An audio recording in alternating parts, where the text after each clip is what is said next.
Well, hello there. Hello and welcome back to Final Fantasy XIV. We finally, where it really matters, with the new patch. The main scenario is upon us, and the Dark Throne is waiting for our arrival, and Golbus with it. Let's jump right in. Hello. I hope you're doing great. I hope you're having a great morning, day, or evening, wherever you are. Let's get into this. Except for one little thing that I need to do at the start, which is, let's check out the island. Well, I have already checked on the island. Don't worry, set up all my things, all my workshops, and everything according to, well, what you should be doing. Let's put it that way. But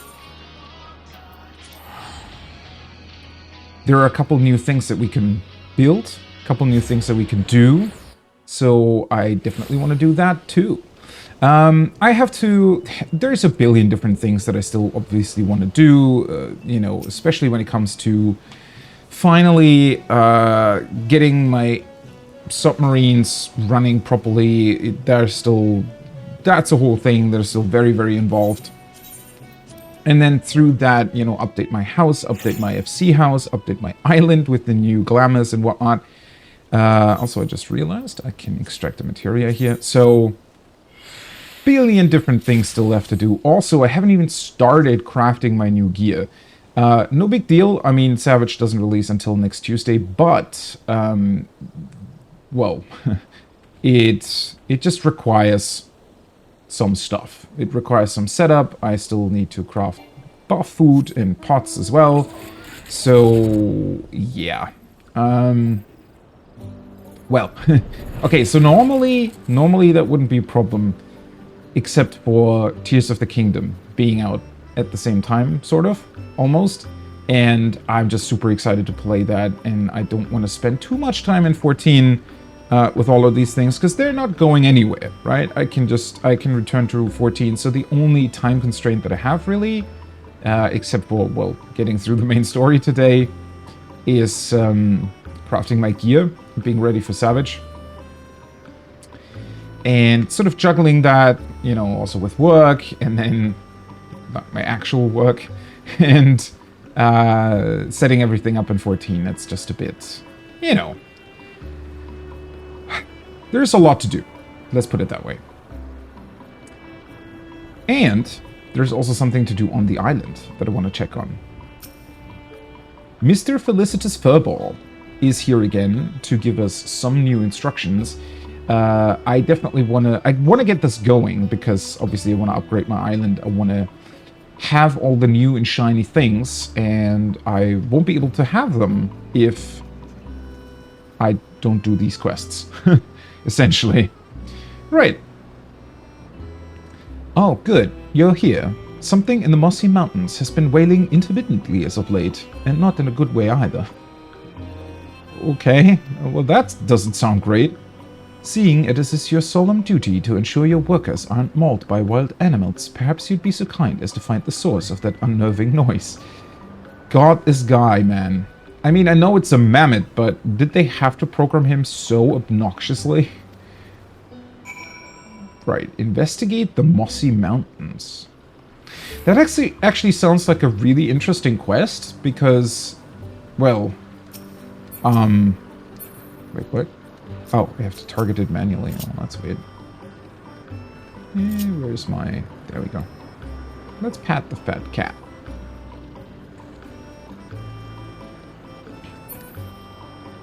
Why does the fat cat always look so grumpy? Okay, investigate the Mossy Mountains. Oh. Delightful discovery. Okay. So, I was actually,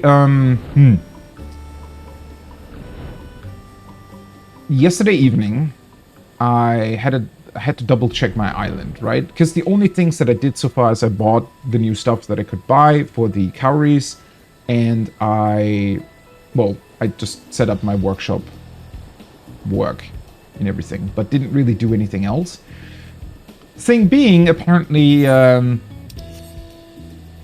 all the new stuff, like all the new materials and whatnot that you can collect and everything else is hidden behind the quests, like this one.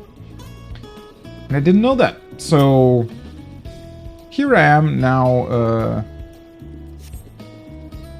doing the things that I kind of would have liked to do on Tuesday but couldn't. Either way, no big deal, but I was a bit suboptimal in my in me playing the island, which is ridiculous to say because I have a billion different calories that I don't really know what to do with either, and I also have well, it's the island, right? You're not really supposed to be doing it this like in a super optimal way. So here we are. Nothing seems particularly suspicious here. Maybe we'll have better luck in another location. Okay.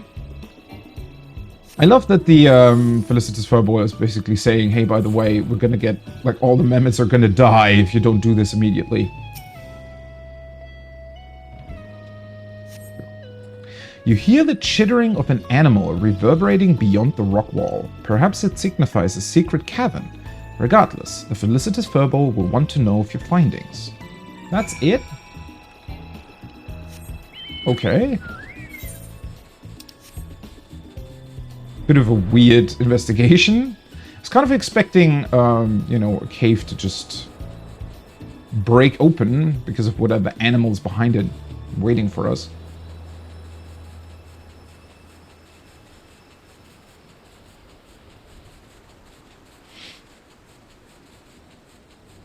I do hope, by the way, that for the island they're gonna expand where you can put glamours, which would be cool. Honestly, it's really, really awesome that they're allowing you 90 glamours here in the main portion. The problem is, I kind of want to decorate all the other things too. Like,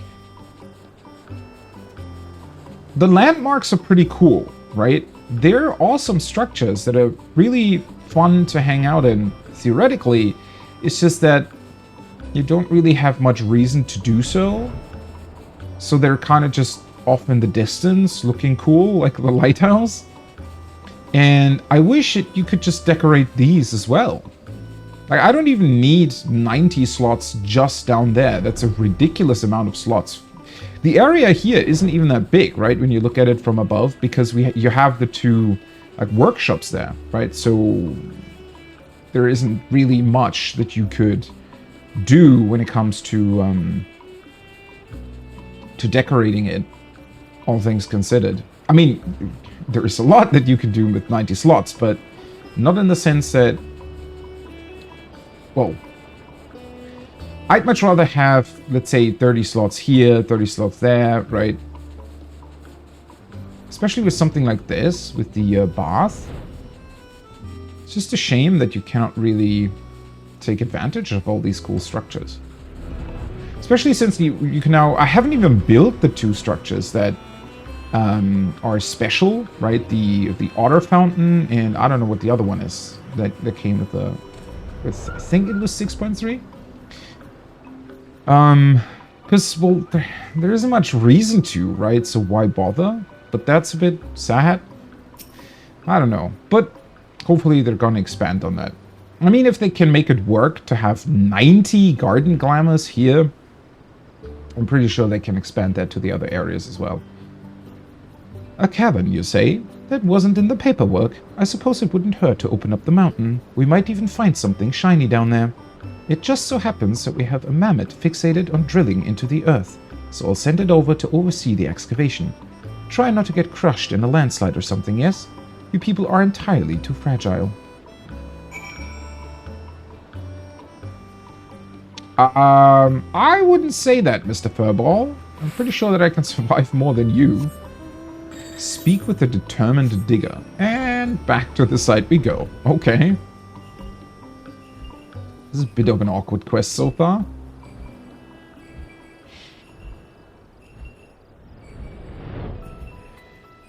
But yeah, when it comes to the island, I think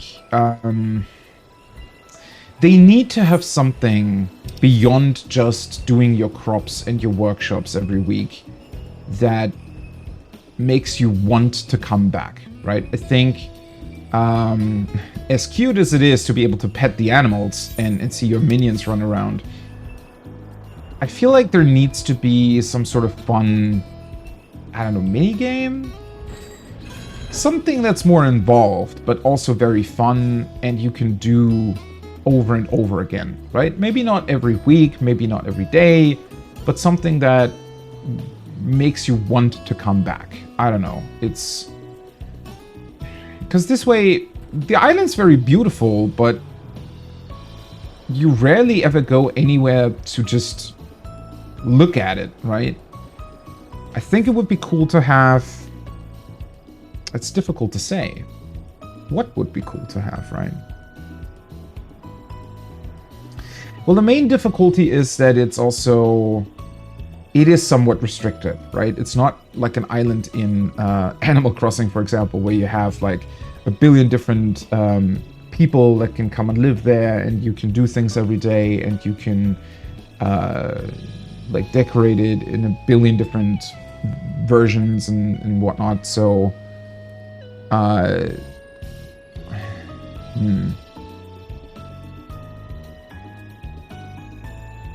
it's difficult. I don't know.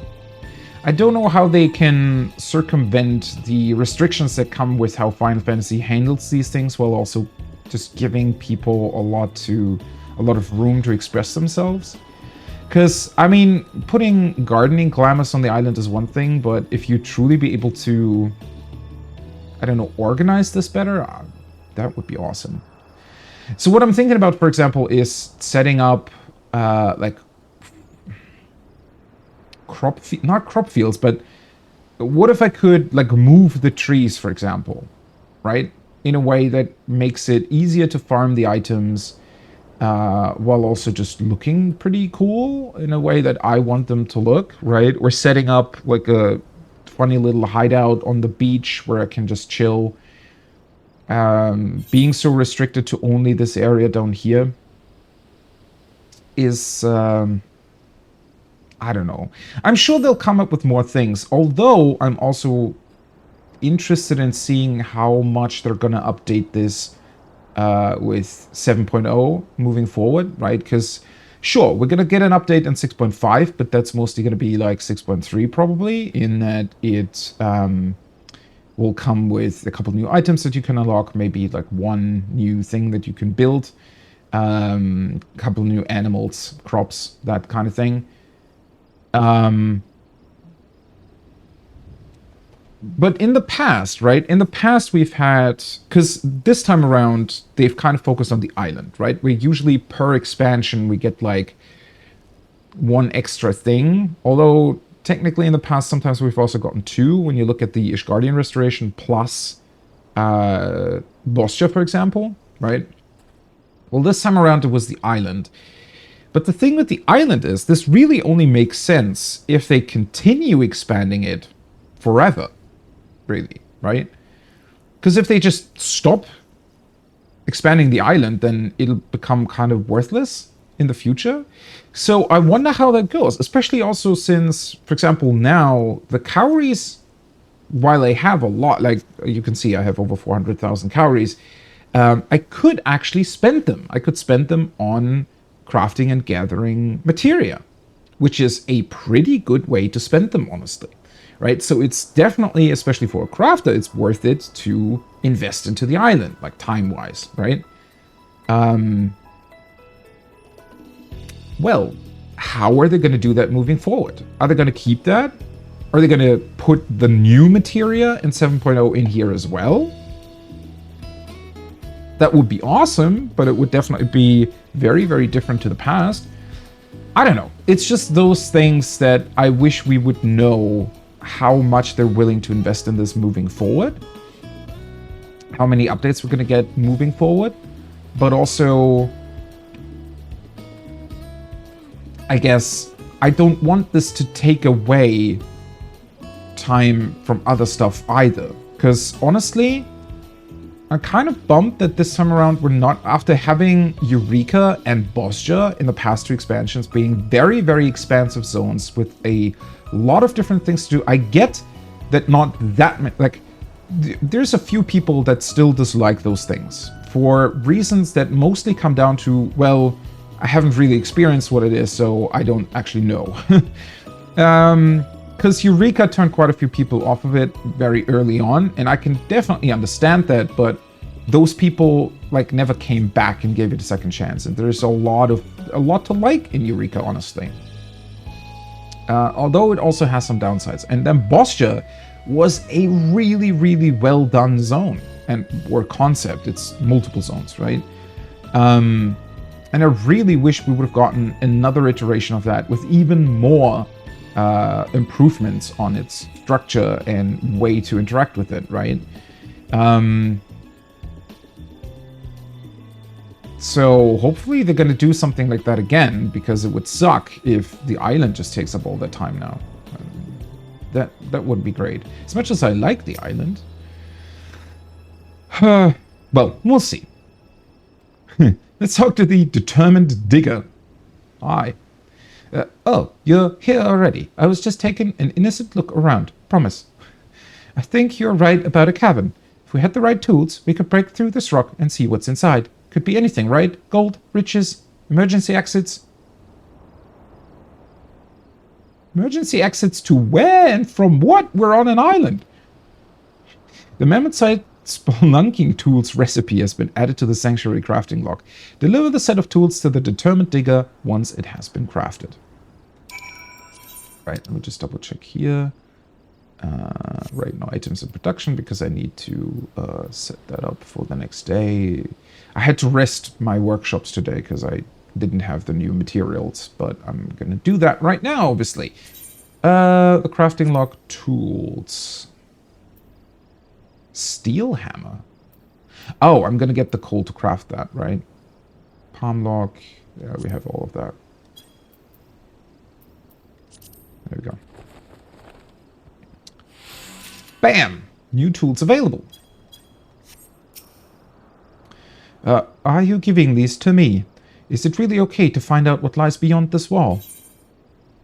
Once the cavern has been opened, the area cannot be returned to its previous state. Okay. That's a weird prompt. Like, people want to keep this wall intact, or what? Open sesame. Thank you. Oh, thank you. We'll dig like no mammoth has ever dug before. For the future. For liberty. His words are concerning. They are kind of cute, though, when they're moving around. Okay.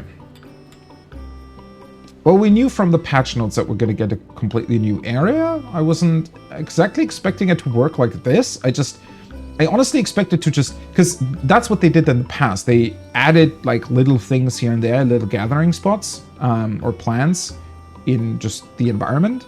But it was never actually a new area, I guess.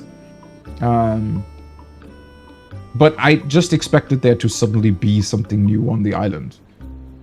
I didn't expect it to be us that initiate, you know, actually being able to go there.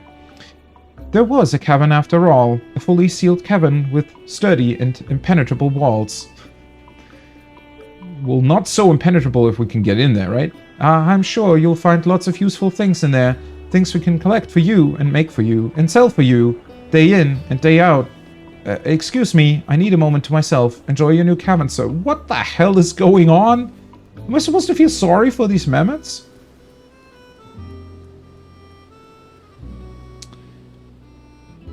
I mean, you don't need to work all day and all night for me. You get 2 rest days every week, so... And also your mammoths, just get more mammoths and put in more shifts. I'm willing to pay you, that's not the issue. The Crumbling Caverns has been added as a location for granary foraging expeditions. Oh, okay, cool. Right, so I probably need to do that. Ooh, that's a lot of experience. Like half a level.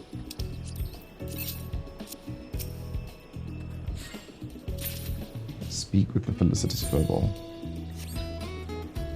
Might as well go in, right? Discover a new location. We even get new music? Huh.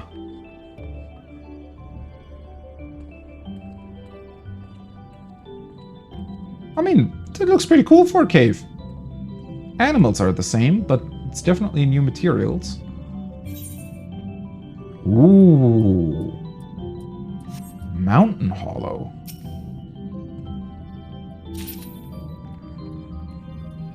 You may now obtain island glimpses for okay. So the thing is with the granary, or the problem rather, is that now that we have a new location for the granary, there's also one new material that you can only get through the granary, right? Just like with all the other zones. And, well, I don't have that yet. And so I cannot put those items into my workshop, which is a bit annoying because every Tuesday I just set up my granary for the whole week so as not to have to worry about it. But that means that I know you can, I think you can recall them. I don't mind though. I'll just send both granaries here next week and then that'll be fine. I honestly don't really mind doing the progress a bit slower. I really don't want to optimize it too much. I did set up my workshops in a way where I didn't speak to the mammoth for a long time so that I could, you know, grab like a level of experience right away. But beyond that, I really don't need to do too many things. Okay, glimpse room. There are... let me see. Yeah, so this slot right here, that's the new Granary Expedition item.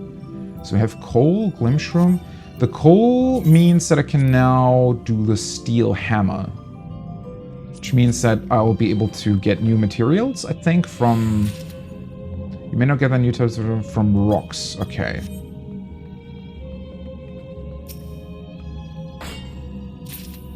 There we go. Shale. Alright. I wonder if other rocks on the island get something new as well, or if all the new materials are going to be in here.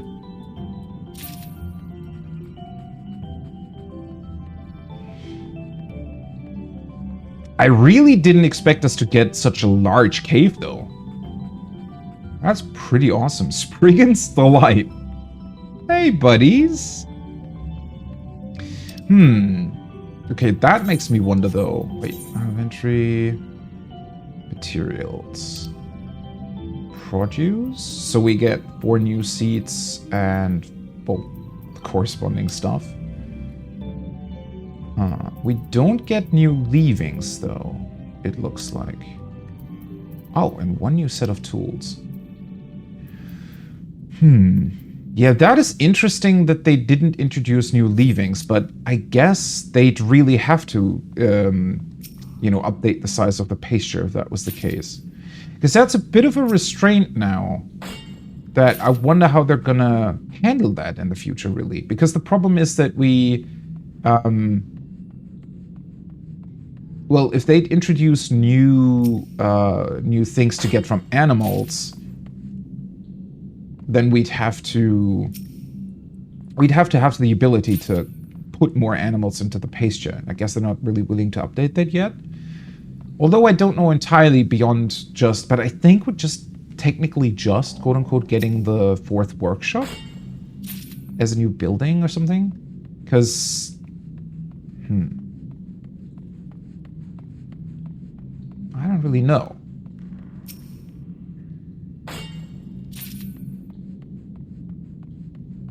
Coldstone.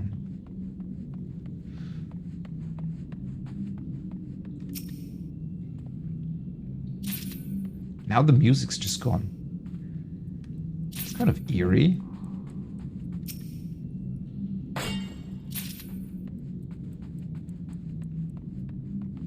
I like the echo on the sound design, though. That is honestly one thing that I really, really like about the Realm Reborn zones, because they don't have night music, right? Or at least not all of them do, I don't think. And also the... Oh, that was my minion. also the what's it called? The music just stays away for longer when it ends its loop, right? Compared to the newer zones. So as cool as the music is in 14, and it's really, really good, obviously, sometimes I do wish, oh, wow. Sometimes I do wish it would just stay away for a little bit longer so that you would be able to appreciate the environmental sounds more. Because they're also really, really good, but very rarely are able to be heard. Stalactite. Effervescent water spectrum, okay.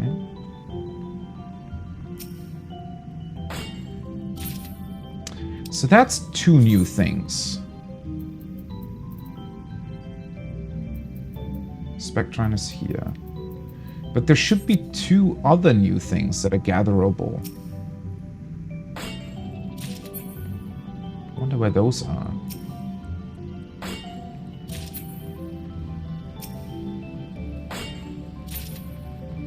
They might just be in the rocks on the island itself through the new hammer.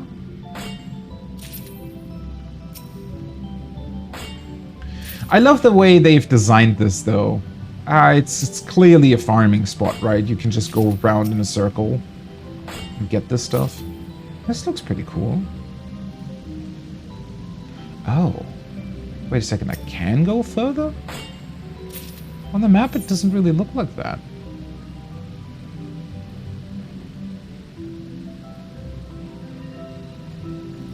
Shiny spring.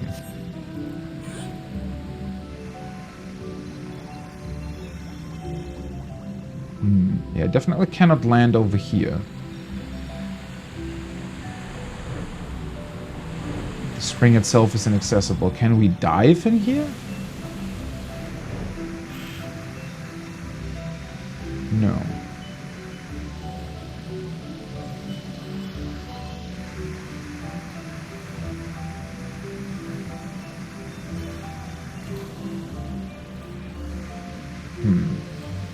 Well, then the other 2 items have to be from stones out on the island, right? It's not from in here.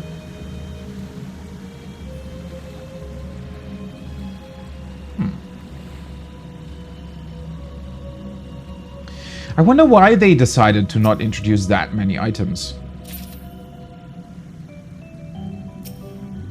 I mean, honestly, it's fine. One thing that I do love about these things and the island and, well, in general, the way progression is done in 14 is just that, imagine you're a new player, right? That hasn't even done this. There is a ridiculous amount of stuff to do in this game. I mean, I've played this for like 9,000 hours and there's still a lot of stuff that I haven't even really touched, like fishing. Ocean fishing as well. Or... well, I'm currently in the process of doing more things with Verminion and Chocobo racing in the Gold Saucer, but yeah. There's a ridiculous amount of things to do, and as you know, as the island expands further... Oh, I could have just used return. Well, whatever. You know, everybody that gets introduced to the island after they complete the Endwalker story will just have that much more to get out of it, right? It'll take longer to actually get to max rank, and you will constantly get to see new things and unlock new things, which is really, really cool to think about. I always like that, right? As somebody who does this stuff kind of as soon as it comes out, more or less, you tend to forget how awesome it is to just go through this without having, especially without having any clue as to how much content there is behind any given sort of system that was introduced over time through the into the game, and then discovering that it's like a ridiculous amount of stuff that just exists because, like, imagine somebody who doesn't even really know about the island just doing a random side quest more or less in Old Charlian to unlock something after completing Endwalker, and then you suddenly run into this area and you have like a complete island to explore with buildings to build and furnishings to put down, right? I don't know, something about that idea and about knowing That is just really awesome to me. Oh dear, you must be exhausted, having crafted such a tiny set of tools to help your employees open that massive mountainside. What's up with the shade that's being thrown constantly at me? I didn't choose. I could do that myself. I didn't choose to make you do all the work. It was Tataru's idea. Would you like me to fetch you a cooling beverage? Because I won't. I'm sure the materials you find in that cabin will prove useful for island development. The shiny ones will be especially nice when they're polished and gifted to the adorable feline mammoth who oversees your island while you are off gallivanting and cavorting and fishing and mining and crafting and gathering and dueling and primping and hunting and selling and sightseeing and collecting those fiddly little tombstones and doing whatever else it is that you adventurers spend so much of your precious time doing. Just a thought. I don't like your attitude, Mr. Furball. Enrich your island experience. Alright. What the hell does that mean?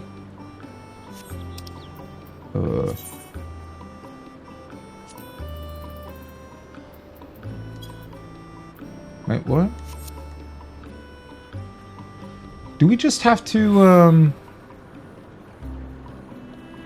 get to rank 14 before being able to do the other quest?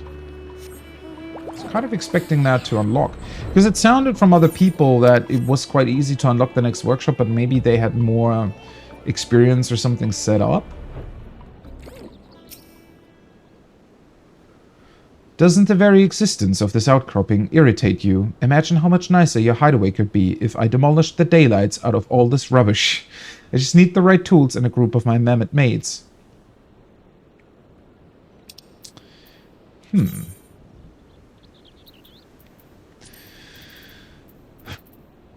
Yeah, it looks like the specific tools he needs might be locked behind something? I don't know. Oh, right. I wanted to double check this.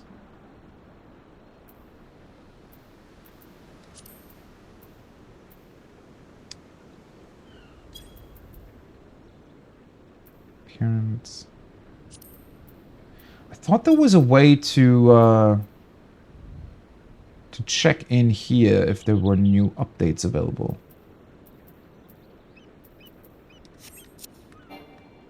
Wait, let me see.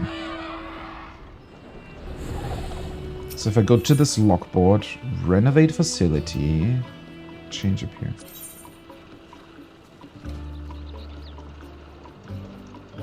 Oh, yeah, we can update everything.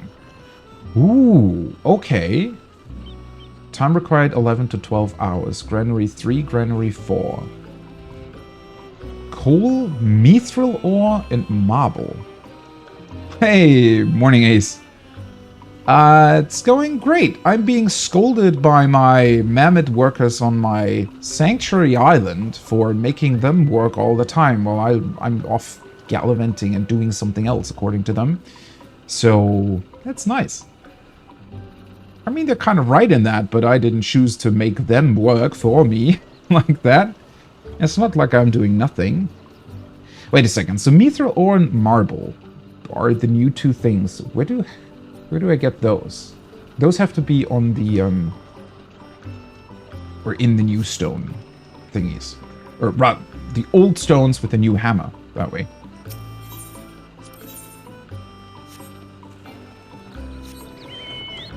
Yeah, it feels like the mammoths in here are getting kind of tired of constantly having to do everything I want them to do, but... Oh, the workshops are not able to be updated. Okay. I could just change their appearance. Well, I won't really do that right now. Can I update this? Ah, so that's what they mean by enriching my experience. This can be updated. Cozy Cabin 4. Well, let's renovate. It's going to take some time to do that, obviously, but I suspect that the new portion of the map then is probably hidden behind... Whoa. Oh, never mind. That I forgot that the Cozy Cabin can be upgraded immediately. You being a sweatshop owner. Well, they're robots, I think. unfortunately, they're sentient robots. So, maybe? Again, it wasn't my idea, it was Tataru's idea. She set this all up. I didn't choose to make all the mammoths work for me. I honestly didn't even expect that at first when we got the island. Wow. I mean, they're doing great work, as you can see, though. I did not expect us to get such a large, like, visual upgrade when it comes to the pathways and everything. Whoa. Well, now it wait, change appearance. It doubly sucks that the workshops don't upgrade. Unless that's something we can unlock. Because I feel like their appearance now doesn't really match everything else anymore. Wow. That... I mean, that's like a glass roof and everything. That looks beautiful. With the little seashells and everything up top?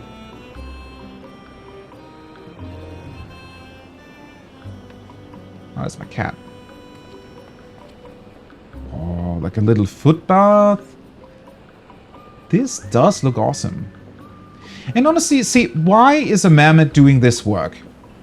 Like, Matoya knows how to cast spells on brooms so that they can work by themselves. Don't need to do that, little buddy. So as you can see, they want to work. It's not me making them work. Ah, this is where you can get water to then wash your feet and they can water the plants. Wow.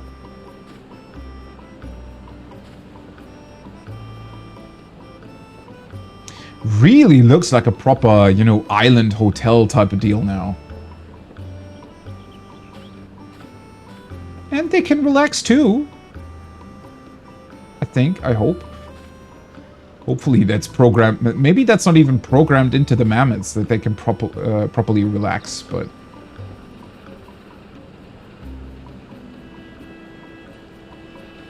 So... like a steam machine to create, I don't know, to warm the environment. Oh, wow. What a nice view. I mean, the view was always nice, but we didn't have an upper floor to view it like this. I really, really like the glass roof. This looks awesome. The only thing that's a bit unfortunate is that this is obviously going to look the same for everybody. Yes, you can technically change its appearance back. I guess some people will probably do that depending on the decorations that they set up here, but... I mean, you're definitely inclined to just, you know, keep it at its highest stage, right?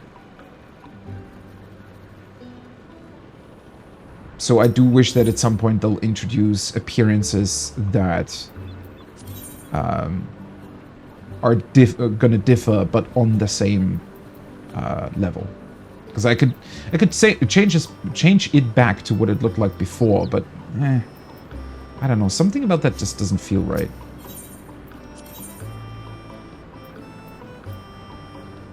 Tiled brick. Where do I get the island prisms from again? It's one of you guys, right? Exchange items for permits? Oh, right, that's the fountain. Material and items? Would it be here?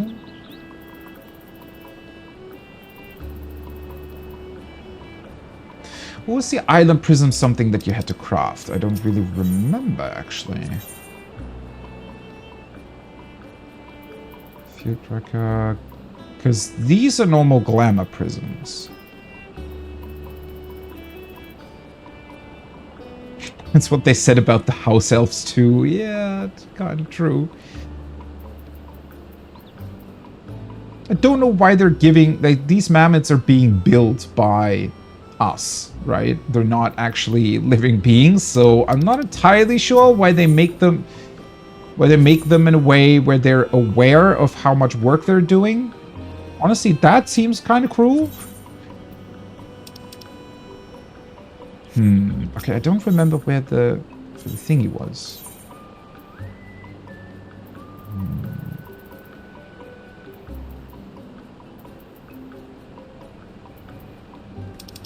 Might have been something that I needed to get from somewhere else. Or craft or something. Because I actually I never changed the appearance of these beyond extending what they can do. So I don't actually... I've never used the island glamour prisms, honestly. It is really pretty, though. Yeah. Cannot wait to decorate this, but that'll take some time because I need to craft all the furnishings first. Why is it not on items? We have the weird crackers, we have the dyes, and then we have materia. That's about it.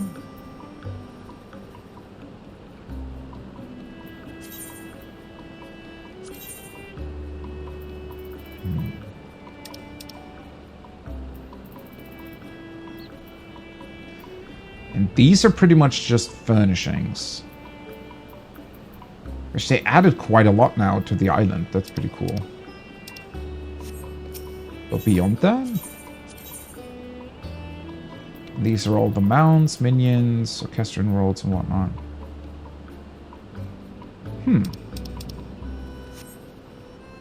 I actually don't know. Well, still kind of cool though, because that means that I can just go and... Wait, let me double check this. I can just go in and look that up. I don't really need the island prisms right now, so... It's not a big deal. But the quest to further expand this still isn't unlocked, so... I'd imagine we might be needing another rank for that. Okay. So, I need... How many granaries do I have? 2. Right.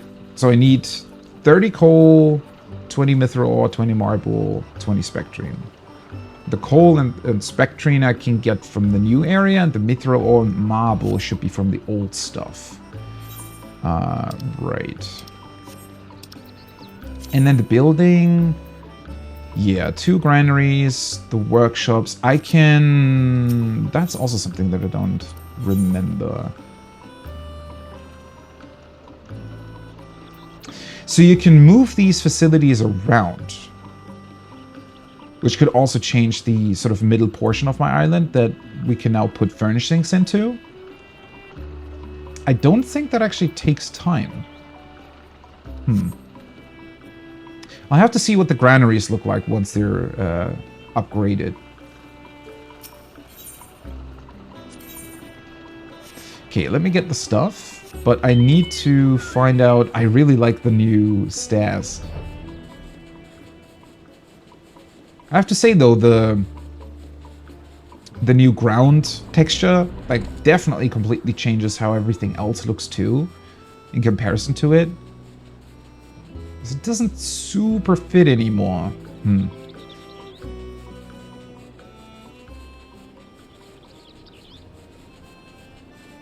I really wish... I wonder if they're gonna give us that in the future. I wish they'd also give us different appearances for the croplands, right? I feel like these look a bit too makeshift for how built up everything else is right now.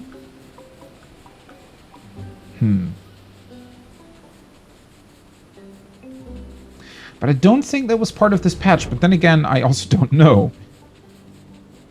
The only thing I knew was the 4th workshop that we're getting. But that's because it's immediately... You know, you can immediately see that in the corresponding menu. Okay, where the hell are stones?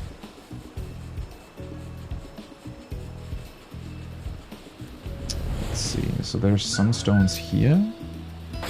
That's with the hammer, right? There we go. That's the marble. I think there should be more stones over here.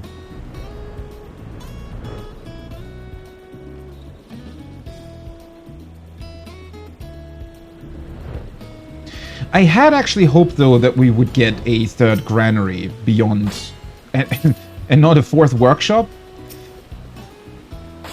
I mean, the fourth workshop is great because it means that we'll be getting more Seafarer's Cowries, which means that you can buy like more materia and things. But the granary would have been nice to just be able to collect more materials beyond what we were already able to do.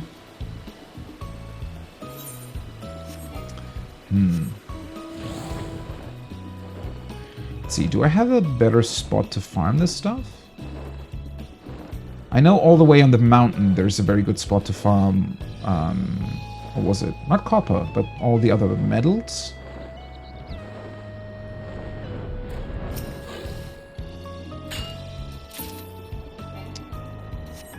Yeah, that's not considered a stone, right? These are like minerals. Yeah. This is the stuff you collect with your pickaxe. Marble, okay.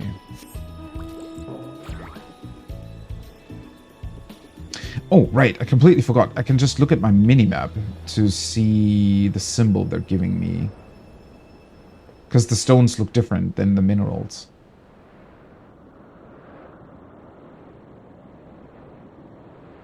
And these are all minerals, right? Yeah. You double check though. I never really looked at the symbols, honestly. Yeah, this should be... Okay. Oh, wait. Oh, these look like stones, but you're still using the pickaxe instead of the hammer. I think.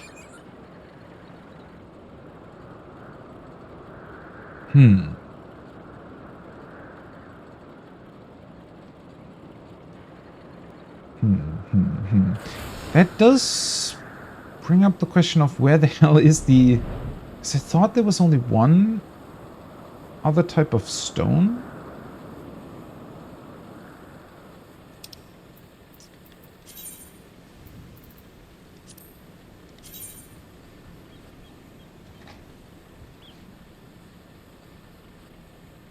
It says ore, though.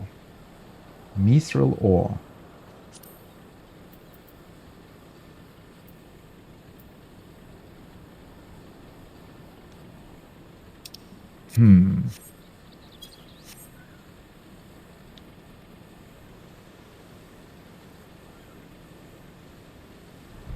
But I thought I already looked at everything that's in the new cave system. Ah, there we go. Okay, it's part of the copper stones. Cool. That means I should be able to get a bunch of stuff if I just go around the island here. This isn't it though, right? No. Crimson, hi, welcome back. Yeah, there's quite a bit actually. You can upgrade a couple different buildings. There is a fourth workshop apparently. You can... Well, the big thing is, if you're into furnishing and housing and whatnot, that you can put down gardening furnishings now on your island to make it look like you want it to look like. So, a bit more personalization than we had previously. And it also comes with 4 new ranks, and apparently there's also a couple new animals that are being added, or have been added. So if you're into that side of things, because a couple people, right, they play the island a little bit like Pokemon, right? They want to collect all the different animals, like the rare ones, the rare spawns.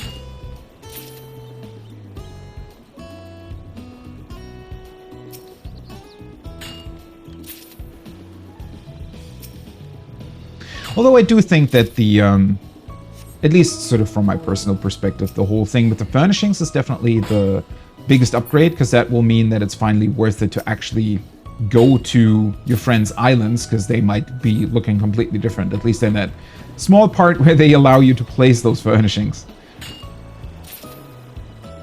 Oh yeah, and then of course we got a bunch of new items, like mounts. I think we got 4 new mounts that you can unlock although 3 of those are just the different versions of the Mandragoras that weren't available before. There's probably a new glamour set once I reach max rank, I'd imagine, because they usually put that in there as well.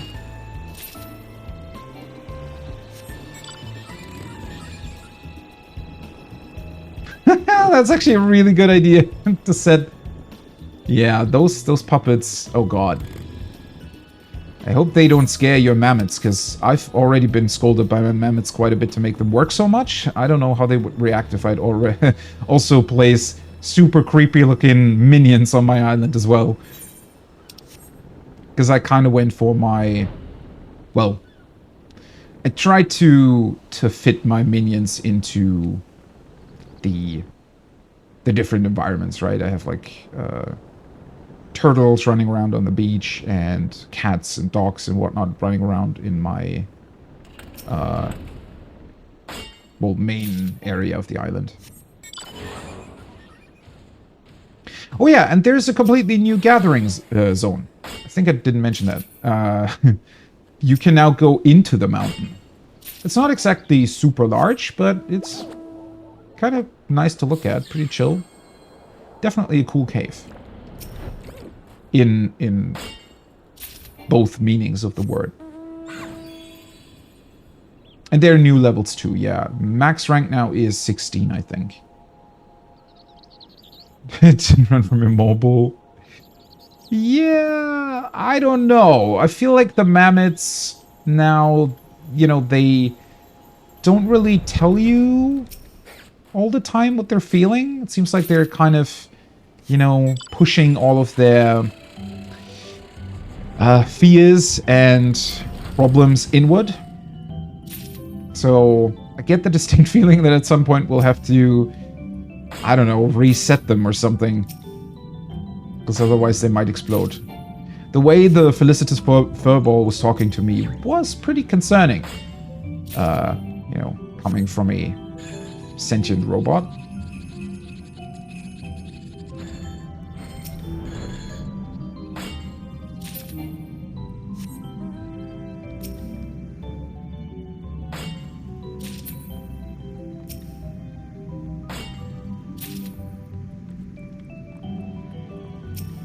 Oh yeah, and I definitely like the new music in the cave as well. Didn't really expect that either. And it also kind of makes me wish that the island in and of itself would have had maybe like 2 or 3 different music pieces, depending on the zone you're in. Although, all things considered, you know, the cave is really, really different zone, whereas usually you just, you know, fly over your island. All of the space just really makes me wish that we had, I don't know, some other way, or some other way to interact with the environment beyond just gathering things. Because it just kind of feels like a lot of the space is a bit wasted, right? Because especially once you've, you know, set everything up, you rarely ever have to come here again, so... The default music is nice. It's just that, you know, this music is as well. So it would have been cool to maybe have a couple different ones. That being said, you can also set your own music, obviously, so...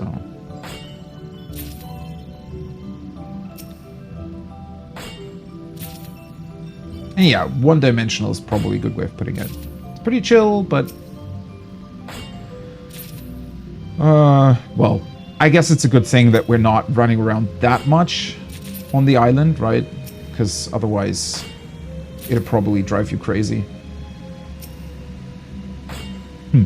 With that being said, I have seen people, when the island launched originally, right, we were kind of, in terms of the ranks that you could get, you were a little bit blocked in terms of progression because you are, like every time you upgrade the workshop and whatnot, it takes like half a day to complete, right? It takes like 12 hours to complete. So people that were really going ham on the island in the first week when it launched, I saw them like gathering literally tens of thousands of materials on their island because you get 10 experience per thing that you're collecting.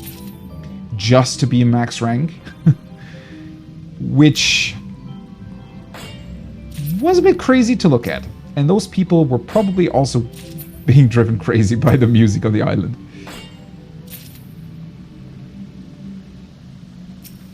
Too complex to be worry-free, but not complex enough to capture the fun of Harvest Moon or Stardew Valley? Yeah. To be honest, that's a pretty good description of the island itself. I really like it. Like, it's a cool distraction and a cool thing to do on the side, but I do wish that it would have gone a little bit more that way, right? And I think now with being able to place gardening furnishings on it to personalize it a lot more, it's like a first step in the right direction, I think.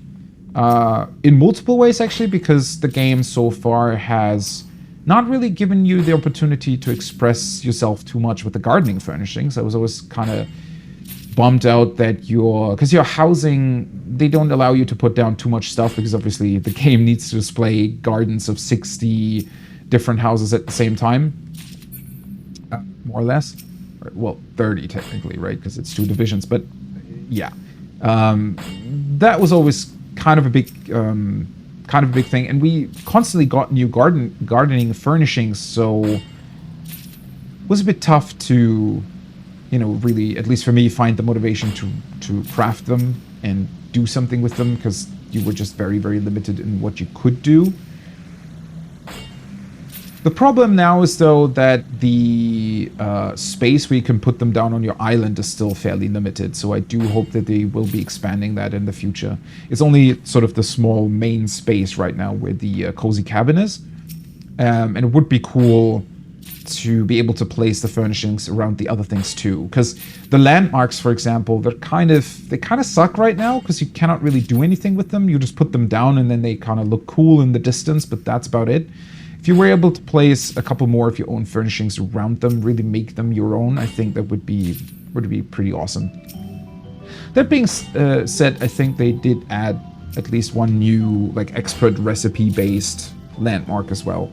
Although I don't know if we're actually getting a new place to put down a landmark, or if it's just going to be a new workshop place. I gotta relax as hard as I can. Yeah, that's... well, a lot of people kind of made fun about that, honestly. It's the same with... we have literal, like, bot programs, like, not bots in the game, but in a Discord server, that's calculating the absolute optimal way of setting up your workshops every week. So it's kind of crazy that people go that far, right? Super calculate through something that is meant to be relaxing, but I also get it, because it's fun to optimize as well. In that way, it's, giving you a lot of things for many different people and types, so that's nice. Yeah, the island glamour, they definitely still need to work on big time, because as cool as it is to be able to place your own stuff around it in terms of furnishings, the main buildings still will always look the same. I mean, there was one visual upgrade that I just did that we got, which honestly looks awesome, but obviously it's going to be the same for every player. And yeah, as you said, you can glamour over that with the previous visuals, right, from the previous stages, but that very much does feel like a downgrade. So I wish they would have introduced more different glamours for the current stage. Although that being said, since I'm not max ranked, maybe they did? I don't know. Even if it was just a color change or something, I still think that would have been great. Okay, yeah, that's maximum level. Cannot perform renovations at this time. Oh, okay. It says here I cannot perform renovations at this time, so the workshops will definitely get an upgrade too. It's just that I can only do the granaries right now. Okay.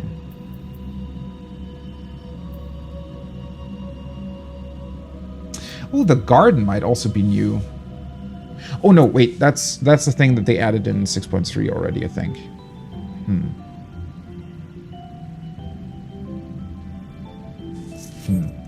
Yeah, the landmarks definitely still need more to really appreciate them. Coal. Alright, so I do still need coal, which I can get in here, but I think I should switch to the other place. Mithril ore, marble. Spectrine, I have enough. Okay, so I need to get coal in the cave.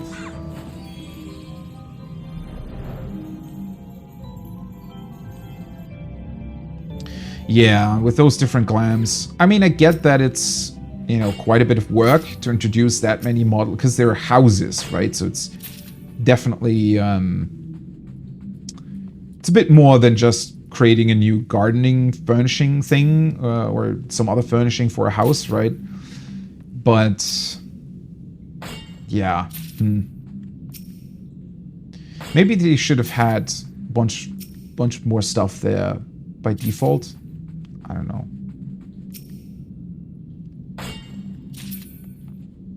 And, I mean, there is a bunch of potential there too, right? Because they could have done it in a way where, well, I guess you can only access the island after having done Endwalker anyways, but I don't know. Maybe they could have tied that to some other sort of unlock progression system. Well, not unlock progression system, but just, I don't know. Once you've done something, right, played through something, you could get maybe that specific island glamour, right? Kind of like they're now doing the portrait plate backgrounds, right? Where you can get new backgrounds from the tribal quests, for example. Or if you complete the new deep dungeon, you get a cool portrait background and stuff. Maybe that could have been similar with the island as well. Because that could also be an incentive to do other optional things, right? The player might not have done, like the optional Alliance Raid series, or well, from the raids, from Boss Jar, Eureka. Could have been very interesting. Could have also added to the expert recipes, because currently they're only really using expert recipes for crafting for the other landmarks, but since you cannot really do that much with the landmarks, and you only have 4 building plots to put them in, well, I haven't really bothered with the expert recipe landmark things.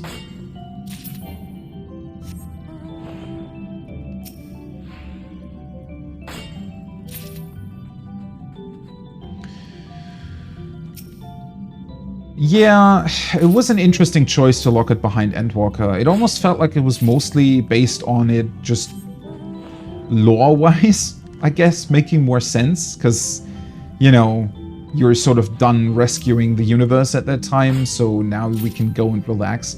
Also, it's sort of, well, it's Tataru's thing, right? She kind of found it for herself, she set it up, and it's, we're also allowed to buy the island in the first place because we are so well known as a person, right? So maybe it was kind of based on that, but moving forward, that's definitely a tough thing, right? Or a tough sort of decision, because everybody will have to do Endwalker first to get this. Then again, maybe they were also afraid, seeing as how people can get super distracted by the gold saucer from their main story progression. Maybe they didn't want to introduce too many things too early. I don't know.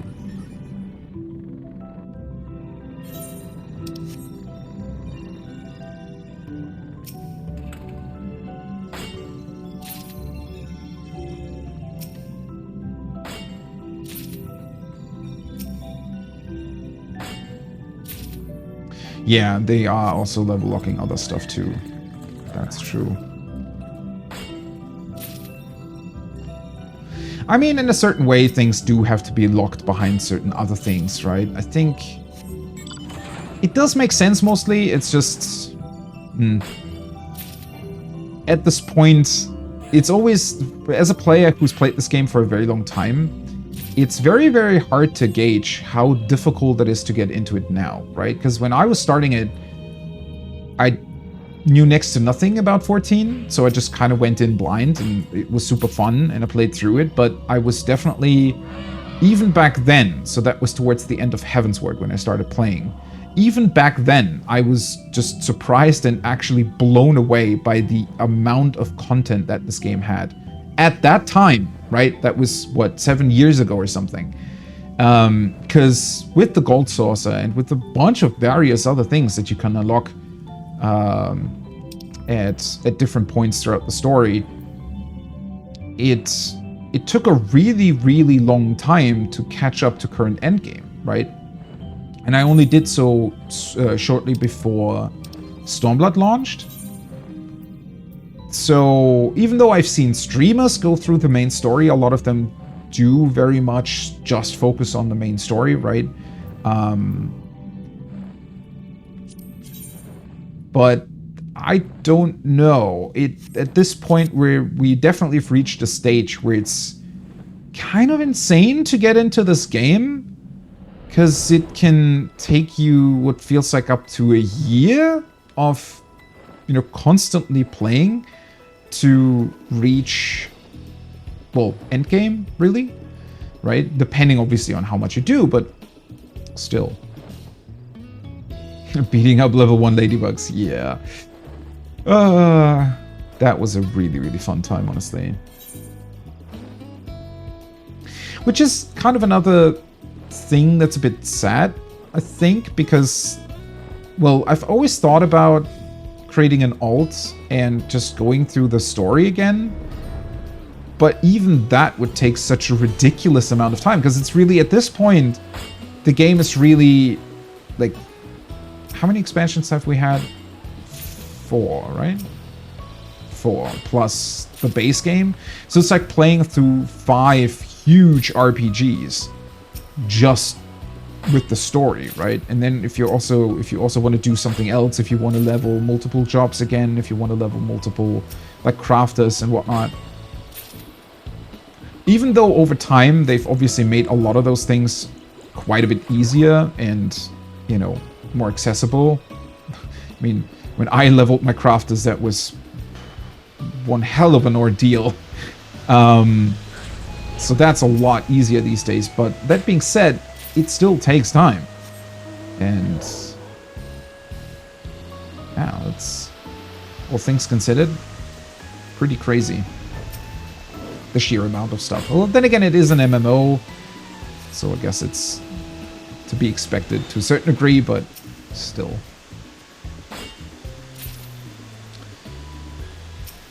Yeah, if you just want to experience the story, you can definitely go through New Game Plus. That's a very good way of doing it, if you're just interested in the story, right? Yeah, you can pretty much play to... They added, I want to say, pretty much everything to New Game Plus. You can even redo the crafter quests, for example, right? So there's a bunch of all the side content, like the weapons quest line from Shadowbringers or the Four Lords, all of that, right, is available in there. So that's pretty nice. But, well, I don't know. For me, part of the story was also always just, you know, leveling my character, getting the new abilities for different jobs. And if I wanted to go back through all of it, I would like to do it that way. But obviously, that just, the amount of time required to do it is just unrealistic. In a way, sadly.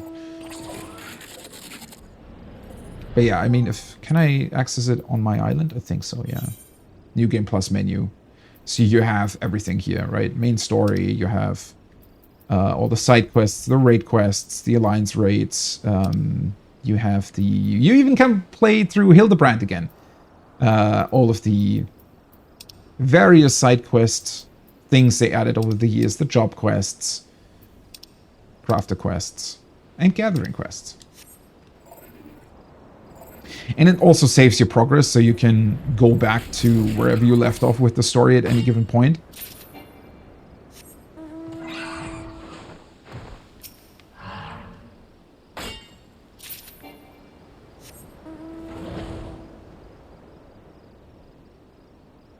Wait, where's the others? Didn't I just... Oh, over there, right. Mhm.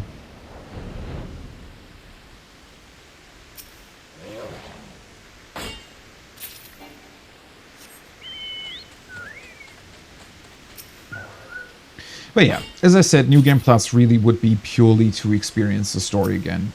It doesn't really come with all the other neat little bits and pieces.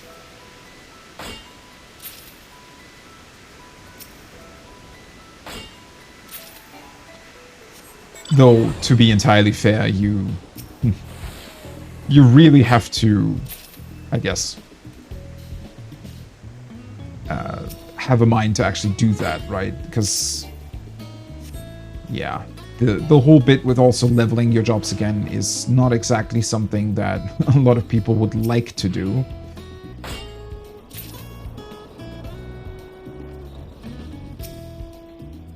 It's just the fun bit about that is that you tend to interact with systems that very, very rarely even come up nowadays. Like the Leaf system. Not that it's a particularly good system, but I don't know. I do have some fond memories of you know, leveling my alt jobs through those as well, especially in the early stages.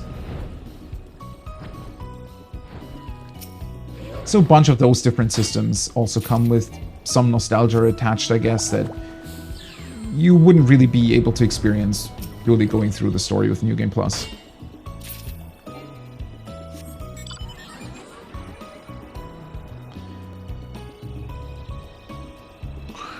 Yeah, Hildebrand. Well, I mean, it started off as sort of an experiment, right? To see what they could even do and push the engine with. I don't know, over the years, the problem is, I think that the original Realm Reborn Hildebrand questlines are still the best, because, well, they also profit from the fact that you don't really know what you're getting yourself into, and all of the shenanigans that are happening there are just sort of brand new and super fun and funny to go through. But as time went on, well, I think it lost a bit of its detective vibe, which I felt was kind of sad for more spectacle. There are still some really, really cool and funny scenes in there. I definitely like the whole, you know, old adventuring squad thing in Heavensward that they did. But, yeah, I didn't really enjoy the Stormblood Hildebrand as much. It wasn't bad, but it had a lot of, yeah, I guess pacing issues. You could say, in that it wasn't really, I don't know, there was just a bunch of running around and chasing after different people or NPCs for no real reasons whatsoever. And yeah, now it's kind of the same with the whole weird Doctor Strange or whatever he's supposed to be set up. I definitely enjoyed the Endwalker Hildebrand stuff more. Again, I think they did take it in a kind of a cool direction, mostly because they added other characters that are quite interesting. I like to see Godbird in it. That was pretty fun. The instance that they did when they updated it last was really cool to see. That was really fun to play through, but it's only kind of a short section. But maybe also lean more into the gameplay fun side of things. That would have been cool. And, well, I'm a huge fan of the side quest that is Hildebrand in Heavensward, right? The whole thing you go through with Briardin, that's an actual detective story, and in parts actually a bit of a dark one as well. And also connects back to the whole church is, you know, changing a lot in Heavensward story. That was pretty cool to see. I wish we would have gotten more, not necessarily just another adventure with Briardin, but just something else like that, right? That's a bit of a different story, bit of a different thing. I feel like Hildebrand at this point kind of has run its course. I don't know, but then a couple people also like him, right? So it would suck to say, well, that's now done. We're never doing it again. Although it has the same problem as the main story now, where there's a couple trials locked behind Hildebrand, and the new relics are locked behind it, which means that as a new player, you have to go through... how many quests are those? Like 40, 50 quests? Including different trials and whatnot, just to get to the stage where you can do the new relics. So, yeah. Sort of offloading that and stopping Hildebrand and doing something entirely new as like a cool side story like that would have been a new entry point, right, for new players, and wouldn't require you to go through all the previous quests.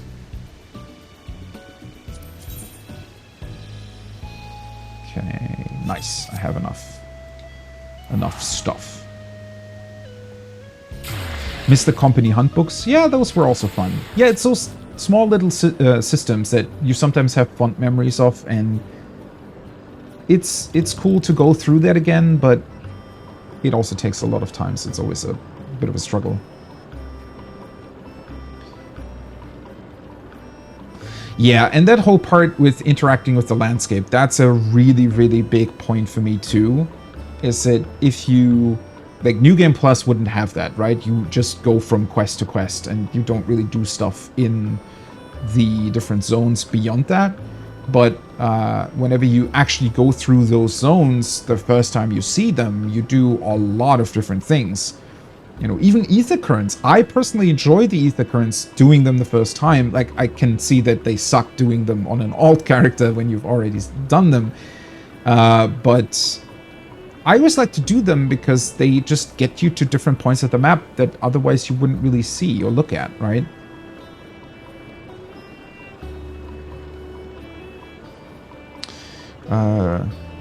So they're put off by seeing... Yeah. Well, I mean, the whole thing with Hildebrand drawing in other characters is also... Well, I guess you have to, like, separate the two, really, right? It's not... Yeah, they're the same characters, but it's still... It's a very, very different story. It's sort of... You know, it needs a little bit of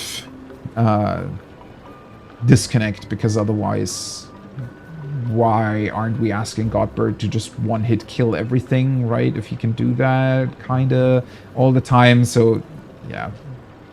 Which is also why I would have liked them to move on from it eventually. I think, as fun as it is, and as much as I like those characters, I feel like doing a completely different story that would have involved goofiness while also being a little bit more down-to-earth kind of would have worked better over time, but oh well. Battle on the Big Bridge is a really cool trial, I do agree. Sadly comes up very, very rarely. Although a bit more nowadays because people want to get through the new relics, or to the new relics. And it is nice that the game has it, right? For the people that are in the mood for it, it is really, really cool that the game facilitates these different styles of stories. It's just that we now have Hildebrand, right? Would be cool to see some other things as well. I always wish that they would maybe put a bunch of the energy, like, that they would just simply reduce the amount of side quests we're getting with every expansion, because we still have a lot of, like, quote-unquote normal MMO side quests whenever an expansion launches. I still like to go through them. They sometimes have really, really cool things that you can discover, like the Scree questline in Shadowbringers, right, with the Serpent of Ronka. And or also allow you to get to different points of the map and sometimes just learn interesting things about the environment. But that being said, they also do tend to be bit boring from time to time, so I wish that they would just reduce them by half or something and just put that energy into doing like one quest line that is a bit more expansive and maybe continues on over the course of the expansion, which they kind of have done now with Tataru's Grand Endeavor, for example. But that's also kind of a different quest line that's more to, well, feel a bit nostalgic and see other characters maybe that we haven't seen that much again. Which is cool that they're doing that, but it's different from, you know, telling a completely unique story like Hildebrand or Briaden's side story. Okay, let's renovate these. And then we can finally get into the new main story. Okay. Ooh, that's interesting.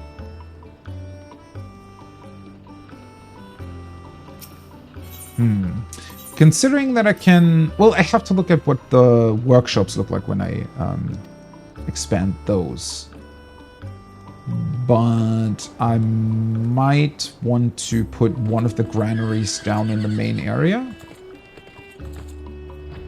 Because now I have 2 workshops here, which I guess was based on their original appearance. I probably chose that. Or maybe I just wanted to have them close, like, 2 of the same buildings together and then 2 of the granaries up here. But I think I'm going to move 1 granary down here and change it up with a workshop just so that I have 3 different buildings in the main area.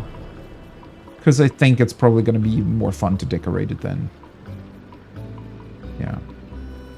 Well, either way, that's the island stuff done. Almost to rank 14, which is good.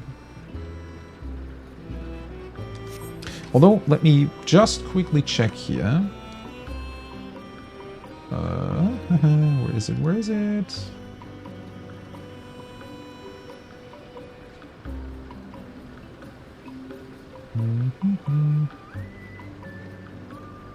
Cycle 3. Nope. Don't have an update on Cycle 4 yet, sadly.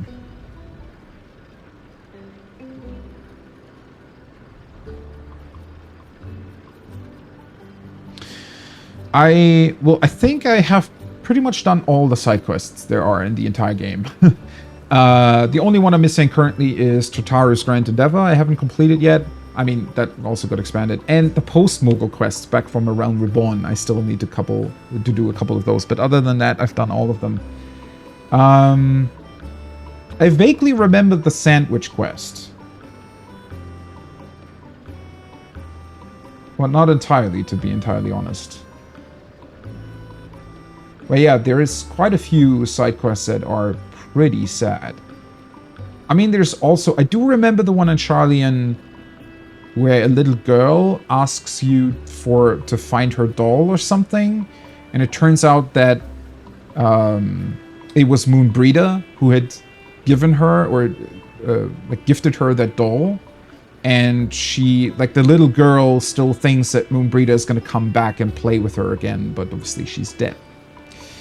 So the way they had done that, and like, because they never mention her name, it's just from the context it becomes clear that it's Moonbreeder that the little girl is asking for, and that's just one little side quest in Charlian. That was pretty sad going through that. Oh right, I forgot that was the, yeah, now I remember it. Yeah, Papalymo's dad. I forgot that it was the one that asked you for a sandwich first. I do remember that. Yeah. It's, I don't know if it starts in front of the Levelure Manor, but I do remember that at first you have to, like, talk to a couple of the students, right, I think? And they're all gathered around the fountain there. I definitely remember that. Yeah, and then it suddenly turns out he's Papalymo's dad. And that's just a random side quest that you can find somewhere. And there's a bunch of those in all the different zones. Which is really, really cool, and I would like to keep those, right? But sometimes you also get some side quests that are just a bit, you know, we really didn't need that. It was just a bit of fluff that wasn't really super important, so... I wish they would really focus on doing less side quests, but doing really, really good ones like that. Although, I have to admit that over time it has definitely shifted towards that, where a lot of side quests actually do introduce you to very, very interesting things, or just are sort of callbacks to other different things that we've done in the past. But, speaking of quests, it is finally time. Spent a lot of time on the island this morning, set up, chill, and now we can get the emotional gut punch of going through the next part of the story, which that's going to be really, really interesting to see what is going to come up here. Where is it? Oh yeah, there.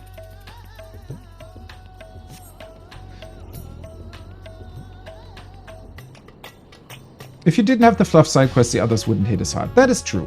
Although I think, well, it's not really... There are still side quests that are just not that good, right? Because it's... You can still interchange those sad callbacks to, you know, characters that have died in side quests. You can still have other side quests that simply just tell you really cool and interesting facts about the environment. Like, I think there's one side quest, for example, in Giribania, I think, is it?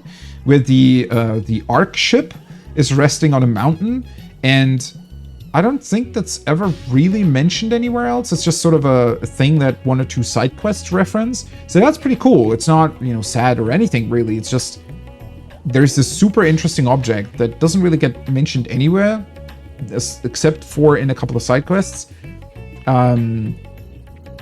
So I feel like it would still work, right? By having those side quests that are just simply interesting, or tell you some interesting history, or bring you to interesting landmarks, and then also the other ones that might be kind of sad, or, you know, or really, really funny. But we do also sometimes just get the odd side quest of, hey, you know, oh god, I lost my house key, please find it for me, or like those do sometimes still exist, and I think, you know, those could be cut in favor of maybe adding in one additional not cutscene, but side quest line that is actually interesting.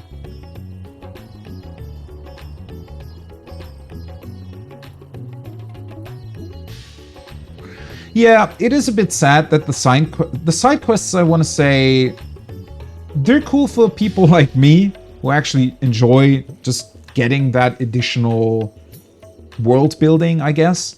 But in terms of rewards, you know, actually being incentivized to do them, they do very, very little.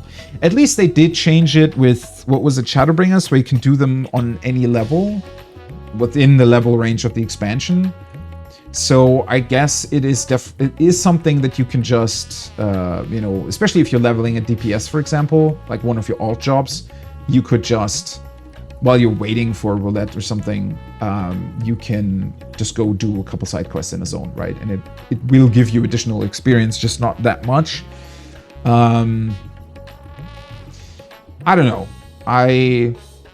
Well, that's why I always massively enjoy the side quests that actually then turn out to be side quest lines, right? Like the Serpent of Ronka, I think, is a really, really good example, because there are two side quest lines, right? The Serpent thing, and then also the two Vieira siblings, where they want different things. I think the one of them wants to stay in the village, and the other one desperately wants to leave, and they're kind of clashing their different interests, and that's why they cannot do the like coming of age ritual or something like that they're doing. And eventually those two side quest lines then intersect, right? And they also give you different minions at the very end. So I think that's a very cool... That's also why I like Hildebrand in a way, because it gives you the unique emotes, right? The dances and whatnot. So if they're doing side quest lines like that have some sort of unique reward at the end, that's pretty awesome. And then also, well, in the case of the Serpent of Ronka, those lead into the tribal quest with the, what are they called? Kikirin? Or whatever? They have a different name on the first, right? But the tribal quest sign for Gatherers in Shadowbringers, which was also pretty cool, honestly, and had quite a couple of interesting revelations as well about the history of different civilizations of the first, right? Because it's about the Ronkan Empire in the end. So that I always enjoy a lot, when they sort of intersect side quests, or when they lead to something else that you can unlock, right? That's pretty awesome. But yeah, that's only about, I don't know, maybe a fifth of the side quests or something that are like that.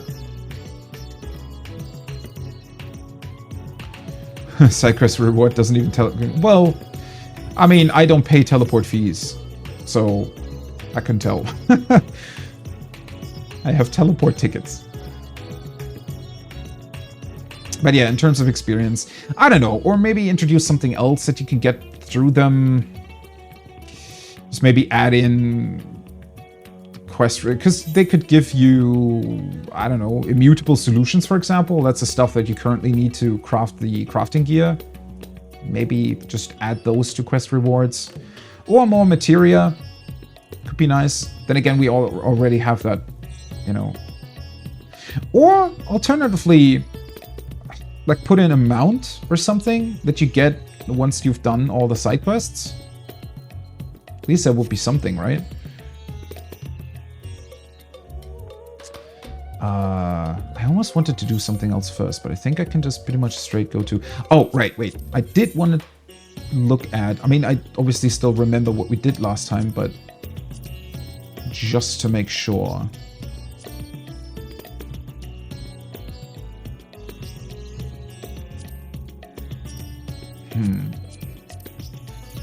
Well, so the last patch was mostly about Zero's adventures, right? We did get a couple of glimpses into, what was it called? What the war was like for her and her struggles in the, I don't remember the name of it.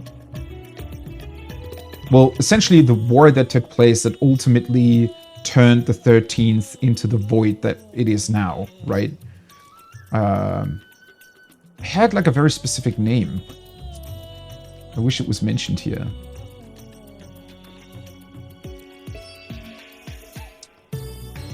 Then obviously we went into the dungeon. Because there was that thing going on with the Archfiends. We mostly had to deal with them, and then Rubiconte at the end. And all of that was because Golbez wanted to invade the source, as it is said here, right? That the denizens of the void may be granted true death and return to the live stream. That was his goal. On the surface. We don't really know if that was all there was. It always felt like there was more to Golbez's plan than met the eye. The revelation rattles Zero, who chastises the Archfiend for his methods and pursuit of release. For pride and honor, Rubicante then reveals where Golbez and Ashdaya may be found on the moon of the 13th. Though she understands Rubicante's motivations, it remains to be seen if Golbez is driven by a similar hunger. Indeed, with his dying breath, Rubicante suggested that his lord harbors a desire all his own. Regardless, Zero believes there is a better way forward, a future she hopes to one day see made reality. Right, so we got the revelation that Golbez is on the moon of the 13th, and possibly, maybe, inherited a shard, or is the heart of the shard of Zodiac in the 13th? We don't really know, but that's where he was chilling out. In the same place on the moon of the 13th as we have on our moon where Zodiac was being imprisoned. If you ask someone to draw a picture of you, they draw less because the compensation scene. That's a good comparison, actually, yeah.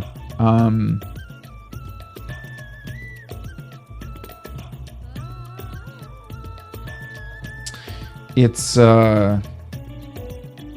one of those weird things with the side quest rewards, yeah. I mean, well, I don't really... It's not too bad for me, because I really, really enjoy doing the side quests, so I think it's kind of a cool reward in and of its own to just learn about what they tell you, right? About the history, about the story they're telling you. I don't even look at the rewards, honestly. Which is why I couldn't really tell you how much money or something they give you, but yeah. Maybe really doing something like adding an amount. Because I liked, for example, the Amaro mount in Shadowbringers that you got for getting all of your jobs to level 80. It was pretty cool. So why not do like a mount to complete all of the side quests, right? Or alternatively, now that we have the Fate gemstone stores, right? That give you, because they give you orchestrating rolls of the zone, they give you like different materials, obviously, they give you triple triad cards, and some of the triple triad cards are also locked behind side quests. So if they were gonna do more like that, right? Not necessarily more triple triad cards, but like different things that are just locked behind it that are fun to collect for different people. I think that could also vastly improve how they're done. Oh yeah, a lot of people don't actually know about the teleport tickets. Yeah, I've used them ever since, I don't know, the end of Stormblood, I think. I haven't really paid for teleports. Well, I set it up so that I do pay for the ones that are below 300 gil, I think, which aren't a lot, but yeah. Although it does require you to do hunts from time to time, but not that many. You can get, especially when you just do the B ranks every week, which takes like 10 minutes, you can get more than enough teleport tickets than you'll ever need. Unless you're gathering a bunch, in which case you might need more. Podola actually has cropped up. Well, she had a big part to play in the... Well, I'm saying a big part, but, you know, a kind of substantial part to play in the setup for Endwalker. Because she was involved in the whole story with the towers being set up by Pandaemonium. Because she and... oh god, I forgot his name. I know what he looks like. The white-haired guy that was with the Scions and is big friend of Alphino. A something? Well, she was hanging out with him all the time. And because they both have... Well, she has an artificial echo, right? But they both have protection from being influenced by primals. So they were able to fight the weird... primal version things that came out of the towers while we were off dealing with the more important parts. And like the white-haired dude that I forgot his name, he got injured and is now actually sitting in a wheelchair, which prompted quite a few sad scenes with Alphino. And Fordola is kind of pushing him around. So those two, I think, are kind of like each other a lot. So I hope that she pops up every now and again. There were definitely some side quests. The Summoner Drop side quest actually had some interesting Fordola things going on in, I think it was Shadowbringers. So she does pop up every now and again. She's definitely still there and kind of helping from time to time with like different things. I wonder if they're gonna reintroduce her at some point to the Science. A lot of people are fond of her, so maybe, right? Oh yeah, teleport fees have gone up a lot. Although I like that. The game desperately needs, gil being removed from the system. A lot of people just running around with way too much gil, but eh. The white-haired guy in 14 that narrows it down. I don't remember. Why do I not remember his name? Let me see. Should be here somewhere. Post Shadowbringers quests. The company we keep, was it this one? How do I remember the specific quest? I even remember the cutscene, but I don't remember his name. I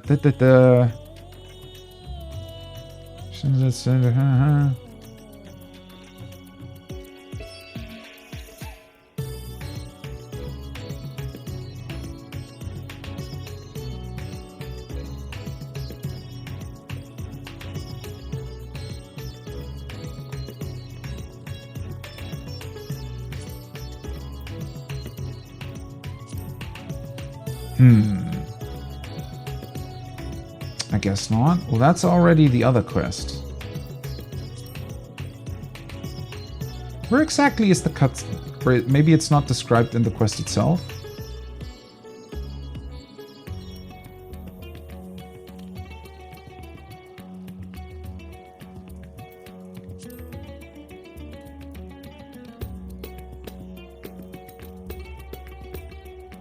Damn it.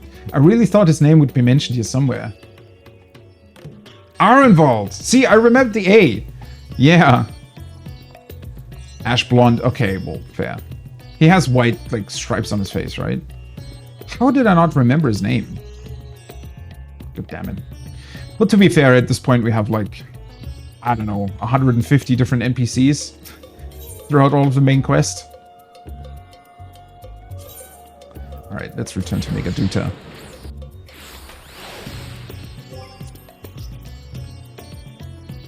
I still like that interview where somebody asked Yoshi P about why so many of the Scions have white hair. He pretty much just answered, well, it just happened. We didn't plan on these people being, you know, your main company, but over time, they just became that. And it just so happened that they all had white hair. Right. Okay, let's quickly read through this as well. So, yeah, we were dealing with Rubicante, didn't really know what Golbus was up to, saw that scene with him being on the moon of the 13th, and talked to Zero about it. Now that the Embers have settled on Katga, which is the mountain in Safnir, right? Zero suggests returning to Megaduta. There is much to discuss with your comrades. Estinian suspects Golbus is desperate for time to carry out his plans without interference, meaning it is imperative you find a way back to the Void as quickly as possible. Wishing to explore alternative methods of crossing the rift, Stola departs to Sharlayan to carry out her research. Estinian, meanwhile, intends to find productive ways to occupy his time, as should you. Rashan thanks you once more for all you have done to aid in the search for Ashdaya. Until such time as Stola returns, he bids you rest and prepare for an arduous journey awaits when next you venture onto the Void. Right, so we sort of had the problem that we weren't able to get back to it because I think the Thomas thing that we were using kind of blew up, right?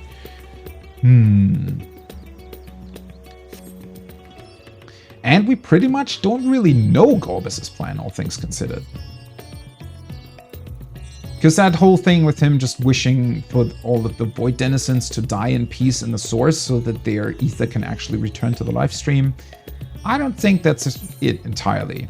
Although I also kind of, I remember being confused by what that would help him, right? Because at the end of the day, even if that's not true, which I suspect it isn't, there still had to be a reason for why he sent the, like, Rubicante and everybody to the Source.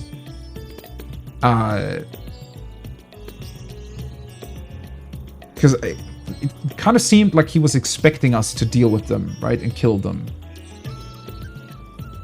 But what does he gain by having their ether return to the live stream? No idea.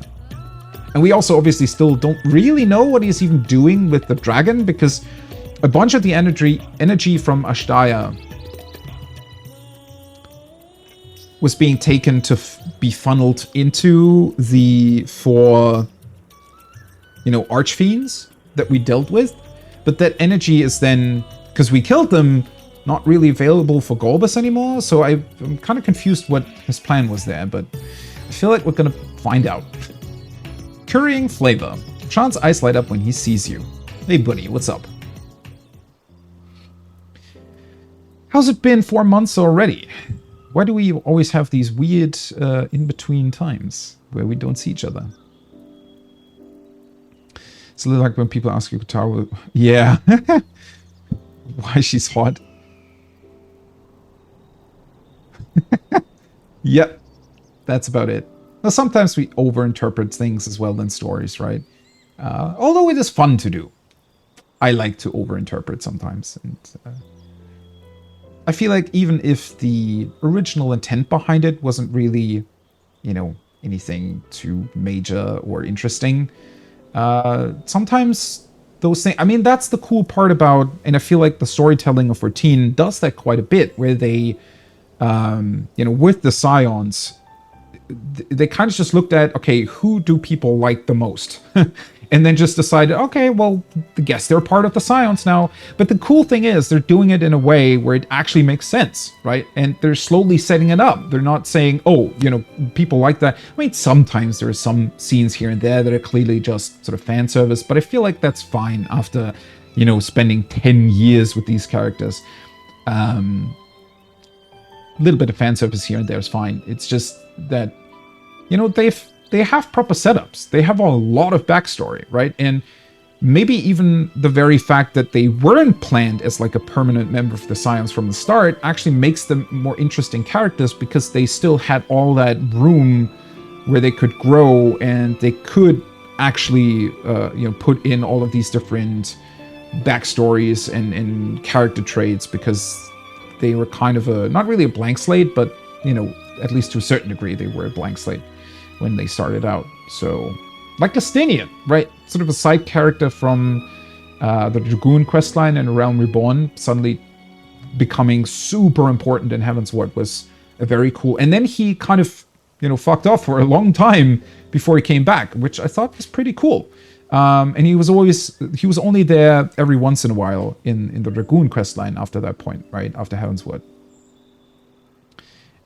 And then later on returned in a major way. And the whole B-plot with Estinian and Gaia is still one of my favorite things they've ever done, honestly, in Shadowbringers. That was such a cool way to keep you updated on the events and the source.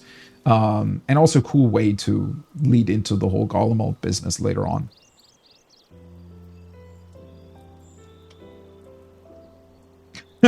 Urianger would graduate to Hottest Scion. Yeah, that was definitely unexpected.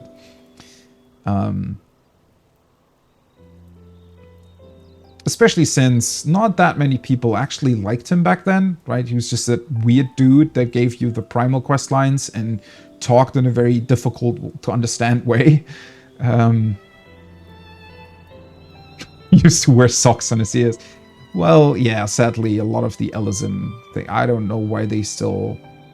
It's so hard to find headgear that doesn't have the weird Elysian ears. I hate that. 'Tis good to see you. Have you any news from old Charlian?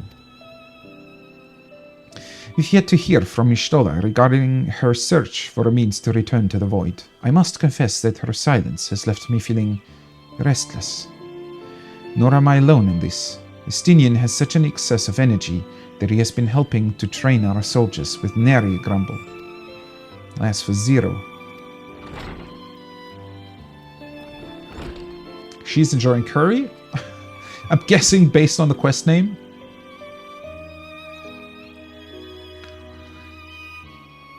Is something the matter? You know what? You could have also changed your appearance. I mean, it looks cool and all, but... she still looks so pale and dead, right? In comparison to everything else, especially with all the color in Rotzatan. No. He paid us a visit, and so was surprising him of recent developments. Or the lack thereof. Are you heading somewhere? Aye, to replenish my ether. Meaning you want to eat something.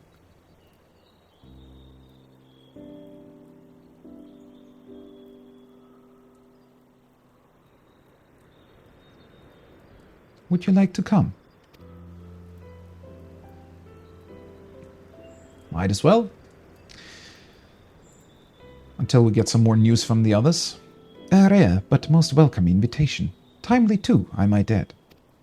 I myself was thinking of venturing out into the city. It would be my pleasure to join you. You will accompany us, of course. Apparently. Come then. I have an errand to run at the bazaar first. Ooh. Is she planning on buying some special food this time around?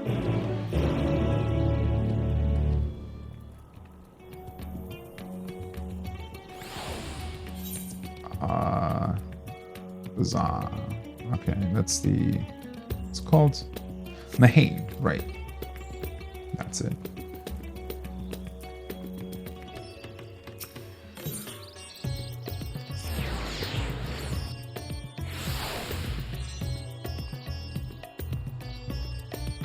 We did already have a scene with her, or with us eating with her in the restaurant, right? So,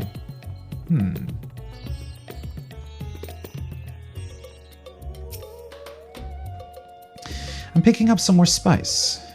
Marie told me to do so before my next visit. Mistress Zero has quite the tolerance, you see. The sisters know we Hunnish are fond of spicy food, but I doubt any of us could keep up with her.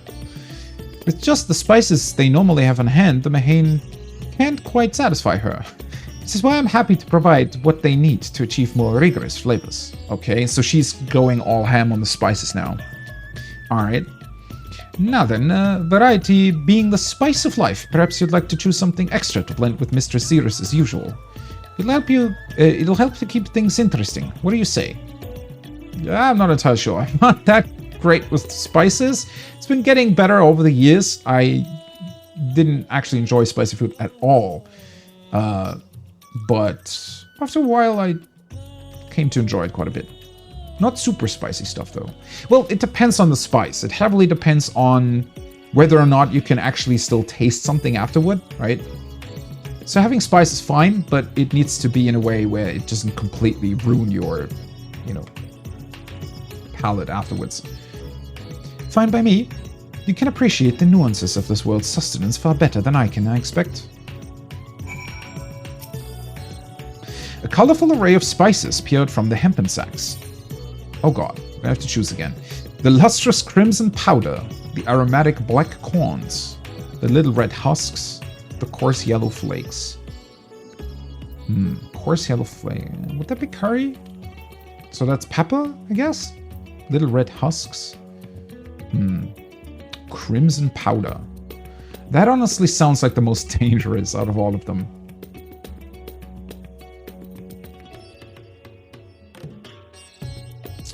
Sounds like some amazing powder. I think I'm gonna go with the powder. The lustrous crimson powder. Sounds like the most interesting. Bright red in color, this powder is hot just to look at. Oh god. It will likely induce a healthy sweat when consumed. Okay, now I need to... What does this say?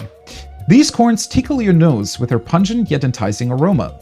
One can imagine them lending dishes an appetizing scent. Okay, sounds good. Little red husks. These tiny husks give off a citrus-like scent. Okay. Perhaps it will imbue dishes with a zesty note.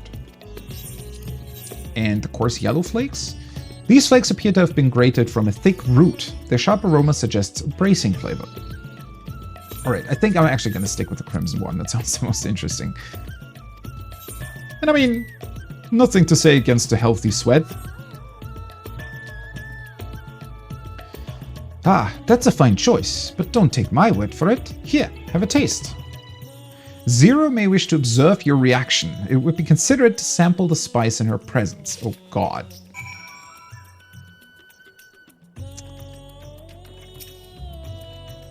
Well, guess we have to do that, huh? You tentatively place some of the spice on your tongue. A veritable blaze engulfs your mouth. Oh god. Your reaction speaks volumes. That will suffice then. Or I guess that's what she wanted though, right? She wanted the most spicy one. Always a pleasure, Mr. Zero, and do give me my regards.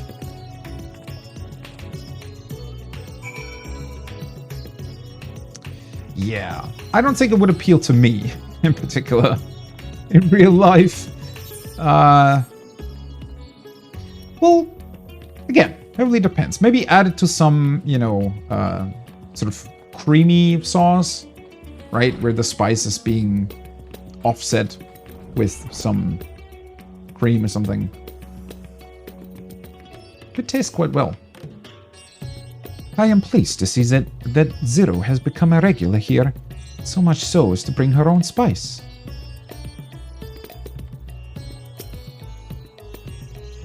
It is kind of weird though. I guess very good restaurant would also...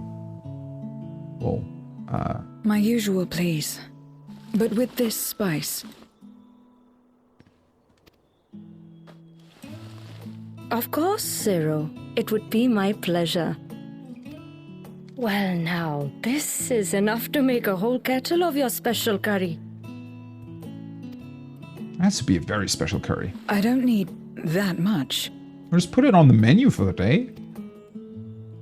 Rest assured, it's easy enough to make a serving just for you. Or we could make the kettle and share it. There would be enough not only for your companions but other diners as well. I dare say everyone will be delighted.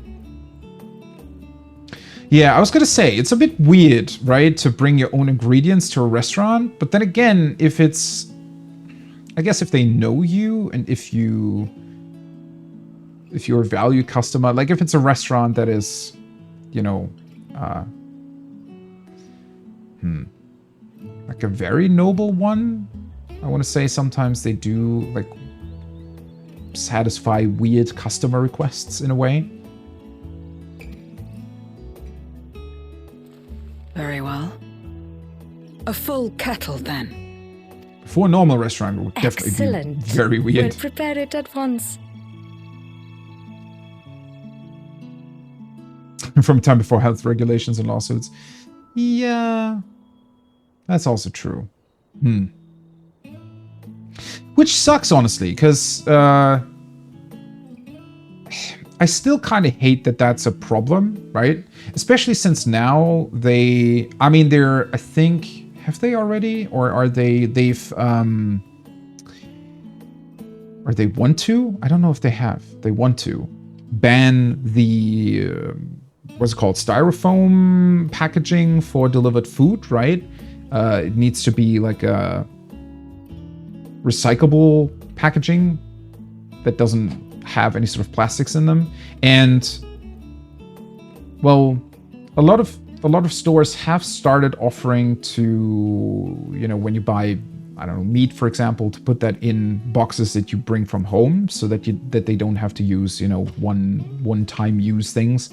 But there have been some problems there as well, because they wanted to do, I think they were thinking about introducing like packaging that could also be brought back to the store, right? Like the bottles that you can bring back and get a little bit of money back. They were thinking about doing that sort of same system, but for, well, just all of the other stuff you would buy in a supermarket.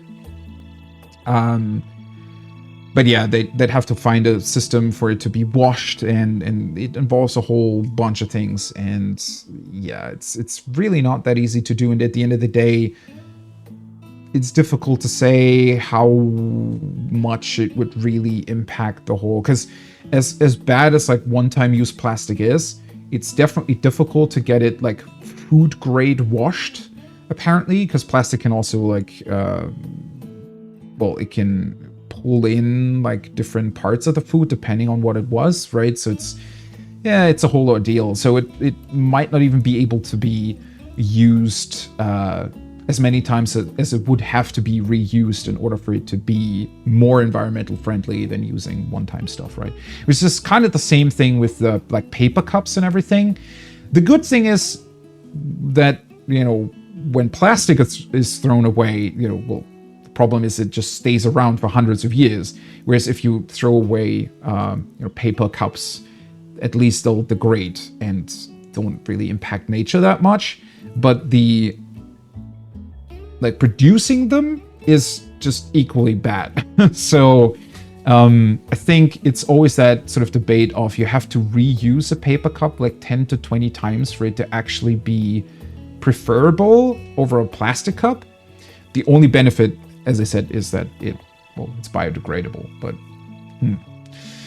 there are definitely a lot of difficulties there with like food grade things and stuff. Although that being said, I mean, health concerns are kind of overblown in a lot of cases. I always like when people sort of say, oh God, you're eating like raw meat or something, but it's totally normal in a lot of countries and they don't have more, you know, probably like as long as it's done correctly, there's nothing wrong with eating raw meat at all. But yeah.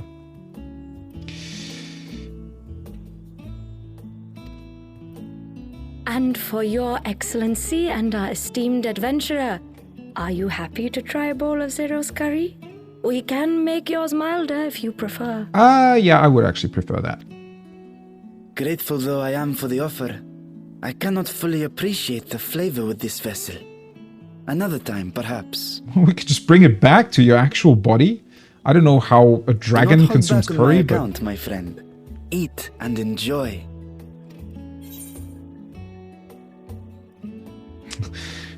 If I could have mine a touch milder, you know. I like my ultimates, but I don't like... Understood. Please, make yourselves comfortable. You know, to have the color palette of my food be the ultimate great experience. As mild as the law allows.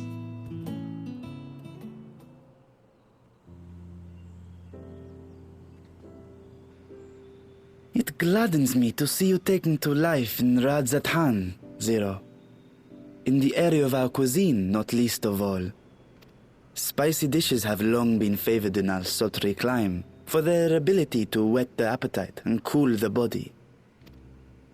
Of course, spices also have the effect of preserving foods, which makes them highly coveted in foreign lands. All good points, honestly. All of this has given rise to a thriving spice industry, and the wealth it brings has allowed our nation to prosper while maintaining its neutrality. So you trade your spices? Seems rather more complicated than trading in ether. Yeah. There's a lot more complicated stuff about trading in our world, I feel like, than the honesty, simplicity of trading ether in the 13th. In the beginning, this land was no more than refuge for me. But now it is my home, and the people of Radzatan my beloved children. Together, we build this vibrant nation. And naught would please me more than to show it to my sister one day. Kind of makes you wish that Helsvelga and Nidhogg would have, you know, interacted the same with Ishgard, but... Well, I guess it was Ishgard who wasn't really in for dealing with the dragons that way. Vibrant. Rubicante said the same when he described this world. A reminder of all that has been stolen from us. What many who remember doubtless yearn to take back.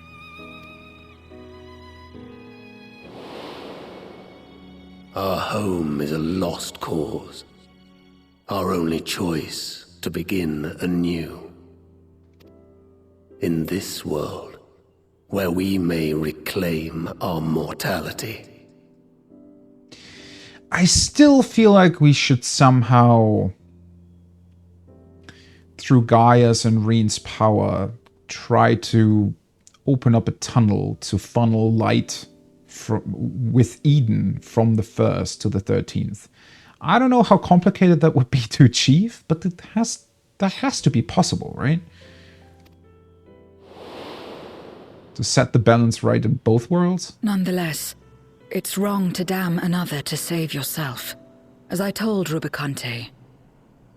As I found myself moved to speak.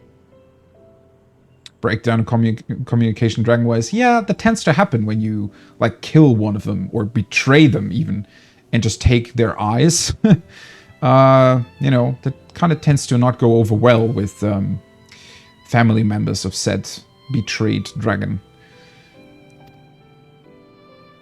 I still do not understand what made me feel this way, nor what compels you mortals to help one another. But I hope to someday. We too hope that you will find the answers you seek.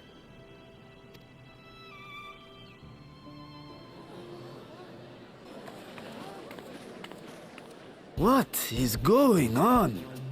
What's happening? Oh, it's the curry. Compliments of Mistress Zero, the Satrap's honored guest. We are serving a special curry for anyone who wishes to partake. But be warned, it is not for the faint of heart. That honestly looks really good. It's been a while since I've eaten, you know, sort of a bread. What is it called exactly? Well, this sort of bread type, together with the meal. It's always really, really tasty. Oh, by all means, I'd welcome the challenge. Curry applies done. That would be pretty funny if they actually do that. Sisters have mercy. The smell alone. Oh god. Uh-oh.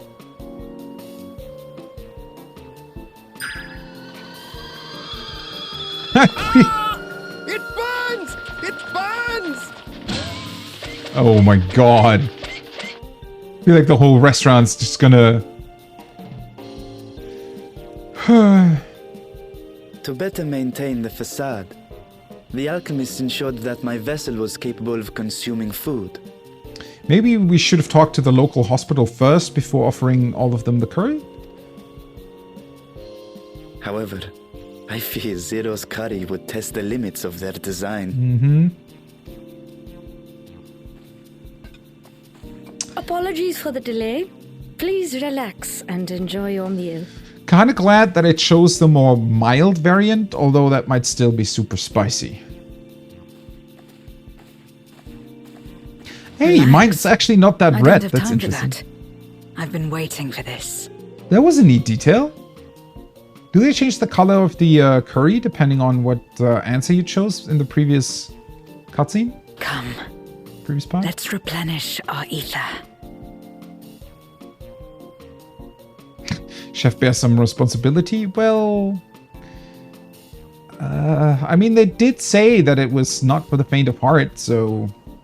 A warning had been issued.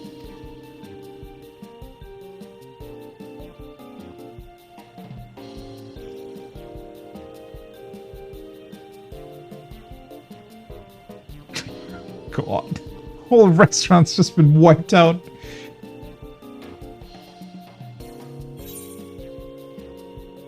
My whole life flashed before my eyes, and it was exhilarating.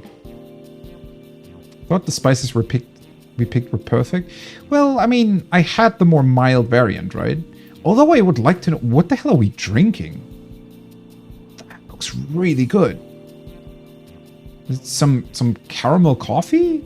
Or milk coffee? That looks really awesome. I want to have that. Let's go with my whole life flashed before my eyes and it was exhilarating. Chef must be ruining I the trust you have experience. eaten your fill. He would even get a chain bonus for that. Like a really big one. I shall have Merid prepare a meal for us to take to Estinian. I suspect he too is overdue a replenishment. I want to have that drink. That looks like super good. By this hour, he will have retired to his chambers at Magaduta. Come, let us pay him a visit. I want to see Estinian eat spicy food.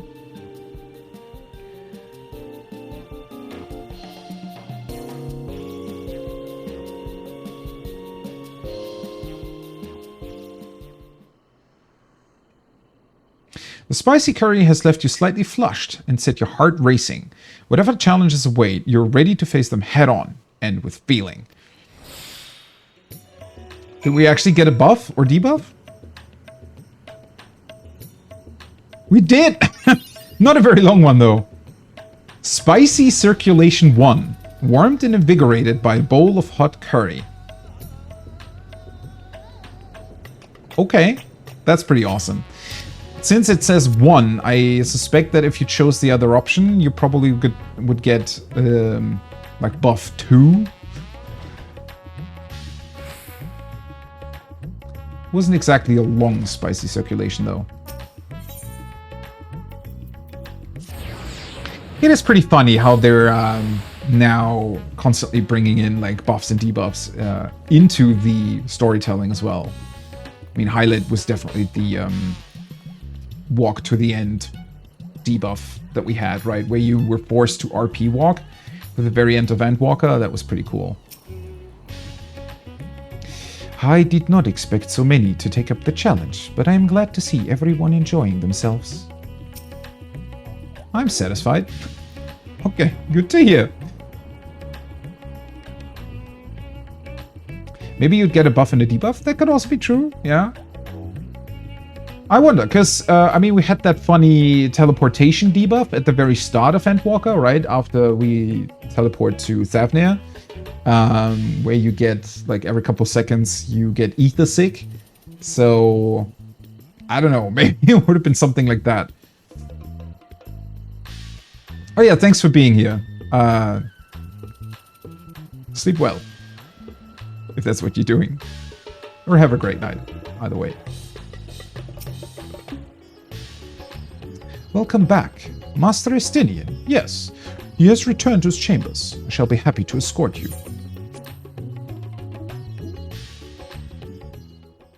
Also, I find it interesting that we're now constantly... It feels like we're constantly Estinian, eating. Are you there? We've brought something for like you. with the Scions. We had that in the last stand with Ishtola and Urianger before we went to Ultima Thule. That little part with the burger eating with Alisei and Grahatia. It's kind of fun. Obviously, they need to be careful not to overdo the whole eating with the Scions thing, but it's a cool way to, like discuss important topics while still also having some character development just between the characters, or not really character development, but seeing their relationships being brought forth a bit more. I enter. What was he doing?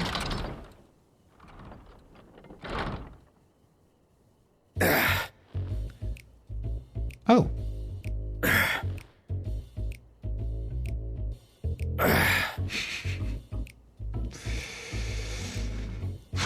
Well, ever since they introduced that sweat texture, they've definitely gotten their share out of it, huh?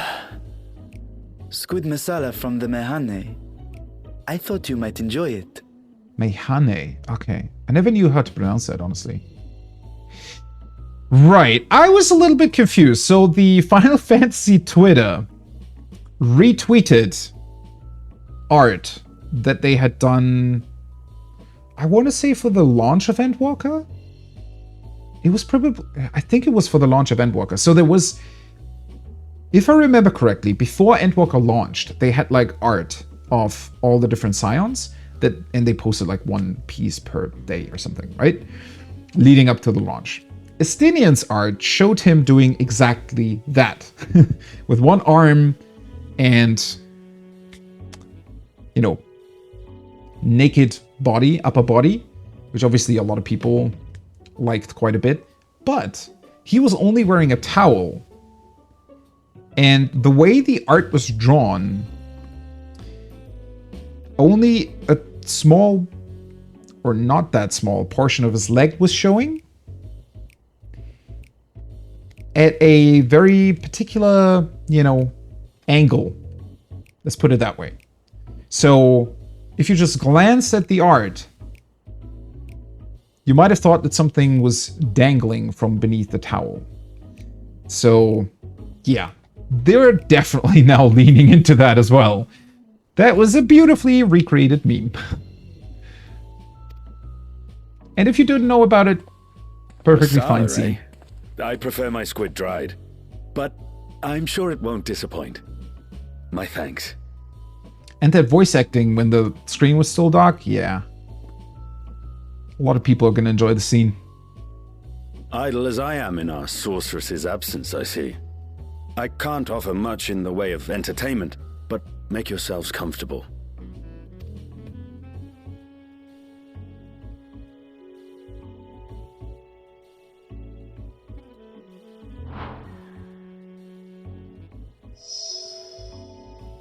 Shall we disrobe as well? All right, I didn't know what to expect here, but she's just confused. I was gonna say, wait, does she like him without clothes, or what's going on? But she's just confused if this is a normal thing while you're eating. No. We simply caught our friend unprepared. He will make himself presentable at once, I am sure. Uh-huh. You heard that, Estinian?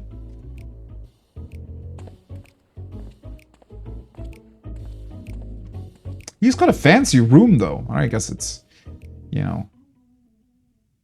makes sense for him.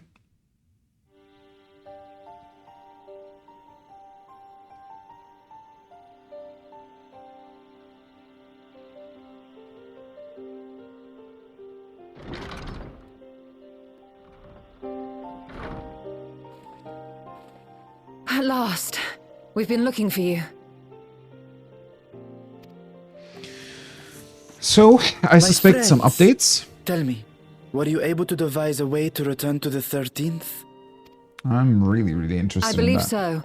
It required a visit to the moon, where I took the opportunity to enlist Urianger's assistance. All right. Well, now I'm really interested. Ishtola hath told me all. I should be glad to help you free Azhdaya and put an end to Golbez's dark plot. Is it a dark plot, though? We still don't really know. If Rubicante spoke true, both Golbez and Ashdaya are on the moon of the 13th. Unlike here in the source, however, we have no means of making the journey from the surface of the star itself. The technology simply does not exist. Therefore, I propose that we employ a gate to deliver us directly to our destination.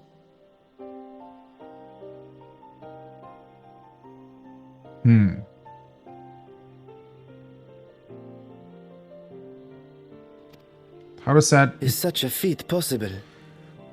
What does that have to do with the moon? I mean, the moon's a spaceship, but we're trying to travel to a different dimension. In theory, having once been a single hole, the source and its reflections share striking similarities in geography. Yeah. And according to a certain someone who unceremoniously whisked us away to the first, the same locations across the worlds are intrinsically bound. Yeah. I mean, we kind of knew that. All of which is to say, were we to pass through a gate on the source's moon, it should lead us to the moon of the 13th. Right. So you kind of always end up at the exact same location on the respective reflection. Yeah. Well, I mean, that doesn't really help us, though. We already knew that. How does that correspond to us actually utilizing a gate? That's the problem, right?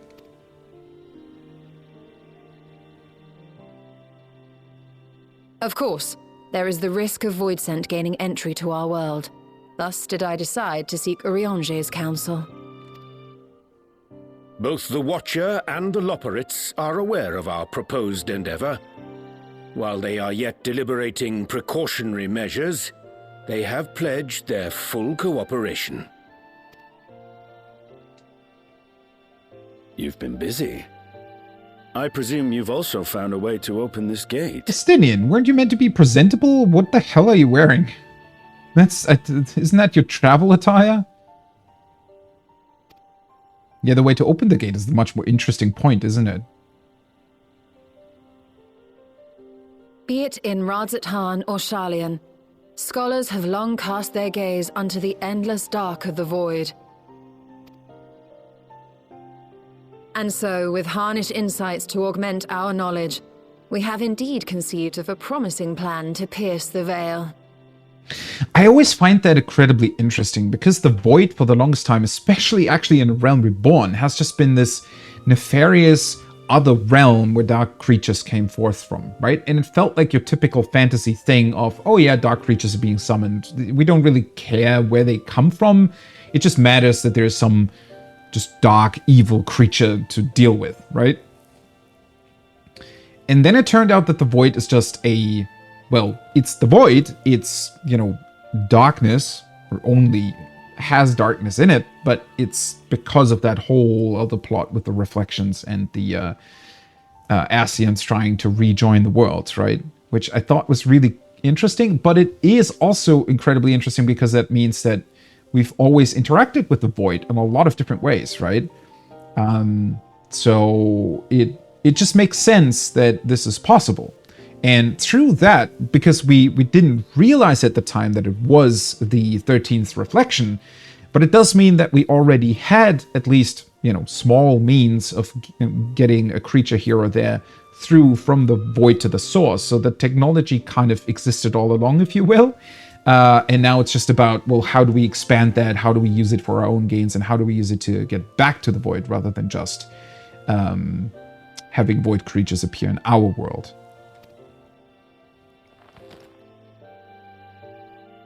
A plan I am confident will succeed, precisely because the moon is our stage.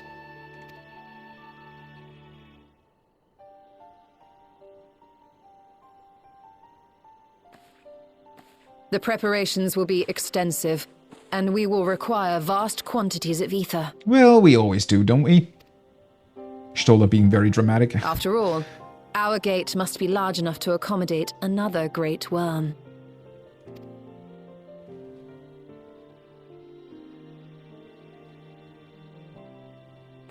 My proposal entails delivering copious amounts of ether to the Tower of Babel in Garlemald. Oh. Alright. As you will recall, Fandaniel used the structure to destroy the brand's imprisoning Zodiac. But wasn't he utilizing all his other towers to funnel ether to the big one? To the Tower of Babel?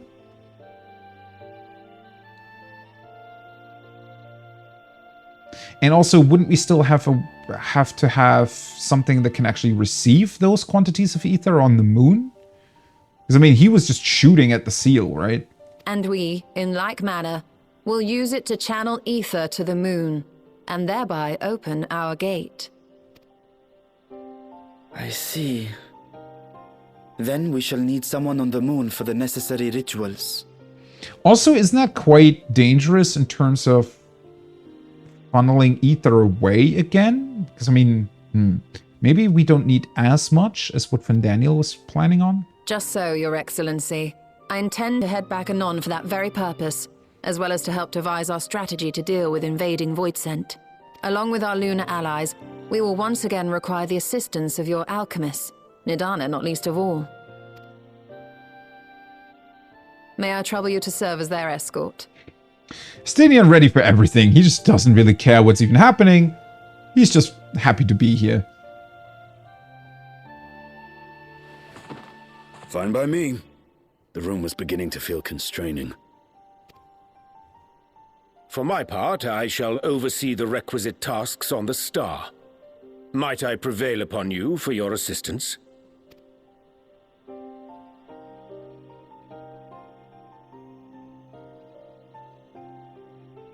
If all are in agreement, then let us set to work.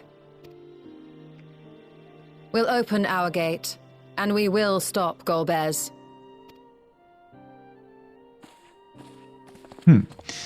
Actually really like that plan. It sounds like a very, very interesting one.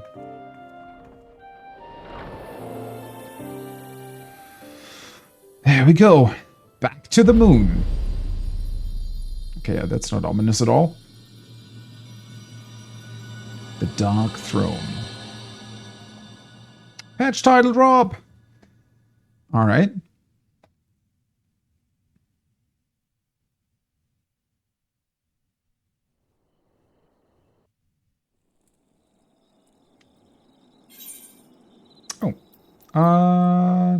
Do I need any of these? Gyros. Oh, cool. A slice of slow-cooked loathsome meat wrapped in the leafy greens and tucked into a pocket of freshly baked bread. Oh, that sounds so good. Do I need any of these? That's not the new food, right? That's old food. So, let's just go with the... Well, then again, sometimes the food can be sold for more than what the gold pieces are. You know what? I don't want to bother.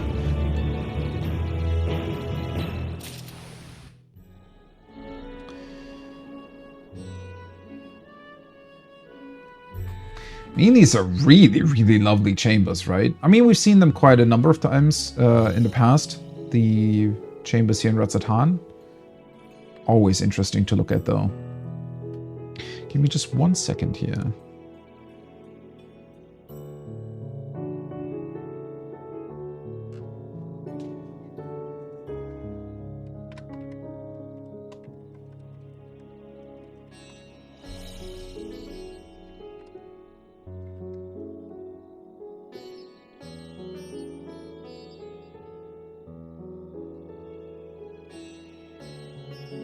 Okay, there we go. I cannot thank you enough for your constant support. You have no shortage of allies at your disposal. Yeah, we never really are in need of allies. Going ham.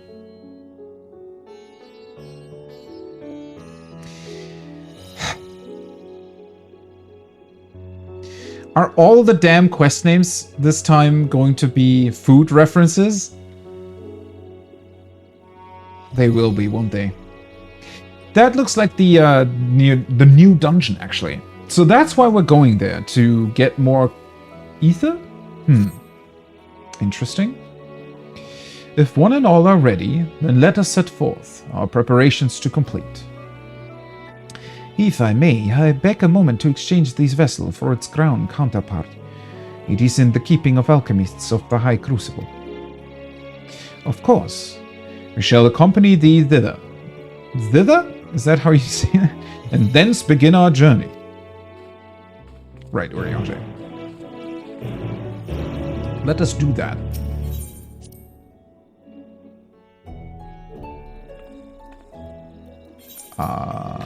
Where do I need to go? Main Aetheryte Plaza. It's probably the best teleport destination there.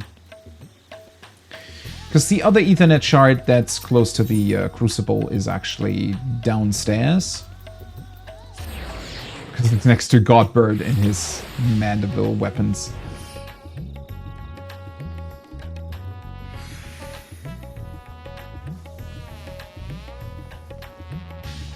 Man, I'm really excited where they're going to take the story.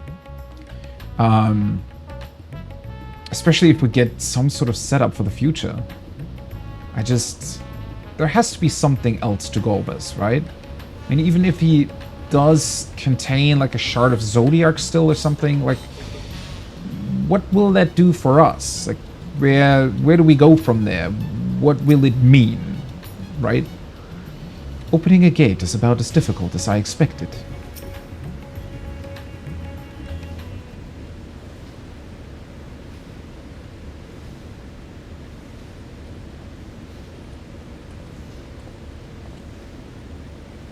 My apologies for the delay.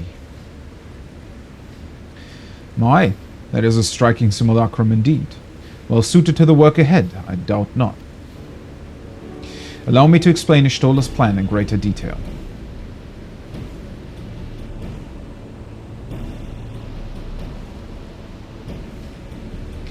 As you know, we seek to open a void gate in Mare Lamentorum, that we might gain direct passage to the moon of the 13th.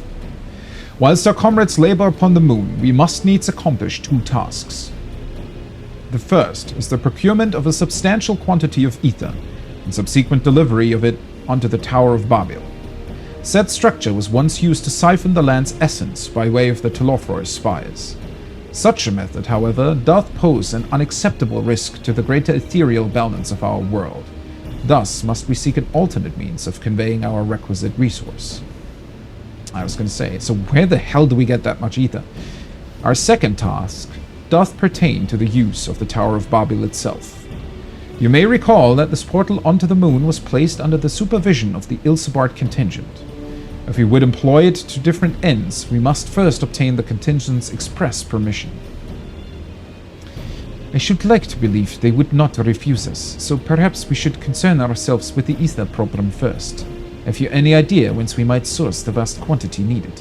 Yeah, the whole thing about the Ilsebard contingent, I mean, sure, we have to tell people, right? Because obviously there are risks involved and people need to be prepared, so I get that. But, I mean, without us, this world wouldn't even exist anymore, right? So I feel like that's kind of a way to convince them to follow our lead here. Hi, a likely location doth come to mind. Let us make for the airship landing. There, I shall reveal more. Ooh, are we actually going to use the airship landing in Ratsatan? I was going to say, we were there like 2 or 3 times, but it hasn't really seen that much use, I want to say, for quests or story purposes.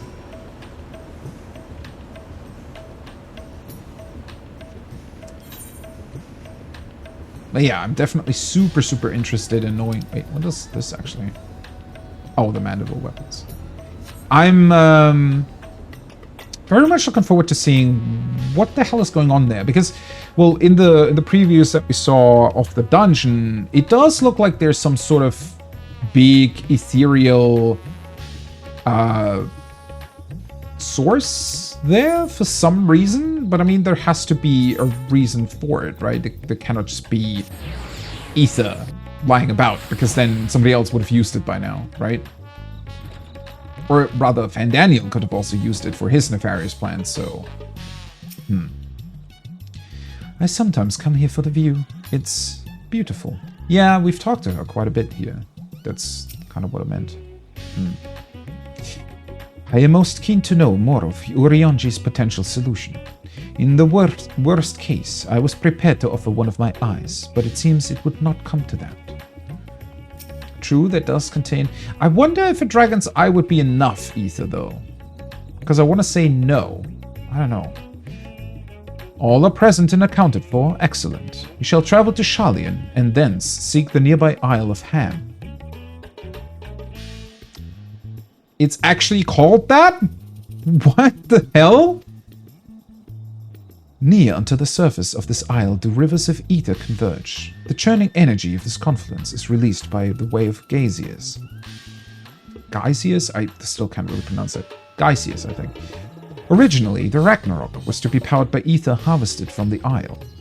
But as well you know, an alternate power source was ultimately found for the vessel. Passage onto Ultima Thule, to the very limits of existence, was facilitated by naught less than the strength of the Mother Crystal herself. As such, the Isle of Ham's vast ether deposits remain untouched. We may help ourselves to that energy, provided we are able to secure the forum's permission. Okay. I guess that makes sense. I kind of wish we would have heard about that before this time, because it feels like a bit of an easy solution, but sure. Yet again, with needing permission, there's nothing straightforward in this world. Such is the nature of politics, I fear, and as the Scions of the Seventh Dawn have been officially disbanded, no longer are we a recognized collective, a somewhat disadvantaged position, bureaucratically speaking. The Isle of Ham. Yeah, you heard that right. Apparently they just went with food name, because the first quest was called Currying Flavor, now it's called Going Ham, which obviously, yeah. It works, but interesting nonetheless. I wonder if that actually is some funny, twisted... Because what was it? What ultimately turned out to be Eureka was the Isle of Val. Don't fully know what kind of language those names are based upon, so...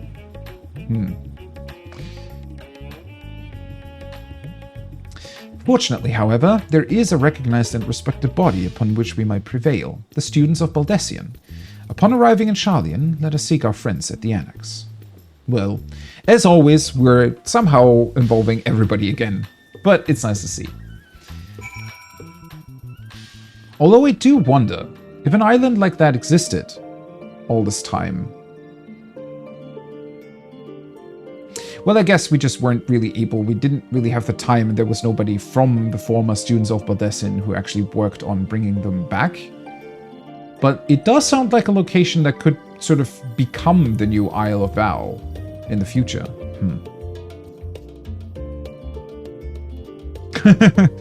Did I hear that right? Yeah, you heard it right. Isle of Ham, indeed. Honestly, sounds like a location that could easily be part of Tears of the Kingdom as well, right? And you'd maybe have to find some particularly large boar or something. An island literally bursting with ether. That's the sort of paradise Voidsent dream of. When I last came here, it was to deliver my sire's scales. How long ago it seems now. Yeah, how long indeed. It's kind of crazy to me that Endwalker has been out for 1.5 years already. Time really passes, huh? While Mistress Kryl hath burdens enough of her own, we may be confident she will do her utmost to assist us. Also, I kind of already forgot, or half forgot, that Ojika Tsunjika here is the brother of whatever Tsunjika name she had that helped us with Baldessian's arsenal in Eureka. So he might actually be really interested to hear about this Isle of Ham as well. I mean, I'm sure he knows it exists, but that we're going to be using it, I mean. Oh, wait, I should probably change this. Welcome back. What brings you here today, and in such colorful company? Greetings, Ojika. On this occasion, we are come to seek the students' assistance in a matter of some urgency. In that case, you'll want to speak with Kryl. She's in the main hall, sorting through our archives. There's a visitor with her at the moment, but it's no one you don't know, so feel free to show yourself in. Ooh. What visitor? Can't be Grahatia, because he wouldn't be considered a visitor, right? He's part of the students. Well, hello there. I haven't seen you in a while.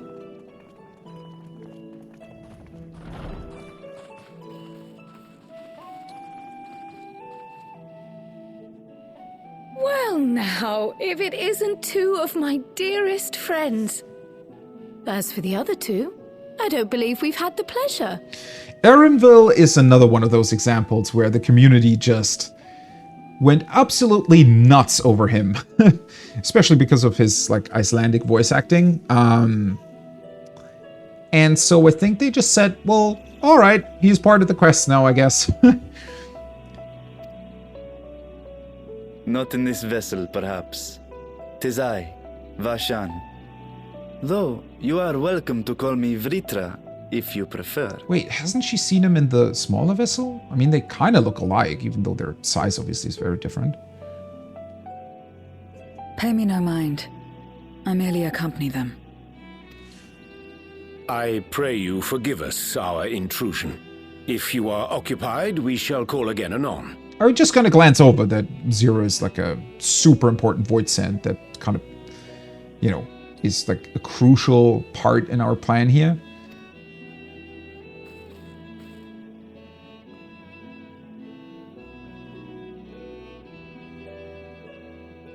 It's quite all right. We've just finished swapping all our secrets anyway. Erenville occasionally comes and shares the latest Gleaner gossip, you see. Kryl interested in gossip, huh? From forgotten ruins to mysterious relics, if there's aught that might be of interest to the students, he kindly lets us know. Honestly, I really want the students of Baldessian to become like a bigger thing again. And to potentially also have like a bigger side quest line in the future. That would be awesome. Or alternatively, just involve them more in the main quest as well. Alas, I must soon depart on an expedition. Because they were in A Realm Reborn, kinda, if you will. Although we never really interacted with the students themselves, but their sort of help was crucial at certain points. As I may be away for an extended period, I wish to give Kryl fair warning. Hence my visit today. I see. There are specimens that want for procuring, I presume? No, it isn't guildship business, but rather... homecoming. Okay. But enough about me. You have business too, yes? And I'm in the way. I want to know about what the hell are you up to? Far from it. As a matter of fact, we should be grateful if you could stay and share your knowledge of the nearby isles with us. We seek a means to travel to the Void. There, a man named Golbez plots to invade our world. A man who even now holds my sister hostage.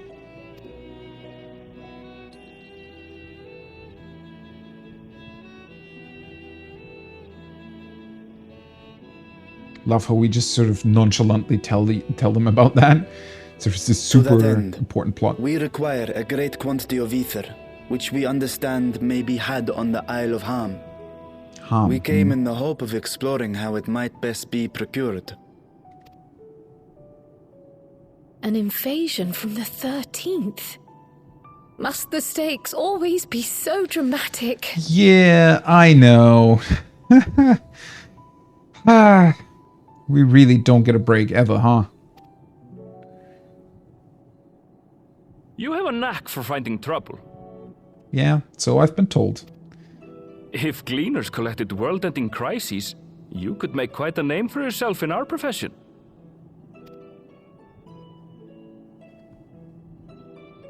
It's true the Isle of Ham is a veritable font of ether, but as it's under the Forum's direct jurisdiction, only a privileged few get to set foot there. I myself haven't. Well, it's a good thing we know a couple members of the Forum then. So if we want to help ourselves to the Isle's ether, we'll need to secure the Forum's permission.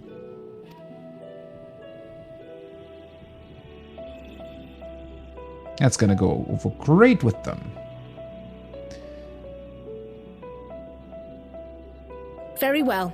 The students of Baldessian recognize your endeavors as combating a grave threat to the world. As representative, I hereby pledge our full assistance. Thanks, Kryle. The rest of the forum probably won't be as accommodating, I fear. Now that it's official, you may leave the politics and paperwork to me. Our operations remain small, but we shouldn't meet any undue resistance. We are truly grateful.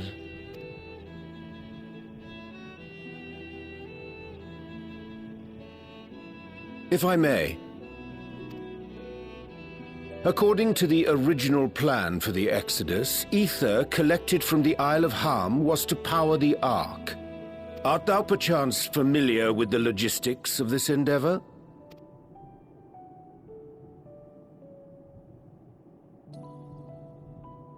I don't know anything about that, I'm afraid. Nor do I think any cleaner would. You might have better luck asking someone involved with the Ark's construction. Yeah, the Gleaners wouldn't really... I mean, they're not collecting ether, right? So it makes sense that they wouldn't really know about it. Although I do like that... well, it just makes sense that nobody was allowed to set foot in there, right? It's probably actually a pretty highly secured area, I would guess. Considering how highly secured the inner parts of Labyrinthos have been. Margaret, for instance. She's a researcher in Charley and Hamlet. I met with her for a job recently, and she mentioned working on the Ragnarok's propulsion system. You could do worse than to seek her out while awaiting the forum's verdict. We may well do just that. Our gratitude for thine advice, and may this threat be but a memory upon thy return. You're quite welcome. Now then, if you'll excuse me.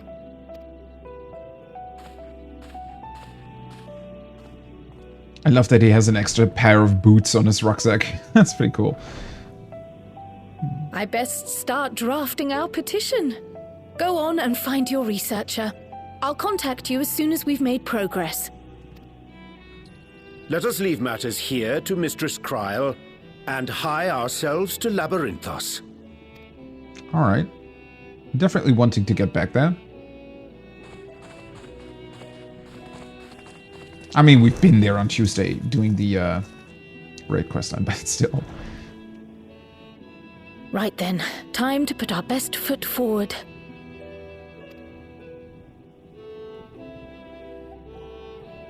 So much paperwork. Oh god. A pity you can't tidy yourself. I should have had Ishtola enchant you when I had the chance.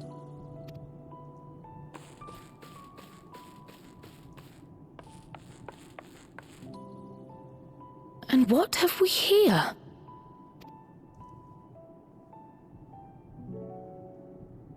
Later, Kryle, later. You've work to do.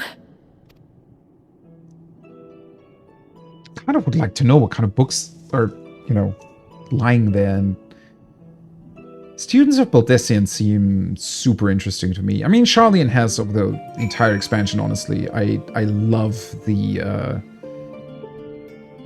sort of feeling of it being an actual, school / university campus is really, really cool. Just like the feeling of it. All the knowledge contained here always makes me want to just be able to go to the library and pick books with interesting topics about the world, if that was the thing you could do. It did say it added something to our unending codex. The Students of Baldessian. All right. It's actually cool that we do get an entrance on them, because the Students of Baldessian have been a bit of a weird topic, honestly, over the course of the game, because they were introduced really, really early on in A Realm Reborn, actually, and helped us quite a bit with the whole primal threat, right? And I think they also somewhat went back to 1.0, especially with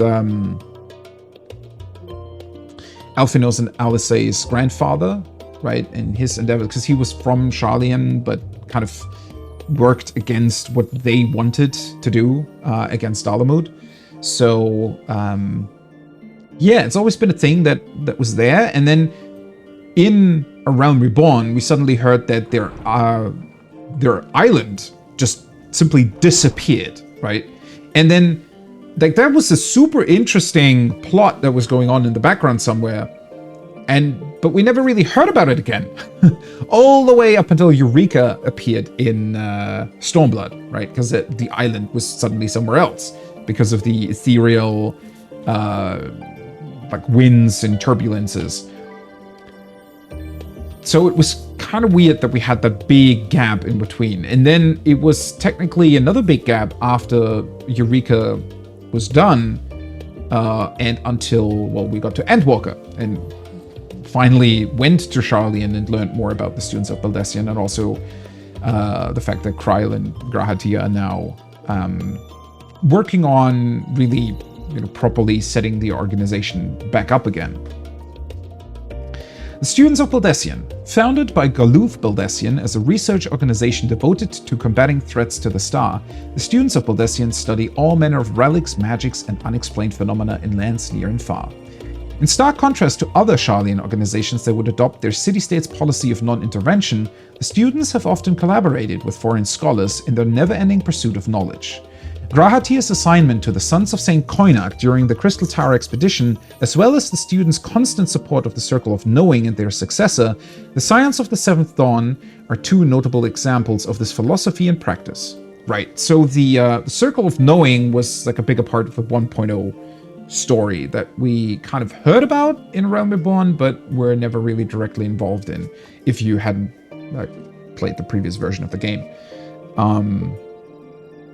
And it's also cool that it's related to Grahatia's assignment to the to St. Koinak and the whole Crystal Tower expedition, especially because that later on became super important for the whole setup of Shadowbringers, right?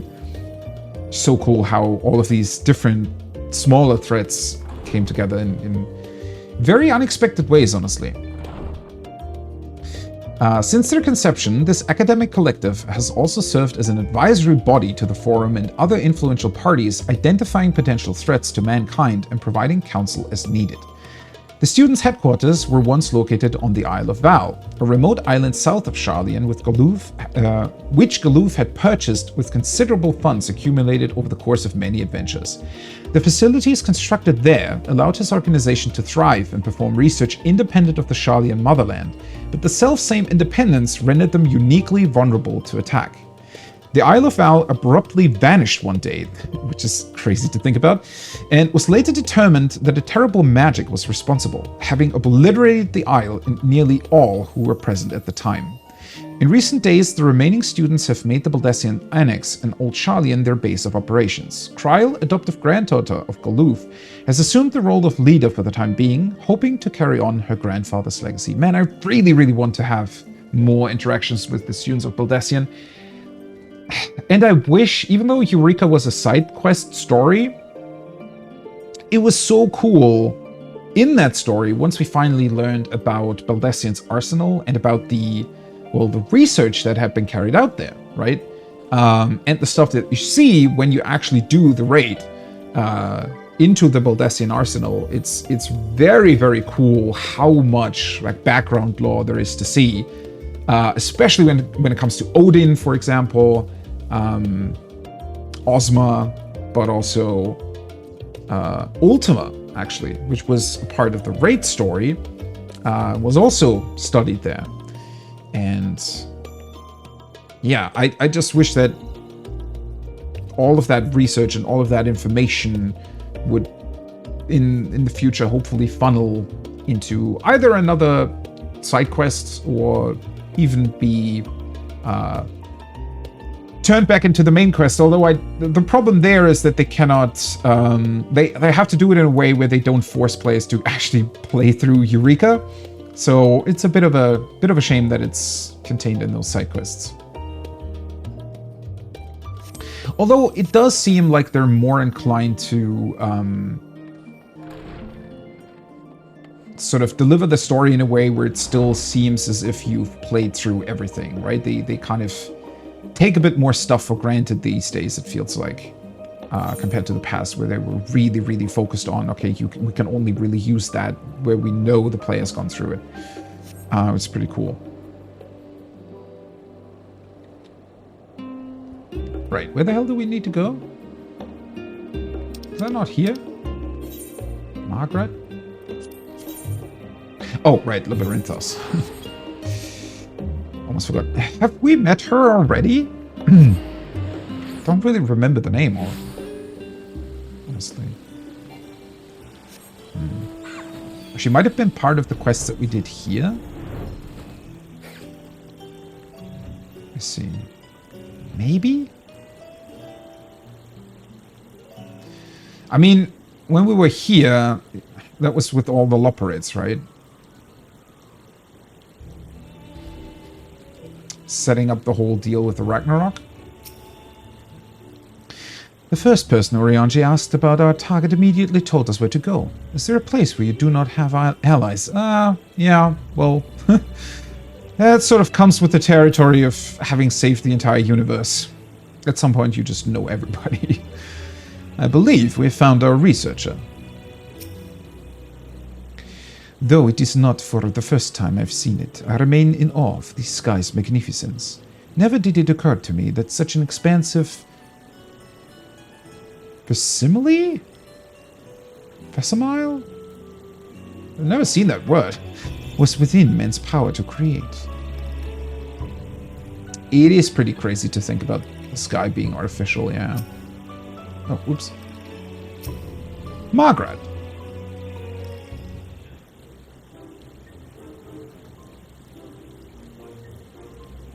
Visitors? How delightful. If you require assistance, then ask away. It so happens you've caught me in post-deadline bliss. Okay.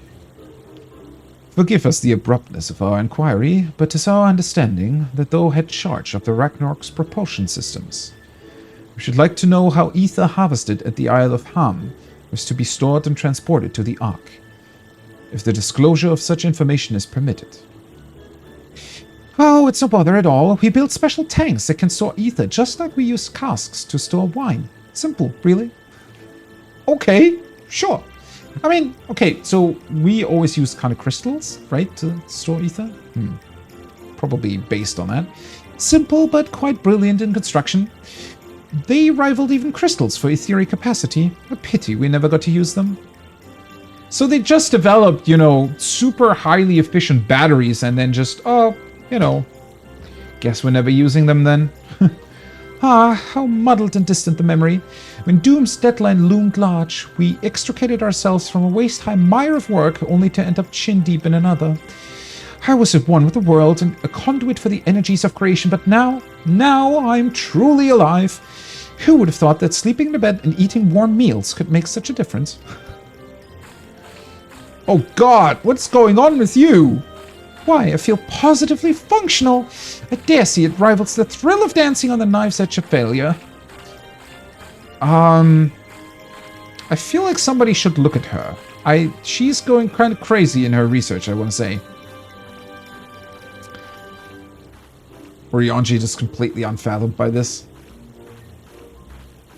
We are glad for you. Quite.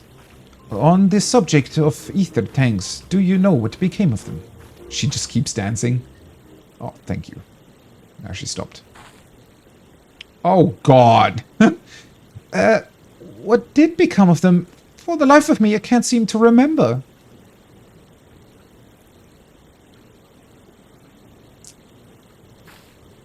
I want to say she desperately needs a vacation.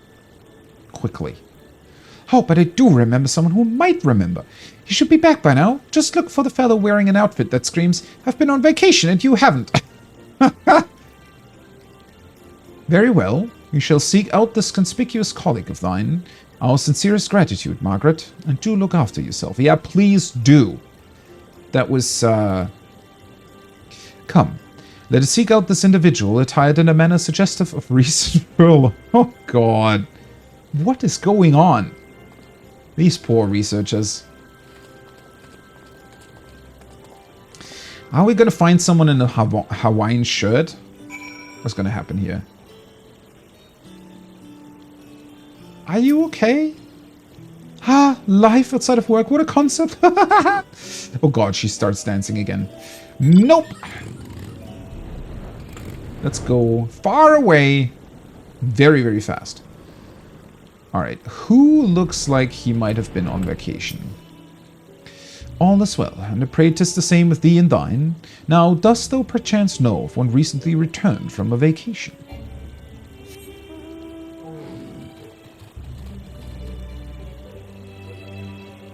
All of these people deep in their research. It must suck, though, to live under an artificial sky that also still rains from time to time. Obviously, it's needed, right? Because otherwise the plants wouldn't grow, but... Oh. I think I found our conspicuous vacation person. I do not know what a vacation is, but that man strikes me as more relaxed than most. Yeah, Zero wouldn't know about that, huh? Of course, it's a Lalafell. And he is wearing a Hawaiian shirt. Nice hat, though.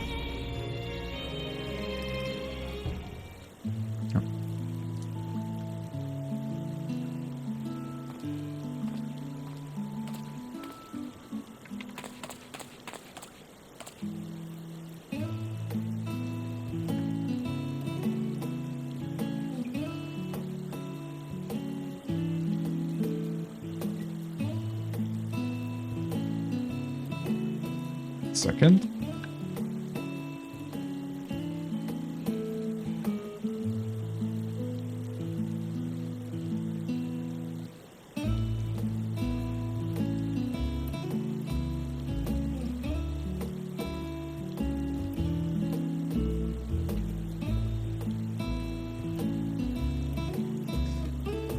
There we go. Coco Danko. Wait, isn't he the guy with the explosions? Of course he is, isn't he? I was gonna say, why aren't we asking him? Because he was, like, directly involved in building the Ragnarok, right? The face that launched a teeny tiny toy boat. I don't really remember his voice, but it was weird. How have you been? Able to catch a bit of rest?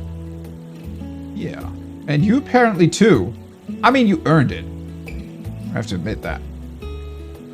Well, if I don't know about the ether tanks, who in Bergot's name would? Born right in my very own workshop they were.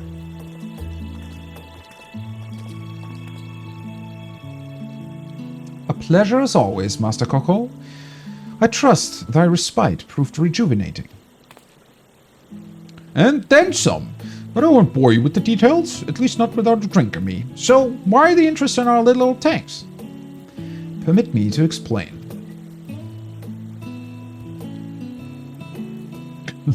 Now I want to know where he actually vacationed. Wonder if he met Tataru there. See, I see. I think I've got the long and short of it. It goes without saying, but we all owe you more than we can ever repay. If you need our ether tanks, then they're at your disposal. Well, thank you. There's just one problem. You need the forum's approval to set foot on the Isle of Ham. Were it up to me, you'd be on the next ship out. But a lot can wipe their arses unless it's in accordance with procedural motions. Hello, Master Fortuno. You may be assured that my backside is immaculate.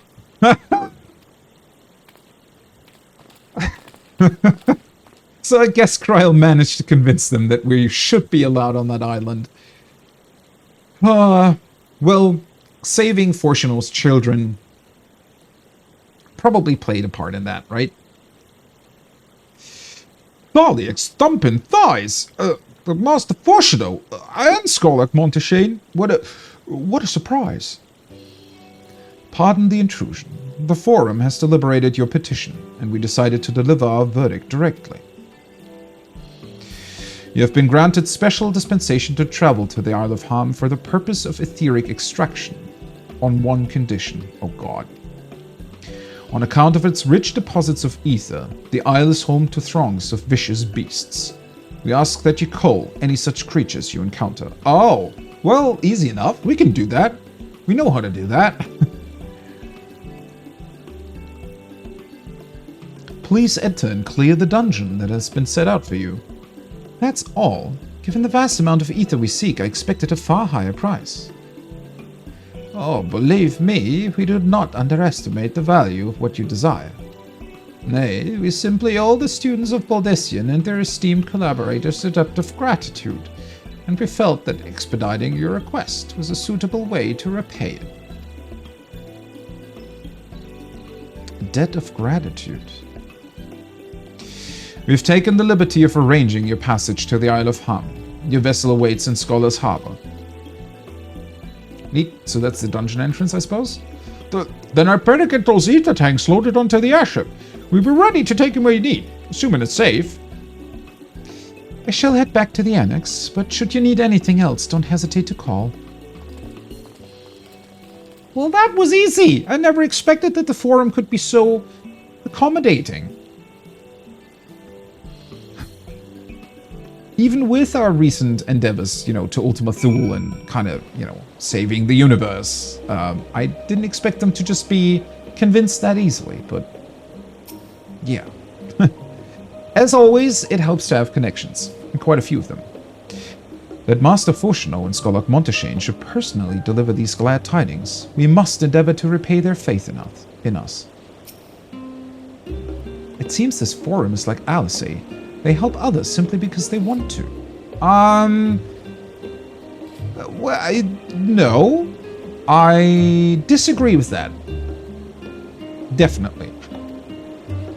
They weren't accommodating at all when we first interacted with them. All proceeds apace thus far, and it is thanks to the enduring bonds you have forged. Now I really want to know where they're going to take the storytelling in 7.0, because... Bound for the Isle of Ham. Oh. You look like the ones Master Fortuno told me to expect. Didn't expect this to be voice acted. That's cool. But what I was gonna say is that, especially in Endwalker, but even before that, they definitely, I don't really want to say struggled, because they still navigated that quite well when it comes to storytelling, but it's always this sort of difficult thing to deal with, that we are the literal, the person who rescued the entire universe, right? So it's a bit difficult to refuse us anything, really. Which makes any sort of tasks they set, or any plot points they set up, it's difficult to make them seem like it makes sense that they're not being resolved easily, right?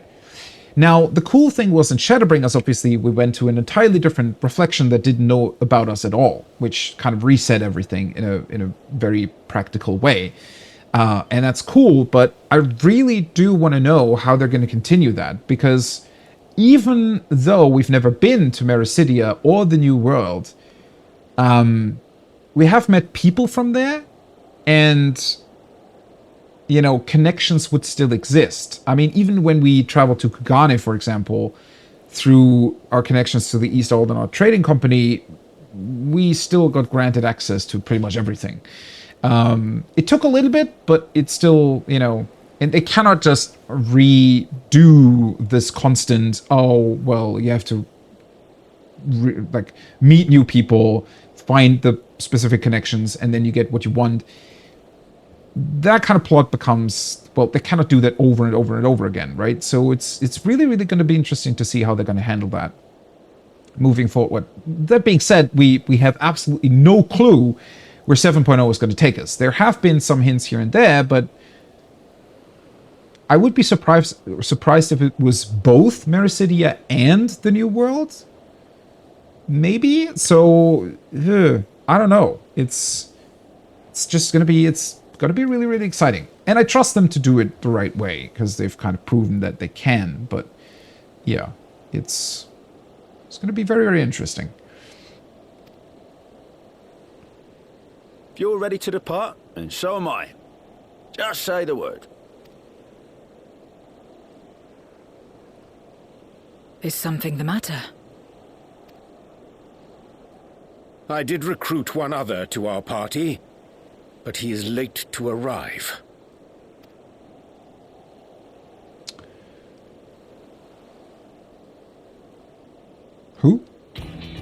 Oh! Well, surprised to see you here. Forgive me my delay. This is Thancred. Thancred? 'Tis good to see you.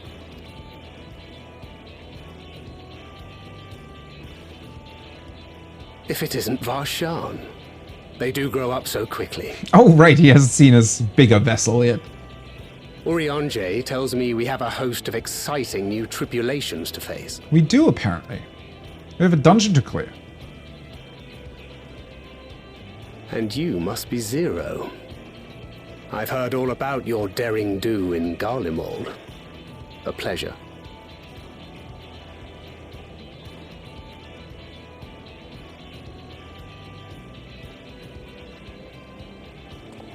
Apart from strengthening our company with his redoubtable skill at arms, Thancred may also serve as a mentor in those matters that trouble thee. Does he? I speak of the intangible forces which bring souls together. Oh, because he had... Yeah. Thancred is possessed of experience both unique and insightful that I am sure he would gladly share with thee. Thou needst but ask. Right. Because he was possessed of an Ascian once. I do like how they're bringing it back to that, right? Because it is a very unique perspective.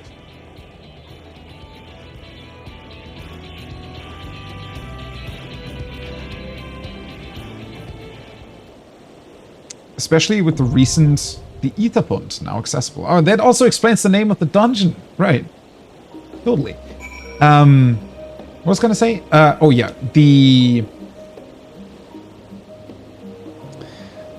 whole raid storyline, giving a lot more context to La Habrea, was really, really well done. Because, well, he was, out of the three sort of original Ascians, he was still the one that had the least character development and character in general.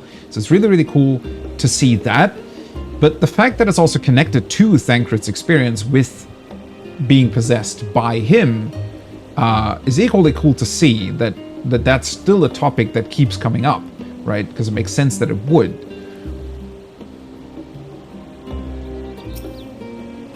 So, you know, I'll tempt in by drift ice all year round. I'll bring you as close to the shore as possible, but you'll have to walk the rest of the way. And we have a party together. Sadly, we'll have to leave one behind, but we'll see. Thancred! Social struggles aside, Zero seems more capable of handling herself. Still, I shall aid her in what capacity I can.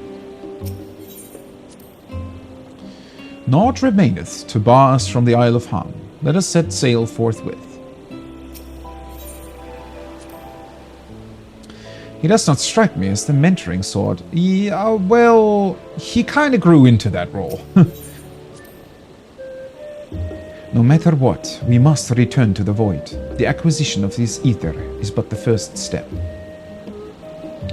Alright, as always, I'm going to do the dungeon the first time with the NPCs to have time to look at everything, to really familiarize myself with it. It's just more fun to sort of take it at your own pace the first time through.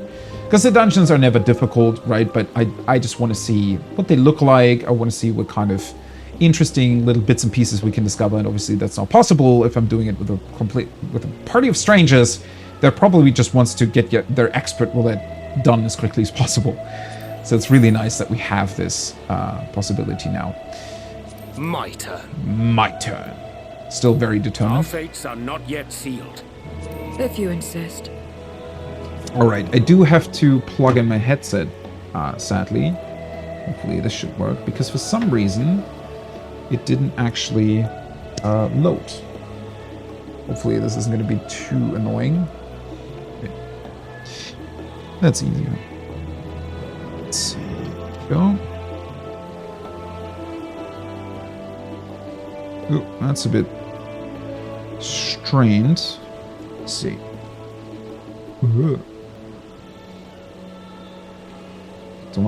Cable management is awful here.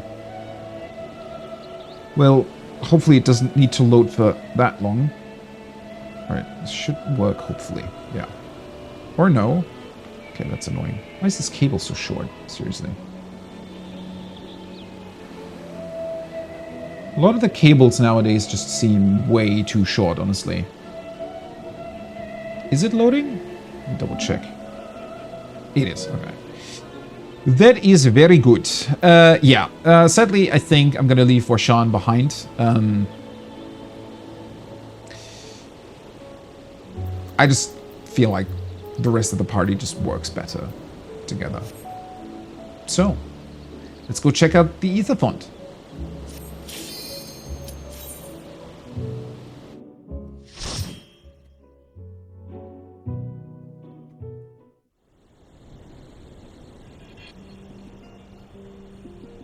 Interesting music. Well, that explains all the Charlian structures here.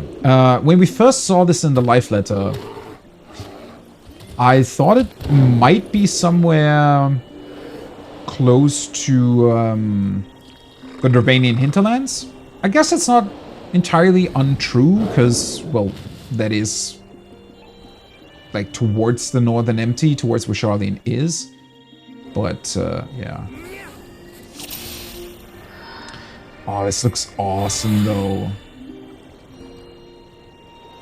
What a cool dungeon. I like how they've set up the ice and everything. Oh, we get a remix of that music, okay. What a beautiful place.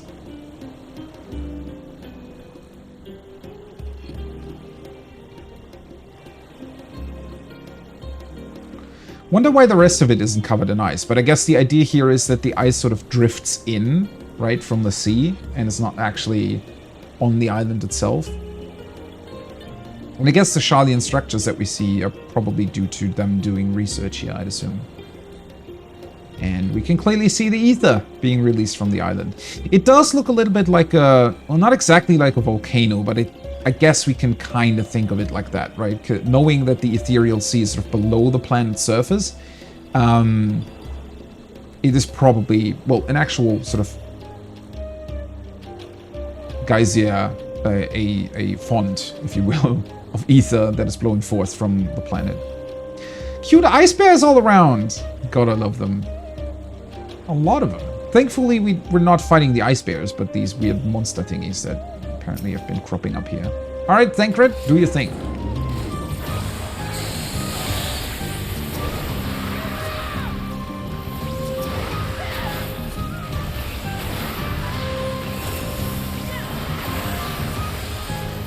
I need to remember how to do my AoE rotation again on Summoner, since I so rarely do it. I never do dungeons on Summoner, right? I always use my Summoner for, that was a bit too late. Oh well, who cares?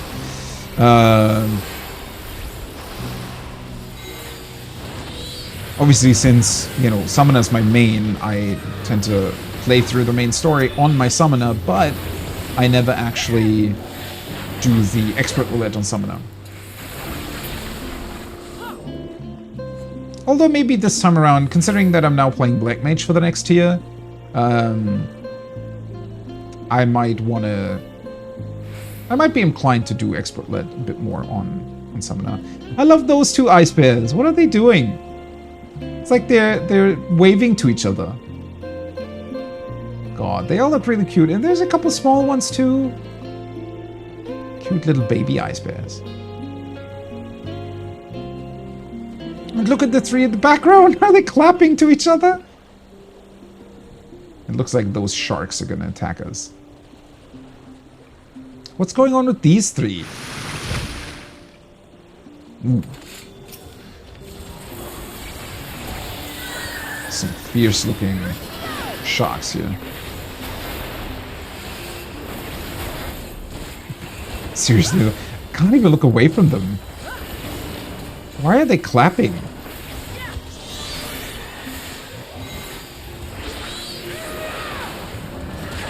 Huh. They are really cute, aren't they?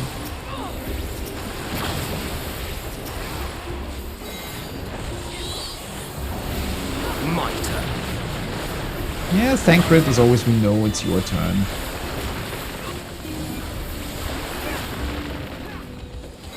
So many... Man, I'm really glad they're not making us fight the ice bears. Because, I mean, bears have been dungeon opponents in the past, so it's cool that the monsters we're meant to deal with on this island aren't the ice bears. They also seem very, very peaceful. I doubt that real ice bears would be that peaceful, but these ones certainly are.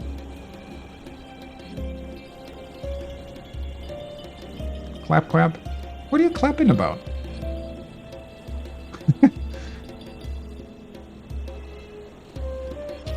Very interesting behavior. I love the color scheme that they chose here with the ice. Well, ice in general always looks very awesome. Always been a fan of that sort of... What do you even call it? Like cyan blue? That gets created whenever like bigger ice pieces like these are floating in water. They're happy and they know it. Yeah, that's definitely a good explanation.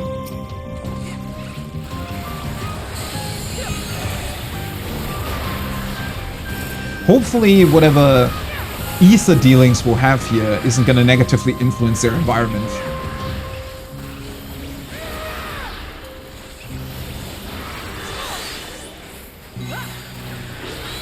Just swift cast that.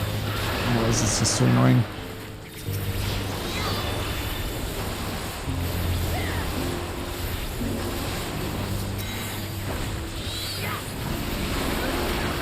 Be gone!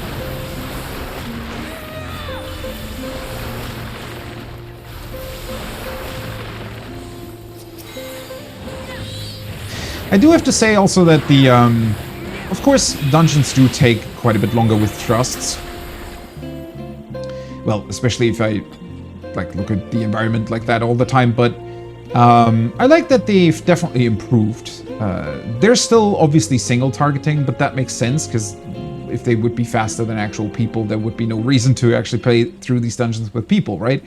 But I like that they at least changed them to where it's not such a hassle anymore to do bigger pulls. Like you can be pretty comfortable in just pulling normally, if you will, throughout the dungeon, which definitely was not possible, or was only possible through some weird sort of shenanigans in Shadowbringers.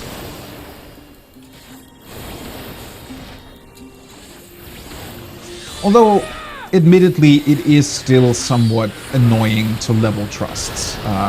You can definitely use that to also level the other DPS jobs, right? If you don't want to wait for your queues the entire time. But, considering how long it can take, it's still sometimes a bit of a hassle.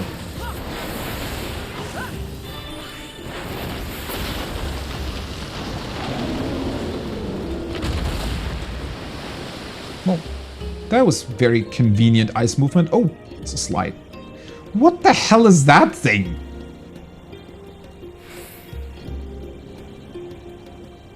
He also looks kind of happy to be here, honestly. A Lingbakr. Well, he also kind of looks like he doesn't really know why he's here, honestly. I do love this, though. So, I guess, depending on the time of year, this harbor will be accessible, or not accessible, right? When it's colder, when the ice is drifting in. The ice is actually drifting, that's cool. I definitely love that detail. It's an awesome dungeon. I really like this aesthetic. Could just stay here and chill for a bit. I'm already kind of doing it, but... Alright. Let's deal with whatever weird thing entered here. Let's also see what it can do. Upsweep? That sounds just like a rate light. Make ready! Of course it is. Tidal Breath? Probably just a frontal cone. Yeah, frontal. 180 degrees cleave. I probably shouldn't have walked back into it, because it could have been a lingering effect, honestly. Together we shall overcome. Slam. created some ice pieces. Interesting. Great White again? Oh. Yeah, those are going to be AoEs. So he creates ice pieces and then resonates with them? I don't exactly know how that would work, but sure. Ooh, some bigger ones now. Make ready!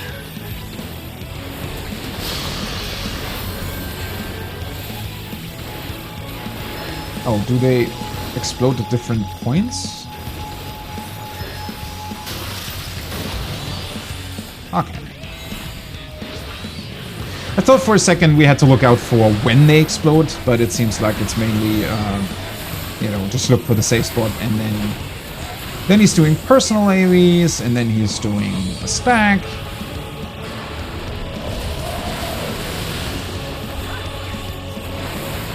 Actually, quite a bit of incoming damage for a dungeon, I want to say. Although, you know, the actual, like, damage in the sense that it's a lot of attacks that are dealing damage, not necessarily in the amount of damage that is going on. Okay, this seems to be a bit more complicated. Oh! Oopsie. Wait, that killed me immediately? Standing in one AoE? Ugh, okay. Yeah, okay. I did not realize that the small ones were going to explode before the big ones. Obviously, that would have made the mechanic quite a bit easier. Because visually, it sort of looked like they were all going to explode at the same time.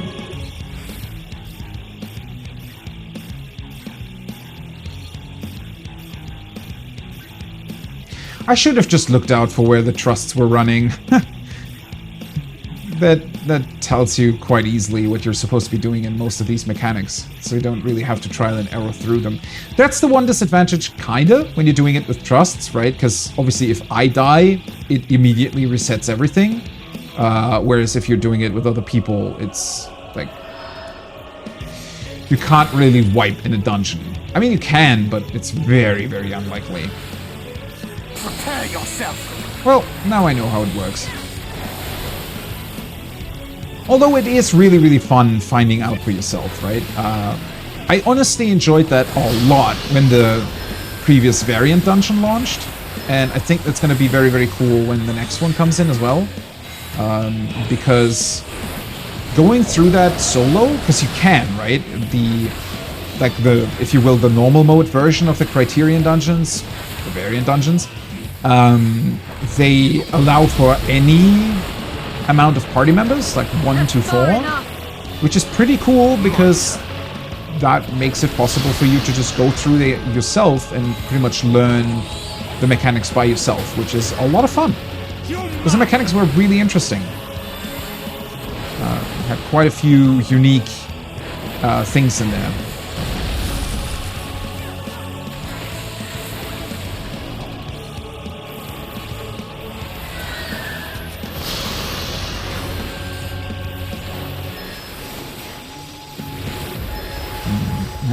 I was gonna say, aren't they gonna move, but... I also think, or at least it looks as if they're now programming the trusts in a way where they take longer to get to safe spots. Mostly probably because they don't want them to spoil the mechanic, I'd imagine. Because in the past, sometimes you had mechanics going out where they were running into position really, really early, like unrealistically early. So it seems like they're working on that and, you know,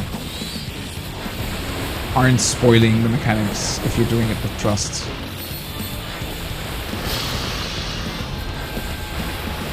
Okay. Ooh. I suppose the tell here is that the... Didn't realize I was standing so close to that still.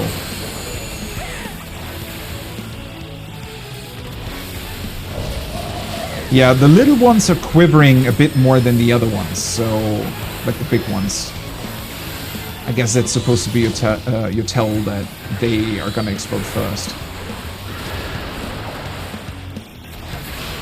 Together we'll overcome this. Could have added that, but oh well. Oh, he's doing it again.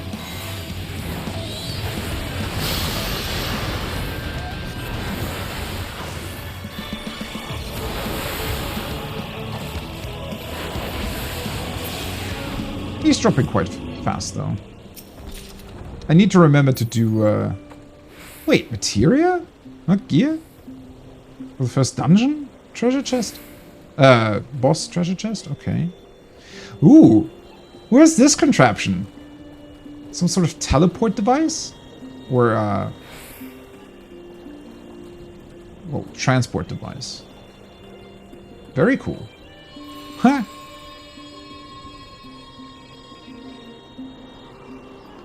That's almost Death Stranding. When you're building the, I don't know what they're called, but you can build stuff like that in it, right? Oh, cute sheep as well. There's a lot of cute creatures here. I guess with this much ether available, it just naturally lends its... Oh no, are we gonna fight the penguins? I guess so. It's a really, really beautiful island. Supply of ether must really, you know, make the environment thrive here. Such lines are installed throughout the isle, I believe. Convenient mode of transport, that Zero said. It very much is. That would be insanely fun, right? If that was a thing you could do in real life. I mean, it is kind of like a cable car, if you will. Just whenever you want to have a transport available. All right, Mr. Penguin. Well, it's not... Are they penguins? What are the other ones called? Aren't these the flying variant?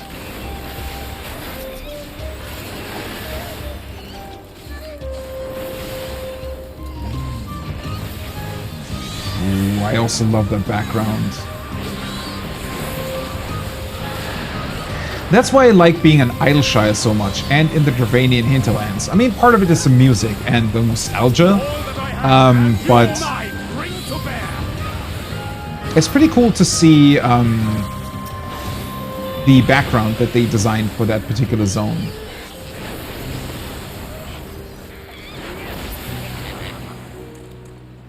And this background design is really, really cool. Holy shit. This must be a huge island. I didn't really expect that, honestly. I mean, the Isle of Vow was also pretty big, with all the different Eureka zones that we ventured into. It's also such a cool perspective, right? Water flows down here, and then that entire river into the background. Places like this always make me wish that we could just freely explore the entire world here, right? That we could just choose to say, oh, hey, that mountain looks interesting, let's go there. But obviously, sadly, it's not part of the play space of the game. But nonetheless, I would like to know what it looks like from up close. Ooh, there's also tiny penguins. Guess we're not fighting those, hopefully. And that nest over there. And some trolls and yakkos.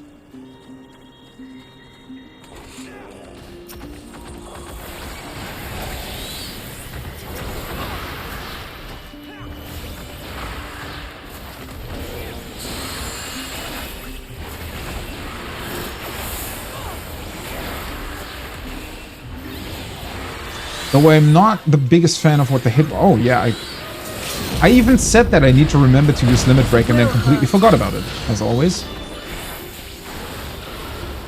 Well, it is something that you rarely do like this. That's far enough.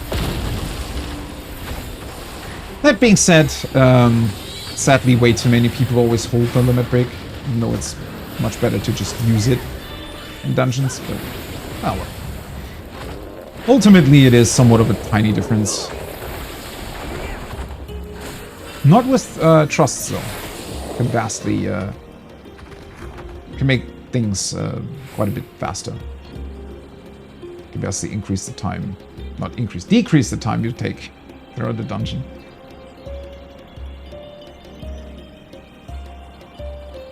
Man, this looks beautiful. What a cool place to be at.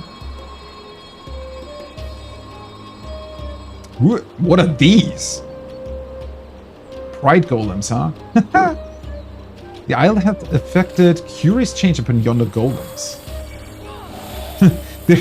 Zero said there's such a thing as too much ether. I don't know if I would disagree with that. They look quite funny. Reminds me of a lot of the creatures that we see in the Excitotron 6000. The Loperit designed treasure dungeon that we can venture into. Am I not hitting the other one? I don't like when they have these big hitboxes. It always makes it somewhat annoying to hit all of them.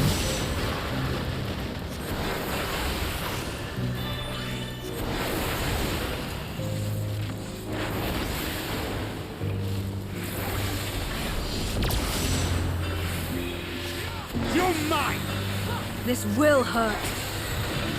There are quite a few structures that are built on this island. Quite a few more than I thought, honestly. But then again, they had to build some sort of research facility if they wanted to bring the ether, or if they wanted to use the ether for the Ragnarok's propulsion, right? I really love the bluish tint on the trees.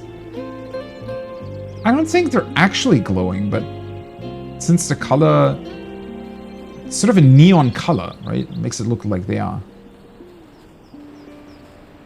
Man, it's gonna be fun running this dungeon a lot, I think. Just because it looks so beautiful.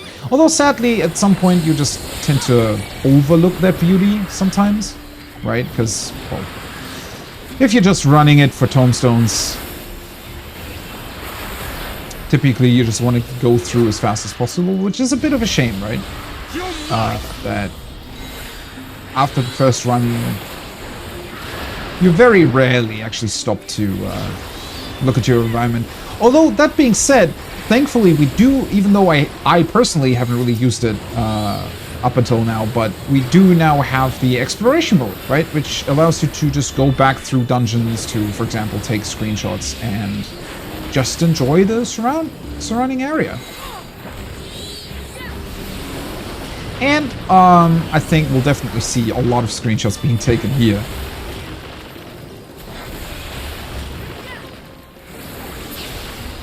There we go. It's so cool that we've been traveling across the ravine. What an awesome background.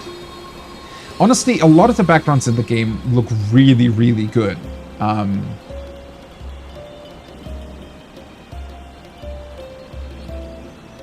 They feel a bit underappreciated at times. What the hell are you? Yeah, now I'm inclined to agree with Zero and her assessment of there is such a thing as too much ether. Because that ice bear looks, I mean, it looks cool.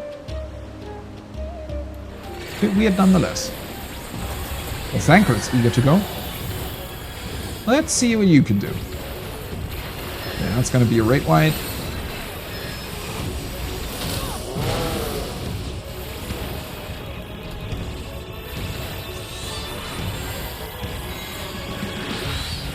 Lightning leap?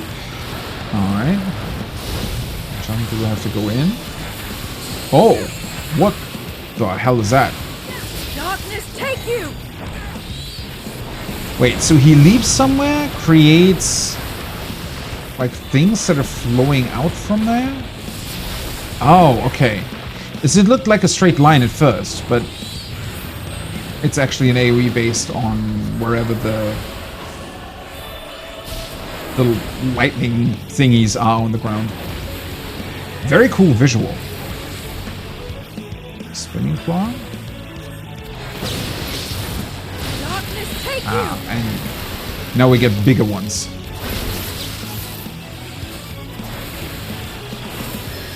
I really like what they've done with the battle effects recently. Because I felt like, I mean, it made sense to consolidate a lot of the visuals when it comes to stack markers, for example.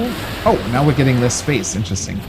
But that also meant that the sort of, what's it called? The different animations that we did get. Oh god. This is actually not that easy to see at times.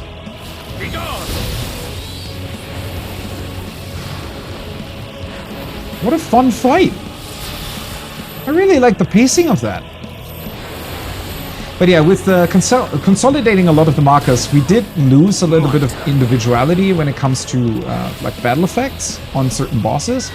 But it feels like they're trying to bring that back.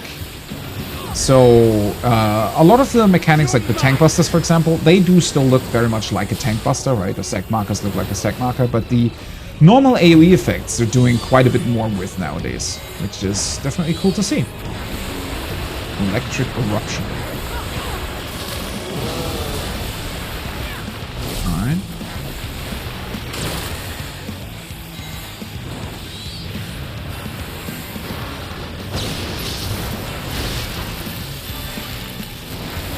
You're mine. This will hurt. Very enjoyable fight. I like the pacing of that mechanic he did in the middle. Where it was a constant sort of run back and forth between all of his AoEs that he was doing.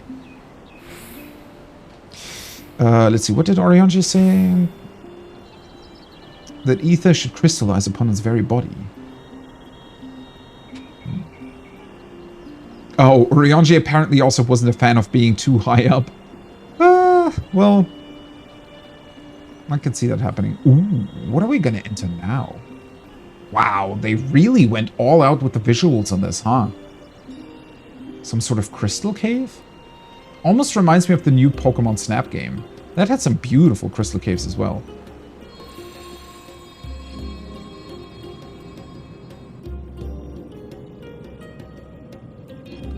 You just beat the last one? Seriously?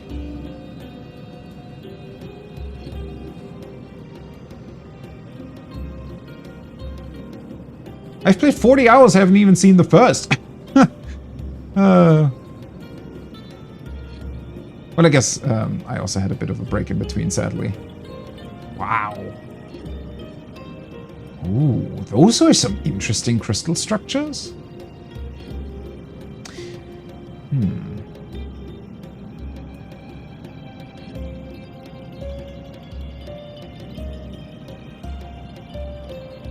Well, hopefully there's quite a bit to look forward to in Tears of the Kingdom for me then.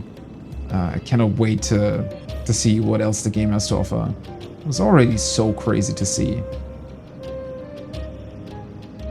And also, even though I've only really watched, so far only really watched people going through sort of the first area, there was already...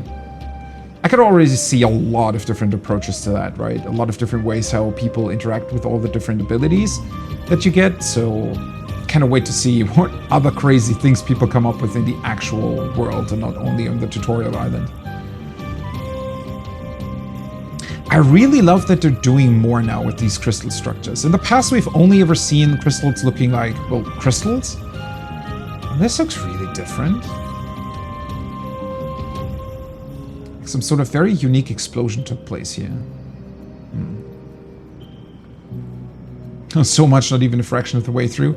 Well, okay, you are going for the, I guess, biggest things first, if you will. That makes sense, yeah.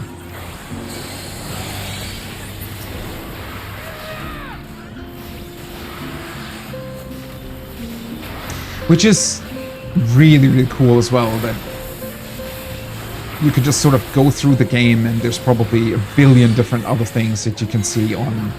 Whether it be, you know, a second playthrough or just going back after finishing the game or something.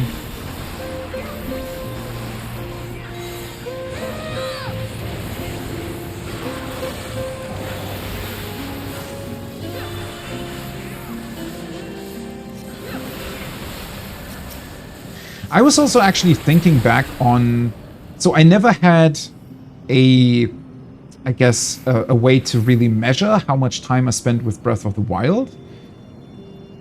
I think the Wii U had like a function that displayed how long you played a game, right? And I want to say that it said something along the lines of 80 hours or something, maybe a bit more spent in Breath of the Wild. And honestly, when I think back to it, I felt like I was... Ooh, what are these things? I felt like it was quite a long playthrough for me, but certainly, you know, not long in comparison to, I don't know, Elden Ring or Persona 5 or something. It almost felt short, honestly, in comparison.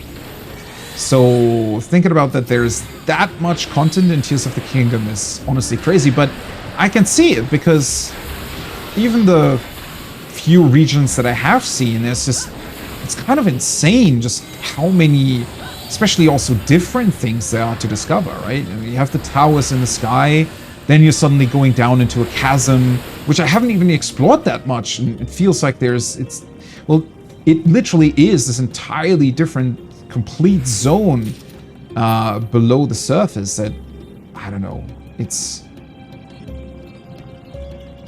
is honestly overwhelming at times.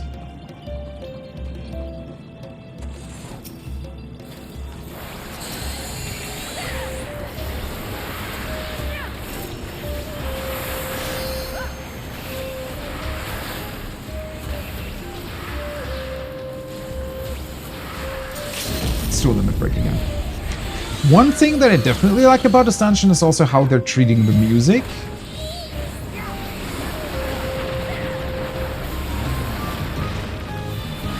I know that not everybody is always a fan of dungeons that have a little bit more sort of chill music going on, right? Because it doesn't always fit sort of fighting. But here it works really well, because it's not super chill. It still has a bit of like rhythm going when you're fighting. Some nice sort of dynamic things going on there with the music.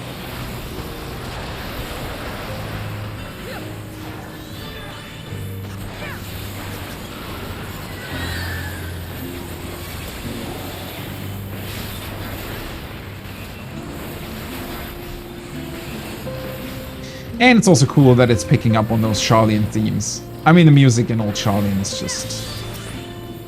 oh, it's really, really good. So it's quite lovely that they're always like reintroducing those themes in different contexts as well.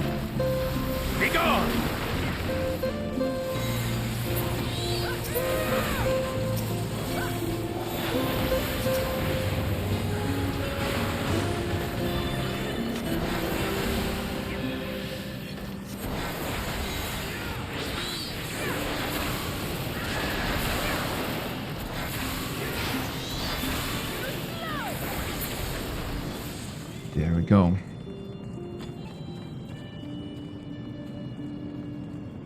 God, this amount of crystal is crazy.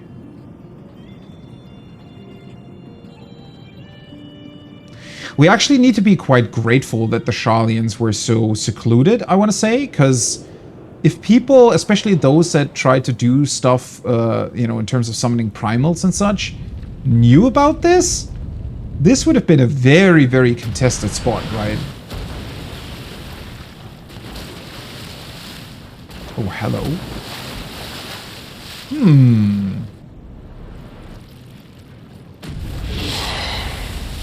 Who the hell are you? Slumbering Scourge. Octomammoth. Oh god, he looks interesting. Suddenly not so pretty anymore with these octopus things going on. That reminds me of old Realm Reborn dungeons. We had, I think, 2 that had like an octopus like this as their final boss. It's interesting that they have the same music in here as we did with the Archfiends.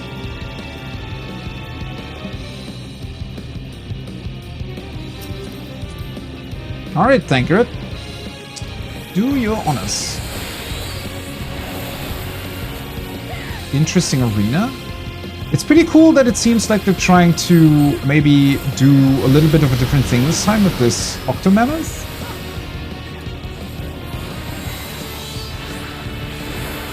Octostroke.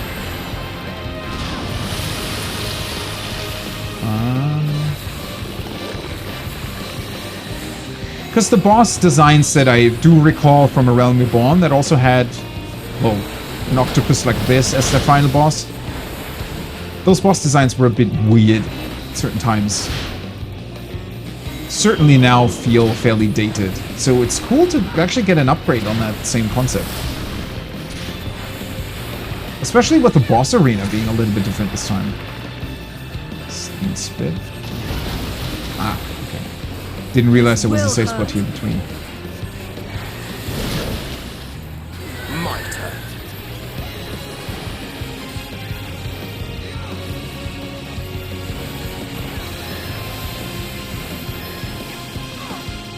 Guess we have to be grateful that he decides to turn that that much and spit at a completely different point where we are not standing.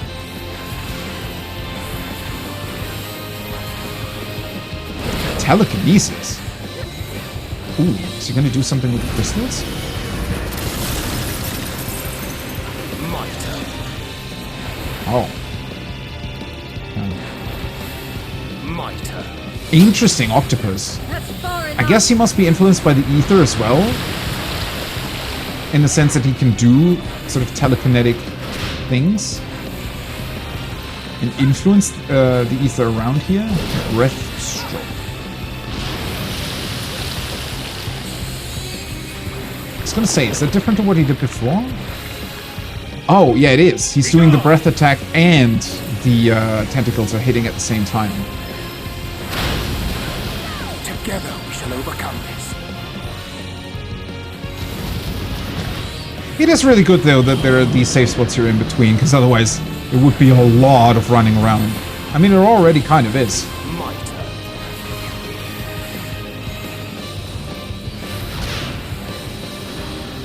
That's the one downside to having a more unique boss arena design.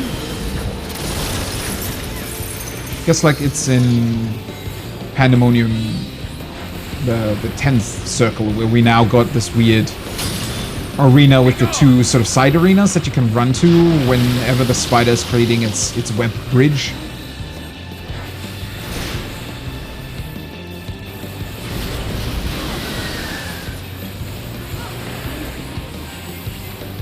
Is Zero going to do the limit break, by the way? She's probably waiting for the second bar to fill, right? Ah, well, whatever. Might as well just attack the boss normally.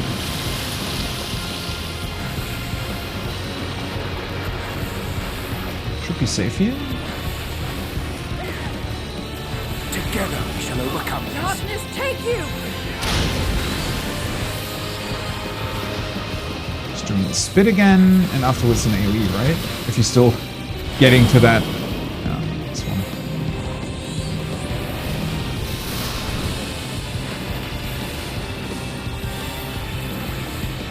And done. Ooh, I got the triple tricard. Nice.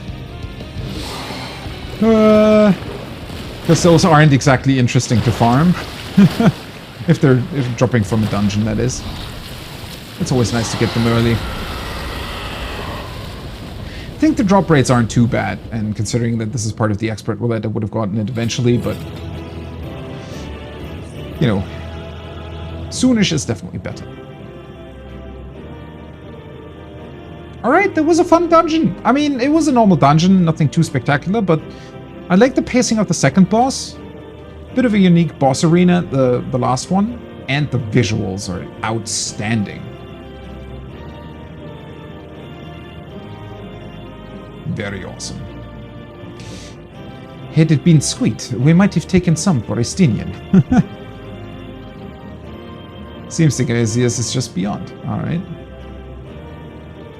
Nothing to it. Zero is always unfazed. Oh, Oriente. What are you thinking? Mayhap these waters are connected to the sea. I mean, probably. Why wouldn't they be?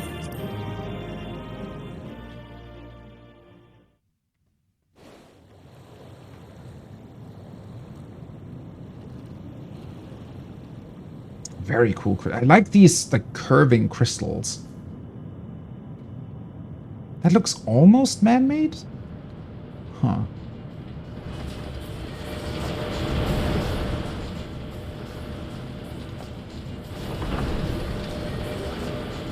He's just coming in with a bunch of batteries.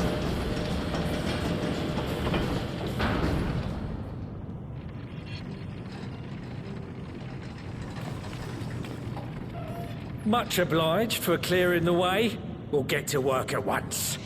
They aren't exactly that many, unless there's more airships coming in, because, I mean, clearly there's a lot more ether here than just for those couple batteries, right?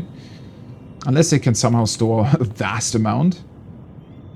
I mean, they were meant to power spaceships, so I guess they're quite sophisticated. Filling these up will take a good while. I appreciate it if you stood watch till we finished. I ain't getting chewed to chum by some ether-bloated bugger. Don't worry, we dealt with all of them, I think.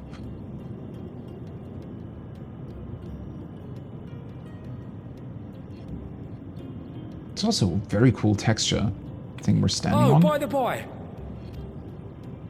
Where were you planning on putting these to use? We could deliver them by airship, see? Provided that ain't too far. We would need them transported to Garlemald, to the Tower of Babel. Isn't it super far? That's a long old journey. It is, yeah. Too long for a direct flight. Tell you what, we'll send them over with the scheduled shipment of provisions headed that way. I'll make the arrangements as soon as we get back. Save some poor chocobos having to drag this lot through the snow. You have our thanks. We shall not forget your generosity. Yeah, that sounds like a very good plan. Guess we need to be thankful that the Ilsebard contingent is still, you know, helping out with the rebuilding of Garlemald. Well, ultimate rebuilding of Garlemald. But the provisions that are being sent over there to help all of the people that suffered through the Civil War.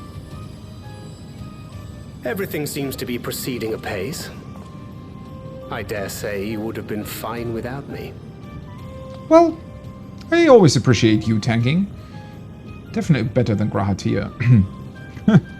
Yeah, Grahatir as a paladin is a bit annoying as a trust. Thancred is much better as a gunbreaker.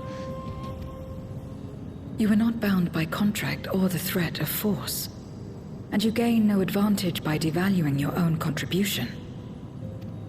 Yet you must be bound by something to speak thus. What is it?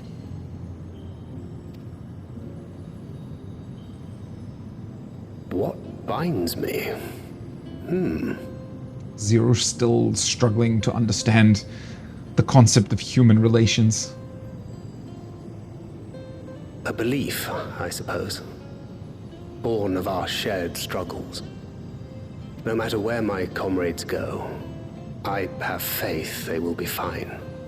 For I know that they will walk their chosen path as surely as I walk mine. I trust them, in short. Trite though it may sound.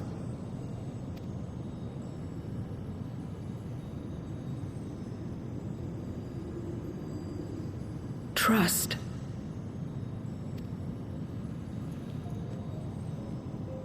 I remember the word. How long has it been since last I used it? 12,000 years or something? It had no place in my dealings. Not with other Voidsent, and certainly not with Xenos. Not even in the time before darkness engulfed the world.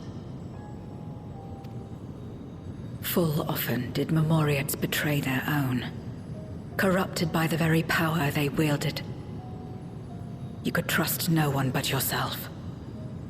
Alone we fought, and alone we fell. Still crazy to think about how long ago that was, but I mean, their world was in well, if you will, a bit of a paused state ever since then, right? So it doesn't really matter that it's been 10,000 or 12,000 years. It's more about what their world was before it got turned into the void. And from then on, it kind of went into hibernation almost. Or a constant struggle, a constant loop. I wouldn't know how to trust. Is there some trick to it? No, not really. Maybe experience, but... Just stay close to this one. You'll learn in no time. I don't know, we haven't always trusted the right people. guess that's also quite a while ago. Aye, absolutely fine.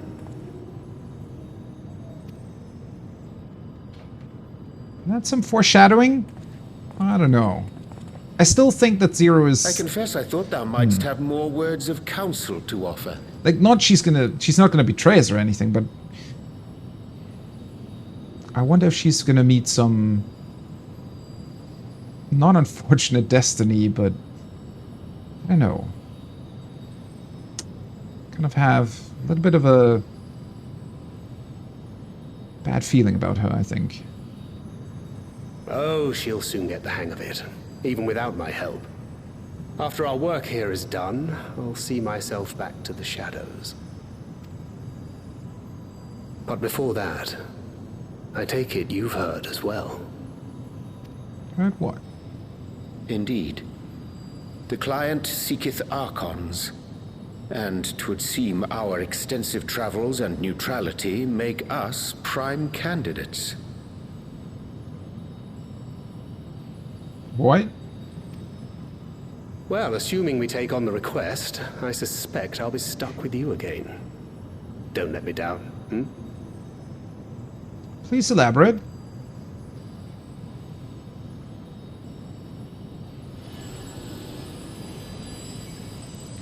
Alright, so Urianger and Thancred heading off to do something for someone that we have no idea what they're talking about? Alright. Very interesting. Well, that was the dungeon. Very, very cool. I like that. But before I continue, I do want to take a bit of a break. So let me...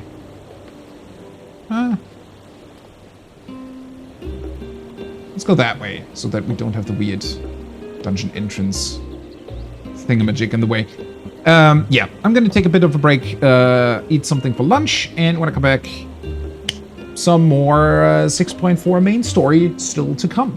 So going to be a long day, especially with me hopefully being ready for the extreme later this evening. So, yeah, there we go. See you in a bit. Alrighty, welcome back. Let's get back into this. Why? Thankfully, I still had something left over from yesterday, so I was able to eat that. Very, very tasty. Right, we got the card, so let's activate that real quick. We getting anything else about this boss? Let's see, card list.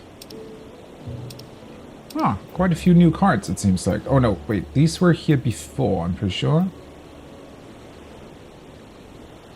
Yeah. The Octomammoth.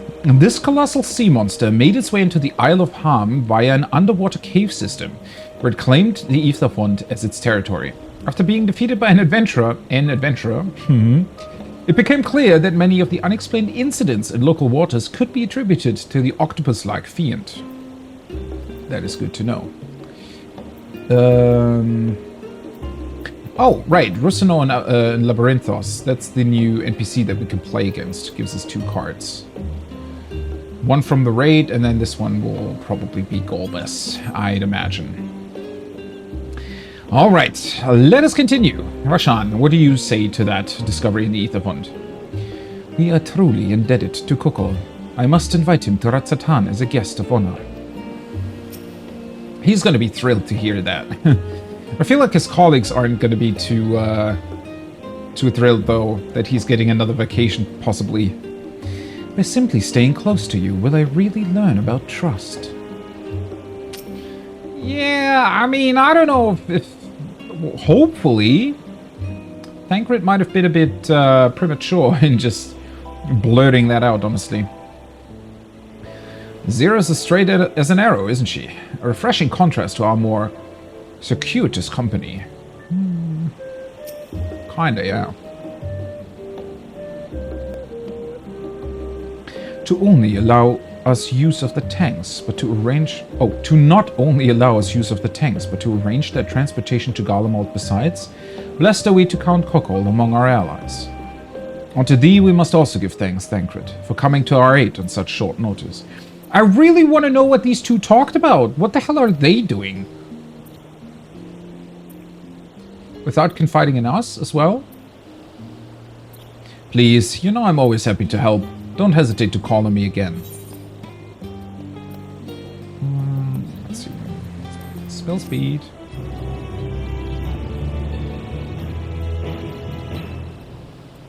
Till next time. Can now enter it with trusts. Ooh, Thancred has been added to the Unending Codex. Wait, he wasn't in here before? Okay. I always found it funny that his last name is Waters. It rarely, like the last names of the Scions rarely come up, but when they do, it's always kind of weird. Thancred Waters, Scions of the Seventh Dawn and Gunbreaker. A member of the Scions, Thancred grew up in the back streets of Limsa Lominsa and spent his adolescence snatching purses with a band of petty thieves, which we heard about at the start of Endwalker, actually. One day he targeted an Elysian man who had come to the maritime city-state to study ether. Unbeknownst to Thancred, the man was Louisois Lebelieu, and just as the boy drew near, the Archon sent him flying to the cobbles. Caught red-handed, Thancred was certain he would be tossed onto one of the city-state's prison hulks. Instead, Louisois offered him an alternative: use his gods-given agility to aid his fellow man. Thus, the Midlander boy returned with the Archon to Sharlayan, and there began to study survival and intelligence-gathering techniques. He became an expert in both, then an Archon, and then a member of the Circle of Knowing. That is such a crazy story, actually, right? I wish we would have... I mean, I think it kind of came up in 1.0, but... I wish... especially Thancred's introduction could use a bit of work in A Realm Reborn. I mean, all of the science introduction probably could, right? It's such a super interesting backstory. Almost reminds me a little bit of Nathan Drake in Uncharted, but yeah, I would like to know more about that. In the years leading up to the Seventh Umbral Calamity, Thancred was dispatched to Ul'dah on a mission of paramount importance. He would work surreptitiously to undermine the interests of the Gallian Empire, who had begun preparations for a future campaign of conquest in Eorzea. In the course of his duties, he was present at a parade during which a Gobway broke free and rampaged through the city, resulting in the death of a man named Warburton. Yeah, that's a very infamous cutscene from 1.0 that I have not seen in its entirety, actually. Although a couple screenshots pop up here and there in the current version of the game, actually, in certain quests. Though his identity as a double agent for the Empire and Alamegan Resistance were of particular interest, Warburton's true legacy would be Isilia, the daughter he left behind, and for whose welfare Thancred thenceforth felt personally responsible, who later became Menphilia. While Thancred wanted to ensure Isilia's safety and well-being, his responsibilities meant that he could not act as a proper guardian. The songstress Flamin instead adopted her, though Thancred made a point to visit when he could, as well as bestow upon her a new name to help hide her from the father's enemies. Thus did she come to be known as Menphilia Ward. And while she grew older over the years, a part of him always saw her as that crying child in the streets, a daughter for whom Thancred should have done more. In the wake of the Calamity, fate would see both Thancred and Menphilia join the Scions of the Seventh Dawn, he as a member and she as their leader. Thancred was instrumental in many of the Scions' victories, but the events that followed the bloody banquet would forever change him. While holding off pursuers with the Stola during their escape from Ul'dah, the mage cast a forbidden spell to facilitate a swift escape. There were consequences, however, and his journey through the lifestream saw him lose his ability to properly control ether and magics. Yet what pained him far more was the loss of Menphilia, who had gone missing in the chaos. His grief was further compounded when he learned she had been summoned to Heidelland's side to serve as the word of the Mother, a vessel for the deity's will, and one seemingly devoid of Menphilia's. His relationship with Menphilia is actually a pretty complex one, I want to say, and one that also sadly doesn't really get too much limelight before, like while Menphilia is still there. You can definitely see it, but the full sort of grasp of its depth is definitely eluding the player at the start, if you want to say. Which again, Menphilia...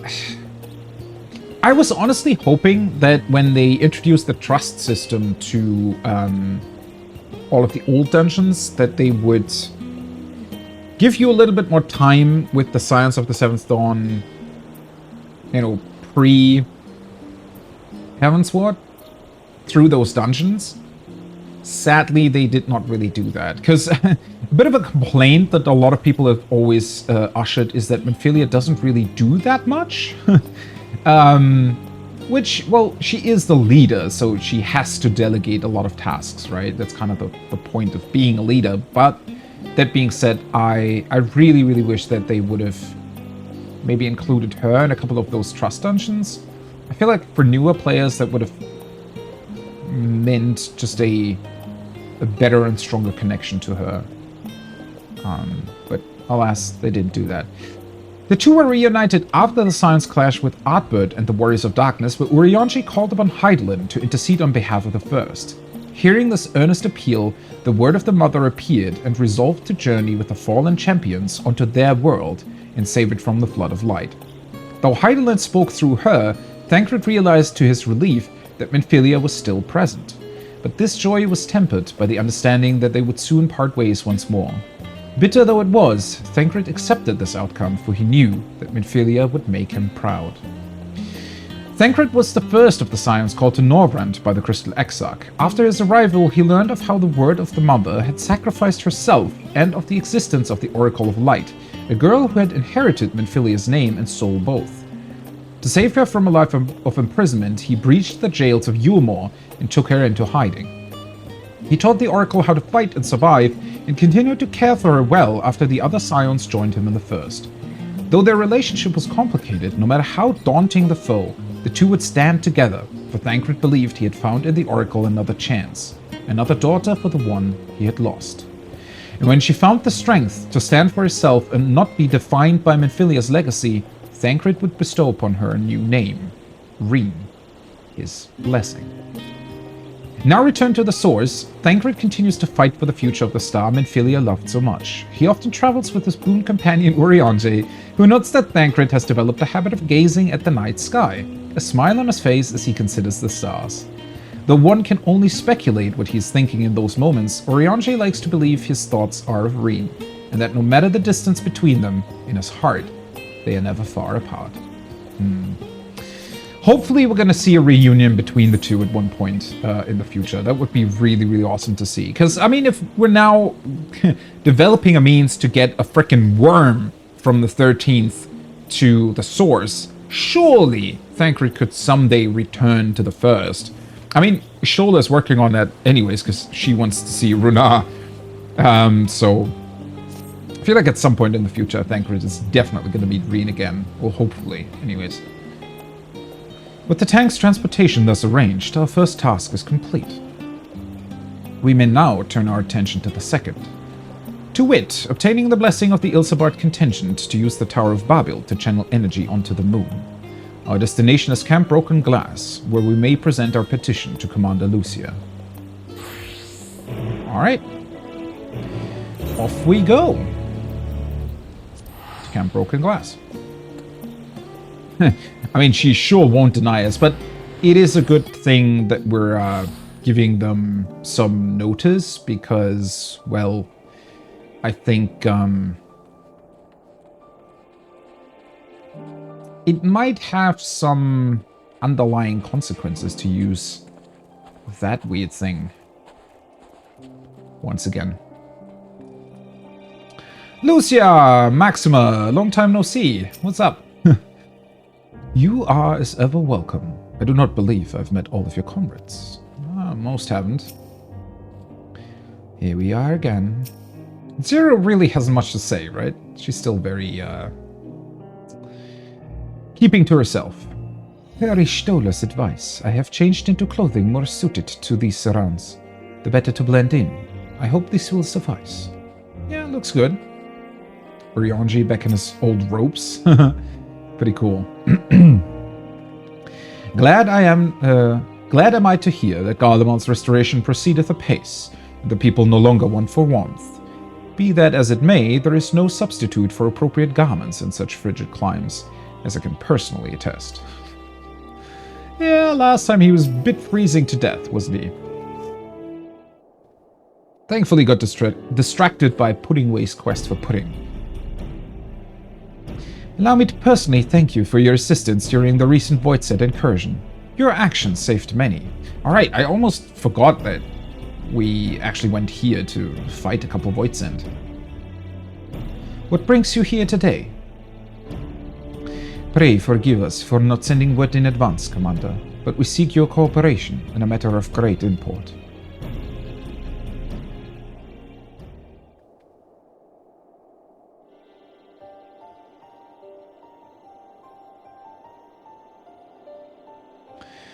Indeed, we appreciate you consulting with us instead of taking unilateral action. Yeah, that's definitely a good choice. It is no simple matter to activate the Tower of Babel, and I speak not only of the technological challenges. Personally, I think we must consider the emotional impact of such an action above all else. That is very true.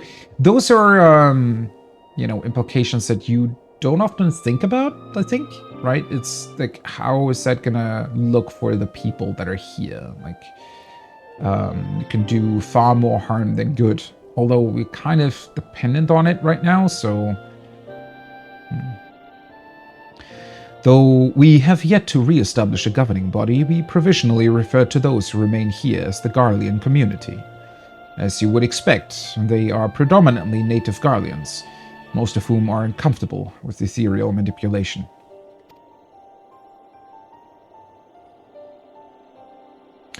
To compound matters, the trauma inflicted by Anima is still fresh.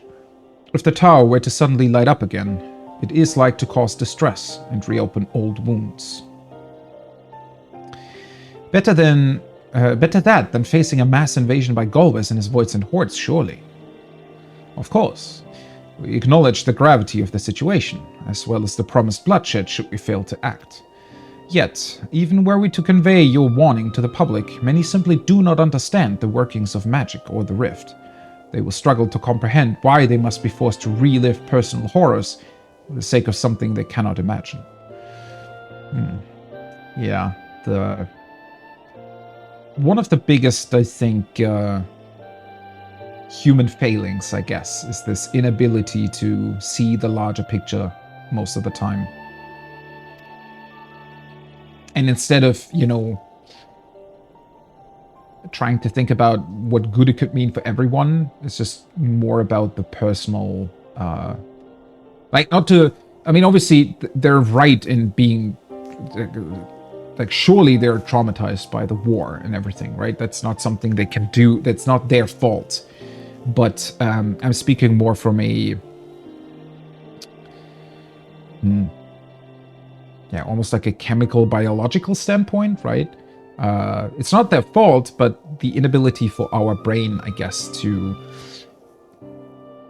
really compare the two on an equal footing, right? The fact that the sort of personal trauma far outweighs the one that would befall many, many other people, simply because the brain is sort of unable to really grasp the vastness of that implication. Yeah, it's oftentimes a big problem, right? It would be cool if we were capable of doing that, but we can if we force ourselves to, or if we like have a lot of experience with that, but sadly not everybody does. What's there to imagine? Haven't these people seen Voidsent with their own eyes? That's more about the concept, right? Let us suppose you encounter someone who's freezing in this cold. A natural thing to do might be to make them a fire, yes. But what if that person's sole experience with fire was being badly burned by it, and they harbored an acute fear? Despite the benefits, nay, the necessity of the warmth you offer, they may flee on instinct. Or worse, misinterpret your actions for aggression and lash out. It's actually a really good comparison, yeah. Maxima for president. He's explaining this very well. So like the fire that torments this individual, the Tower of Babel torments the people of Galdemont. Yet we cannot afford to falter here. We must find a way to help them overcome their fear.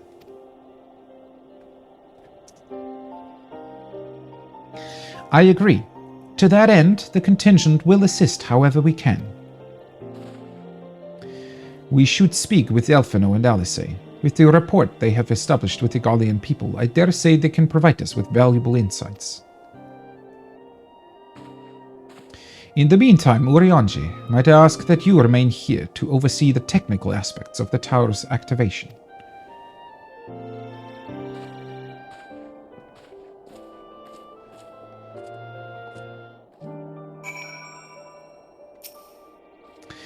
I will relay the particulars of your endeavor to members of the contingent. Rest assured, we will do our best to assist you. Oh, full faith have I that you will win over the Gallian populace. In the meantime, I shall see to it that all is in readiness with the tower. If truth be told, had you approached us with your petition earlier, we are like to have declined it. The situation was simply too precarious. But the people have begun to pull themselves up, and I dare to hope they will lend an ear to your words. Well, I mean, at the end of the day, we have to do it, right? Because we know that, well, they would all pretty much just die if we didn't do it, so we have to do it. But, yeah, if we can mitigate some dangers, then it's obviously better than not doing it.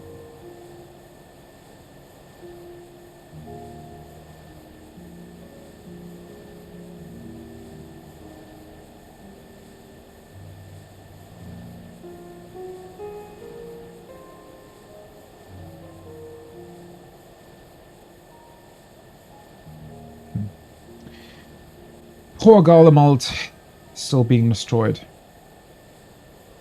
Part of me still wishes that we would have been here when all of this was still, you know, an intact city. Imagine being able to stroll through the streets, right? Talk to thousands of people. Obviously, that wouldn't have been possible in the sort of span of the game or the quests, but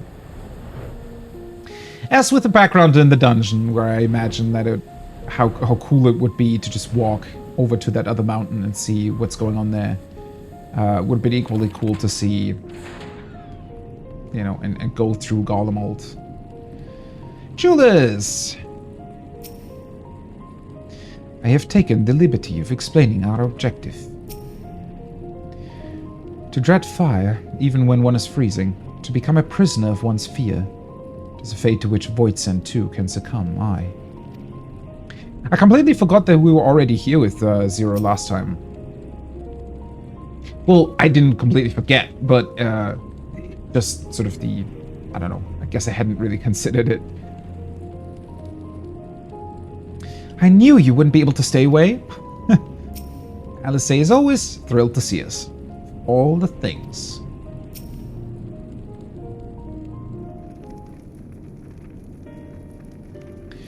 I'm glad to see you. Vitra has explained our present dilemma. It is no unfounded concern that the Gallians might take poorly to the reactivation of the Tower of Babel. That's putting it mildly. Many would be up in arms over it.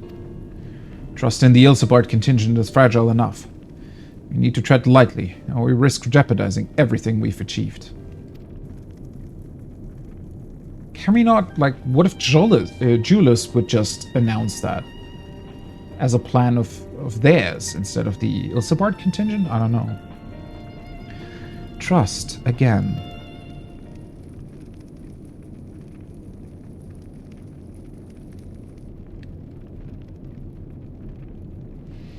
Well, it seems to me there's naught for it but to speak with the people. Rather than harping on about the necessity of the plan, we need to lend an ear to their concerns. Then perhaps we can begin working towards a compromise.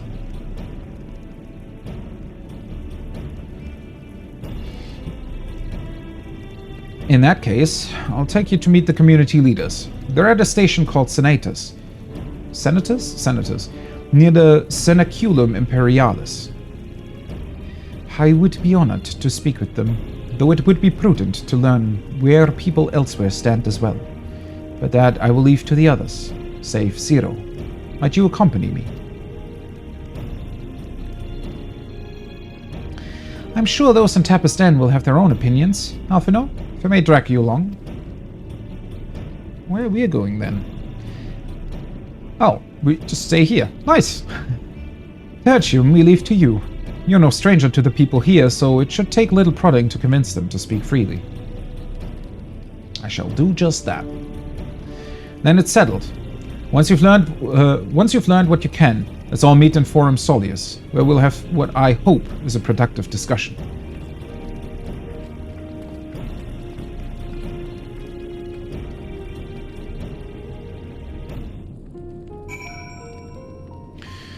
All right, Mr. Serious Lad.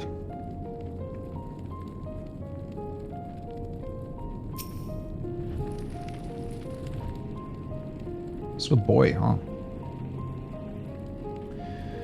No, stop it. The tower is evil. It'll turn us all evil. I don't want to hear it. Leave me alone.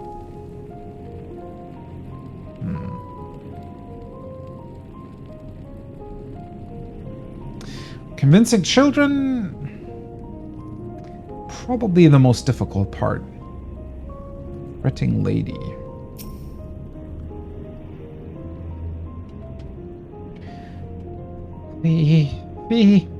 That tower isn't right, I tell you. All those magics.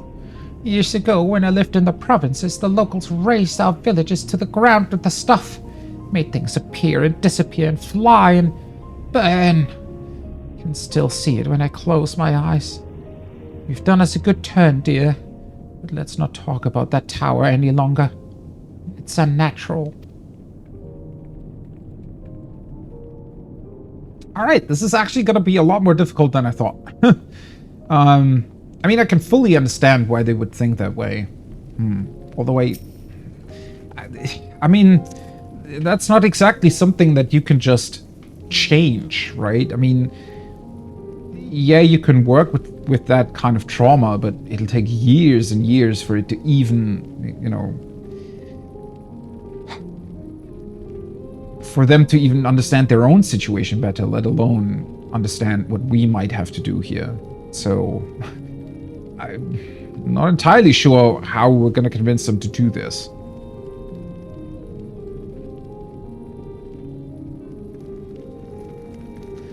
Activate the Tower of Babel. Are you out of your mind? That abomination transformed my friends and family into monsters. I can't even bear to look at it whenever I step outside. If you want to do something for us, tear the bloody thing down.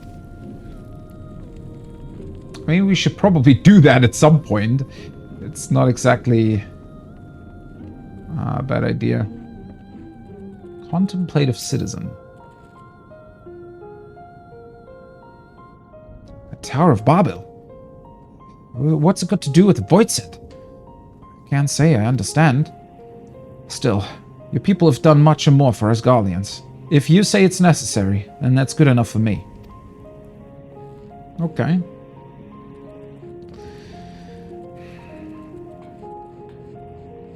I mean, he did seem like a person that sort of has his shit together, right? Which is, I don't think we can say that about her, for example.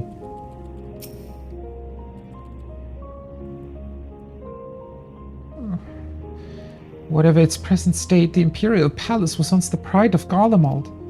I mean, no disrespect to you and yours, but shouldn't the Garlean people be its caretakers instead of foreigners? Though if we dared speak thus to some of the contingent, they might make assumptions. God, our rations are worse. No, forget I said anything, please. Oh God. They've really been brainwashed, huh? I mean, it's understandable. Let's see. Isn't that sort of the angle we could take? I feel like instead of saying that we need to activate it for something, maybe...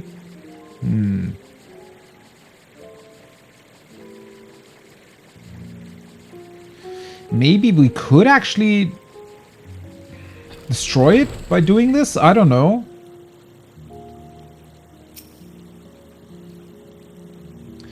Julius is on his way with the others. I hope you found the people more receptive than we did. Nah, not really.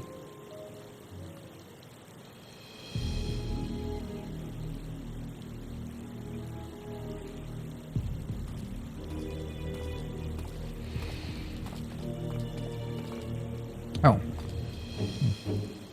May I present to you Lord Gnaeus and Metius, magistrates of our political council. They have been spearheading the efforts to establish a new system of government here. When we raised the subject of the Tower of Babel, they insisted that we speak no further until joined by representatives of the Ilsebard contingent. I see Elfino and Alisei have yet to arrive, though, so perhaps we should wait. It doesn't matter if only some of you are present. We simply wish to make one thing perfectly clear. The tower is the manifestation of Gallian ingenuity and authority. It was once the abode of the imperial family, and it will forever bear tremendous cultural significance. I mean, in its current state, surely you agree that it needs to change somehow, right? It is insulting enough that we have had to suffer foreigners occupying it under the guise of rendering aid, and now you propose reactivating it. Nay, we have had enough. The Garlemald of old may have fallen, but she fell in civil war to her own people, not to Eorzea nor any other land. We came here to assert our unequivocal claim to our territory. Garlemald and all that lies within her bounds is beholden to no one.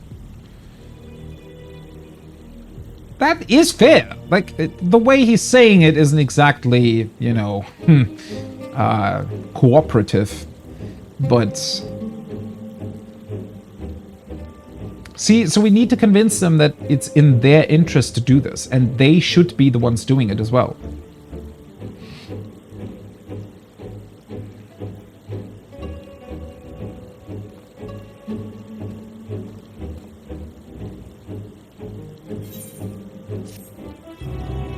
Like Fear to Flame.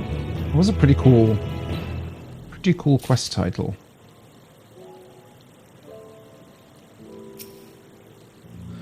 Our sovereignty is of paramount importance. On this point, there can be no concessions.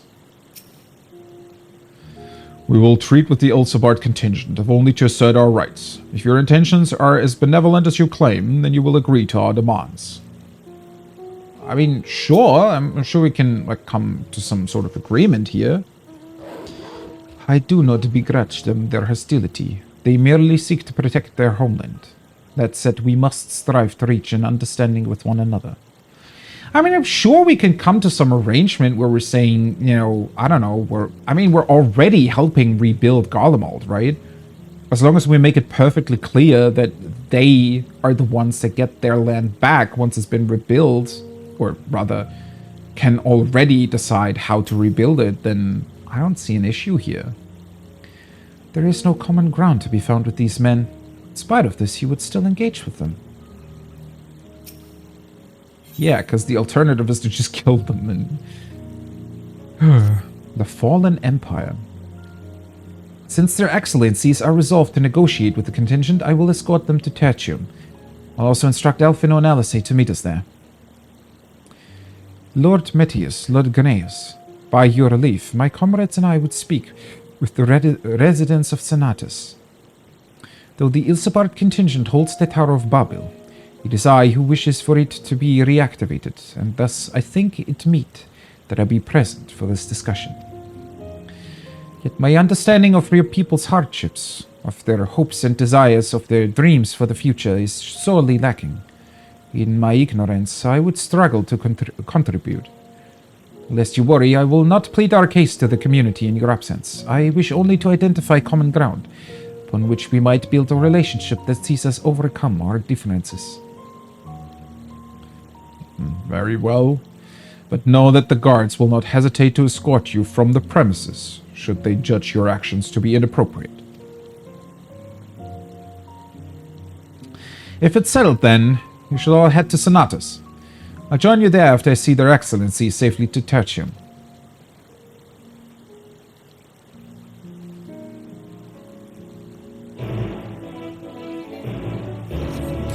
I must say I'm still a big fan of the solemn music that we get here, right? I feel like it's very appropriate for the surroundings and circumstances here.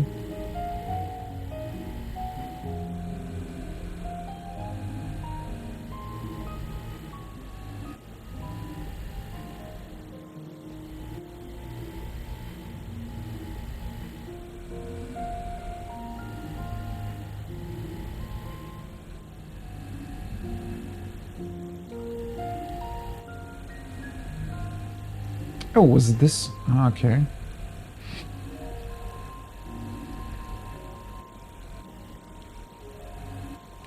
I also would have really liked to know what these structures were to begin with. I mean, this looks like some sort of power station, right?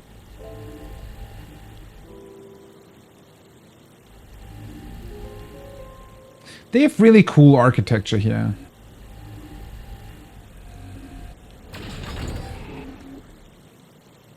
Primus.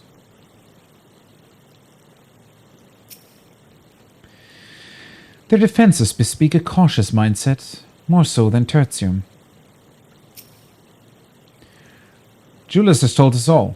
You have Logneus' permission to enter and speak with our residents, but not to petition them directly for support. Remember that. Here it is, Senatus, a temporary refuge for political dignitaries, hence the tight security. I am given to understand that outsiders are not normally permitted so much as a glimpse inside. We should consider ourselves fortunate to be given this opportunity. I hope it will be worth the trouble. As do I, Zero. As do I. I love that we're now constantly getting these, like, small little extra zones. Oh, this looks awesome! It's another subway station.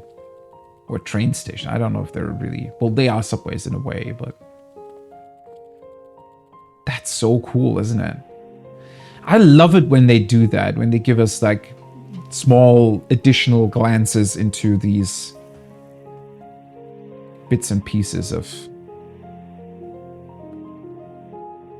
places.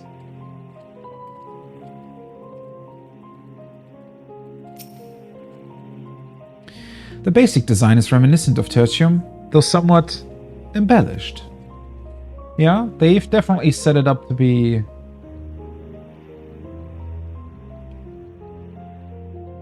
bit more comfortable, I want to say. I love this idea of, you know, having sort of trains that were, well, running with ceruleum, and then using them as sort of temporary housing after the war. It's a really, really cool and well-executed idea here. To begin, I propose we split up and ask the residents for their views on the Ilsabad contingent and the current state of affairs. We would also do well to learn more about this enclave itself. Should you observe anything of note, pray keep it in mind. It is through open hearts and open minds that I believe we may yet convince their leaders to work with us for the greater good. Yeah, let's hope so. Pile of crates.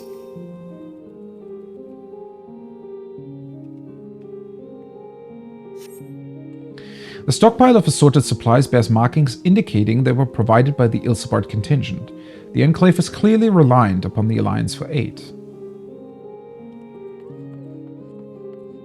Also, I love their train design in general. They're really wide.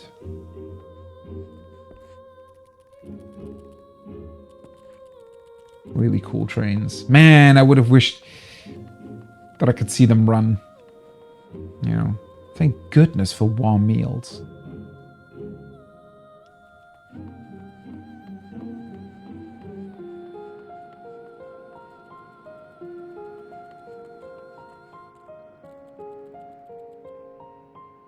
Also, I love their station design. I mean, it appears pretty dark now, but I'm pretty sure that, you know... I mean, not all the lamps are on, so...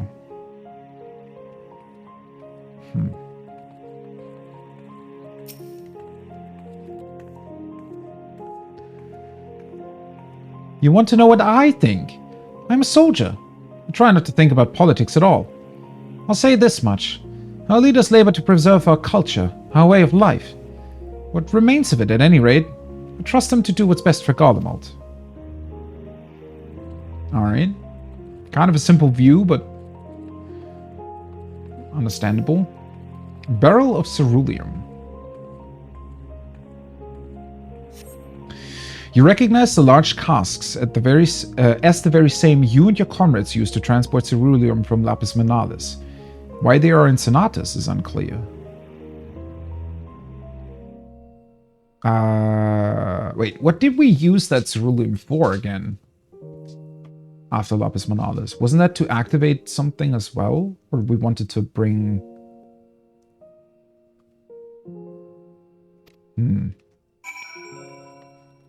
I mean, clearly they're just reusing them for their purposes, right?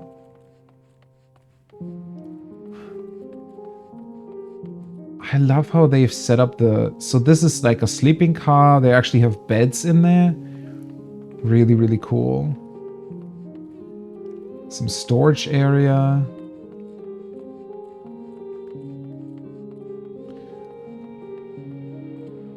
Some dining area or something. Also with the room dividers. This probably... And a heater, obviously. I guess the higher political officers, if you will, get more space or special treatment, if you will. Although this is really cozy, right? Everybody has sort of their own desk. Awesome. It's like a work area already. The furnishings are quite lavish. I'm reminded of Troya.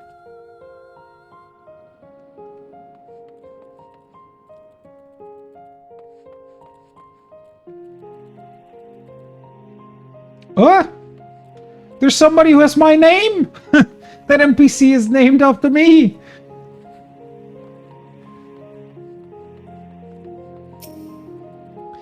Please, I wish to hear your concerns regarding the tower.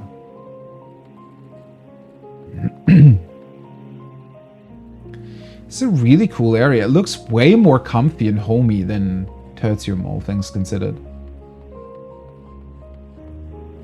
Hey Marcus, what's going on? What are you doing here? Oh, they have like a big radios there as well.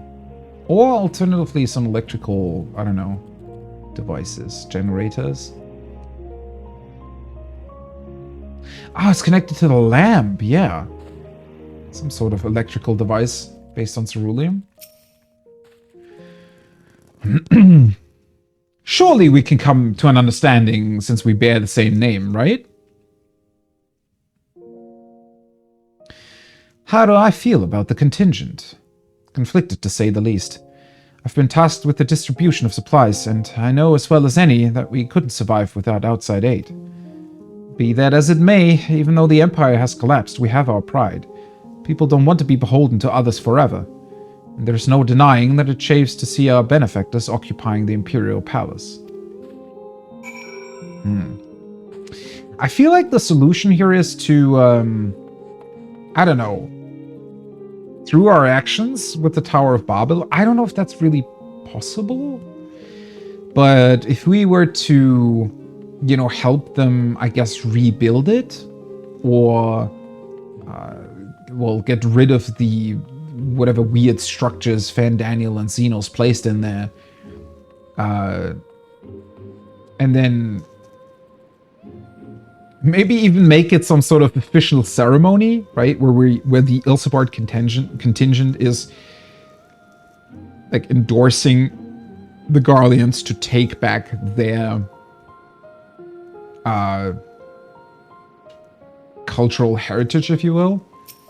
I want to say there is a way to do that benefits everybody. Because, I mean, we don't want it, right? We just briefly want to use it, and then Garlemald can go back to being Garlemald. So, finished touring the Enclave, have you? What were you able to learn?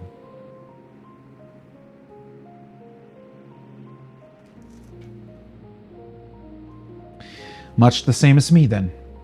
Accept the contingent's help out of necessity and harbor a measure of resentment. They've only themselves to blame. They don't like the bargain, they should reject it. How many times must I tell you? It's absolutely out of the question. Right?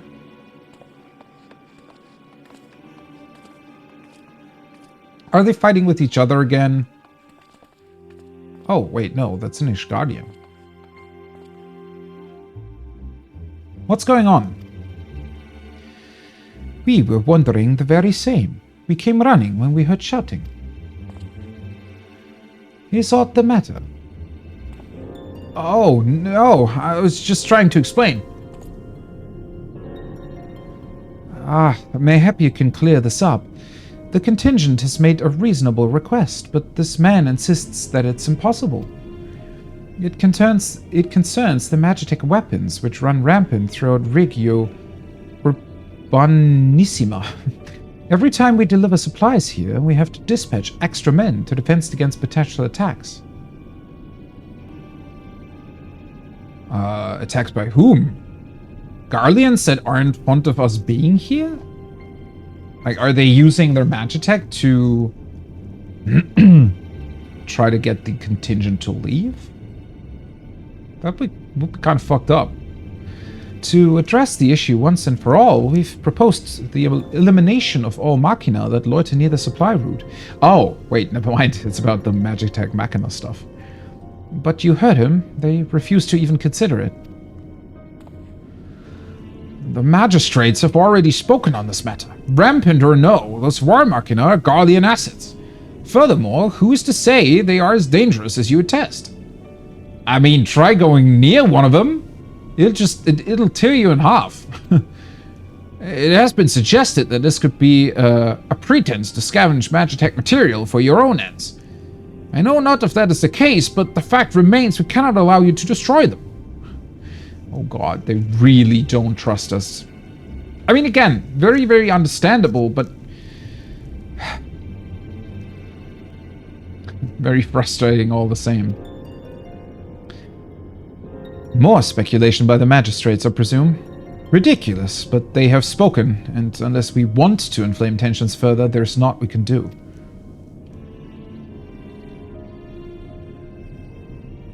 How complicated relations become when not grounded in a clear and equitable arrangement. Yeah, tell me about it. An equitable arrangement? Of course. Well, do I understand the difficulty of your position? As a soldier, you must do your duty and obey your superiors. I have an idea, but I must first speak with Commander Lucia. May I take charge of this matter? But by all means.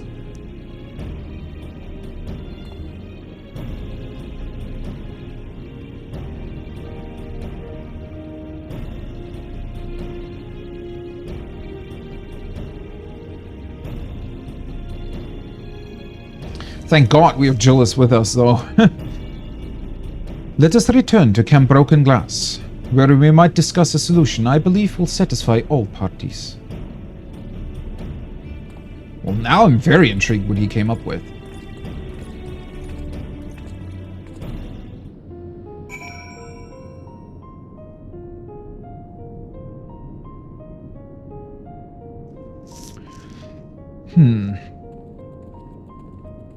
Alright.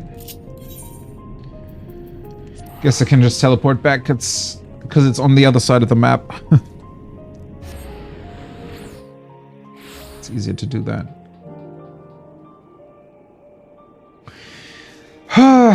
They are very complicated, the Garleans, aren't they?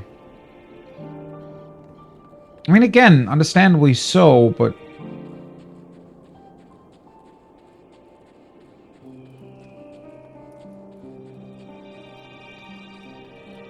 I guess it's just a situation that I tend to struggle with a lot, right?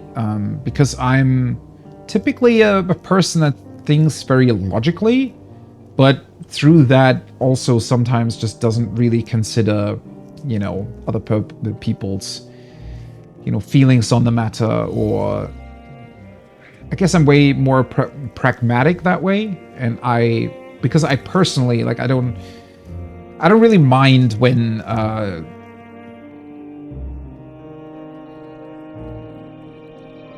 like, if I can understand why something is being done, then I don't mind that, you know, I might have to suffer consequences because of that, if the end result is something that, you know, makes sense. A lot of people tend to think otherwise. Usually. Who's this person again? What person?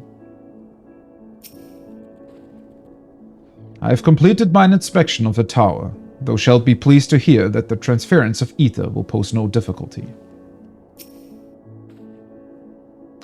What do you suppose he has in mind? Yeah, I actually wonder why Varshan is coming up with something here. Leave this to me, my friend. Although he has a... I tend to almost forget that he's actually the dragon, right? So he has like thousands of years of experience with well, humans, but also in general with navigating these complicated situations, right? He seems awfully confident. He very much seems indeed. You are returned. With glad tidings, I hope. I hope too. Alright. What's up here? What are we doing? What's the plan? Welcome back, all of you. I pray there have been positive developments in your efforts to appeal to the Garlean community. Mayhap not yet, but there is a method by which I believe all stand to gain. As Satrap, I intend to propose a trade agreement between Ratzat-Han and the people of Garamad. Oh! Okay, I did not expect that. That is really, really clever. As I just said, that's such a political way of doing things, but in a very good way. Because, you know, through that, you basically recognize, hey, Garlemald is still a nation, right? It's a nation that can make treaties, you know, make trade agreements, make, like, that way they get recognized as a nation and can be sure that they are sovereign and also still receive supplies while not being officially dependent on sort of war or help after the war through the contingent, right? Very, very clever. I like it.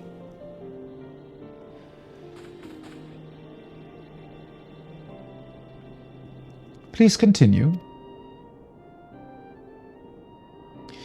The people of this nation have lived through its collapse and more, yet they have chosen to remain, for it is their home. That they have been able to survive thus far is thanks to the Ilsabat contingent, or rather, in less flattering terms, they are entirely at your mercy. Despite your noble intentions, this one-sided relationship has fueled feelings of frustration and resentment. It is no surprise, then, that some Garleans are loath to engage with foreigners, for fear of indebting themselves further, or surrendering more of their already limited autonomy. It's such a clever solution! God, I love it! He's a born politician, what the hell? That is why I wish to present them with an equitable arrangement. One that would restore to them a sense of agency after having been forced to rely upon charity.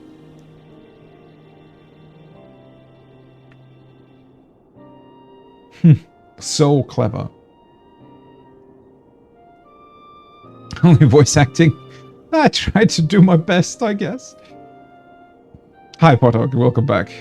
It's going great. Loving the story so far, although I haven't really done too much, I think. It's going to be interesting to see where this goes once we finally arrive in the 13s, when the truly important matters come up. Although I always love that, you know, this whole political thing, that's why I actually, well, love is maybe a strong word, but I liked Star Wars Episode 1 for that. Because you actually have politics in there. And I just like that. And I never understood why people didn't like it. But I love that 14 is always doing that. Every single time, pretty much, after the wars, you know, that took place in Stormblood, after the stuff that we had to deal with in the first between Humor and the Crystarium, there were always these stories of, well, how do we deal with these things politically? And I love that they always come up with solutions that you typically don't see, especially when it comes to fantasy games or video games in general. Easier said than done. What exactly do you have in mind? Long have Garlemald and Ratzatan abided by a treaty of non-interference. Freely have we traded with one another, and I wish but to continue in this tradition. Right, I almost forgot that they had trade agreements already. We would provide your people with such supplies as you require, in return for which you would grant us leave to use the Tower of Babel, as well as share your Magitech resources and expertise. As we become more reliant upon your technologies, we will of course require more ceruleum to fuel them. This you possess in abundance, and for it you will be duly compensated. Ratzatan's culture will be enriched by your Magitech wonders, and our ever-increasing demand for your wares will see Garlemald grow wealthy and prosperous.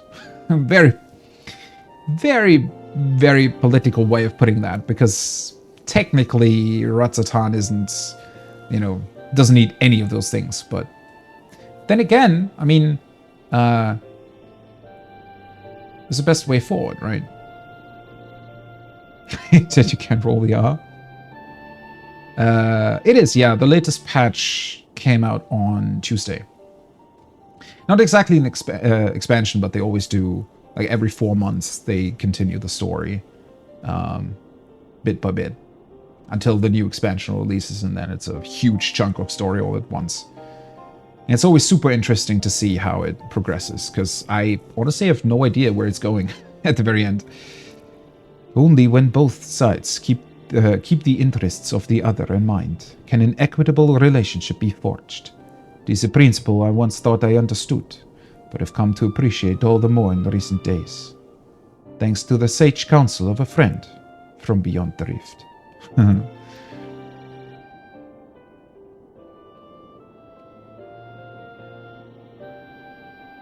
So Zero even helping us now in our endeavors. Your Excellency, thank you for your careful consideration of Garlemald's future.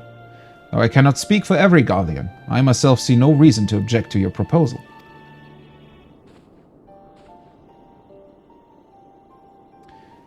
Indeed, if Ratzatan were to take the initiative, other nations may follow suit and seek to normalize trade relations with us.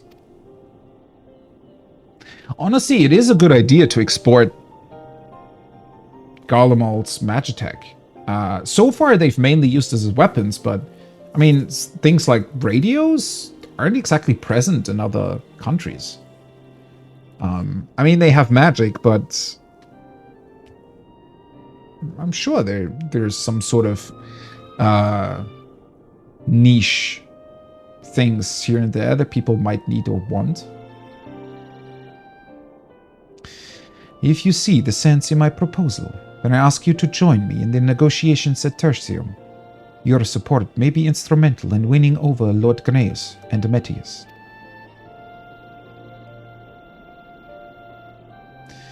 By all means, go with them. I have Metis here well in hand. I have learned all that I may regarding the tower's operation, so I too shall hie me to Tertium.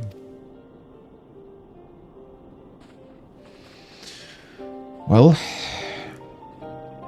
sounds like a good plan. Now to see if they actually agree to it. I get the feeling they will, but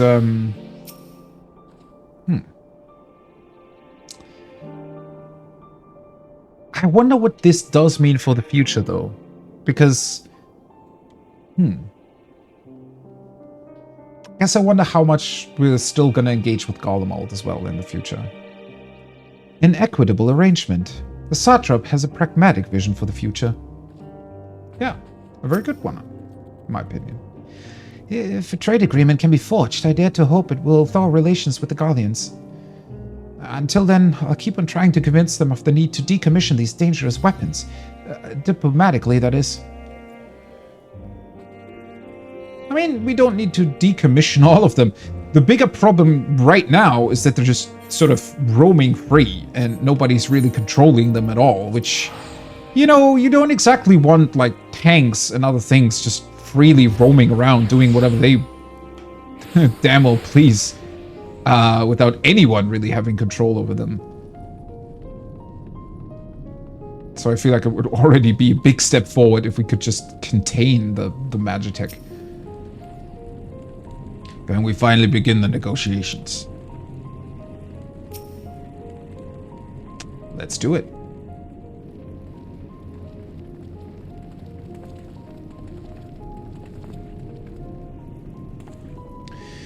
A crowd you may have brought, but numbers will not intimidate us. The Tower of Babel is ours by rights, and nothing you do will convince us otherwise. Rest assured, it is not our intent to infringe upon the rights of the people of Garlemald. Let us instead discuss the future. As the satrap of Ratzatan, I wish to establish a new trade agreement between our nations.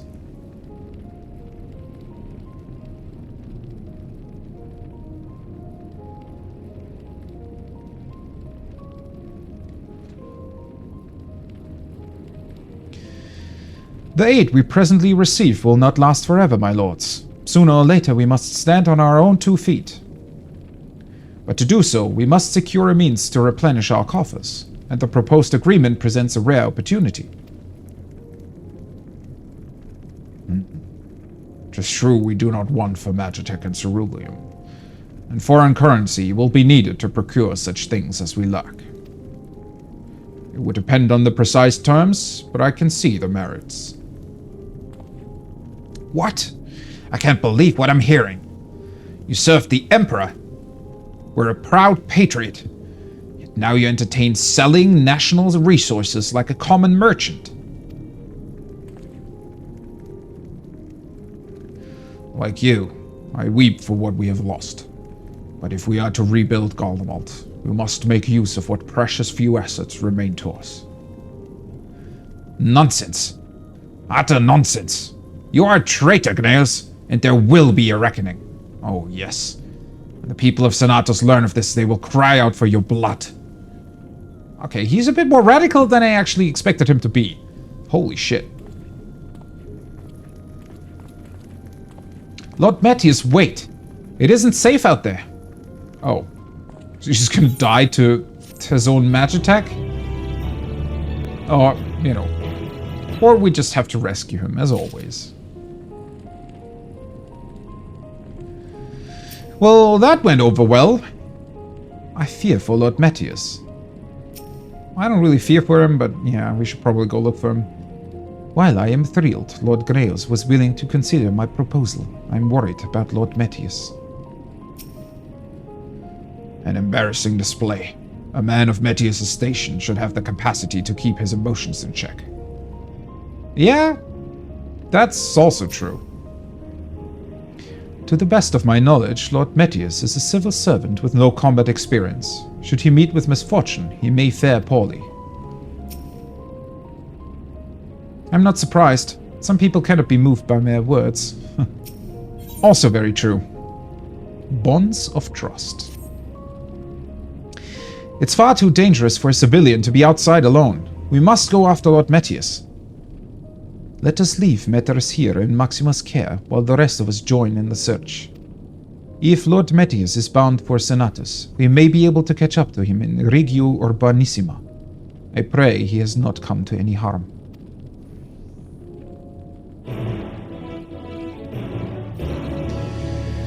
Oh boy, okay, where is that guy? Over there somewhere. Honestly, it's a wonder these guys even get from A to B.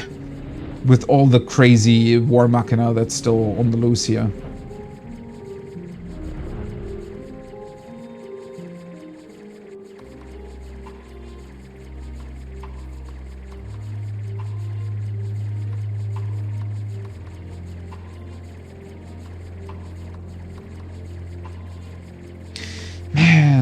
really, really wish we could someday rebuild this, but that's a bit outside of the scale of what the game would be able to portray, I fear.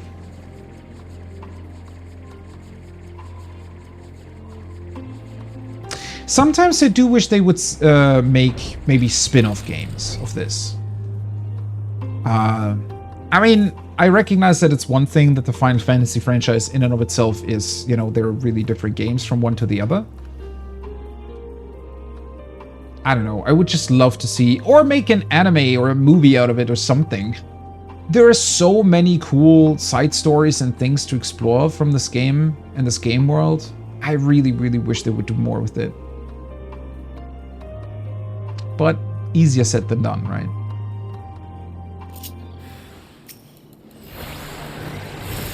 All right.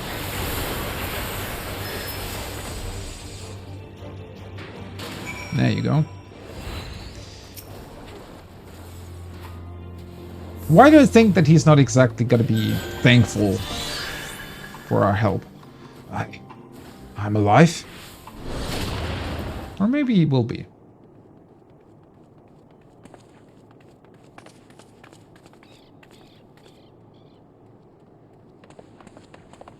Praise the sisters, you are safe.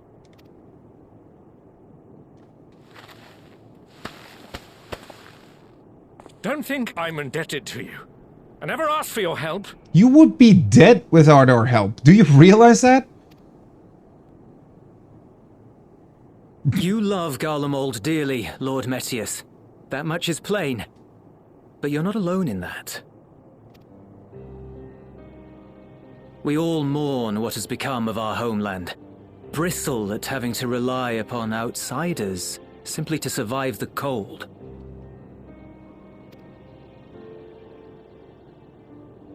Even now, I struggle with fear and uncertainty. Day after day, I ask myself, what is right? Where do we go from here? I've yet to find the answers.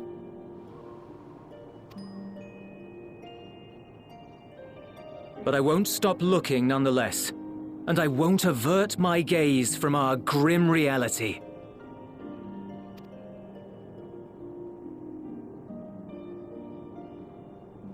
Is there hope for us?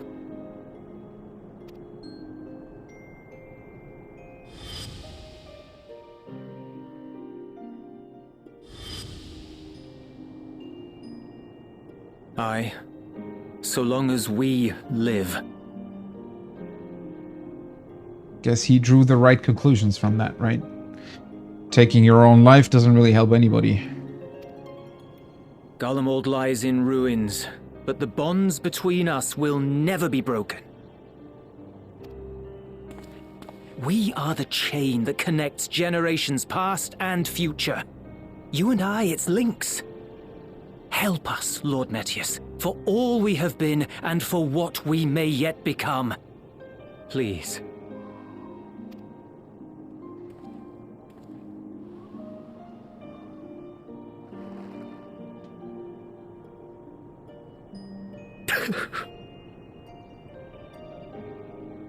To be lectured by the younger, it ill becomes a man of my station. Well, sometimes you just have to listen to reason, right? Cannot always do everything by yourself. I will rejoin the talks at Tertium. Might I trouble you to escort me?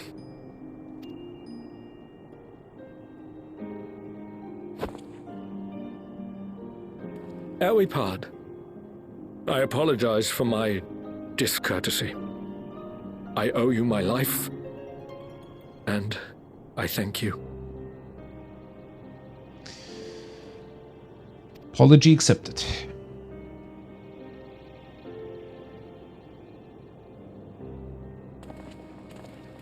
Euless, wait. I'd like a word.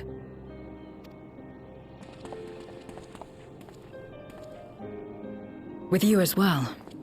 I'm to stay close, after all.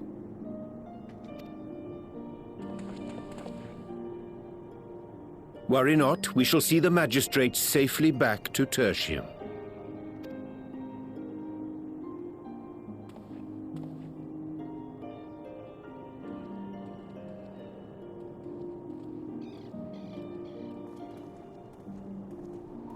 What is it? You bound that man with trust, didn't you? That's why he did not require coercion to return.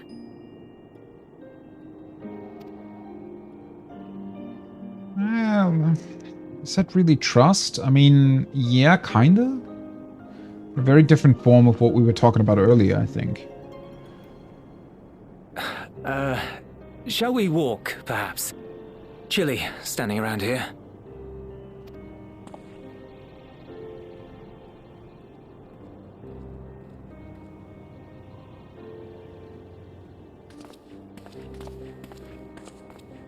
So that's how Zero came to join you. Still, I'm not sure I'm qualified to explain something like trust. I wouldn't describe myself as a sociable person. Before all this, any free time I had, I spent looking after my brother and sister. As for the magistrate, I only told him what's been on my mind of late. But I wouldn't have done so, I think, if it weren't for the twins' influence. Yeah, they can influence you quite a bit, huh? Trust is infectious, in a manner of speaking. When someone believes in you, it makes you want to believe in them, in others, in yourself. Perhaps it's because the magistrate felt that earnestness that he gave us a chance. As I did, after I was caught trying to steal provisions from the enemy. Trust comes easy in such company.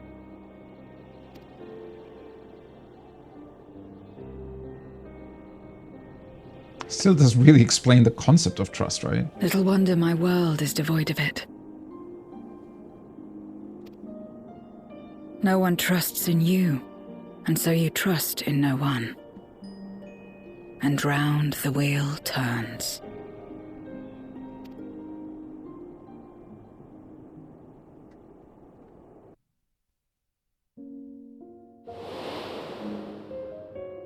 During the Contra Memoria, we had already come to judge one another based on strength and usefulness. Right, that was the word that I was looking for at the very start. Contra Memoria. The war. You either used or were used. Those who rejected this rule didn't survive. Well, yeah. Kind of sadly how it most often goes in war, right? My mother wanted to save the world, to fulfill the hopes of Memoria's good and true. After she died, I carried on her mission alone. Alone? Didn't you have anyone to help you? Almost. 2 men tried just the once.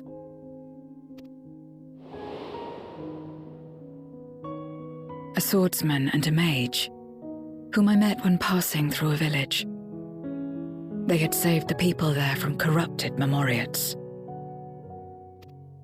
When they learned our enemies were the same, they seemed heartened.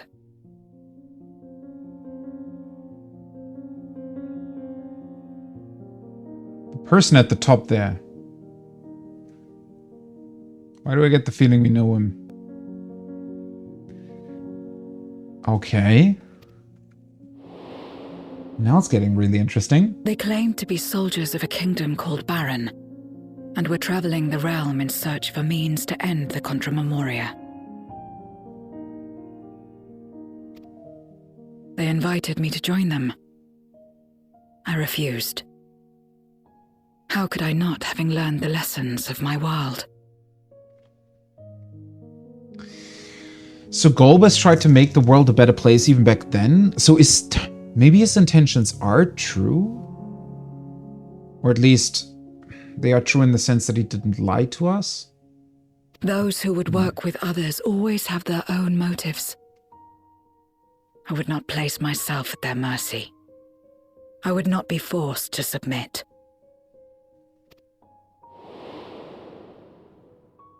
I expected some manner of outburst, some show of frustration at having failed to deceive me. But they simply watched me walk away. You were probably just disappointed. I didn't know what to make of it then, but now... Perhaps they shared a bond of trust. Perhaps they were the last ones left who dared. And Golbez survived all this time?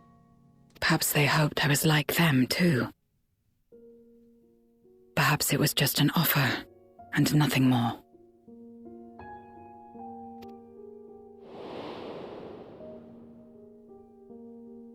I continued fighting alone. But ultimately, I was undone. Overwhelmed by enemies that had banded together.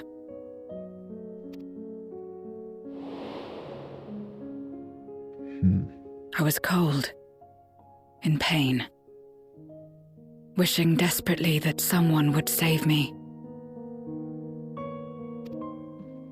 And as I lay there in solitude, I felt it happen. The breaking of our world. Darkness washed over me, and I was swept into the rift. When I finally managed to return, it was to a world forever transformed. My home, now filled with abominations.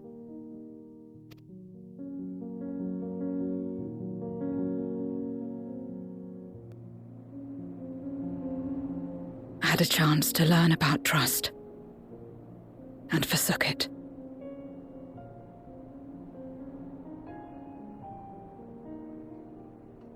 But Golbez still knows about it.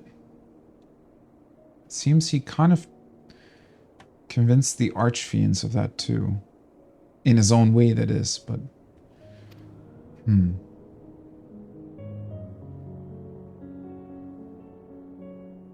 I never had the power to save my home single-handed. I should have accepted their invitation. Had I joined them as I've joined you, I might not have had to face the end of the world alone.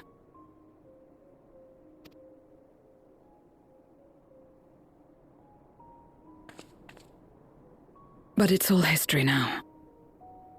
No amount of reflection or regret will change our present reality.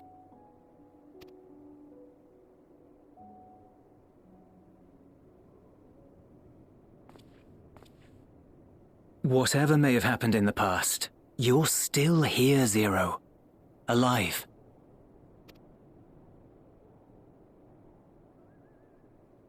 So long as you're alive, there will always be hope, no matter how bad things get. What you couldn't do yesterday, you might still do today.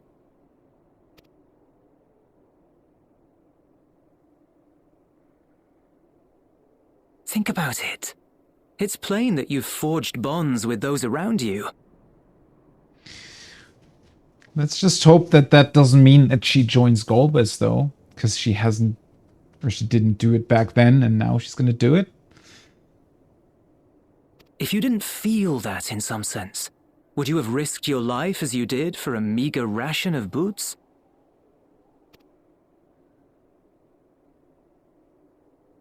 I trust you too, for what it's worth.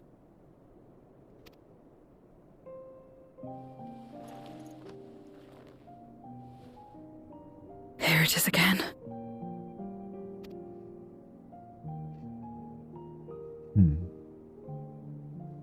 The fire that burned in my breast when you came to my rescue. The urge to weep, though there is no sorrow. If this is trust, then what must I do? How do I answer it?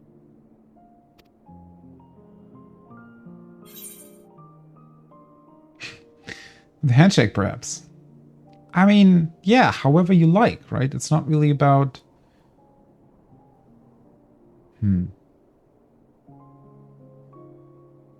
It's a difficult topic, actually. I I don't think I would be able to explain trust.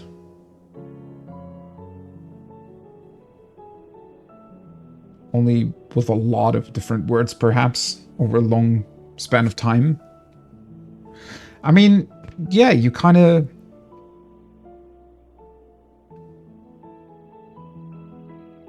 You just show appreciation to the person who trusts you, and then you kind of automatically trust them, right?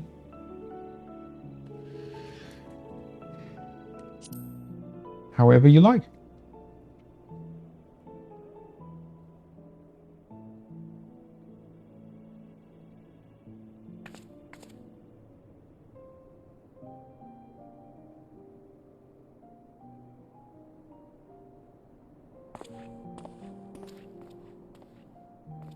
Give me your hand. Oh, we are doing the handshake after all, though. It's not something you do constantly, mind. A friend is a friend regardless. A friend.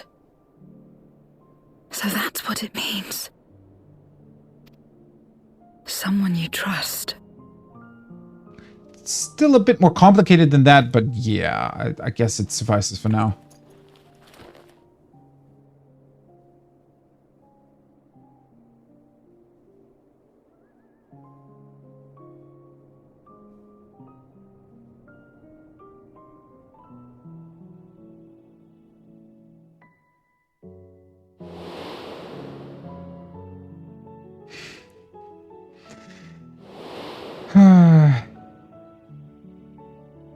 Mr. Xenos. That's where our mind goes, really? A person we couldn't trust at all, and somehow still could trust. See, that's the funny thing about trust, right? Because sometimes you can even trust enemies. It's just that you can trust them to do something bad. Like Xenos, you could always trust him to, I don't know, appear whenever and wherever you wanted and just wreak absolute havoc. Although at the end of the day, we wouldn't have been able to deal with the Endsinger if it wasn't for him. But was that really trust? I guess in a way, we trusted him to be capable, because we knew.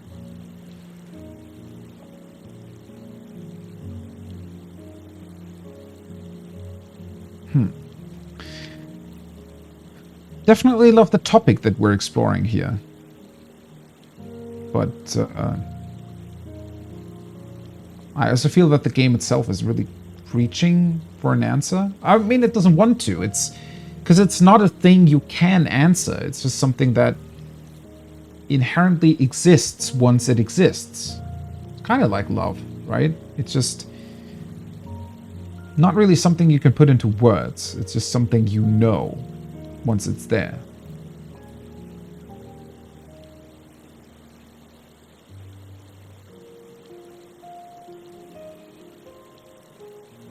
But that being said, what was that about? That was Golbus's armor. That was definitely him.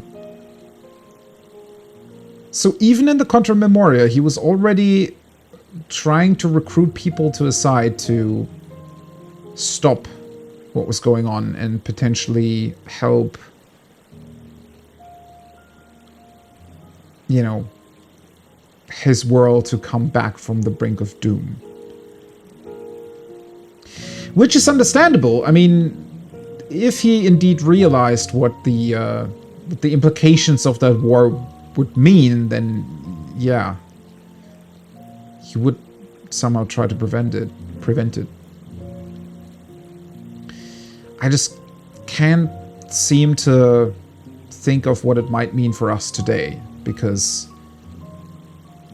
I mean,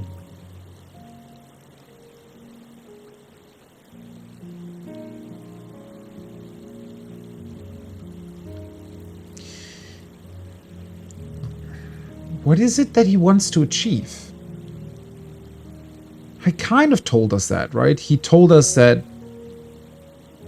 he wants to see his world be what it was once more. I just think that, why are we fighting him then? I feel like... Well, certainly he doesn't trust us. But doesn't that also mean that his character changed? Had to change? Because of what the Void became? Because that's the thing, and I remember saying that after the last patch, that it almost feels as if Galbus and us are working towards the same goal. We're also trying to resurrect the 13th, if you will, right? We're trying to undo whatever the Ascians did to it.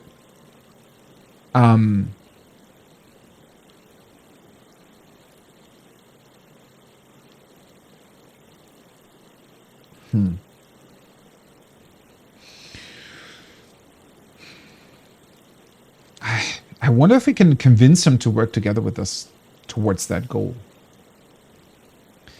When I first met Zero, I wasn't sure what to make of her forthright to a fault nature. But now I understand she is simply an honest soul to the core.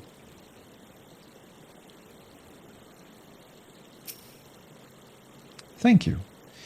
I feel at last as though I found the answers I sought, and I owe it all to you and Euless. Right then. I expect the others have already arrived back at Tertium. We should join them. We probably should. King Urchin, melon juice, Garlean pizza. Let's just take the silver pieces again.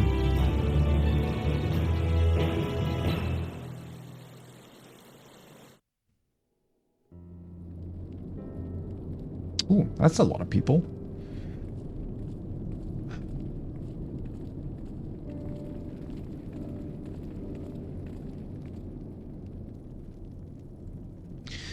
Full glad I am to see everyone returned, and none the worse for wear. Various representatives of the Garlean community are gathered here this very moment.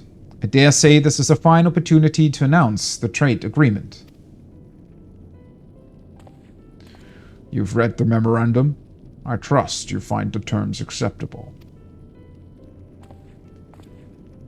I do. And Gnaeus, I pray you forgive my disgraceful conduct earlier. I am ashamed not only of my behavior, but of placing the burden of negotiations solely on your shoulders in my absence.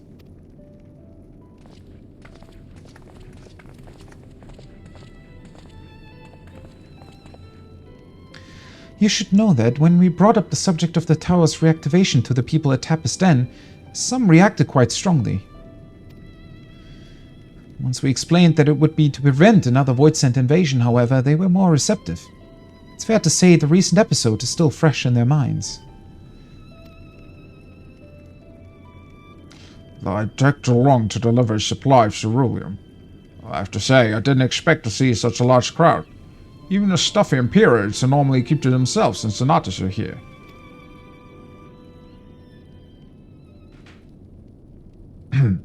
My friends and countrymen, lend me your ears.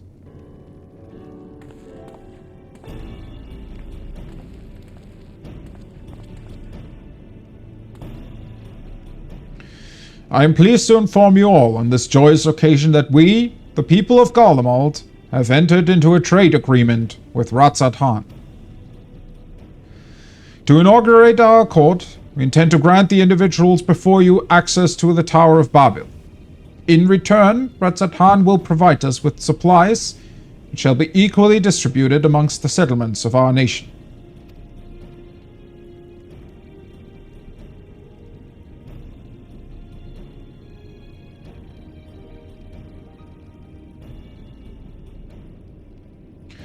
Let me be clear on one point. This is not an act of charity, but trade. A bargain struck between equals, rooted in trust and respect.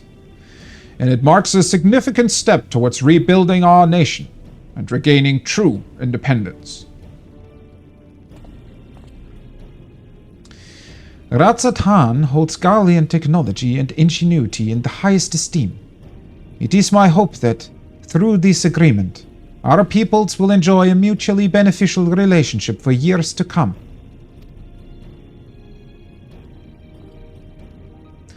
Now then, we bid you gather round to hear the particulars, that you might convey them to those elsewhere.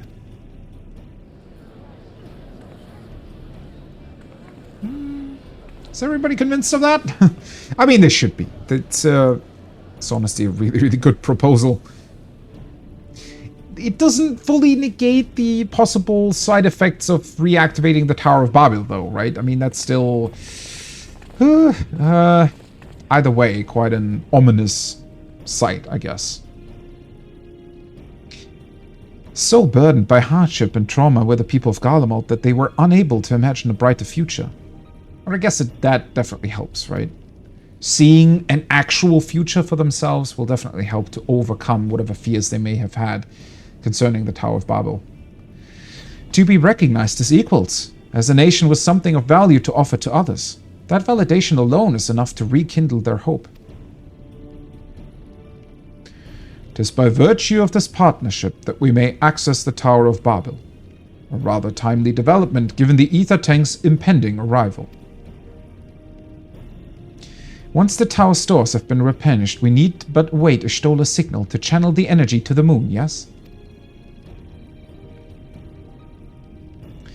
Then you can leave that and anything else on this end to me and Alphino. No need to worry. Devote all your energies to the mission in the void. Looking forward to doing that. As ever, I mean you're dead. Can finally return. As much fun as this was, and as interesting as it was, we can finally return to what we were actually doing. You are good friends.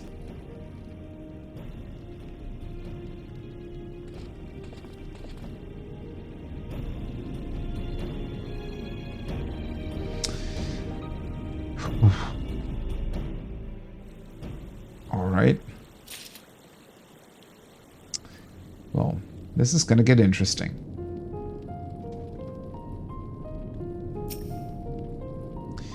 Garlean technology shall enrich my people's lives and empower them to achieve great new feats. I am particularly eager to see what our alchemists are inspired to create. That is a good point. I mean, they can probably do a lot with this technology, right? Even though technically they are more technologically advanced than Garlemald was with their alchemy, but still, through the combination of those different things, I could definitely see them doing a lot. Both Ratzatan and Garlemald stand to benefit greatly from this agreement. It may well mark the beginning of a long and fruitful relationship. Good friends, eh? And coming from her, you know she's not just saying it to be nice. I'm not wrong to call them that, am I? Friends. No, you are indeed not. Moments like these give me hope. We still have a place in this world. Lunar Rendezvous. Let's do this. Whew.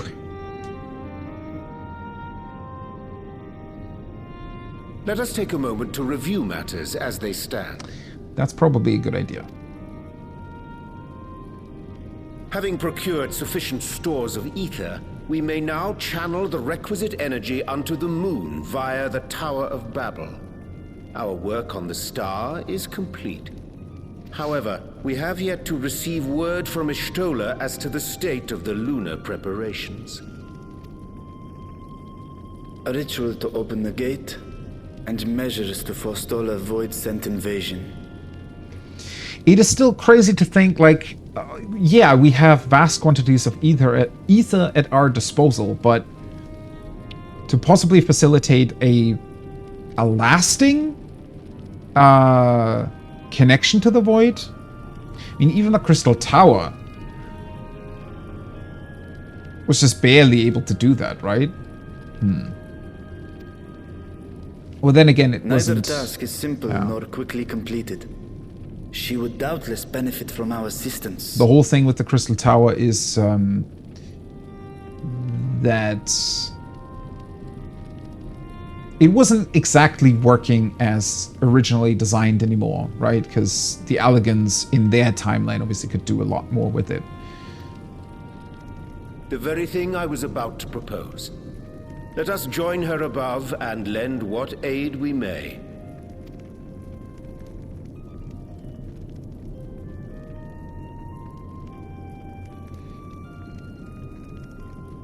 Ere we set forth, however, Y'shtola did bid me relay a message to thee. As thou art well aware, a key objective of our mission is the extraction of thy sister Azhdaya from the Void. Held captive for millennia and divested of an eye, she is like to be severely weakened. To make good her escape, she shall require aid. Aid that is best provided by a fellow Great Worm. Yeah, I'm inclined to agree with that, although I don't know if it's necessarily the best idea to have him venture into the Void. I don't know. It's also quite risky at the same time. You would have me go in my true form? I mean, surely not in this one. Very well. Like our sire, we Great Worms are capable of traversing the Great Expanse. The journey will take some time, but I shall take myself to the moon.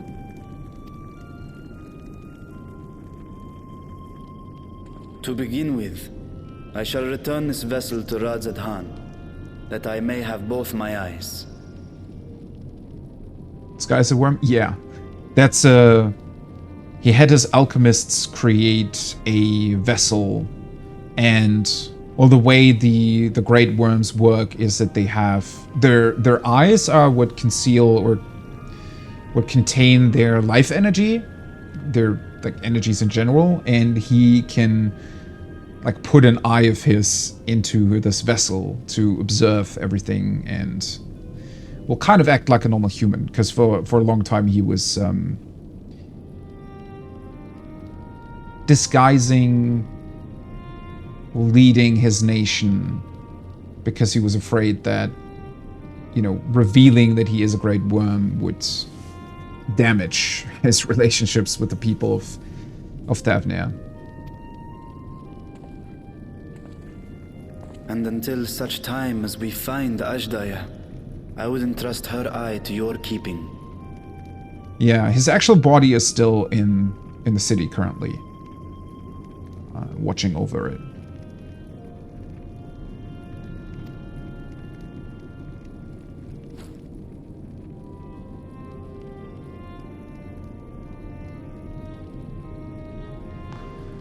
Will you do this for me? Not the first time we had one of these.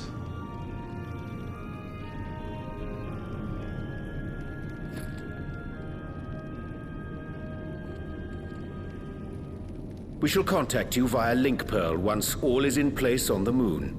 You need but follow Y'shtola's instructions. Understood. We'll be ready.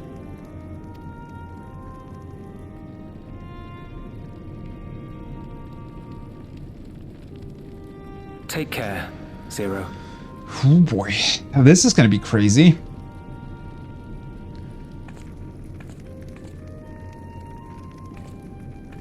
It will be the briefest of homecomings. I'll be back before you know it. Well, I sure damn hope so, because I kind of get a bad feeling about this. With Golbus potentially recognizing... Go well. Potentially recognizing who she is. Totally cool. Yeah, well, understandable. I mean, the story has now been spanning, what, like 10 years, so... It takes a bit of time to understand all its intricacies. It goes back a long time. The whole, like, Great Worm thing was a big topic in the first expansion, actually, in Heavensward. Where we were dealing with the Dragonsong War. And for the longest time, we never knew where because we knew there were 7 worms, but the destiny of these particular 2, we didn't know for a very, very long time. It was actually quite a big mystery as to why we never heard from them. And also why they didn't join in the war. And then, well, turns out one of them is apparently leading a nation and disguising himself behind his human body. And his sister is, or has been, imprisoned in the void for the past, well, over 10,000 years.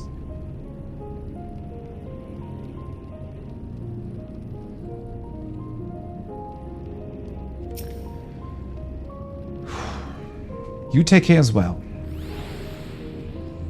14 is 10. Technically, it's 13 years old, considering that it had a failed 1.0 version. But yeah, it's actually celebrating its 10-year anniversary this year with like big fan fests and celebrations, and that's also going to be really, really interesting to see. The first one's not that far away, actually. Was it June or July? No, wait, it's got to be July, because in June 16 is releasing. They wouldn't, overlap the two. Yeah, so it should be July when it takes place in Las Vegas, I think. It's going to be the first big celebration, and then it's pretty much going to continue all the way to the end of the year, and the end of the 10-year celebrations will be at the FanFest in Japan, in Tokyo, at the start of January, I think. And we still know next to nothing about the next expansion, so it's going to be super exciting to see what they're going to announce, and also what they're going to announce for the 10-year celebration, because we also haven't really heard that much about it yet. I wish I had played since the beginning, but no. I joined towards the end of Heavensward, which was early 2017, I think. Or early 2016? Wait, 2015? No, early 2017, yeah. Towards the end of Heavensward. Without really knowing what the game was about, and it pretty much immediately became clear to me that it's a really, really enjoyable game for me. No, I'm actually going to there are 3 FanFests. One in the US, Las Vegas, that's the first one. The second one is going to be in London, which I will be attending in October. And then the last one is in January in Tokyo. So they always usually do those 3, although, of course, due to COVID, they had to scrap the previous 3, and instead we're doing like one big live show without people there, but live streamed for everyone, which was actually pretty good. That was really, really enjoyable. They did a lot of stuff there that was just pretty well done. A lot of concerts and different things. That was really enjoyable. But yeah, usually the 3 FanFests in the past have always been incredible to watch. So I'm excited to go to my first one, actually. Stupid pandemic, yeah. I mean, it was at least very cool to see how everybody still kind of came together. It was a huge event, and it was honestly quite beautiful to see how even over the internet people could still sort of stick together, and everybody enjoying the celebrations and things. So that was nice to see. First one, yeah. I'm very excited. Definitely. Although, unfortunately, not that many people got tickets. And a lot of people wanted to have them, so they did a lottery system, and I was just a bit lucky, I guess, that I got tickets. Although me and my raid team are still planning on meeting up, even though not every one of us has tickets, but we'll can still just meet up outside of the FanFest venue, hopefully. All right. Back to the moon we go to see our preparations hopefully come to fruition and finally be able to return to the void.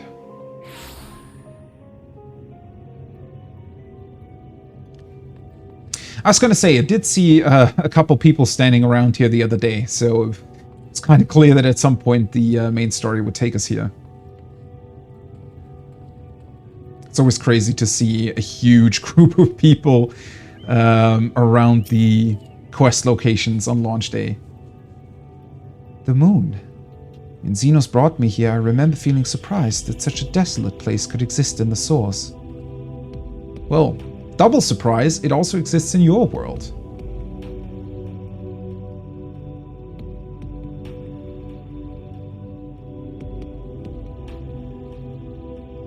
I always tend to gloss over the fact that she was able to more or less understand and see everything that Xenos showed her.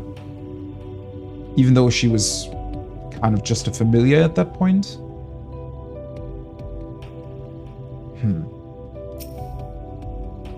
Such a weird concept still, that Xenos brought her along via being a Reaper.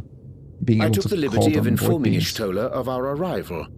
She and her entourage should be here momentarily.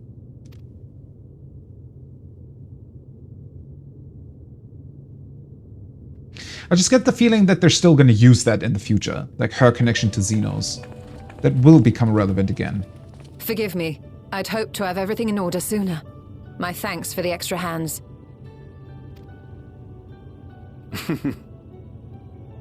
Alphino and Alice stand ready at the Tower of Babel. Vritra is also en route. That is still so crazy to me, that the dragon is just going to appear on the moon. Excellent. You've done well, all of you. For my part, I've managed to prepare the ritual with help from the Watcher. All that remains is to channel the ether from below. This should, I pray, open a gate leading to the moon of the 13th.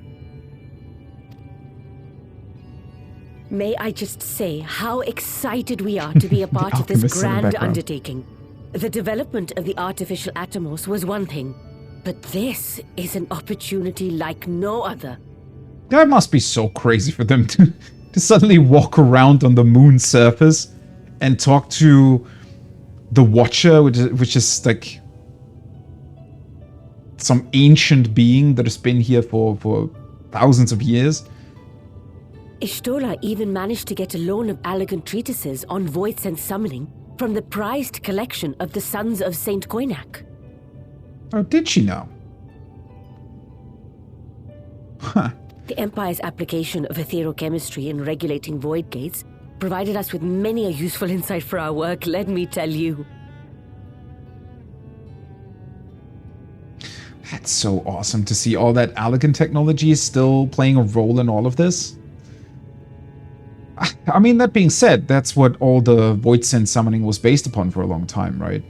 It sort of goes back to, I think, the city of Mark and in the War of the Magi also relied heavily upon that. I asked a favor of Grahatir when we were comparing notes on cross-rift travel.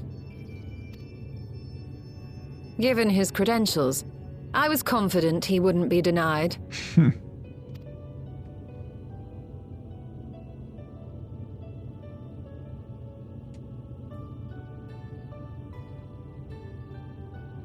The one very successful example standing before all of them, us. The knowledge of our forebears has brought us far, as has our own. And with our knowledge and resources, we shall construct a void-sent containment seal on a heretofore unseen scale. That's so crazy. That is something that, well, only 14 can really facilitate into this magnitude, because, you know, usually you hear about these things as something that has taken or has appeared at some point in the past, and then you just pick up on it during the events of the game. But now we're talking about literal things that have happened in this very game, but years and years ago during previous expansions, and we're now building upon that knowledge to finally be able to create a true bridge between the worlds that otherwise were only very, very temporary summonings.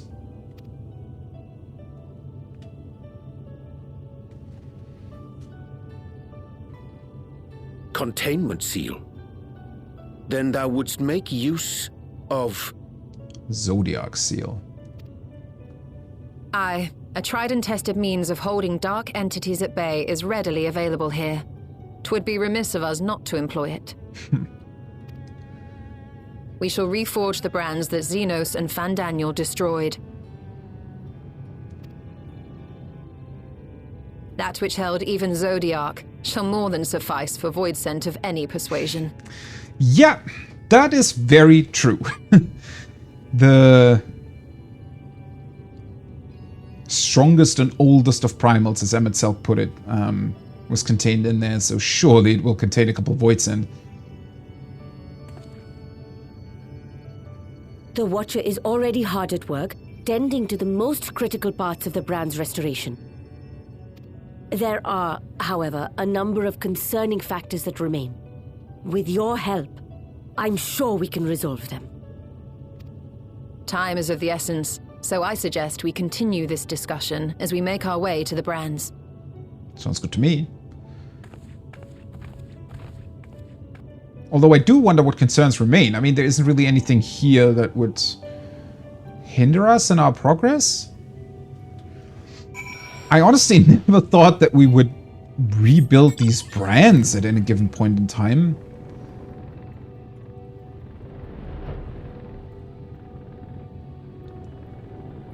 That's pretty crazy to think about.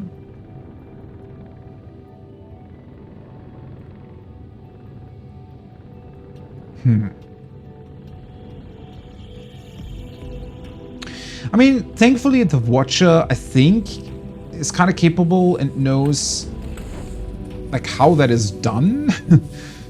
Because otherwise, I don't know, how would you just rebuild these things? Though this is one of the brands that once imprisoned Zodiac. Were I to describe it to my comrades back home, I doubt my words could do it justice. Yeah, I don't, honestly, I wouldn't know what I would feel if I were to travel to the frickin' moon and then see something like this on its surface. How did you fare with the preparations below? It worked. The seal we mean to erect, I assume it won't hinder a half-Voidsent like me from going in the other direction. Honestly, I don't know. I mean, well, we were able to approach Zodiac. I guess it only works one way. Ishtola has done well, indeed, to devise the seal in so short a time. It is a testament to her ingenuity in times of need. Now then, to the matter at hand. With the Watcher's assistance, we shall reforge each of Zodiac's brands and use them to erect a barrier capable of repelling Voidsent. Yet though we expect it to be effective against larger beings on account of its original purpose, there is a chance it will allow lesser Voidsent to slip through. Also kind of a funny, counterintuitive thing to have to deal with. Therefore, we shall require a second line of defense, and I believe the Loporid supporters would be suitable for this purpose. The two of you have a strong rapport with our lunar allies. I would have you meet with Livingway in Bestway's burrow and provide any assistance they require. I will join you, as a Voidsent my knowledge may be of use. An excellent idea. In the meantime, the rest of us will see to reforging the brands. I will send word when we have finished. Pray do the same. I don't know what the Loperids are going to be thinking about this, but alright. Let's do that.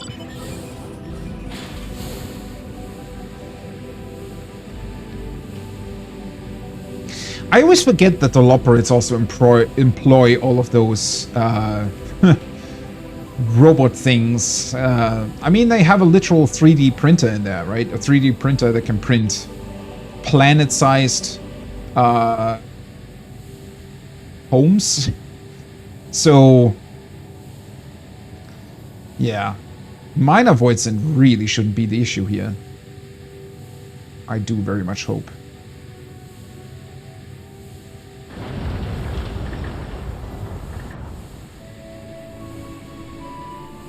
Where the hell is Livingway, though? Up here or down below?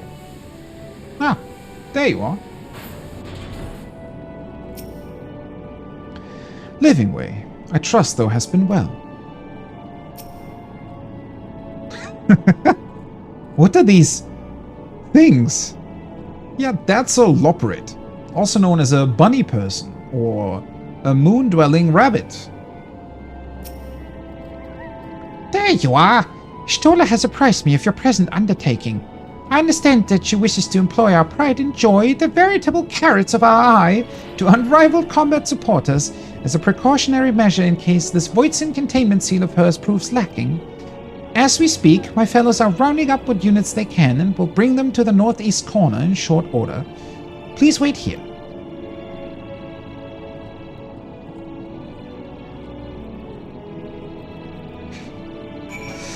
I love how Living Way is just completely unfazed by that. Oh, you're gonna fight some Voidsent from another dimension and, you know, you need our robots to counter them? Sure. Here they are. Go on, do your thing.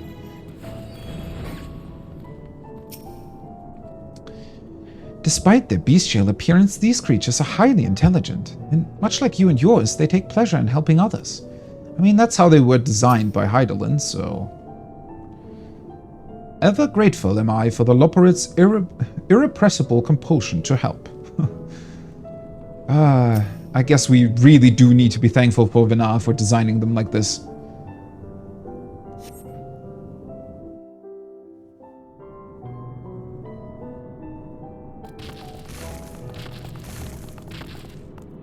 Dreadfully sorry to have kept you all waiting. No worries. These things look so ridiculous with their bunny Hello ears. there, friends. A new person. Heard there was a bit of a rush, so we gathered what combat-ready supporters we had available. Mapping ways also? Yeah. I mean, that's quite a few. A welcome contribution. Thine initiative never ceaseth to amaze. And considering that we had to fight a bunch of malfunctioning ones, I guess we can attest to their combat capabilities. Oh, stop! You're making me blush! Though we have fulfilled the purpose given to us by Heidelin, aiding the people of Aetheris remains our greatest joy. Aren't we thankful for that? So you can count on us, ever and always. I will actually hold you to that, because... Right, so... We originally deployed these supporters to patrol the moon and keep it safe. They've never tussled with Voidsent before, but with sufficient data, they ought to hold their own against the ghastly fiends. I love how Sleeping Way is just, well, sleep again. Practical, tactical data acquired in the moment. And who better to give the supporters an educational thrashing than the champion of Aetheris? Ah, I was wondering when we were going to come into all of this. I believe I would make a better instructor. Ooh, good point. Not only have I fought Voidsent, I am one. I am the darkness.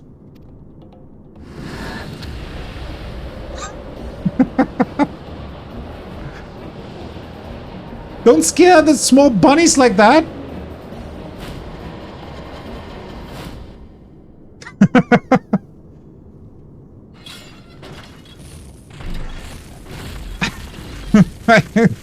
I feel like it's a good thing that we're actually training them, because if they just run away from the Voidsent like that...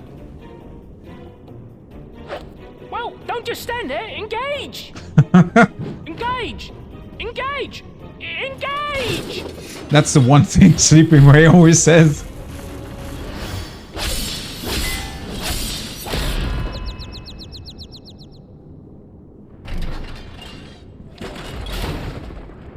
Well. That'll do, that'll do! So much for our poor supporters. A defeat bitterer than the bitterest carrot. Using this experience, we must enhance the supporters and turn them into Voidsent slaughterbots! Well... Indeed. Right after we've managed to put the poor dears back together.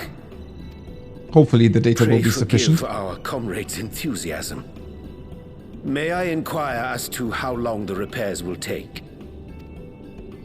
On an ordinary day, I'd say no less than 5 carrots briskly consumed. What does that mean? How long do you take to consume a carrot? How are we supposed to know that? I guess Urianji knows by this point. But if you were to provide us with encouragement...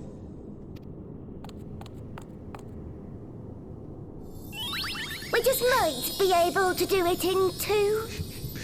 What is this cutscene? What the hell is going on?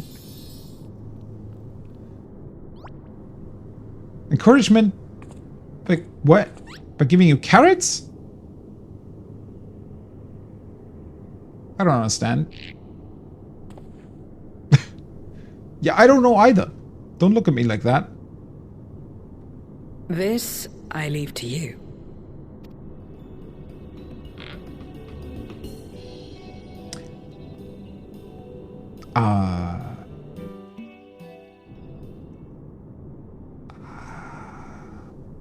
The Loporrit's eyes twinkle with anticipation as they await your buoyant extolation. To wit, they yearn for you to rally their spirits. Ah. I was afraid we were gonna have to say some weird words to them, but alright. I wonder if these creatures also once existed on the Void's moon. But even if they did, they must all be Voidsent by now. That does bring up an interesting point, and one thing that well, the game hasn't really provided us with any sort of idea about how exactly Zodiark was being confined. Because sure, we've seen the moon on the source, or close to the source, whatever. In the source's dimension.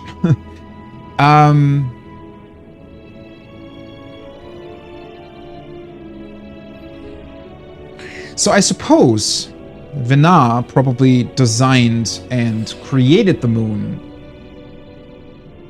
before the Sundering. And then when the world got sundered and turned into multiple dimensions, it just, I guess we can say, copied over the moon as well to the other ones. And then she made sure to split Zodiark's being into those 14 parts and stored each part on its respective moon location in any of the dimensions. And when the Ascians, Emet-Selch, Lahabrea, and Delidibus finally learned how to rejoin the worlds, I guess whenever they did that, they completely collapsed the dimension, including the moon and Zodiark's part on said moon, to combine it with the respective things in the source's dimension.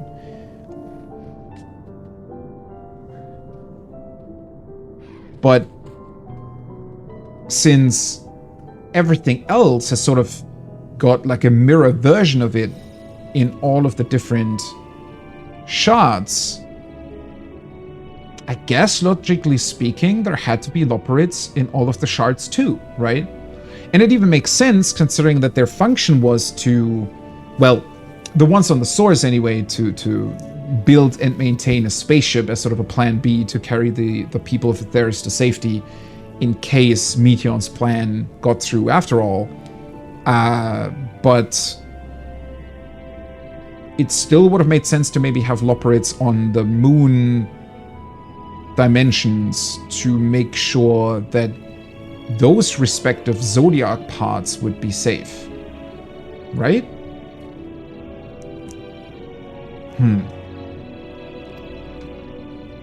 I mean, though, as Zero just put it, we're probably not going to meet them in the void.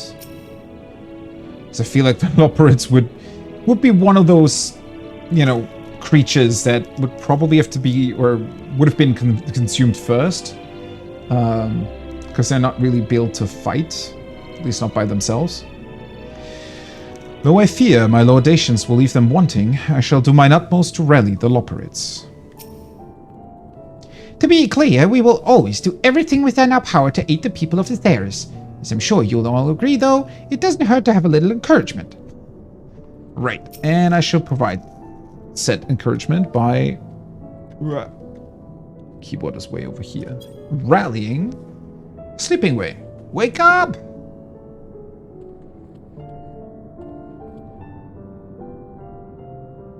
What? Engage! Engage! Oh, sorry. I was in the midst of... Forgive me. The sight of precision parts is strangely soothing and sleep-inducing, but I'll try to Keep moving. Oh. Right. You do that. Mapping way.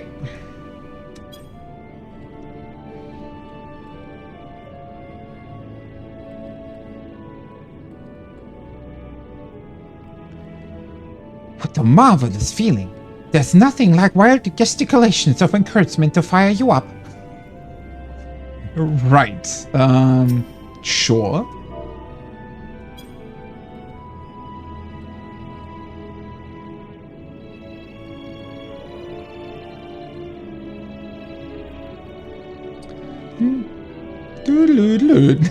The weird hum thing. With you cheering me on, I can do not less than my very best. Oh yeah, you want to be the very best too, huh? And growing way. Last but not least.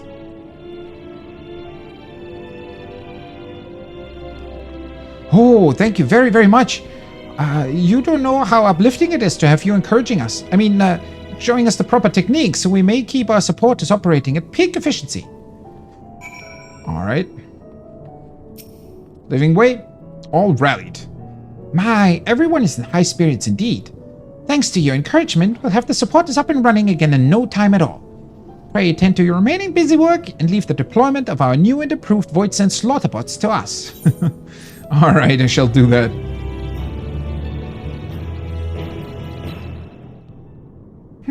I wonder if the last quest is actually going to be to fight Golbez. It could be. But, I was kind of expecting us to go to the Void earlier. I mean, it works like this too. It's just surprising is all. Can you hear me? We've just finished restoring the brands. Sounds good.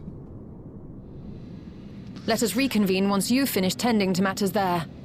The culmination of our efforts is nigh. I honestly would have never thought that we'd see these brands be restored. The cool thing is that it's probably permanently going to change again how the moon looks like, right? At least a little bit. Actually, we've never seen all of them be restored because the first time we visited the moon, it had already been attacked by the Tower of Babel and Findaniel's ether being shot at it, right? Ishtola, was it? The red side of the moon. The brands are ready, I presume. Excellent. With the Loperids having deployed their supporters, we are ready to proceed. Let us rejoin Ishtola post-haste, and prise open our gate unto the void.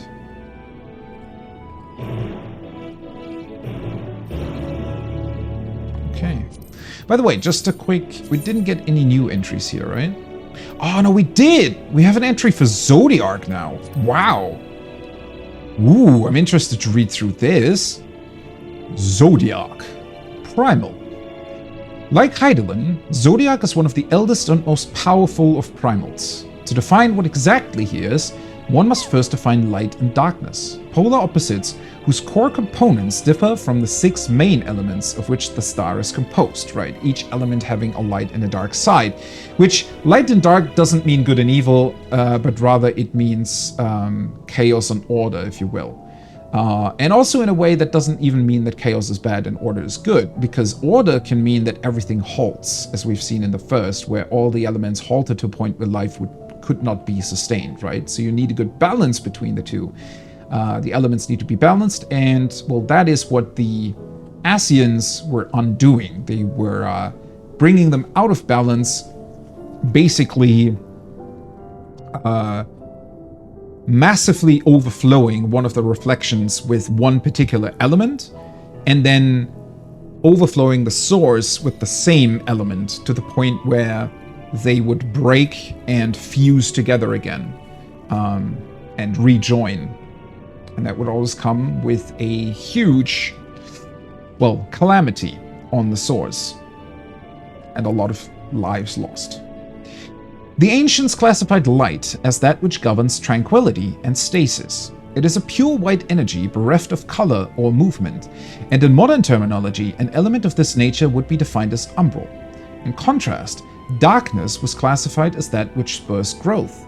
It is an energy of deepest black, a cacophony of life's myriad colors, and contemporary scholars would define elements of this active nature as astral. As such, Zodiac is darkness and activity given form, while Hydaelyn, who would be his undoing, was conceived as the embodiment of peace and light everlasting. In the world unsundered, these concepts lacked any associations with good and evil. Light and darkness were simply fundamental energies that coexisted in all things. Approximately 12,000 years ago, a vast quantity of darkness was required to forestall the coming of the final days, that its dynamic nature might ensure that the celestial currents of Aetheris did not stagnate. So it was that the ancients devised a plan to create a god who would embody darkness itself, and at the order of the Convocation of 14, half of the star's surviving population gave their lives to bring Zodiac into being. Serving as the primal's heart was the emissary Elidibus. Though countless ancients sacrificed their physical ether and tethered their very souls to Zodiac, Elidibus, having judged his duties unfinished, created a reflection of himself to keep vigil over his allies. Zodiac's untold power averted disaster for a time, yet those who survived and had come to worship him sought to perpetuate the cycle of sacrifice. They vowed to reap the new life they had sown in his name, to resurrect those who had rendered up their essence to fuel the primal summoning. Man, reading through this, it's so cool to realize what the additional information that we now got about Elidibus, right? Or interaction, rather, in the Raid story. Vena and her followers stood in opposition to Zodiac's faithful. Believing that a new generation should inherit Aetheris, they summoned forth Hydaelyn, a second primal born of collective sacrifice, with Vena to serve as her heart. And so Hydaelyn brought her tranquil light to bear against Zodiac's relentless darkness in a terrible battle. Hydaelyn narrowly emerged the victor, and with a final strike, sundered Zodiac and the star itself into 14 shards. With her enemy fragmented and too weak to resist, Hydaelyn created a moon for each shard, a series of jails in which the divided Zodiac would be sealed for all eternity. Outraged by the sundering of their world and their god, the Ascians, those who had belonged to the Convocation of 14, resolved to revive Zodiac and restore the broken world to the paradise it once was. For millennia, they plotted against Hydaelyn and her followers, orchestrating events to achieve their ultimate goal, until one of their own chose to forsake the solemn charge. The Ascian Fandaniel, upon regaining his memories and understanding his true nature, rejected his role in Brethren's machinations. After learning of Elidibus' defeat on the first, he resolved instead to destroy Zodiac. Using Garlemald as his base of operations, the rogue Ascian orchestrated the summoning of the primal Anima, who would siphon ether from across the star and direct it into the Tower of Babel. Utilizing the tower as an etheric cannon, Fandaniel crippled the mechanisms on the moon which kept Zodiac imprisoned, and subsequently traveled there to seize control of the Elder Primal by offering himself as his new heart. Though the Ascian was laid low by the Warrior of Light, that's us, Fandaniel reveled in Zodiac's defeat, as his ultimate goal was the return of the final days. In a final act of defiance, Zodiac reached into his chest and shattered his own heart, consigning the Elder Primal to a permanent death. With his demise on the source, it is presumed that the reflections of Zodiac in other shards were destroyed as well, and the once fettered souls of the ancients are finally free to return to the lifestream. And that is the big question here, because it is presumed that the reflections of Zodiac and other shards were destroyed as well, but not confirmed. It might actually be, now that I'm thinking about it, that through releasing Zodiac's ether back into the livestream, and also we have to remember the Hydaelyn, who was here to shackle Zodiac's parts. She gave up herself to aid us to get to Ultima Thule to meet Medion, right? So I guess we can somewhat safely assume that the shards on the other reflections, the ones that are still intact, mind you, probably also just sort of dissipated, right? Frizzled out, rejoined the live stream. The ether just vanished. Or not vanished, but again, it rejoined all the other ether. But that makes me wonder, because the Shard of Zodiac in the 13th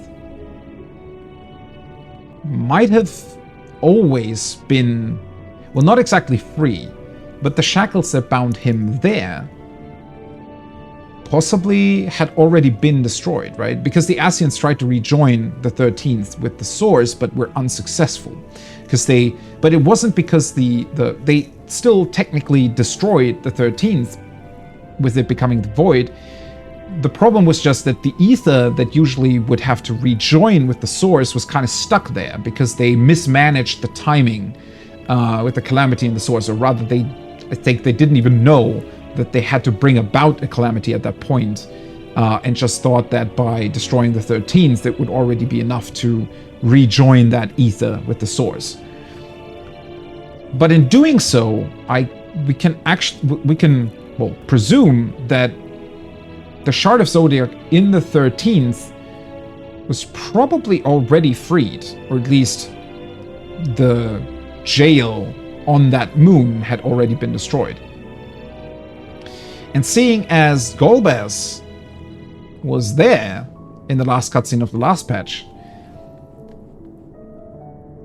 and also knowing how the Void Send work in the Void, right? The fact that they can sort of eat each other, but they always retain, like they can feed on each other, but they're not, they become sort of an amalgamation of everything they fed on, right? They're these weird creatures that contain all the ether from the creatures they ate, like literally ate. But if they are destroyed, they just split apart again, right? So it's this constant cycle of life. Well, not really life and death, because they can never die. They're just these aimlessly wandering souls that are constantly being, fed and consumed to other creatures, and then being destroyed again and released again, and then being eaten again, and this constant cycle of, depression. I don't know. Makes you wonder if maybe that Shard of Zodiac was also sort of drifting about, ready to be eaten by anyone who was strong enough to do so. Which maybe Golbez was. Man, that is also interesting. I wonder what revelations we'll truly get here. Because I'm not entirely convinced that this patch will really give us all the answers. We might have some huge revelations in store. But the Endwalker patch series isn't over. I mean, it has to lead into the next expansion, obviously, at some point. But,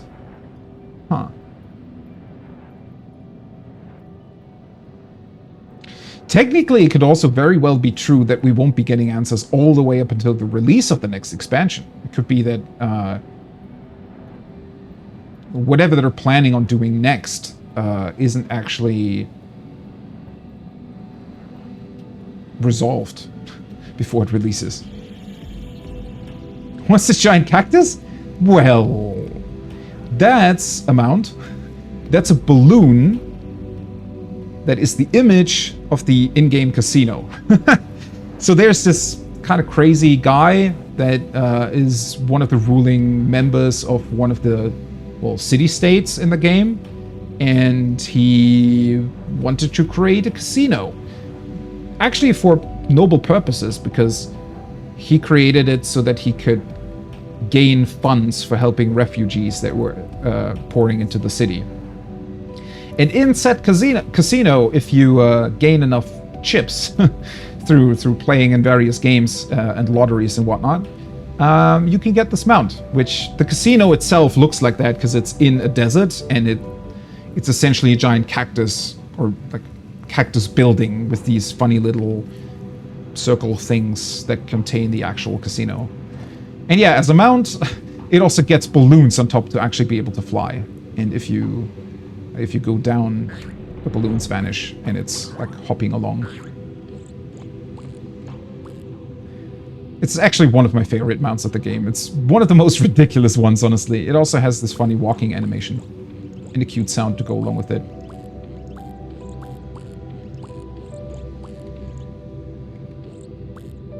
Oh yeah, and it hops when you're moving on the ground. Where do we need to go? Here.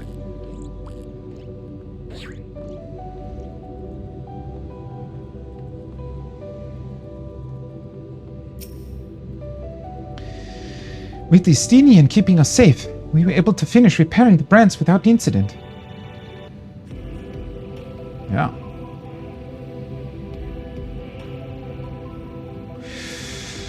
Whew. Well, suddenly I'm kind of getting anxious about what's about to happen with Golbez. Mostly because I really struggle to see where this is going. I mean, we're fighting Golbez, that much we know. Are we actually gonna defeat him, though? Or is that his plan all along? Oh, well. Okay, Stinian. You're not referencing the mount that I just had, right? Some manner of cactuar attempted to make mischief, but no one came to harm. How did you fare? Well... yeah, funnily enough, these weird cactuar creatures are here on the moon too. They just look a lot thinner and are blue and can shoot off weird energy. Where are they, actually? There's also a giant cactuar on the moon that is a hunting mark that needs to be defeated by, you know, a lot of people at once. No one around here. Kind of an odd remark, considering what mount I was just using, but sure. Stinian maybe not so fond of that balloon. This is it indeed. I have duly informed the Stoller of our task's completion. While you all tend to Metis in the 13th, I shall remain here and ensure the integrity of Gate and Seal both. Alright. Let's do this then. My thanks for seeing to the supporters. With this, all is in readiness for the ritual. First, I shall give the order to Alphinaud and Elisay in the Tower of Babel to channel ether to the moon. Once we have amassed a sufficient amount of energy, Urianger and I shall begin our incantations to open a void gate. If all goes well, a tear will form in the fabric of reality, at which point you must activate the brands and put it in place the containment seal. That is all. If there are no questions, then let us begin. No questions, but a lot of anxiety. That's... Whew. Let's just say it didn't really go over well last time we opened giant void gate portals. It's been a while, though. Apologies for the wait. The preparations here are finally complete. Excellent. The Tower 2 is activated. But give the word and we will begin channeling the ether. Very well then. Make it so. It's so crazy to reuse this tower for that. The moment of truth.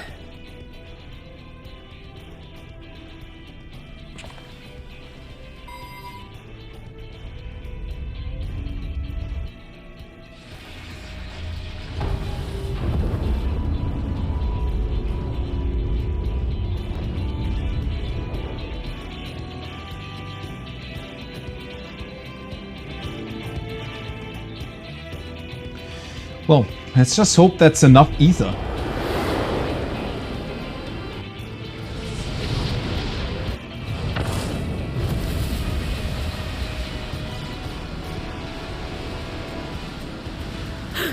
By the sisters!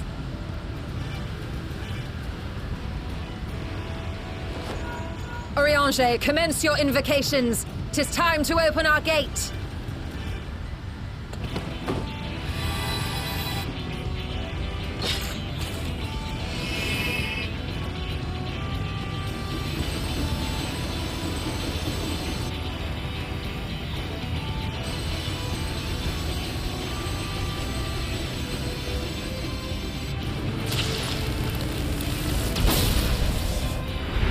A tear is beginning to form. Quickly, activate the brands.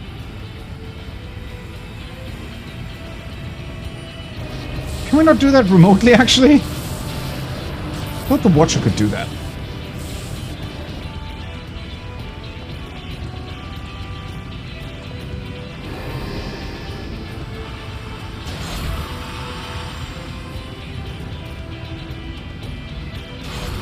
Thankfully, this time Xenos isn't here to destroy them immediately.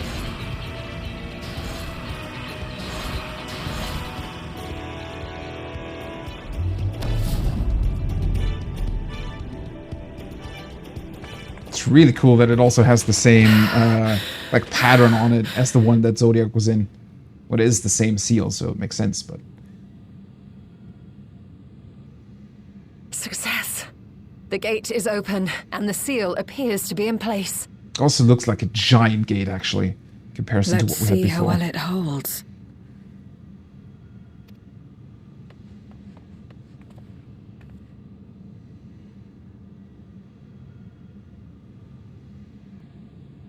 Because, I mean, the largest gate before that we ever had was at the Crystal Tower, and that was not even 1/10 the size of this.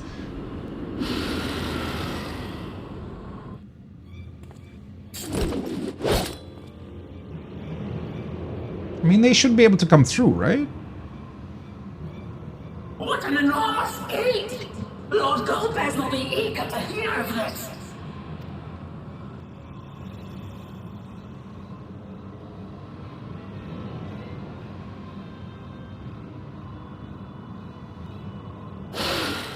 So this is the promised land. The land of boundless ether. Boink. Alright. I think the brand is holding. At least against little funny eye heads. I dare say the seal doth serve its purpose. Uh-huh.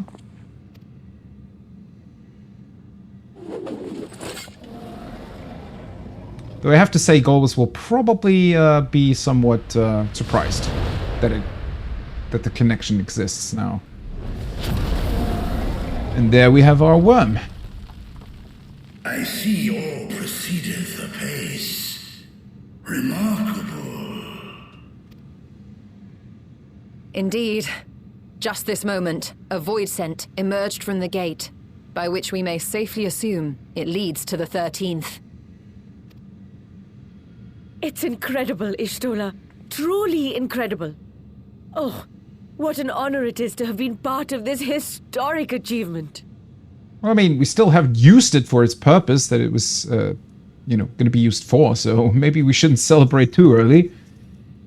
A part is an understatement. None of this would have been possible without you and yours.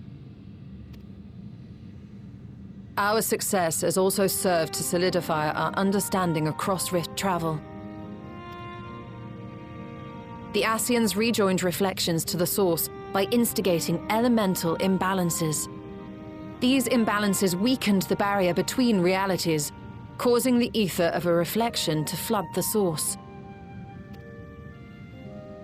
But why is it that reflections are predisposed to rejoin the source? Why have they never merged with one another? Good question. Thou art suggesting there is a unique property inherent to the source, one responsible for such an outcome. I mean, well, we have been calling it the source all this time. Well, for a good reason. The source is the source because it's the, I guess, original. But now that she brings it up, if you think about it as, well, a physical element just being split into multiple parts, technically all the parts would be the same, right? Why is it that the ether naturally floods back to the source? I mean, to be fair, the Ascians did try to rejoin the reflections that were closest to the source first, although it was never quite established what that actually means. Emet just said closest. As if the reflections had sort of... as if they were occupying physical spaces in one sort of room, if you will. Even though they're actually mirrors of each other in different dimensions? I am. 'Tis my conclusion that, as the point of origin for the reflections, the source has an innate pull over them. Just wonder what it is. I mean, it makes sense that it would have that, but why? What's the physical property here that the source has that the others don't?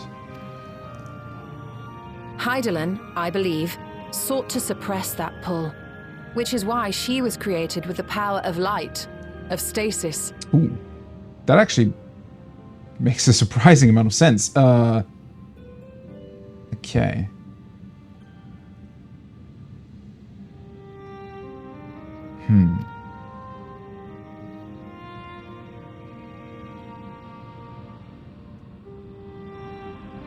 Meanwhile, the power of darkness, of activity, reigns in the void. Hydaelyn's influence would naturally be weaker, and this manifested in the form of planar fissures.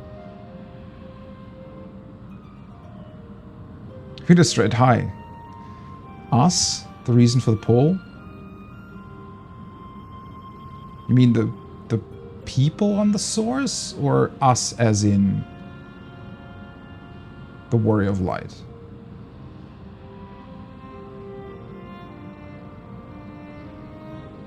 I mean, technically that still begs the question why we would be different to any of our counterparts, right? Because technically all the counterparts and reflections are still,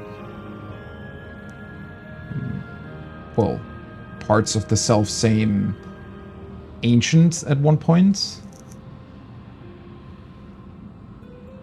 Warriors of Light with the past warriors. But yeah, we have, like, Artbird in on the first was also kind of just a reflection of us, right? How does he differ to us? Why wouldn't things be drawn to him instead of us?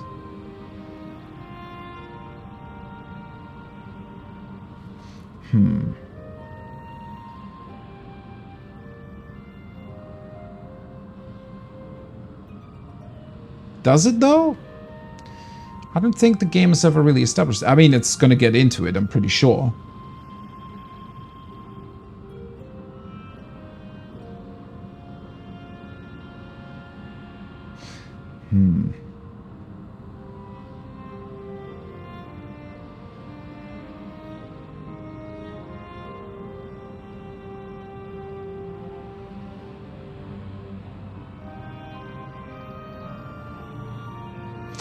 Got the protection of Hydaelyn, but isn't that true for all of our reflections as well?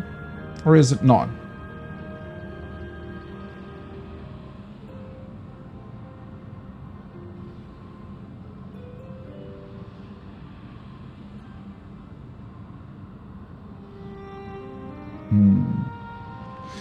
Hydaelyn itself being the pull all along?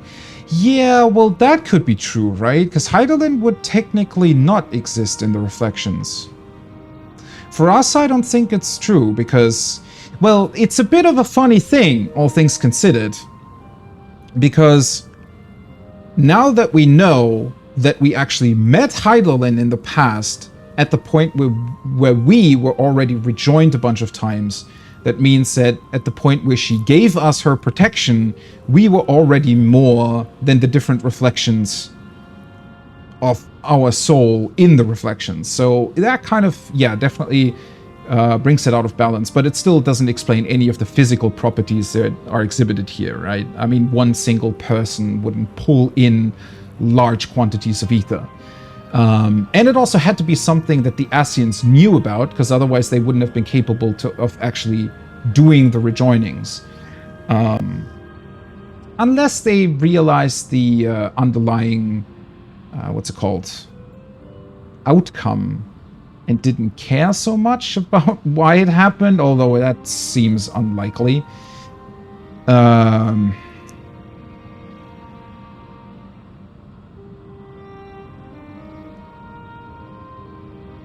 Well, that's a thing that I've always speculated about. Are we talking about actual parallel universes, or are we talking about just reflections being physically apart? Because the game, in a, very cleverly, never actually answers that question. It sometimes refers to them as being like closer or farther apart from the source, which sounds like there would be physical distance between them. And also, if they are true parallel universes, that would bring up the question of, well, what would happen if I departed from two different reflections out into the universe, right? Would we see reflections of the entire universe? I don't think Hydaelyn would have been capable of that, right? Or Vinar, rather. So, it's one of those weird questions of, well, what really is beyond? Or are the reflections actual physical spaces, but then we could just travel to them via spaceship? And that also isn't really true. I mean, somehow they are still like dimensional mirrors, but there are definitely a lot of questions still left unanswered, which is good because that's what makes it so interesting and why the game can still pull many different things here with how it treats those things.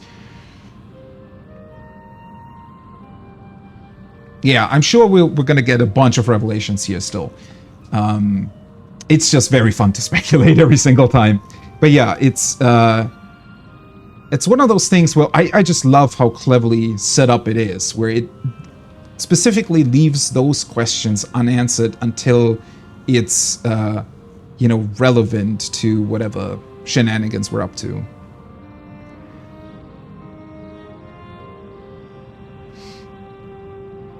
Told us that the sky looked different, true.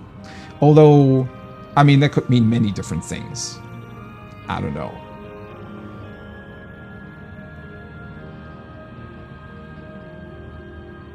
Yeah, if only the stars shattered, why are there so many? That's the weird part, right? How would those...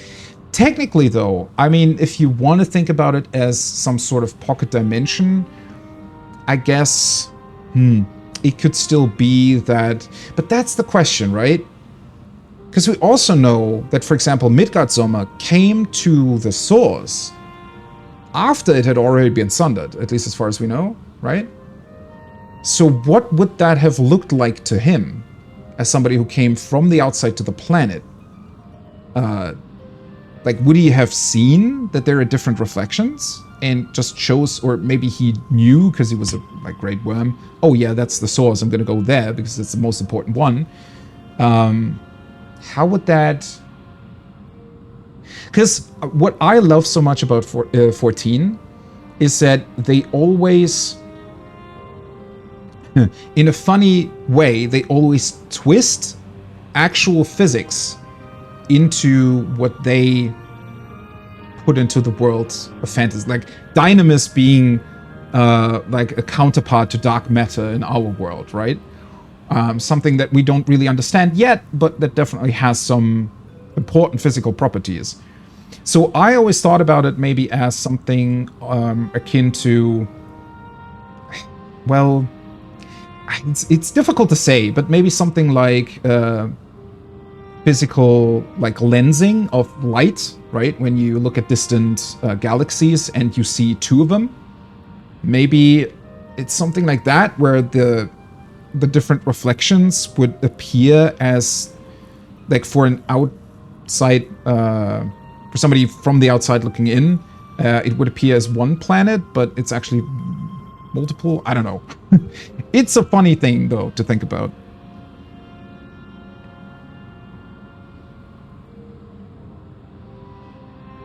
Yeah, because Medion kind of only exists in one universe, right? There's, at least that's, I'd like to think that.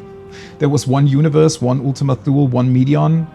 Well, a lot of Medions, but one Endsinger, if you will.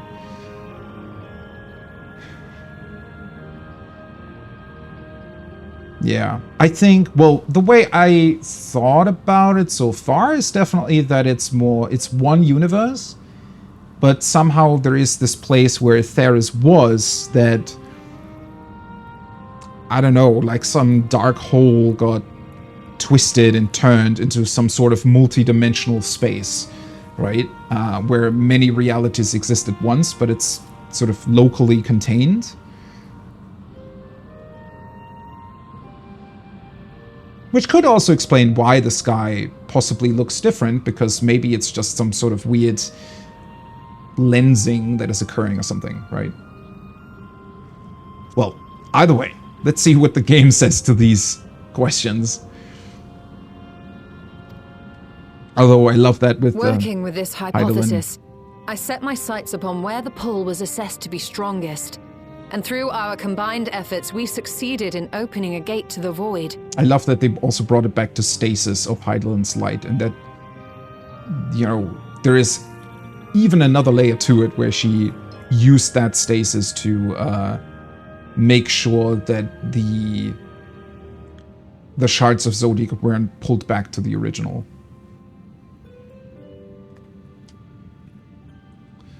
So,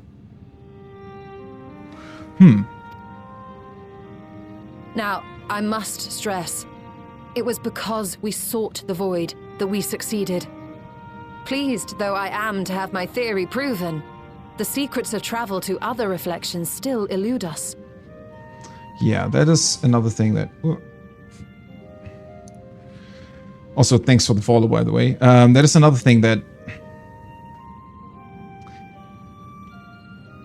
is going to lead to many more interesting questions of, well, if we can now travel, or if we do find a way to freely travel to the reflections, what exactly does that mean? How do we travel to the first? Even so, in that sense. In the reality that lies beyond the 8th umbral calamity, there are those who found a way to reach the first. I will not rest until I do the same. And we still don't know what happened to that timeline. How does that, fit into all of this? Closer to fulfilling your dream, eh? Could be used as a place to interconnect to other dimensions. Technically, that's very far away, though, right? Unless the description of it being at the end of the universe is more a... It's not a literal one, right? Just a step. Many more remain to be taken. Which further motivates me to forestall a void-sent invasion. So come, let us set forth, to find Ashdaya and put an end to Golbez's plot. Let's do this.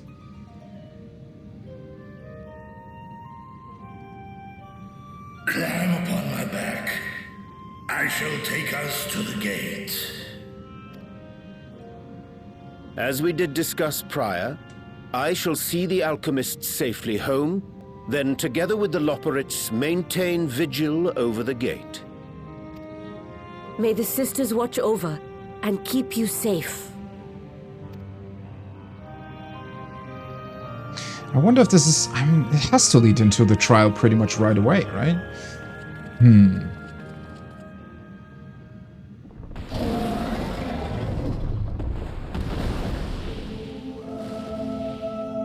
I love it. Every single time the Heaven's Word music comes back. Oh, man, I'm glad that we still have the worms.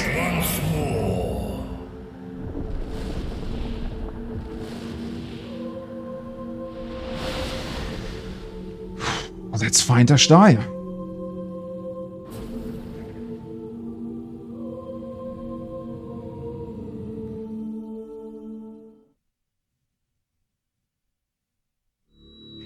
Well, Golbez is going to be surprised to see us.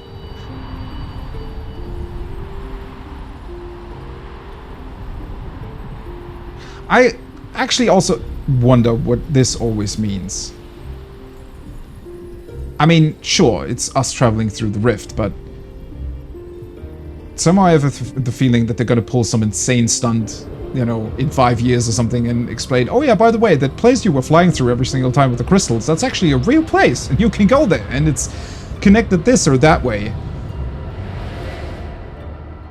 Because technically Omega was also able to use it, right? The rift, I mean?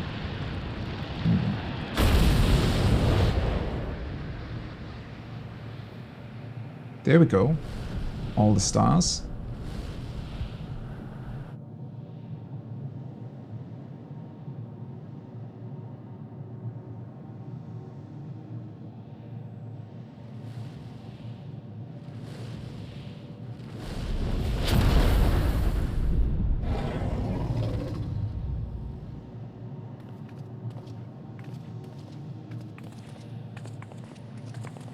This is the moon of the 13th. Yeah.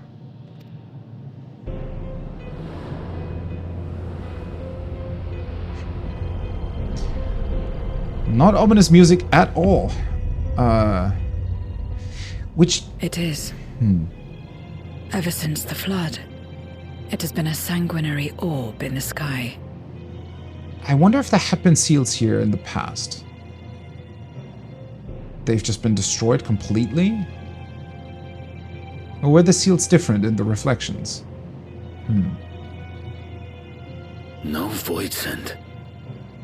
A rather more subdued reception than I had anticipated.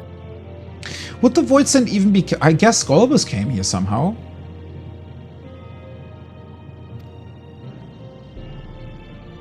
But unsurprising, given how jealously Golbez conceals the location of his domain. Still, we must remain on guard. One of his minions came through the gate, after all, and more may lie in wait. Man, I'm so interested to know more about Golbez. I do not sense my sister. Where could she be? Where? Steady, Vritra. We've barely arrived. Let us explore our surrounds before drawing conclusions.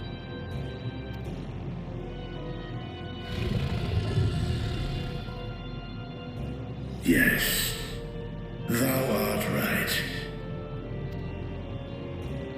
I shall survey the moon from above. The ground, I leave to you all. Can't shake the feeling that something is gonna go horribly wrong here, but... Don't know what it is.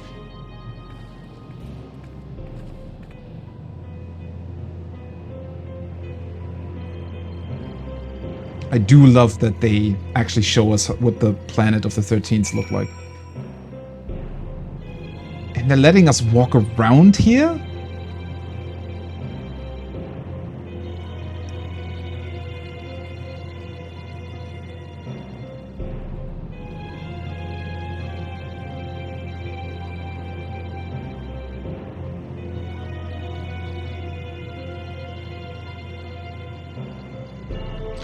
Where are we in relation to the corresponding places on the source? I want to say in front of me now, that's where the Watcher is, right? That's where the weird face would have been. I think that is where the burrow is? Or is it there? No, there, right? Yeah. The entrance would have been there. That is very weird that we're just allowed to roam around here. I did not expect them to create this entire space. I mean, technically it's just a copy of the moon, but still.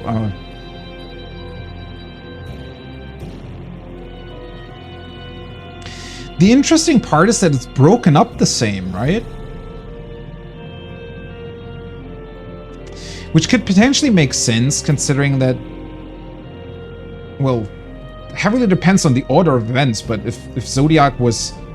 and because he must have been captured first, technically, and then sundered. So that would explain why all the moons probably look exactly the same. Although I do wonder how they possibly contained, or how Hydaelyn/Vinar possibly tried to contain Zodiac's different parts. Unless Golbez or somebody else deconstructed the seals that were present here for his own, I don't know, plans. Well, yeah, do we know that? Well, I assume it, right? Because we have kind of heard and or known that he has been or had been split into multiple pieces, and the Zodiac that we thought very much still wasn't whole. He was missing pieces. So clearly his shards or pieces on the reflections still remain somewhere. I presume they would have remained in their respective locations on the moon, but yeah, it brings up the question of how exactly were they contained? If we have that big seal on the source? What do you think, Astinian? My lance will be ready should any more of Golbez's pawns appear. Where are the others? Oh, wait, we have to go to multiple places anyways. Let's survey them.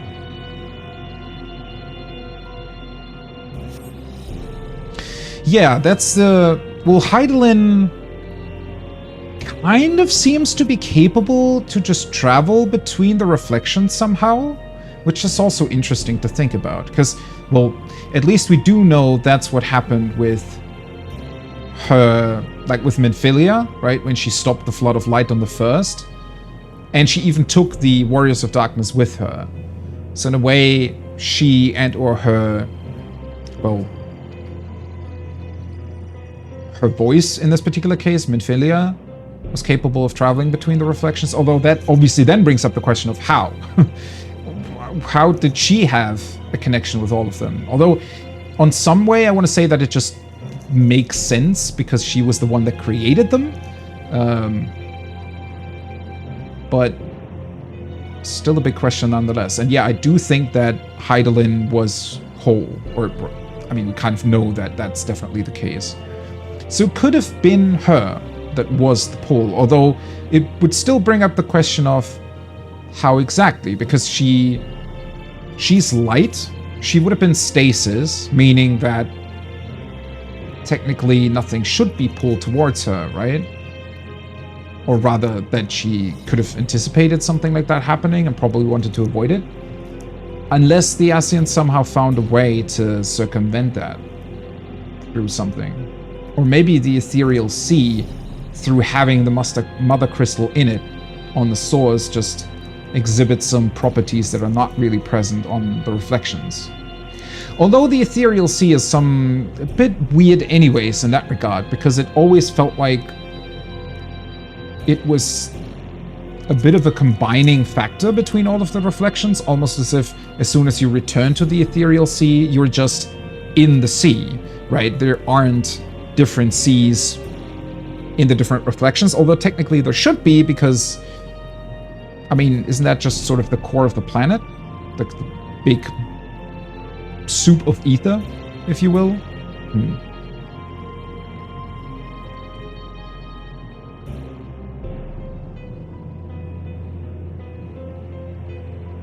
Yeah, the center of the star being connected to all reflections. And then because of the Mother Crystal being in the source, everything else gets pulled there. Although again, wouldn't Vanna have anticipated that? Unless she wasn't really able to do it any other way. Maybe she didn't really anticipate that. Well, one big question that still also hasn't been answered is, why was it that Emet-Selch, Lahabrea, and Elidibus are the three that didn't get sundered? We still don't know why that happened. And I want to say that the end cutscene in the Raid series this time kind of hints at there being some other big revelation behind all of that we still don't know about. So maybe through that specific quality, they were able to ascertain a weakness in, you know, Hydaelyn's construction of all of this that otherwise they wouldn't have known about or something.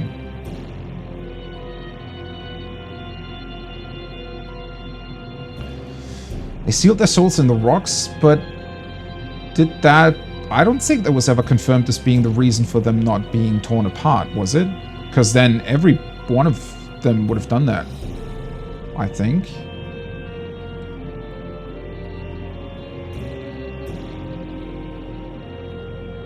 Well, they're more memory crystals, though. They don't actually contain... Because we are still not whole, right? We still only have 8 out of the 14 pieces of Azem in us. There are still others of us walking around on the reflections, like Artbird, on the ones that are still intact. And Azem's crystal is just sort of providing us with memories of who he was. It doesn't contain its entire soul. And we had or have all of the memories of all the Convocation members. Because that's what Emet-Selch left us with, right? I mean, Golbez, I'm pretty sure, or it was like heavily hinted at in the last patch, right, that Golbez contains the Shard of Zodiac that was present here, or somehow aided or did something with it. Pretty sure that he contains that shard.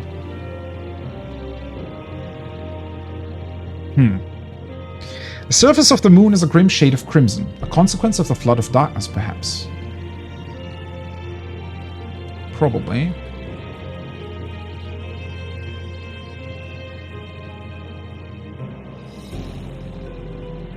High concentration of ether are common spaces between them. Yeah, the high concentration ether places are sort of the connections, right, between the different. It's like they have, well, if you want to think about it as electromagnetic force or something, some strong flow between them at certain points. Mostly those points that contain high concentrations of ether.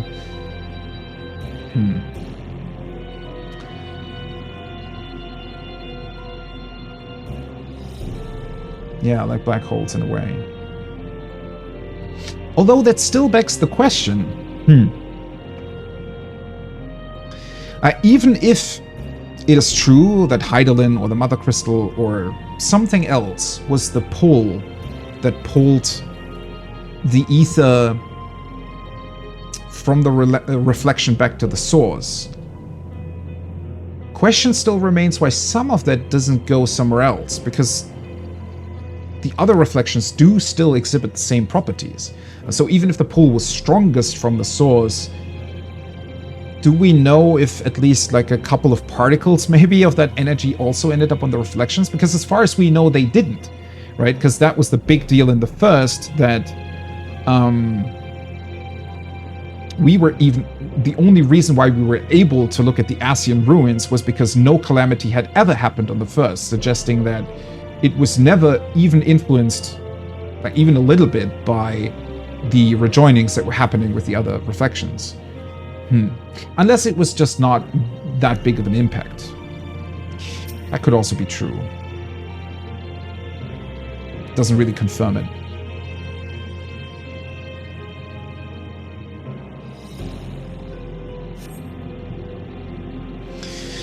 No matter how you strain your eyes, you spy no signs of life. In all directions extends a desolate waste without end.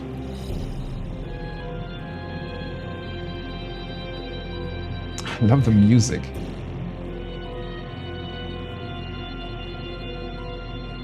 Well, no, it brings calamities to the source, I think is what you mean, right? It brings calamities to the source, but not to the first, or any other reflection.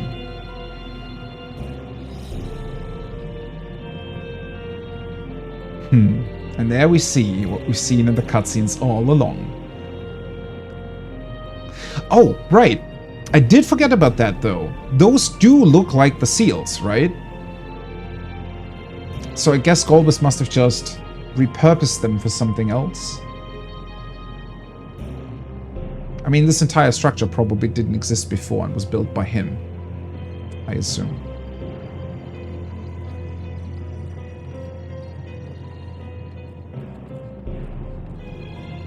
But yeah, the entire thing with the first, or the entire reason why we were able to learn about the Ascians and their destiny, beyond Emet-Selch telling us, but the reason why we were able to see anything about them in... what was it called? Wait. Thinking about so many things. The Tempest, right. Why those ruins remained in the Tempest, like the actual ruins, not the recreations of Emet-Selch, the actual physical buildings that we looked at with the Stola, they only still exist in the first, and I assume in the other reflections, because they never experienced calamities as the Source did.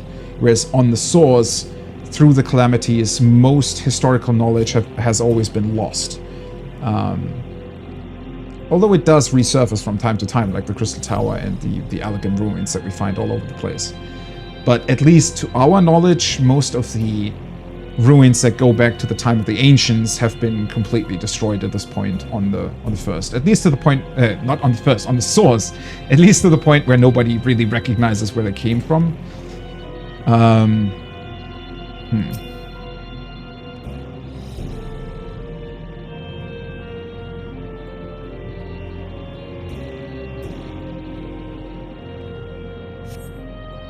You hold your breath in an attempt to catch the faintest noise. Save for the sounds of your comrades, there is nothing. So far, you failed to find any clues as to Ashdaya's whereabouts. Perhaps Zero has noticed something you missed.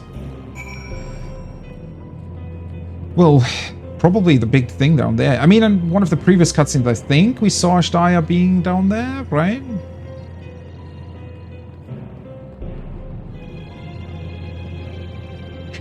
I love this idea that Golbus just took this for his own and for some reason just said, oh yeah, of course, I'm just going to take these seals and I'm going to build myself like a palace in this weird hole that I found on the moon. Because I mean, in theory, and that's the funny bit, Golbus...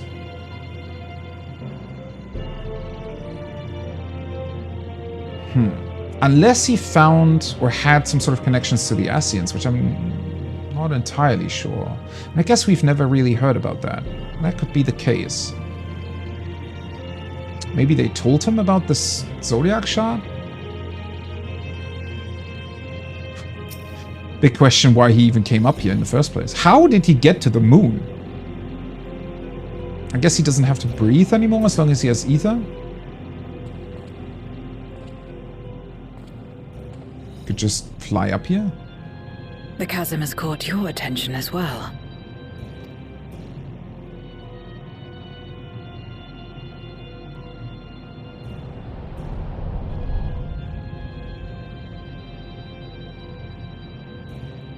There's some manner of structure below.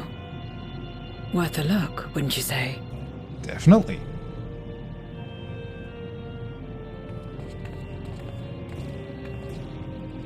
I too sense something here. This pit much resembles the cradle of darkness on our moon, where Zodiac was once imprisoned. If this place serves the same function, then a fragment of his power must have been sealed in the depths. Yeah. Strange, though. When Zodiac perished in the Source, I presumed that every aspect of him was thus unmade, and his power scattered. Unless at that point, this very fragment had already been consumed by someone. But it's unmistakable. The darkness that permeates this abyss. Could a trace of him yet remain? Or is it something else?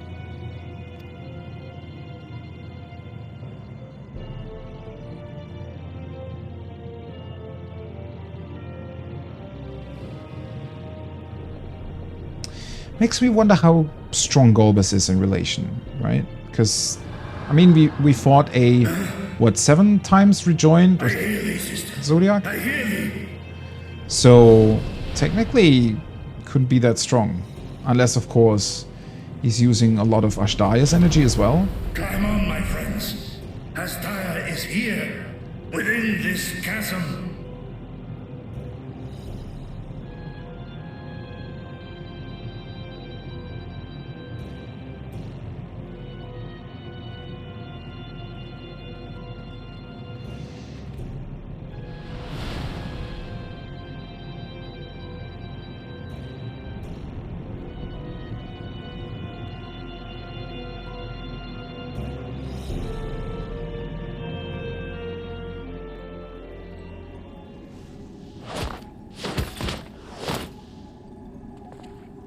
Well, hello there. Oh, he's not here.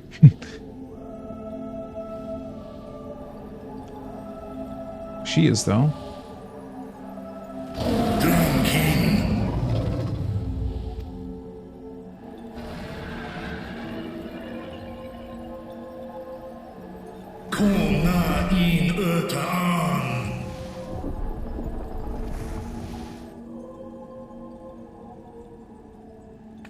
You were entrusted with Ashdaya's eye, were you not?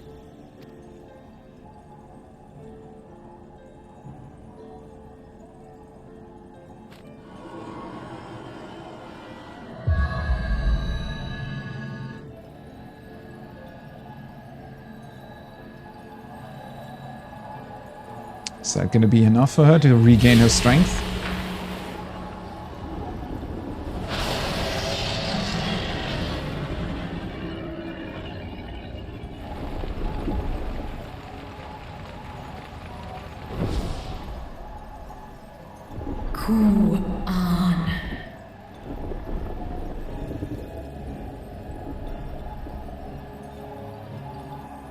God, I love the dragons.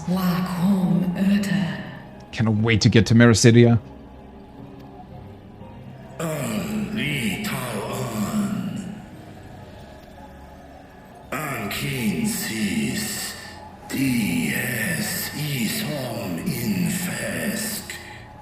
Surely we're just going to walk out of here with her and, you know, nothing's going to happen. Nothing bad will happen to us at all.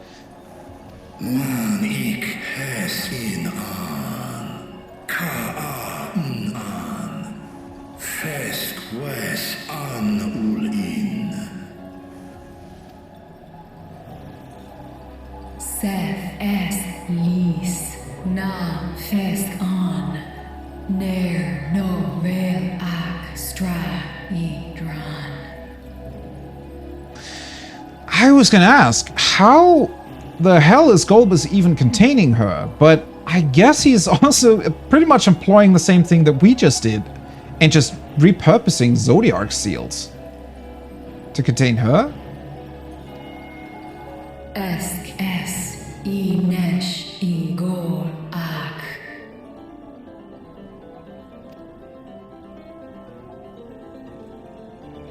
So this is indeed Golbez's domain.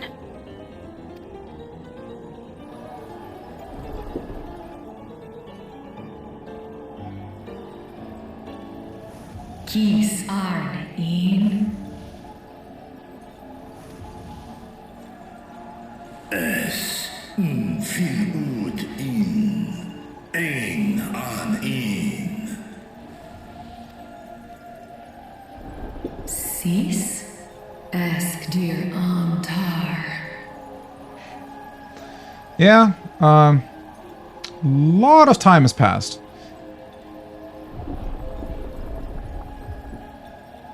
I guess dragons don't really mind.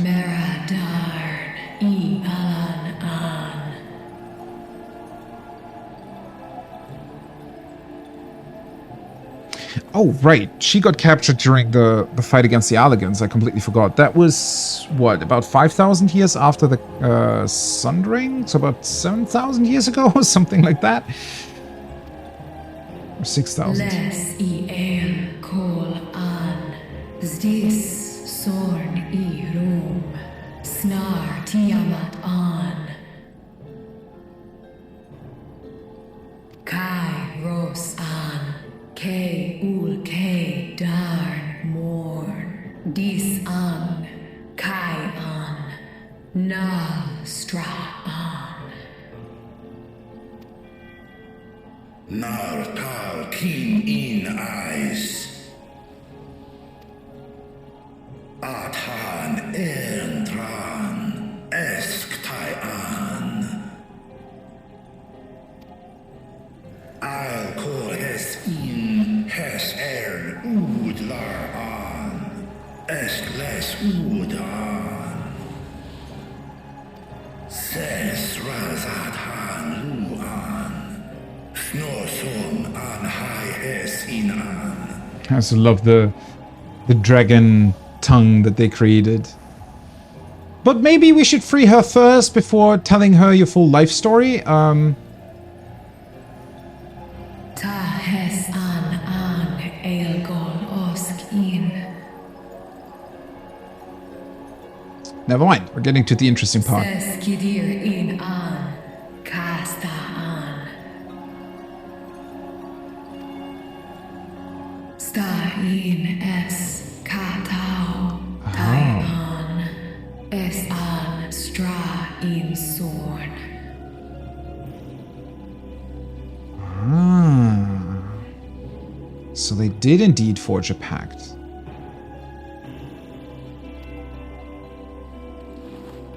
What now, then? Does this great worm intend to remain a captive meal for all eternity, not daring to test her chains? Estinian as always. I don't know if it's that easy, honestly. Ern el. I mis head in ud. Well, about that, he kind of is. Dis targo. Asrer dis tar. Sma osk in sis an.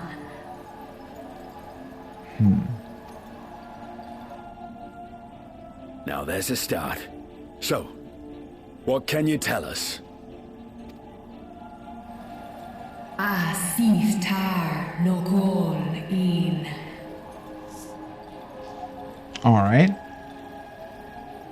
So we could potentially escape if we wanted to, I guess. That's why he sends out his minions.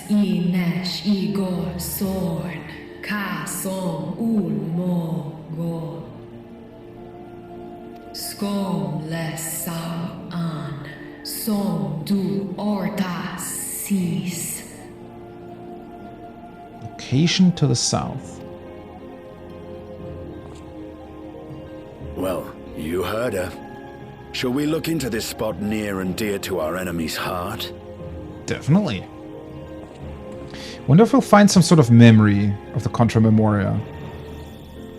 And potentially Zero realizing that she actually spoke to him back then.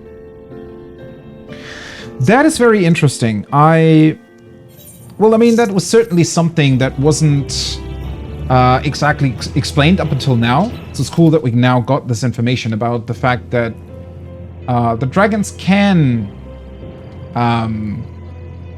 will be damaged or eventually turn into Voidsent as well if they're exposed to this long enough, right? Their scales aren't indefinite. They aren't infinitely strong. Although, yeah, it still definitely begs the question of how did Golbez do this? Is he indeed employing some sort of thing with the chains that were used for the Zodiac shot ones? Huh. And why would he want that? I mean, at least that brief scene that we got with the interaction between Zero, Golbez, and his friend seemed to suggest that he isn't all evil, like that he has maybe good intentions behind all of this, kind of. So maybe it really isn't an imprisonment at all, but a true, a true test to see if he can, or not a test, but maybe he wanted to save her, like truly, and the only way to do so was to imprison her so that she wouldn't turn into a Voidsent eventually. But in order to actually bring his plans forward, he had to use her ether, because that was kind of the only source of ether he had available to him that would truly ascend him over other Voidsent to be able to carry out his plans. Still a pretty cruel fate nonetheless, but definitely one that makes sense given the circumstances, but we'll see. Abyssal Dark. The others have already begun searching for clues. Let us do the same. I'll take charge of this area, if you could see to the south. Can we even mount here? No. Okay. I was gonna say.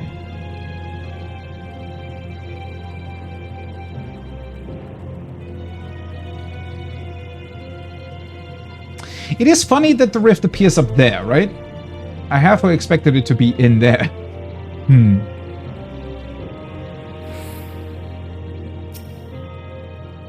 Nothing here. May head further south then.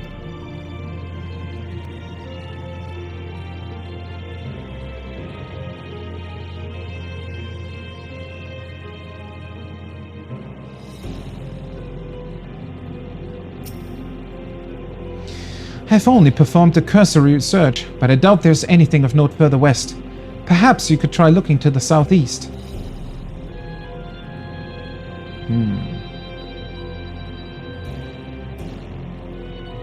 Very intrigued what we will find here. What could be here? Hey, Vidra. I could not discern a structure of any kind from above. Whatever this place or object might be, Golbez has hidden it well. Oh, welcome back. We've just had our little chat with Ashdaya and apparently are now looking for some interesting object of Golbez's, or that was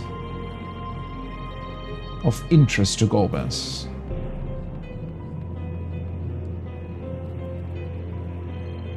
That almost looks like a gravestone. I love the trick with the light that they've done here. With it being shrouded in complete darkness. It looks like a gravestone or something like that. Just cannot see what it is. A glint from beneath the rock catches your eye.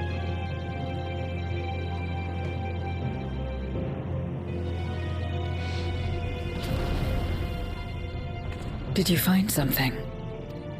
Maybe. Ooh.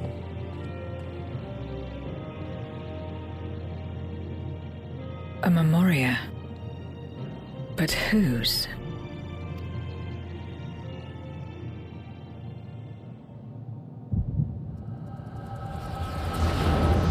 Gonna find out. Probably from his friend, right? The very friend he might desperately want to bring back?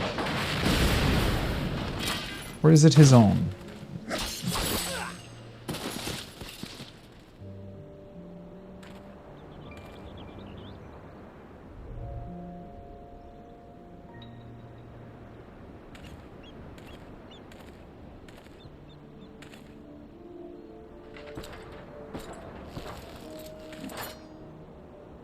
You have lied, pillaged, and murdered.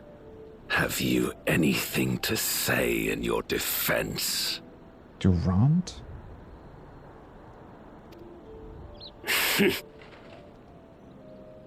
No. Every one of them got what they deserved. Trusting fools. Like you would-be heroes. Aye. You do well to keep a close eye on each other. It always ends the same way. A knife in the back. And better to have the handle towards your hand. You'll see! Oh, yes. You will.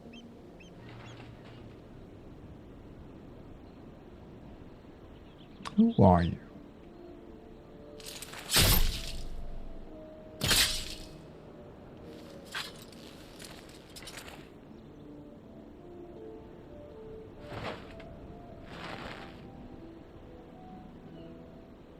In death, may your soul find salvation. I can't bring myself to pray for the unrepentant. You're a nobler man than I.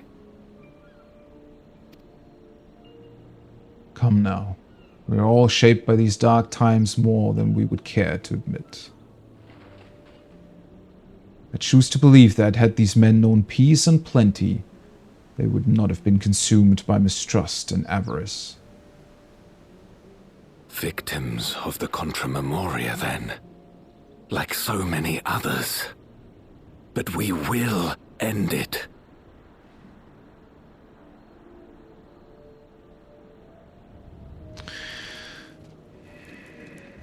I wonder if there's a reason for why we actually see through his eyes. That's not always the case when we see memories, right?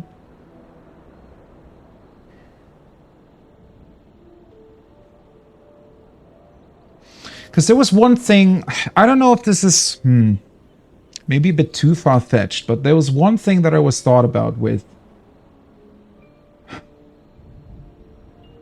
well, what I just said, right? Shouldn't there be a part of our soul that remained in the 13th as well? Maybe?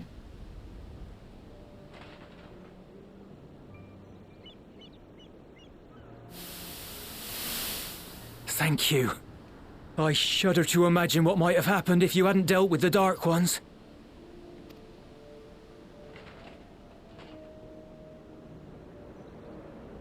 Who's that? Okay. Oh, her?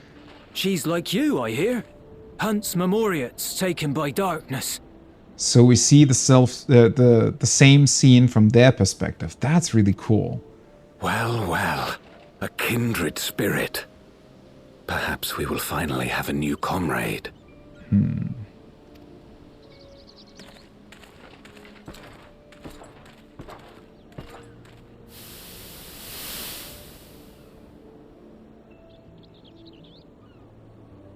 No. I've no interest in working with others. Much less someone who looks as suspicious as you. What? You don't like the armor? I mean, it looks... Yeah, maybe as somebody who wants to do good, you shouldn't walk around in imposing armor like that. That being said, I mean, if it's necessary, right? Shouldn't judge someone by their appearance. I guess Zero. Is that so? If there's nothing else, I'll be on my way.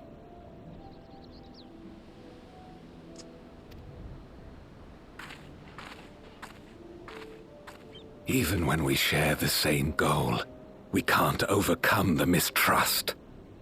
Such is the way of things, the wisdom of our era. Now I also want to know how the Ascians really started this. How did they bring all of this mistrust over the people? Only a precious few Memoriates remain who cling to the light, that we could have won her over. We'll make do, old friend. We have accomplished much already, and another person may well have been more of a hindrance than help. Maybe it wasn't the Ascians. I mean, Emet-Selch kind of confirmed that it was them, right? But I guess it wasn't necessarily like they probably, as they always do, they're just utilizing things that were already present, right? So, they probably just utilized some rivaling nations or races or whatever against each other. Scheming as always in the darkness. Our work here is finished. His Majesty has summoned us, so let us not delay. To Baron. His Majesty? Who the hell is that then? If one of us was Golbez. Had another vision of the past, did you? And his friend?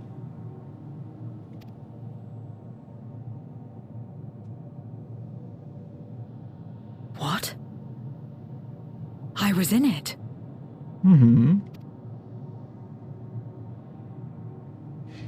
Could be Emmett, yeah, true. Or some, well, a form of him. The pair I met in that village.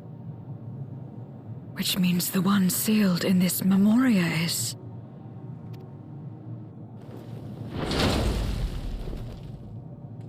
I feel like we're gonna get the answer. So, you have come. You who would oppose our crusade.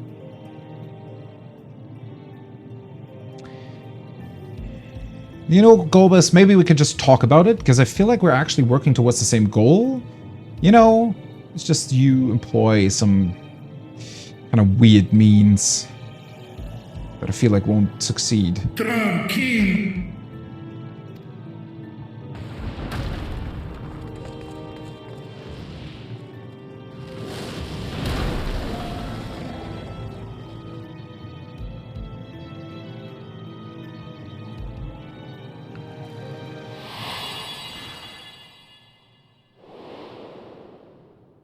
Yeah. You. I know you. If he's still the same person, or is he the other guy but in the same armor?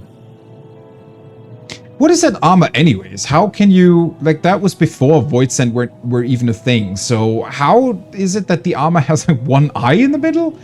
It's a bit of a weird design, but maybe it... Maybe there's a specific reason behind the armor. Is that so? From the world before, I dare say. It is impressive enough that you have managed to retain your mortal form, but to remember your past besides. But that is of no moment.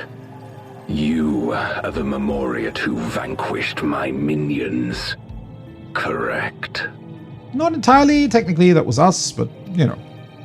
Let's glance over the details. What if I am? She helped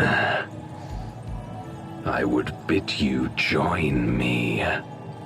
As a child of our world and slave to the wheel, fight with me for the salvation of all our souls.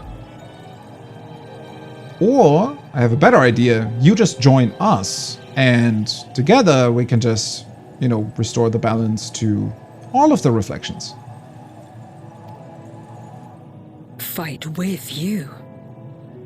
More like fight as your pawn. It isn't me you want, but my power. And if I don't obey, you'll bind me like you bound that dragon. But no more. I refuse to be bound ever again. I fight only for myself, and for those in whom I trust. My friends. I see. A pity. It is for the dragon that you have come, yes? When first you appeared, I thought simply to remove a threat to our plan. Never did I imagine that you would reach this place and gift me a golden opportunity. You mean the Void Gate? I mean, there's kind of a big seal on the other end. I don't think you would get through.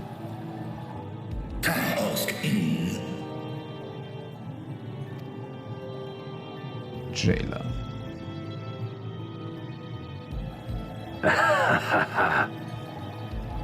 Long as it has been imprisoned, this dragon has grown feeble and weak, its spirit extinguished. I mean, we gave her back the other eye. That must count for something. Your coming has served to rekindle her forgotten hope.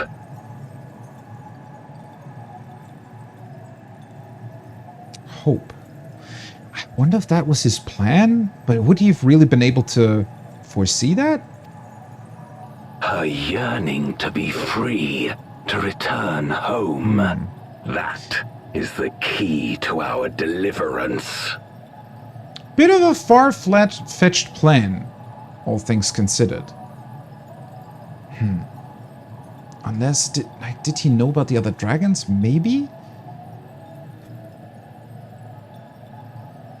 I guess, we do have to assume that creatures in the void have at least a somewhat good understanding of what is going on in the source, considering how many times they are being summoned for various reasons.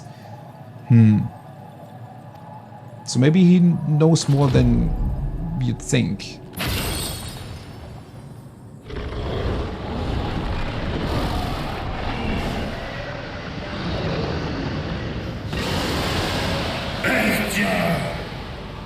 Can she not resist with her eye? The darkness is ravaging her.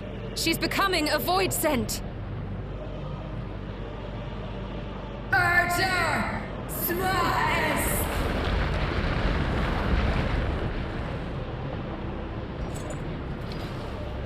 You about Diablo? Well, Rise, probably. O shadow dragon, and obey. I mean, all of the happenings with the void, he must know, I guess.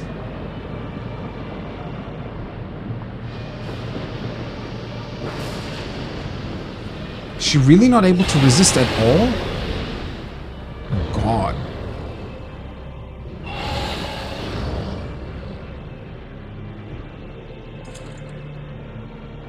Kill him.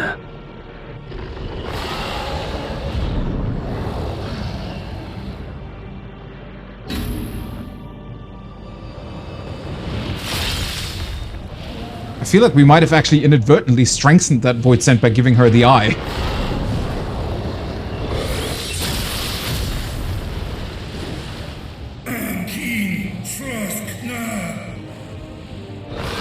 And the problem is I feel like Vitra isn't really...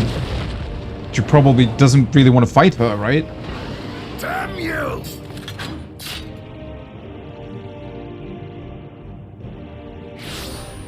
What? Summoning all the Void Scent? Keep our guests occupied.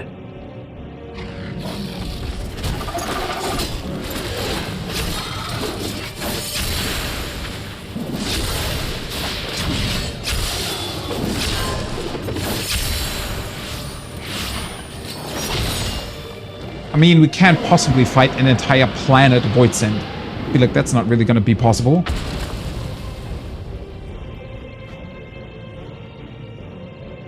Save her, I beg thee.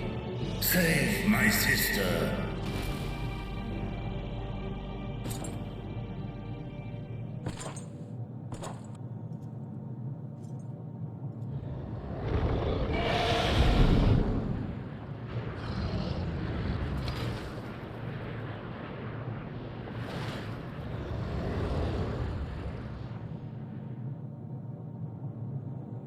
Before darkness swallowed the world, I fought tirelessly in a war without end. The experience taught me to discern the strong, that dragon, and you.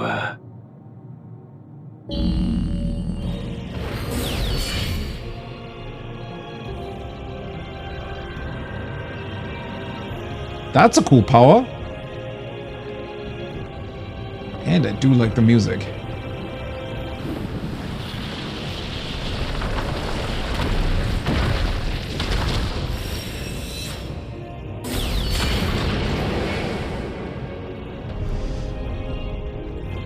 Well, Golbus, I guess it's time to duel, huh? Face me. Are you from Naruto? Actually, never watched Naruto, unfortunately. Rest assured, I need no invitation. Let's do this, Golbez. I want to know what's up with you. So...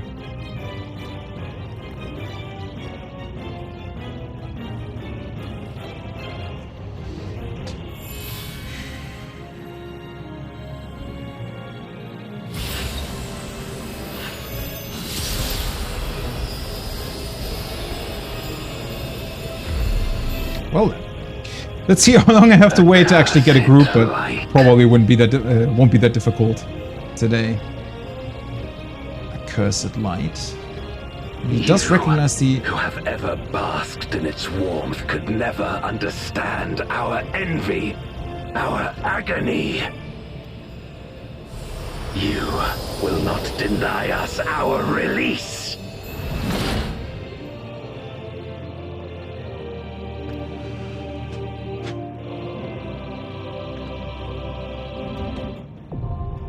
The Void Cast dies. Now accessible, there we go.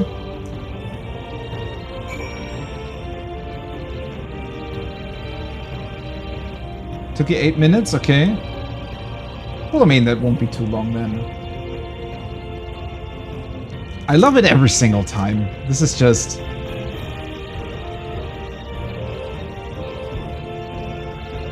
Hi, Golbus.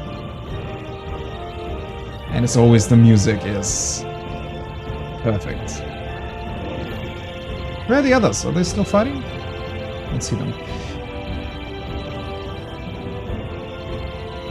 I do desperately hope that whatever's going to happen, I just want to know what we just saw. Who are you? Who's your friend? Who is His Majesty? And why the hell are you so determined to fight? Aw, they even included the prelude in the music.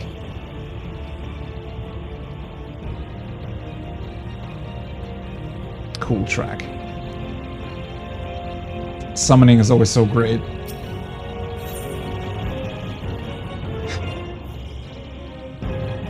Having opened a void gate of enormous proportions in Mare Lamentorum, you successfully cross over to the moon of the 13th, beneath whose sanguine surface you find the imprisoned Ashtaya. Alas, just when it seems the Great Worm's liberation is in sight, you are forced to watch as she is twisted into a being of darkness by her captor Golbez. So it is that you sally forth into the black-clad villain's conjured stage, there to end his unholy crusade and free Ashtaya from her torment. I was gonna say, we should be able to free her though, because the way Void Send work, her kind of soul is still present. It's just sort of being eaten up by the darkness.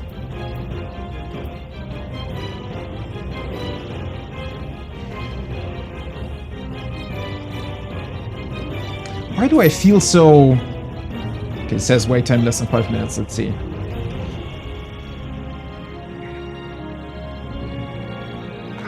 I feel nervous. Obviously not about the fight, but... Oh, there we go. But...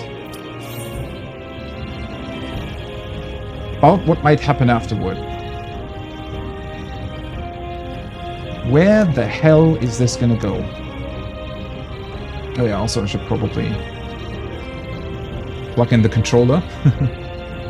Don't want my controller to suddenly give up during all of this. Oh, wait a second. I'll do it this way, though. What? That way. Should be loading, right?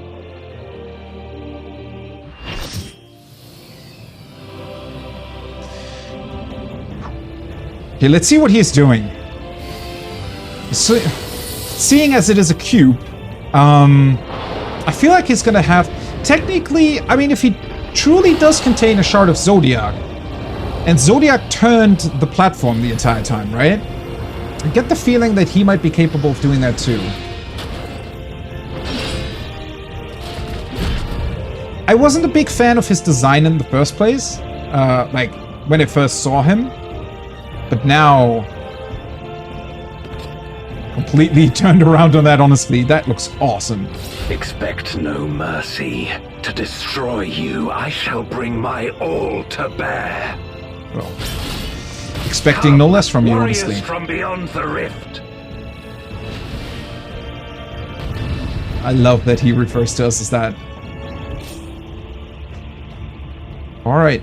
Hey, everybody. Let me swap back to party chat here.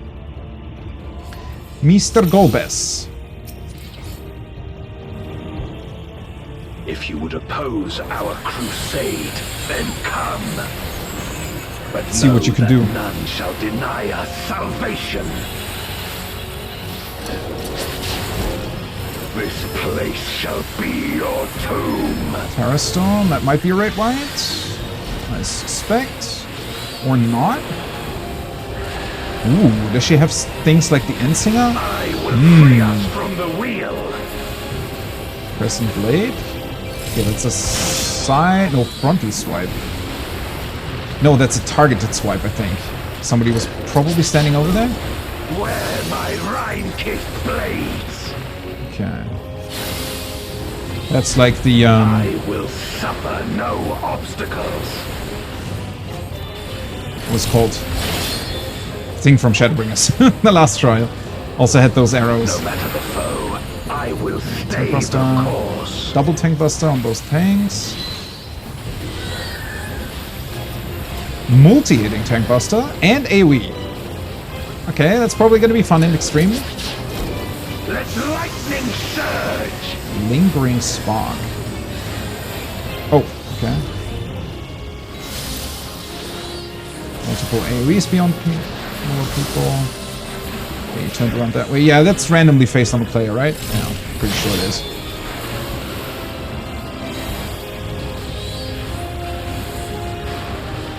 Binding Cold. Okay, that's a... another raid white with a bleed. Nice. Albeit a shorter one. Come forth, my Ashtaya's Shadow. What a cool cast. Dark and hero's blade, I bring my people liberation.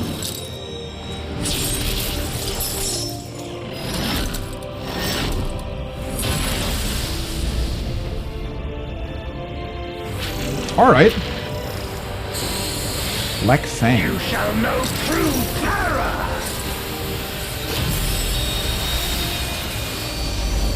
What an awesome animation. God, I really, really love his design together with the dragon. And I was afraid that they were going to do something with the dragon that was, you know, same old, same old. Like all the dragon's attacks that we already knew, but... Hear me and obey.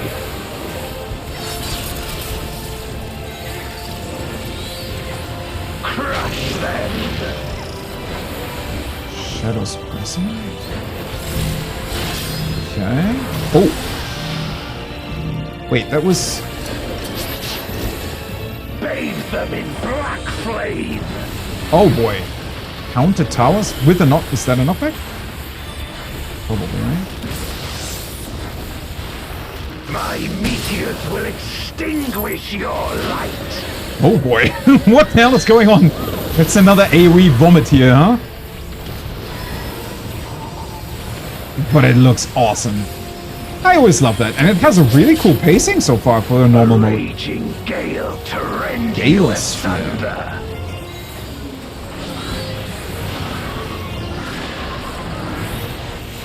Okay.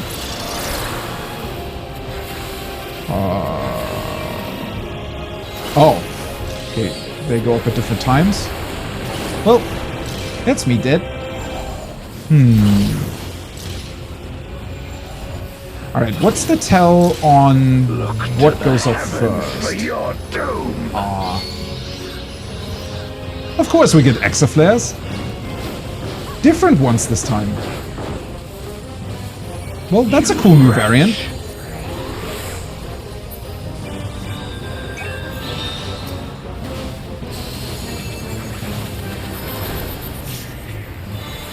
I should have probably looked out for the buff of the other summoner. I think we overlaid that the entire time, but well, whatever. Come forth, my servant of shadow. Shadow again.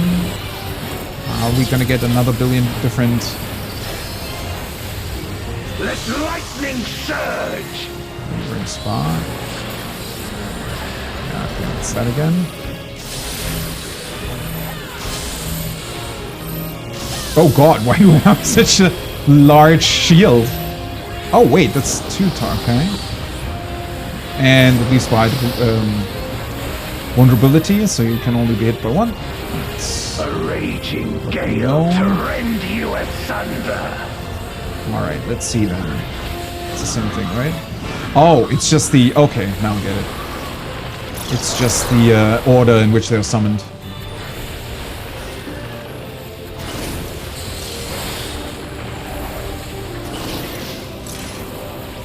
Okay, that's cool. Be gone. And then he's doing his half-room cleave again. Oh. That's interesting. Very unusual that a half-room cleave is followed by point blank. I like that. Cool variants. I'm cold with the bleed again. I don't think there's a way to circumvent that, right? Yeah. I mean, I'm not being frozen, so... It's not your usual, you know, move when ice is coming out. Uh-oh. Look to the heavens for your doom. How fast are these? Not that fast. But it's probably going to get combined with that in Extreme. I'd expect you have to find a specific save spot for the exaflares. Shall be your tomb. Is that an AoE?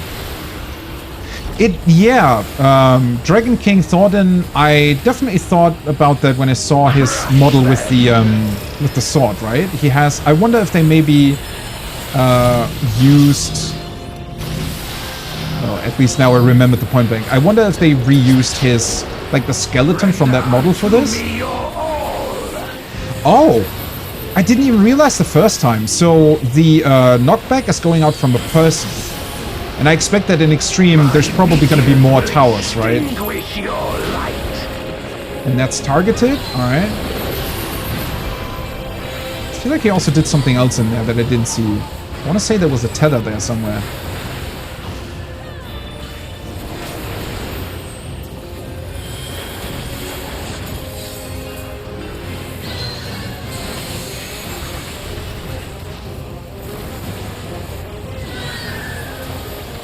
Although so far, I am surprised that he hasn't used any of Zodiark's stuff as much. And the dragon stuff definitely isn't exactly the same as we sort of know it usually. That's the targeted one again. Double AoEs. Okay, I think at this point he's repeating stuff. But it is a very, very cool fight. I like that a lot. It is reminiscent of Zodiark in the sense that it's a lot of different sort of AoE shapes and, you know, it being based on, or just mostly focusing on you having to keep up with where things spawn and in what way. I like that a lot. At least there are no gazes, yeah. These I had quite a few of them, although I like them. I mean, they weren't terribly difficult to avoid, honestly.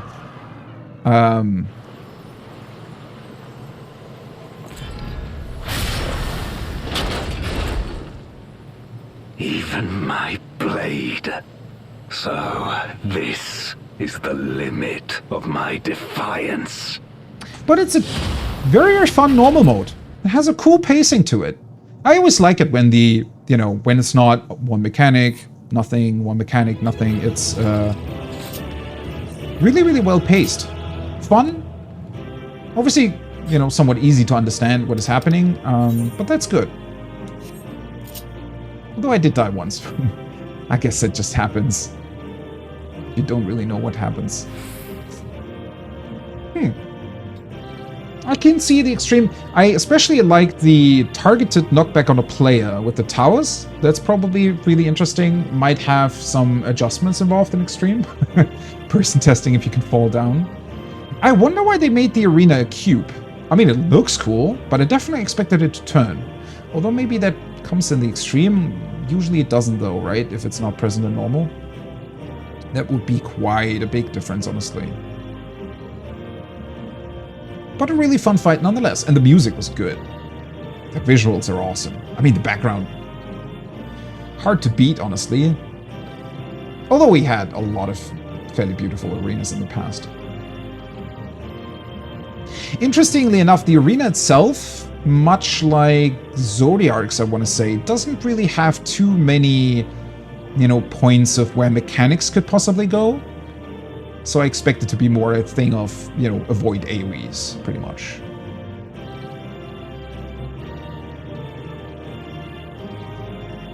Funny little symbol here in the middle. I wonder what that is supposed to represent. Well, I guess, hopefully, it's time to find out more.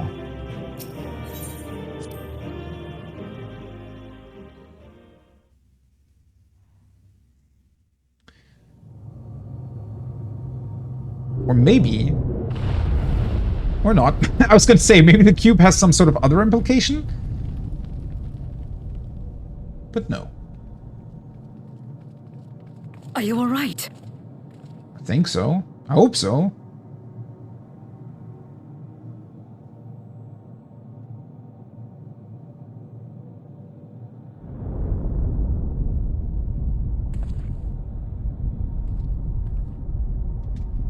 What's happening?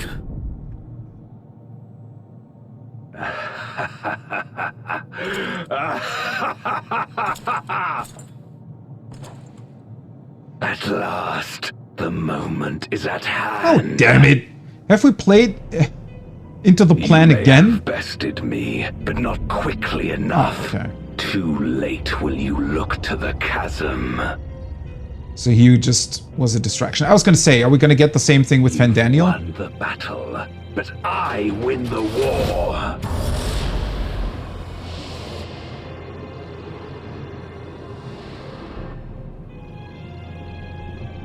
Stop this. I beg of thee, let her go. Darkness made manifest once abided in the depths of this abyss. until one day it dispersed in a haze of ether.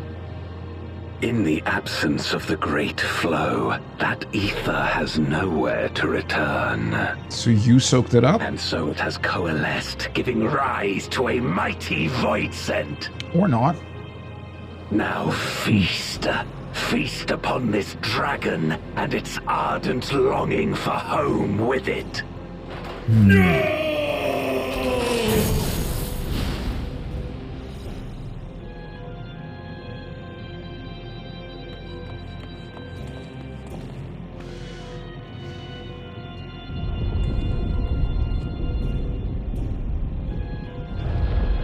So the Shard of Zodiac just became a void scent? From the convergence of ancient and newborn, an entity without equal shall emerge, one who shall tear down the barrier between worlds. There's technically only one shard of him, though. Who shall deliver us from eternal damnation, I bestow the name of a hero of Eld. I guess it's stronger with the dragon.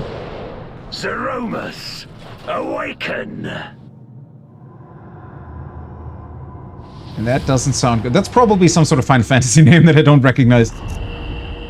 Doesn't sound good. Doesn't look good either.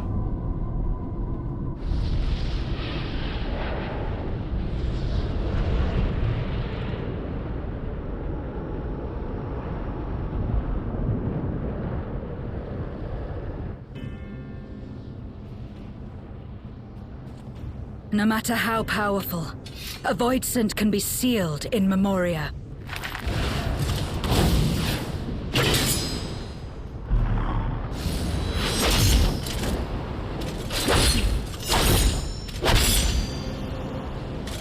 Does it have too much of the dragon in it?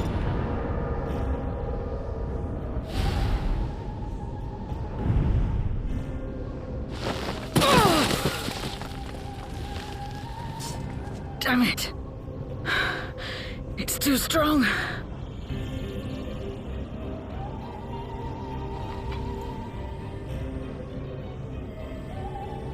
Our warding scales may not hold. Not against a void scent born of Zodiac's ether.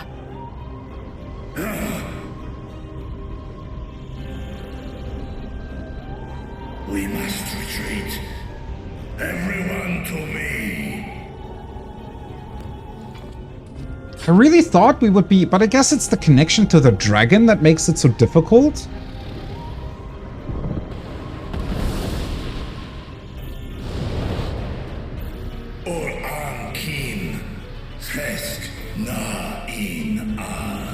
I mean, the dragon is definitely still in there.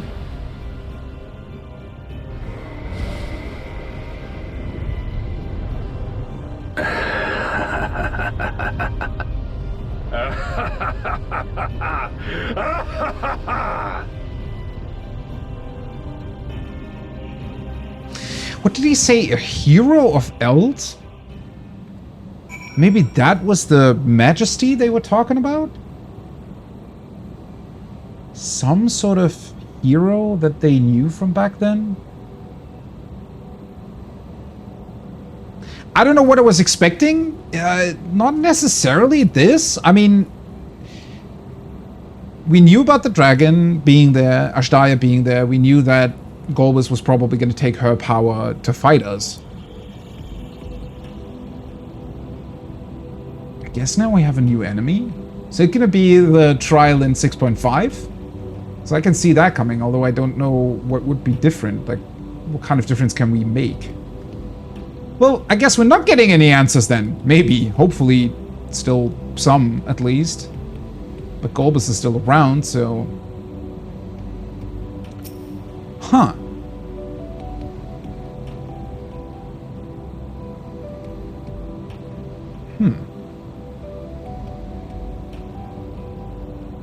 How interesting. It really feels like we just swapped out one enemy for a stronger version, almost, of the same one. It's not the same enemy, obviously. It's not Golbez anymore, but... Huh.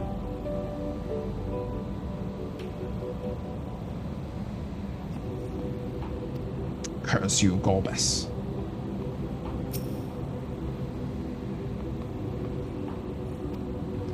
I feel like we're all unharmed.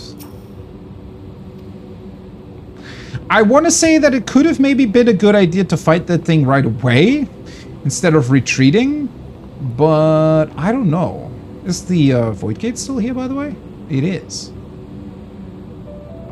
So now there's just a giant Void Gate on the moon. Well, oh boy. Maybe this was a mistake.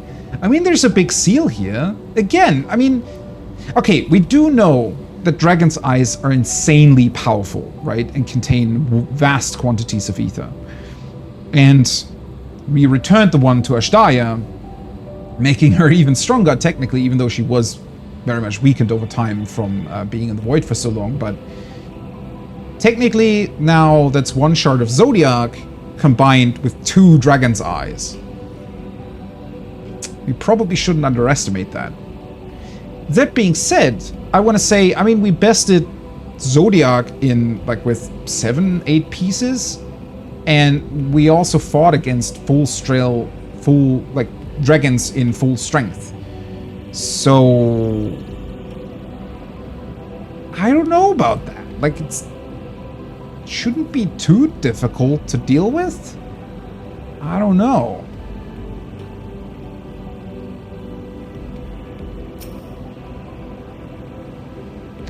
We made it back safely, at least.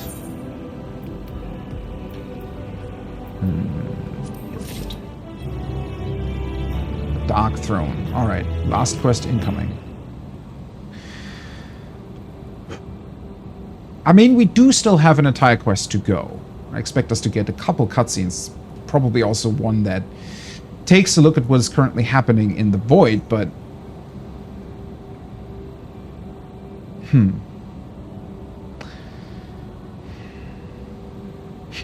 I guess it's just, I'm a little bit unsatisfied because I want to know answers, but of course, the more questions there are, the more satisfying it will be once they're finally answered. Though, I have to say, I'm very, very surprised that apparently it's going to go this way. Because I very much expected us to be not done with Golbez. I was definitely expecting there to be more to it. But I was expecting it at this point to lead into something else, which I guess it does. But is this the big bad that we're going to be fighting over 7.0? Is it just going to stay there? I mean, the Void Gate is now here, so it could cross over, but... Well, the main thing remains is that I still don't fully understand what Golbez's plan is, because all that we've been told is more or less that he wants salvation. He wants to return the 13th to its former state, and he is definitely envious of people that have enjoyed, I guess, normal ether, a normal world over the past millennia. But I don't know. It's this nagging feeling of having, you know, of feeling like you're close to an answer, but you also know that you don't have all the pieces yet to answer it fully. The Dark Throne. Another moon. Oh, that's the music that was playing in the background, probably. Missed so much you were sleeping. Well, I do hope that you had a good rest. Well, I mean... we went to the Void. We bested Golbez. It turns out he had other plans. Which, I'm still not entirely sure what part of that was actually his plan, or if he just had a bunch of sort of fallbacks. I guess, much like Fandaniel, was just kind of winging it with Zodiac, in the sense that he didn't really care who he was fighting, whether it be us, or Xenos, or somebody else. The point was that he would turn, or somebody would turn to Zodiac. Zodiac would be defeated. That was his goal, right? And since he knew that we were kind of on a quest to deal with Zodiac and with that threat, he also kind of knew that that would always happen. So it didn't really matter how it happened. The important point was that it happened. And I feel like Golbez was kind of doing the same thing in that he knew that the part of Zodiac was still around, that ether hadn't dissipated because it couldn't. And so he was just planning on more or less finding something that would be strong enough to be fused together with the Shard of Zodiac. And yeah, ultimately, I guess it wouldn't have really mattered, right? I guess if he would have won, he could have just fed us to that Shard of Zodiac and it would have had the same outcome, right? In a way.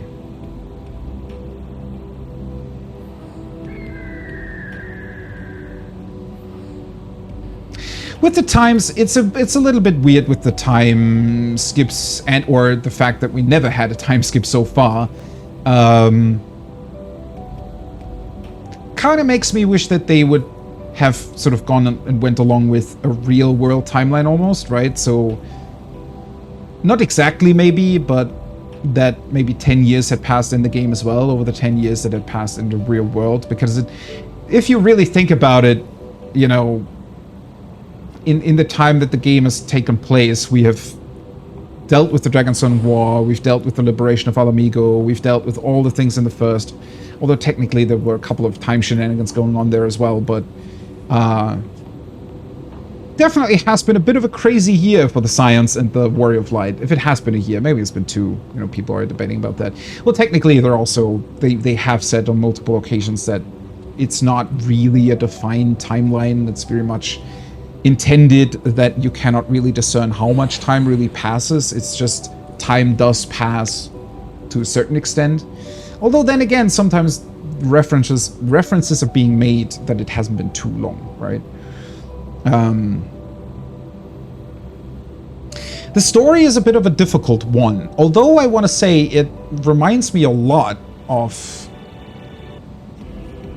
well, more or less all of the patch quests that we've gotten after the story had been resolved, right? Whenever I try to look back to the end of Heavensward, after the Dragonstone War was over, after 3.3, or after we dealt with everything after Stormblood and we were leading into Shadowbringers, that was a particularly weird time because nobody really knew what Shadowbringers was going to be about.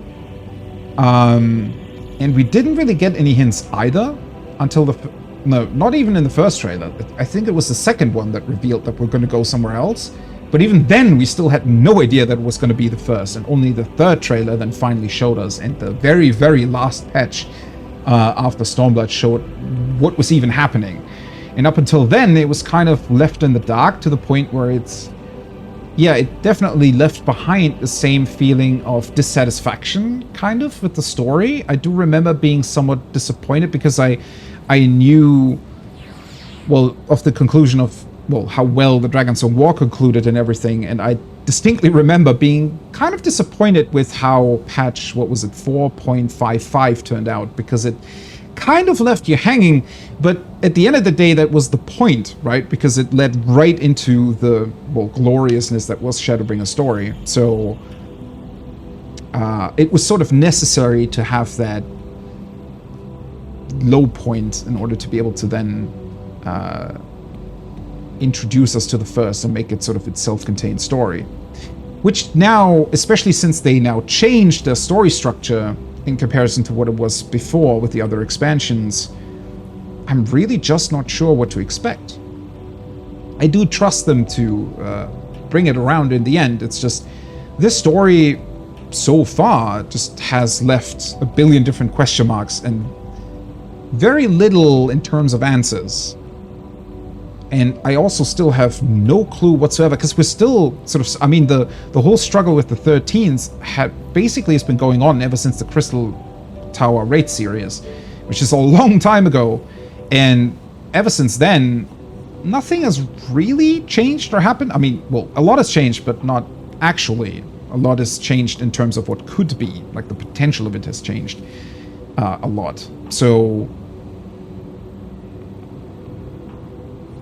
I don't know, like, how is this gonna suddenly, unless we are going to the 13th and 7.0, which I don't think they would be doing, how is this going to lead into anything else then? What's the next thing going to be about?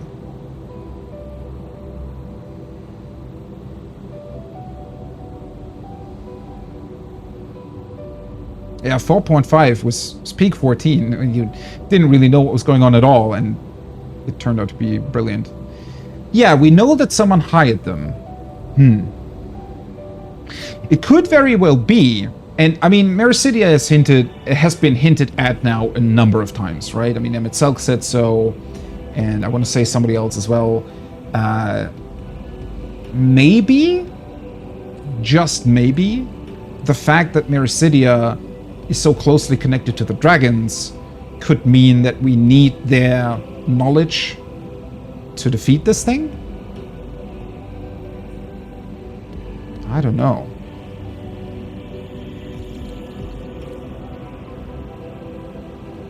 Do you really think Hengashi? That would be an odd choice, honestly.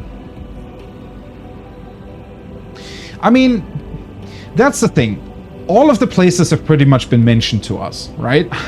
So it could be everything at once, which I hope they won't do, because I think a lot of people weren't necessarily fond of Stormblood being split up like that.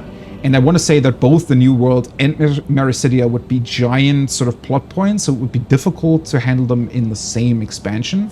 We haven't been to Hengashi really beyond Kugane, so that still remains kind of a mystery, although at this point it's also kind of the most uninteresting one, I think. We have had some dealings with the New World, but nothing beyond, well, Blue Mage really. And the odd NPC here and there, but Mericidia seemed, I want to say, like the strongest candidate for an expansion.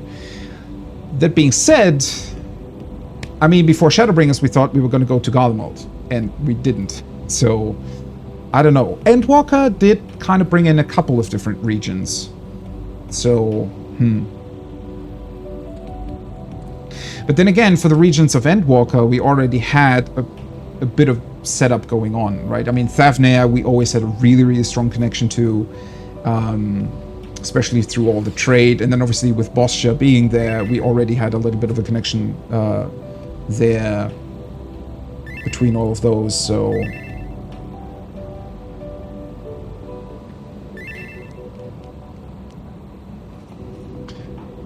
someone's writing me.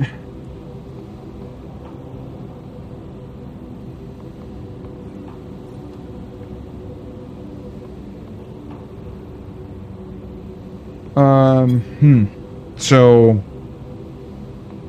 I'm ready for Endwalker was lame? Nah, I completely disagree with that. It was... To me, it was pretty much the culmination of everything that came before. Although I can't say that that's not necessarily everybody's favorite, right? The problem was that Endwalker, I want to say, maybe lacked identity, if that's what you were looking for, right? Shadowbringers was this cool self-contained story, and I want to say that I did like Shadowbringers more than Endwalker, I think. But Endwalker was really just a culmination of everything that came before. And it had to be. I think there was really no other way of doing that, either way. Because at some point that story had to come to a conclusion. So there was no real way around that. Although it does also bring up problems for the future, right? In terms of, well, where are we going?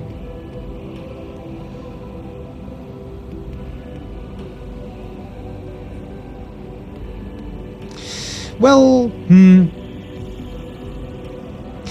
that's the difficult part, right? I can definitely see that perspective, if you put it that way. That I can definitely see that, because, well, to me, always more isn't always better, but most of the time it's better. And yes, I do agree that Garlemald got kind of handed a little bit of a bad hand. That being said, I also think, and I think this patch at least is also a hint at that, they're definitely ready to do way more with it still. I think Garlemald definitely isn't over, and there's still too many sort of lingering threats in a lot of different places, where I feel like maybe even that whole continent is still gonna play a bit bigger role in the future. And depending on what they potentially want to set up there, this could be a good way of handling that. And then you also have, and that's kind of where I struggle with Stormblood as well, because I love Stormblood as an expansion, but that's also mostly due to other factors, you know, being raids and other things as well. Introduction of ultimates, for example. But Stormblood had this thing with the two regions and with it being going back and forth, where I think that is a difficult story to tell, because you're kind of setting yourself up to have a bit of a bad pacing there, right? You have to leave one story behind for a long time to deal with the other one, and then you're returning. They did try to have some, you know, threats in both parts, like Xenos, obviously.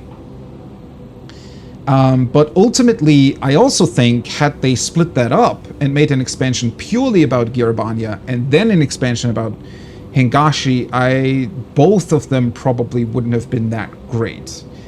So with Endwalker, if you had extended that, I don't know if you would have run into problems of it just feeling too samey.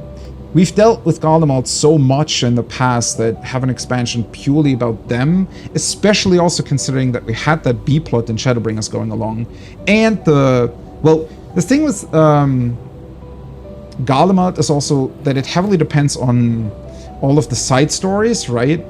We had the Evilist questline, we had Bosja, we had the Weapons questline, all of which pretty much contain sort of this war story of what the Garlean Empire was. So even more of that, I don't know if that would fit.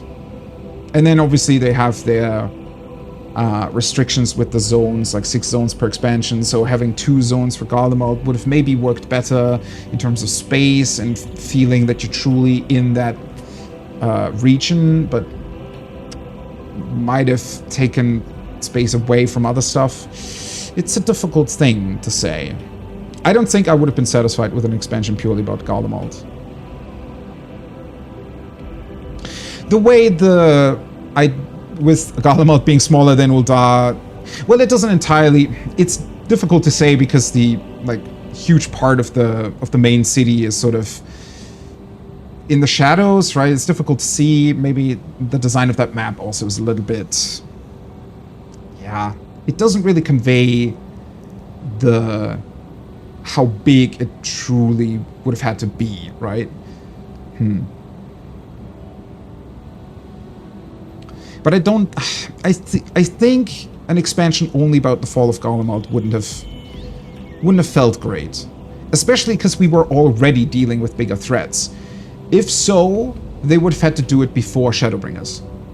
And then bring in the whole Reflection, Hydaelyn, Zodiac arc.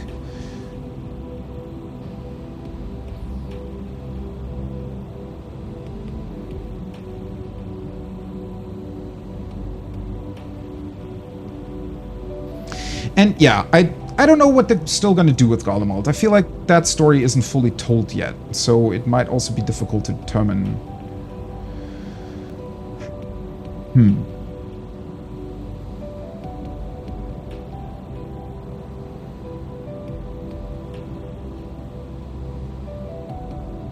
Well, stopped at Zodiac, that would have left a lot of threats hanging in the air for a long time, though. I feel like that would have completely destroyed the pacing. Because that's what I liked about Endwalker, is that it didn't really pull any punches. It just kept you going constantly from region to region. The only sort of lull that it had was maybe the Loperids, but that was also kind of necessary after what happened before. So,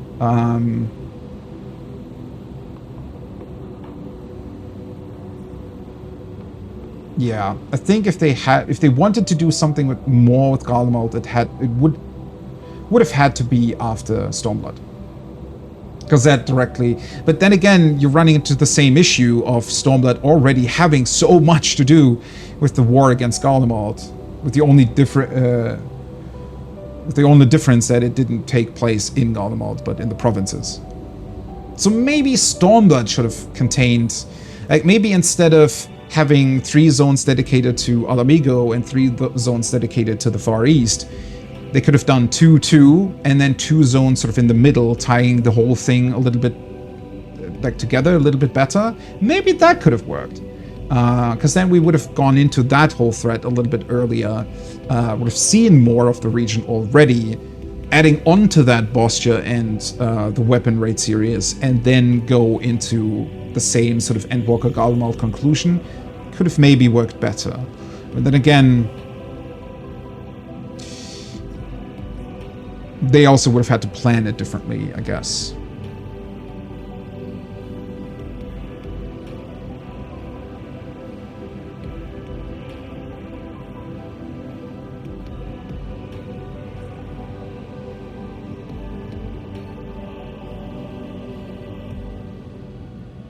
Were there really that many? I honestly haven't, I've never really read about how many people are currently working on it. Though that's also like the core development team is probably still kind of the same, right? It's just that they bring in a lot of different people as well from other teams. It's a bit of a weird thing anyways, now that, you know, their teams are also working on 16, for example. Anyways, I need to continue here. They did hire a lot. I mean, they also spent a ridiculous amount of money on 14. Well, not a ridiculous amount, but they spent a lot of money on server expansions and stuff. It really felt like they brute forced a lot of things, kinda, because it was easier to spend money on it than to spend time on it. Which is sort of a funny and kind of unusual thing in game development, I think. Anyways, I want to see what kind of answers we still get here. In light of this development, that we escaped with our lives is an accomplishment unto itself. I still think we could have beaten that thing. But okay. Would that we could have anticipated Ashdaya's yearning to return home could be manipulated in this fashion. Alas, must now contend with the newborn Voidsent hell-bent on breaching the rift. And one with such prodigious strength. Zeromus? That's what he said, right? It's unlike anything I've ever seen. So named for an ancient hero, as Golbez said, though none can say if there is even a sliver of truth to the legends. So you know about that? I wonder what kind of hero he talked about. Perhaps Golbez chose it in the hopes that his champion will do that which no one could in the Contra Memoria. Save the world. I mean, yeah, that's what he wants. I just don't know if he knows whether or not he's on the right track there. But a true hero would not damn another world to save his own. Very true indeed.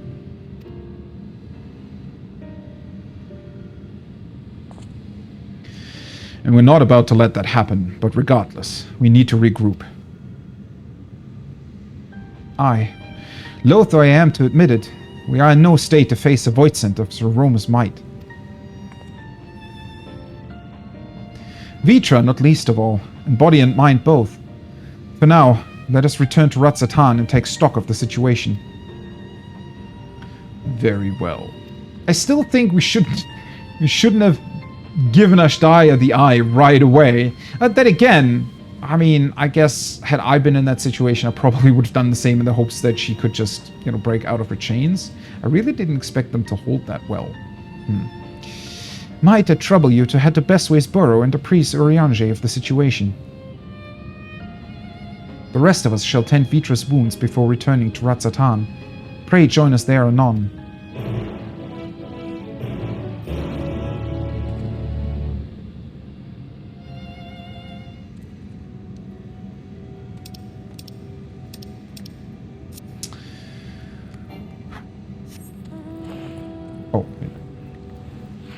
Double talk to them. Dire though the circumstances may seem, Vitra must keep the faith. For despite Golbez's claim, there's still a war to fight. A war we must win. Well, the good thing is, though, with how Voidsent are made, I feel like we can undo what Golbus has done. Hopefully. Stola expended a great deal of ether to open the Void Gate, and Zero took a vicious blow from Zeromus. But worry not, I'm well enough to keep everyone safe. And when we've finished here, be sure to get some rest. You've earned it. Some rest until 6.5, huh? The retreat is a bit of a weird thing, right? I feel like, I mean, maybe we're gonna get more answers about its true strength. But yeah, I also thought that that's the thing that that's the one thing that has been bothering me throughout all of this, is that Golbus never really seemed that threatening. And he didn't necessarily have to be, because there's definitely something else there still, right? He isn't necessarily evil, he's just choosing the wrong means for what he's trying to accomplish. And or potentially also doesn't know what we could be capable of in theory. But, oh wait, it is up there? But he could never really be threatening to us, because even though we knew that a piece of Zodiac was still there, it's only one piece. Like, where's the big deal, right? Then again, it also depends on the sort of ether and or soul that is being fused with it. So, to a certain extent, I can believe that a fusion between a part of Zodiac and a dragon, especially a dragon that has both eyes, could be quite strong. Is that sort of connection where it's a little bit like Shinryu, where Ilbert was using the desire of his people to take revenge on Garlemald to create that big primal, right?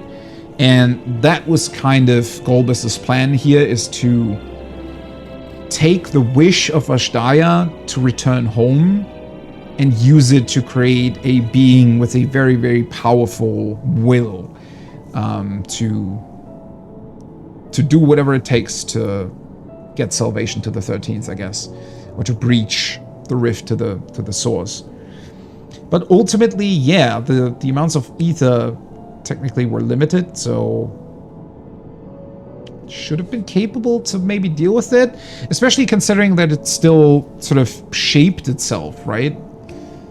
Might not necessarily be the best idea to just leave it be, potentially get even stronger, feed on more Void Sent, because then we might really have a problem on our hands, but I don't know.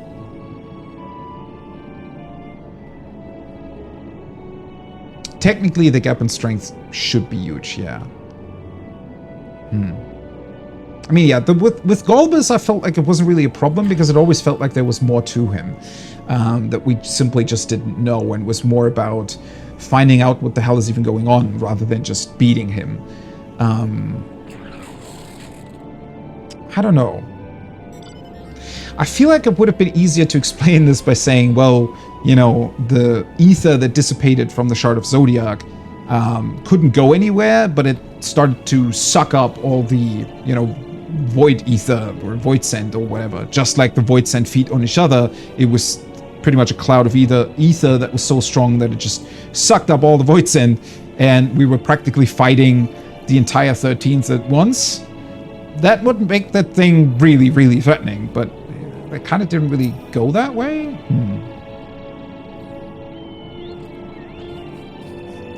Zodiac plus Dragon really shouldn't be that much, even with the added on, I guess, Desire. I don't know, we'll see. That being said, I get that all the others were, you know, majorly wounded, so...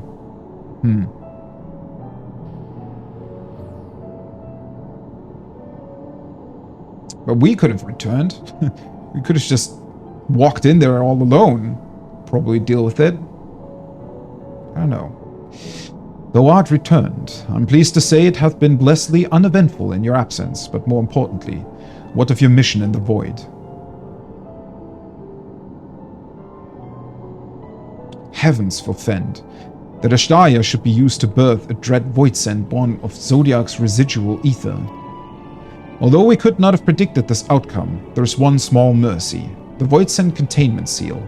As we employed the self-same brands that once imprisoned Zodiac in its creation, the seal should serve to hinder Zeromus. Yeah, technically, I mean, if it held the entirety of Zodiac, surely Zeromus isn't going to be a big deal.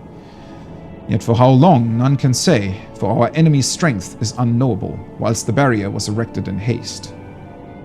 I mean, that's the thing. Leaving that thing be, wouldn't it theoretically feed on everything in the Void? Because it can, because it's now the strongest Voidsent around. It's just going to consume everything. Huh. Thou shalt rejoin our comrades anon to deliberate measures, yes. Then I shall remain here to maintain my vigil over the seal. Should we observe signs of an impending incursion, rest assured that I shall send word without delay. Go well, my friend. Alright, and now we're returning to Megaduta. The one thing I do have to say, though, that I like a lot about this is that it seems like we're going to get some sort of big culmination conclusion in 6.55, probably. Much more so than in the past. It might end in some big clash of things. I don't know. Oh, right. Ether. Megaduta. There we go.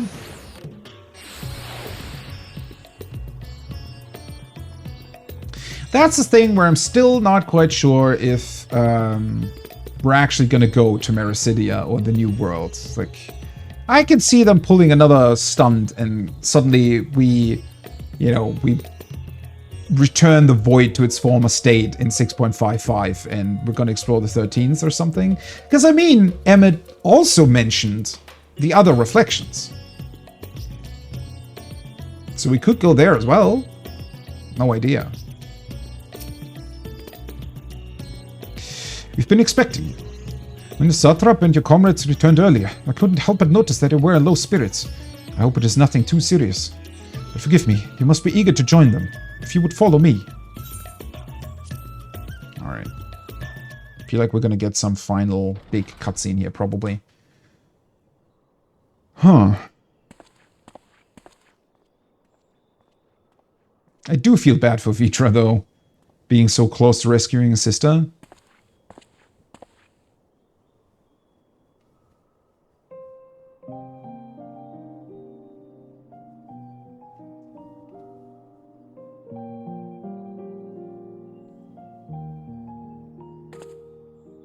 Do you remember Ciriato and Farfarello? The cowardly pair of Voidsent that dwelled in my domain? I do, yeah. Love their names.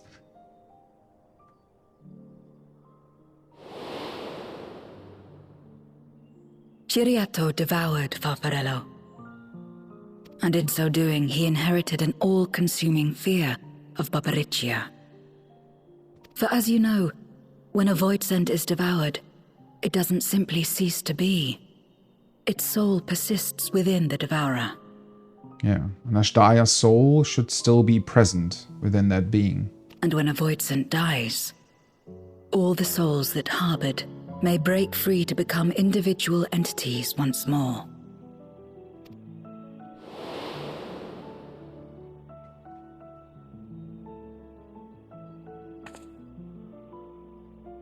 That is to say, by defeating Zeromus, we may yet save Ashdaya. Yeah, it should work. Hopefully. And to make certain that we do, we must remind her of who she is. When the time comes, you must call to her. Call with all your being.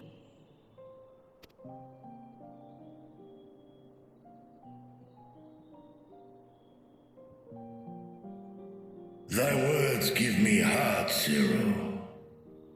Thou hast my gratitude.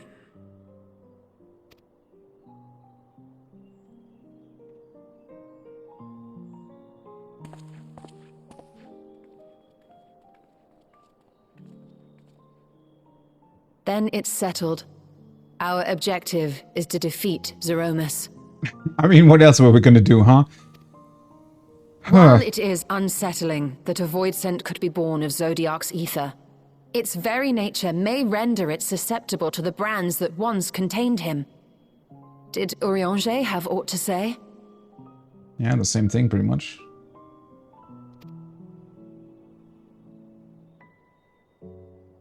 I see.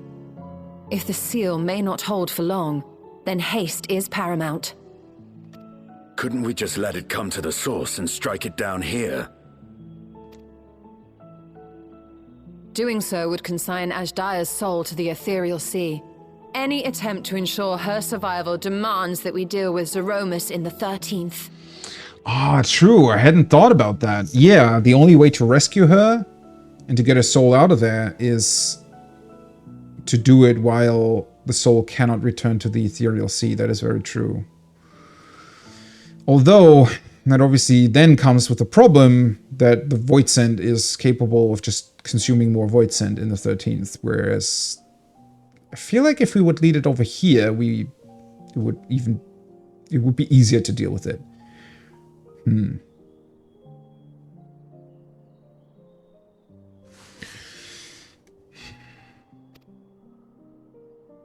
I could barely go near it.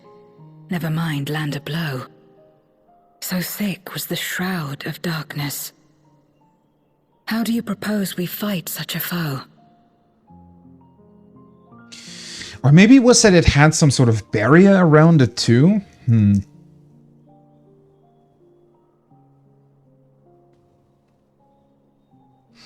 Like the dragon's barrier that Golbus employed?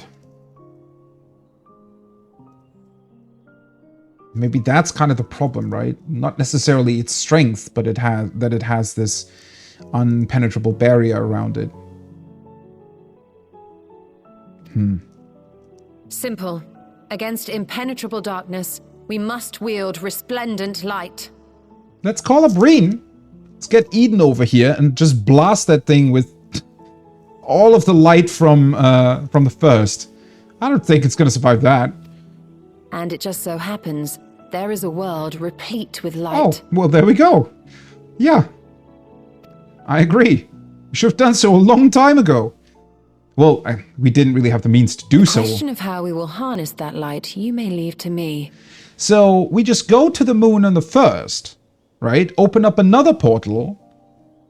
Sort of like a chain call, if you will. And then, well, we wake up Eden again, take all the light, blast it through that thing, through the gate. Somehow build a mirror over the gate on the source and you redirect it into the 13th or something. Yeah. With our recent discoveries and proven techniques, as well as the aid of comrades near and far, I have faith that we will find a way. How are we really going to do that, though? That was the one thing that I asked myself the entire time, because it had to come to this, right? We talked about this a billion times already, and it became pretty clear that that was going to be the solution at some point, right? Just take all the light from the first, move it to the 13th, both worlds are going to be fine.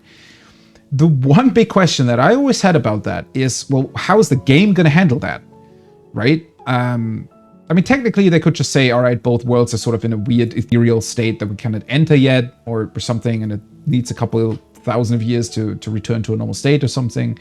That could work. I don't know. I wonder if we're going to get some additional zone that is just in the 13th, but after we blasted it with light. It would be fun. But what's the next story going to be then?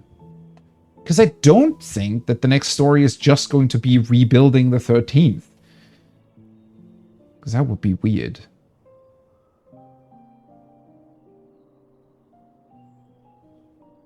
The cool thing is, though, they can take it in a billion different directions, so we don't know what's happening.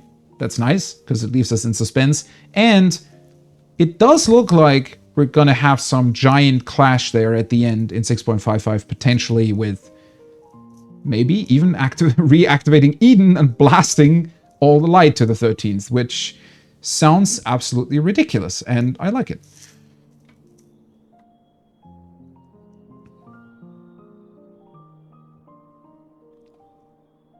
Well, the thing is, though, it's not really a filler arc, right? It's actually the conclusion to something that started in, well, with the Crystal Tower, I think.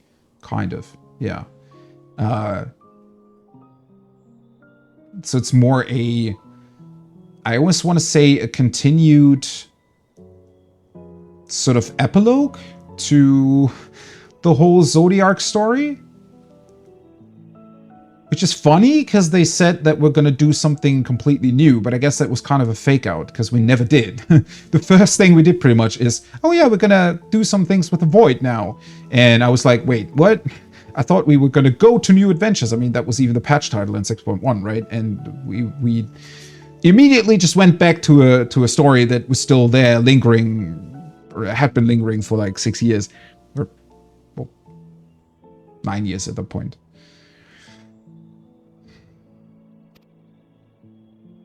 But only if I begin my work at once. Rest up while you can, for there will be much to do when I return. And then also, I mean, eventually, I always thought that our whole story would at some point involve rejoining all the reflections, but in a non-destructive way. Because I think, theoretically, with all of the different threats that we built up over the years, that should be possible. It would just take a long time to do. But I mean, we have the Porxies now. We have a means to travel between the different reflections. Possibly ways to, well, shift ether over as well. In theory, we could just technically evacuate everybody. The question that remains, obviously, is everybody just going to rejoin with their counterpart from the reflections? Because that would be kind of weird, right? It's not exactly killing them like Emet maybe would have done, but on the other hand, it sort of is, right? It's the same thing. You dissolve their ether and combine it with the people on the source. So I don't think we're ever going to do that, but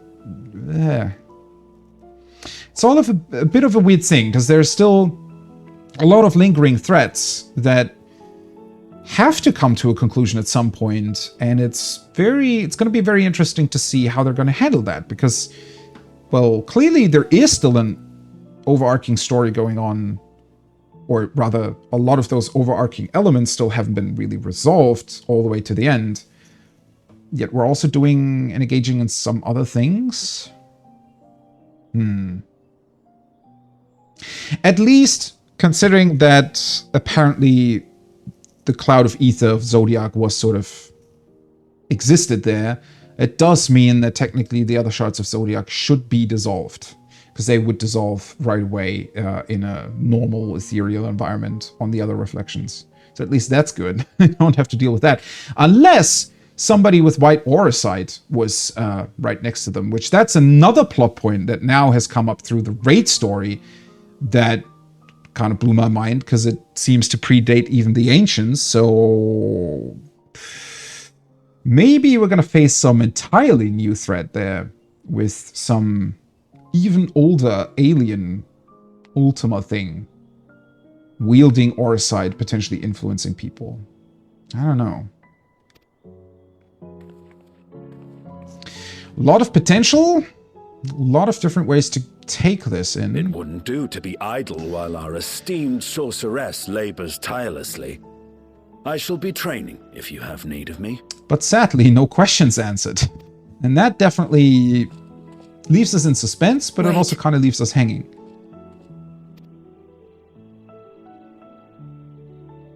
Allow me to join you. I must become stronger for what lies ahead.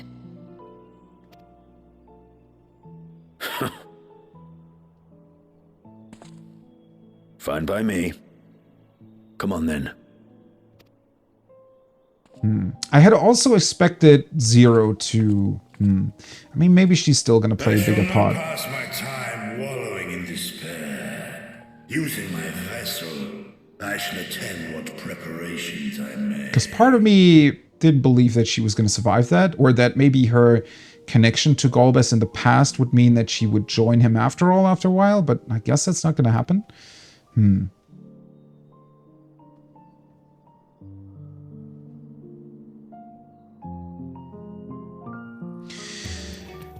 All right. We are gonna rest, but what will happen on the 13th? Ashdaya is my sister, and long have I dreamed of saving her. But if I am to do so, I must be better than I have been. Blessed though I am to have you and yours as comrades, I cannot well ask you to lift me up every time doubt and despair creep into my heart. I won't falter again. This, I swear. I will hold fast to my conviction, and I pray that you will stand with me to the last. All right.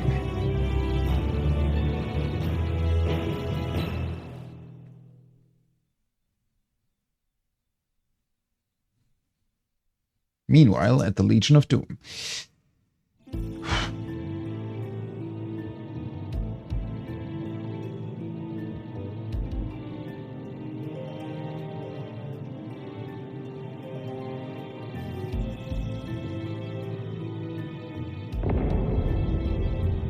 Is that really all you want, Golbus? Is it really just salvation for your world? Zeromus is risen, but not yet at full strength. It will take time before the Fiend is able to breach the veil. Yeah, I do have to say, I wish they would have explained that better or pointed it out at least, that apparently he's not exactly strong, it's just he has this impenetrable fog of darkness around him that we cannot go through. But what is another moment on this long journey I have endured?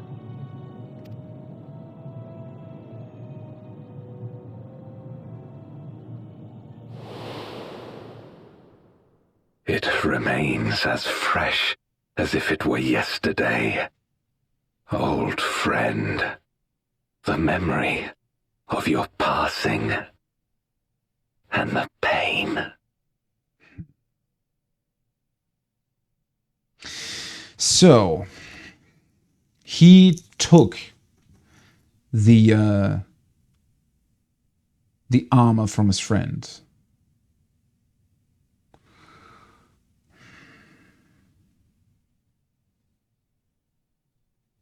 I mean, it sort of was clear in the cutscene, right? Because it's also, I'm pretty sure it's the same voice actor, right? That voiced both of them. And that crystal that we found, so it really was sort of a gravestone there. I was right on that. And he kept that, what is it called, Memoria thingy, the crystal. He kept that around, obviously, as a remembrance to his friend.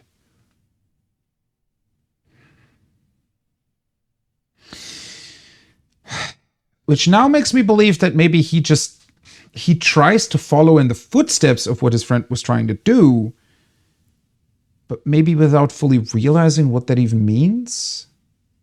Like bringing salvation to his world.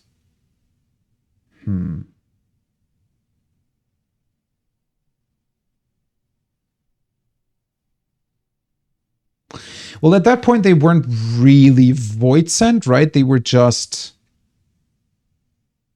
Although that is a good point. Why is he in the crystal exactly? Doesn't that mean that he had to have been corrupted by the oncoming void? So they weren't void sent yet, but they were people that utilized that dark energy, right?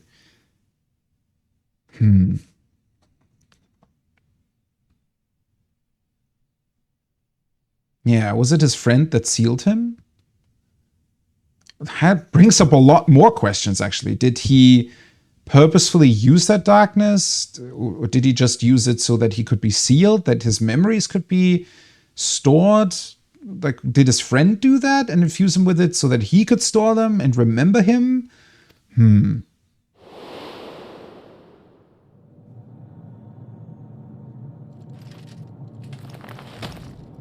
Why take his armor, though? As I promised you then, I promise you now. they shall sing of Golbez, the hero who shattered the wheel and brought salvation to the world.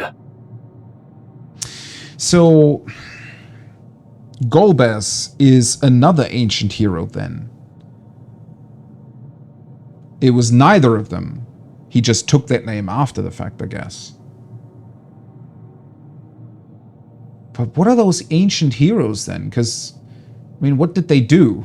According to our timeline, the whole, you know, the 13th turning into the Void thing was sort of the first thing that happened after the Sundering. So, I mean, technically, I guess it took a couple hundred years or 1,000 years or whatever, but what exactly were those old heroes doing then?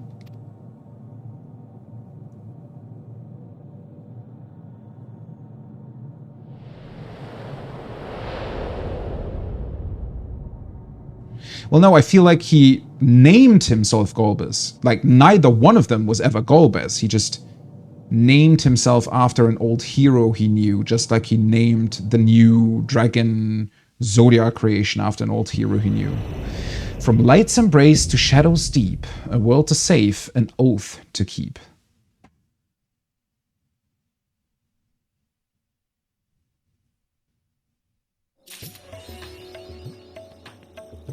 You win or you die. Okay. Ah, those puns, man. Right, that wasn't even a particularly long scene there at the end. Alright. Well, they really did a fake out then. Well, I mean, we sort of knew about that. The moment they actually revealed the trial name and that it was going to be Golbez that we were fighting,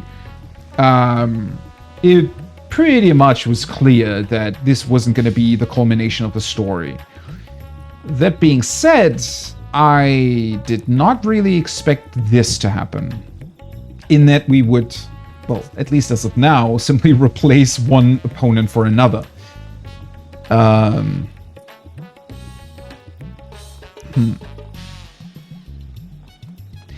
They're just...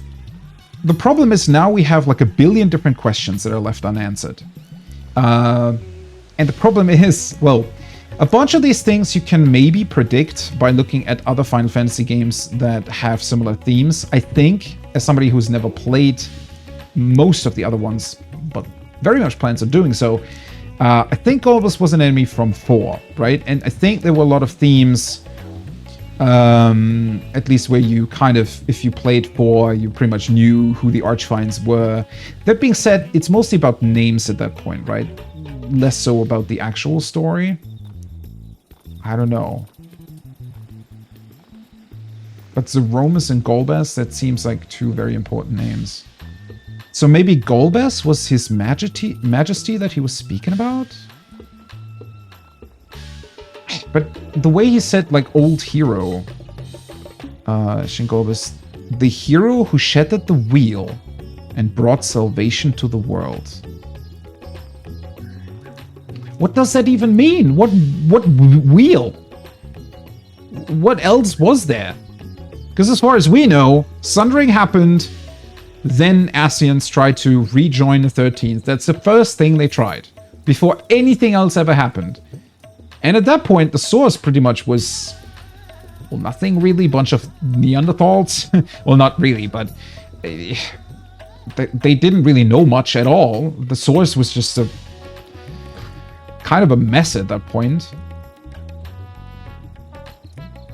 Like the first Umbral era. Well, we really don't know much about it at all, but... So how could there have been something on the 13th already that quickly after the Sundering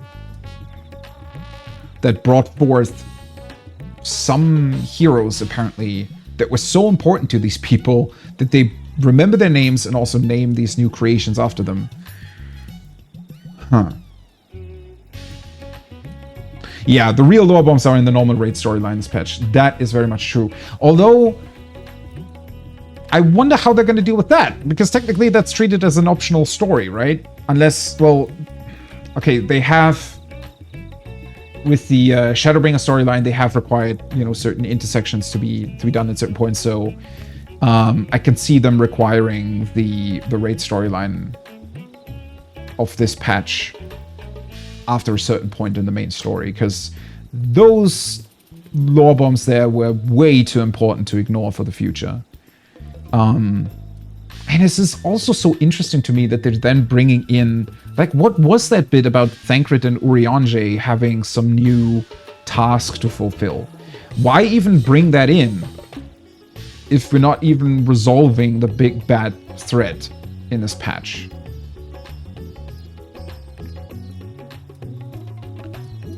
And also, it still has to connect to something, right?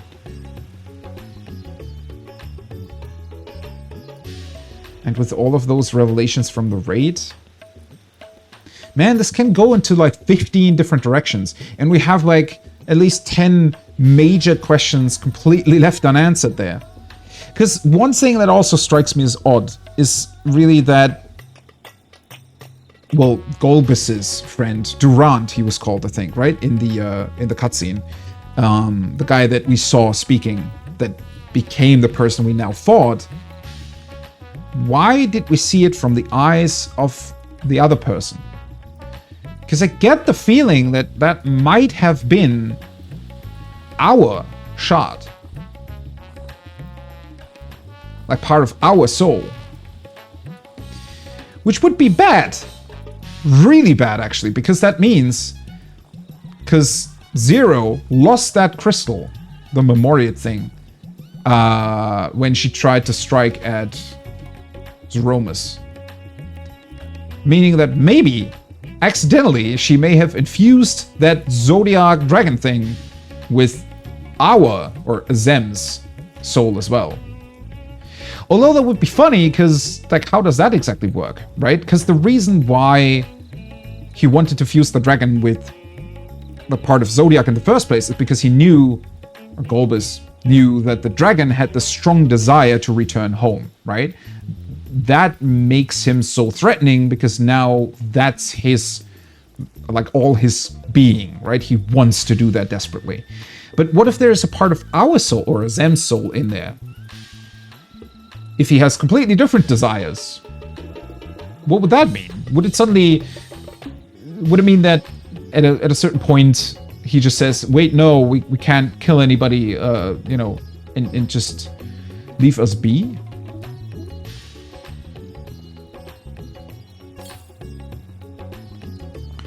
Yeah, at this point...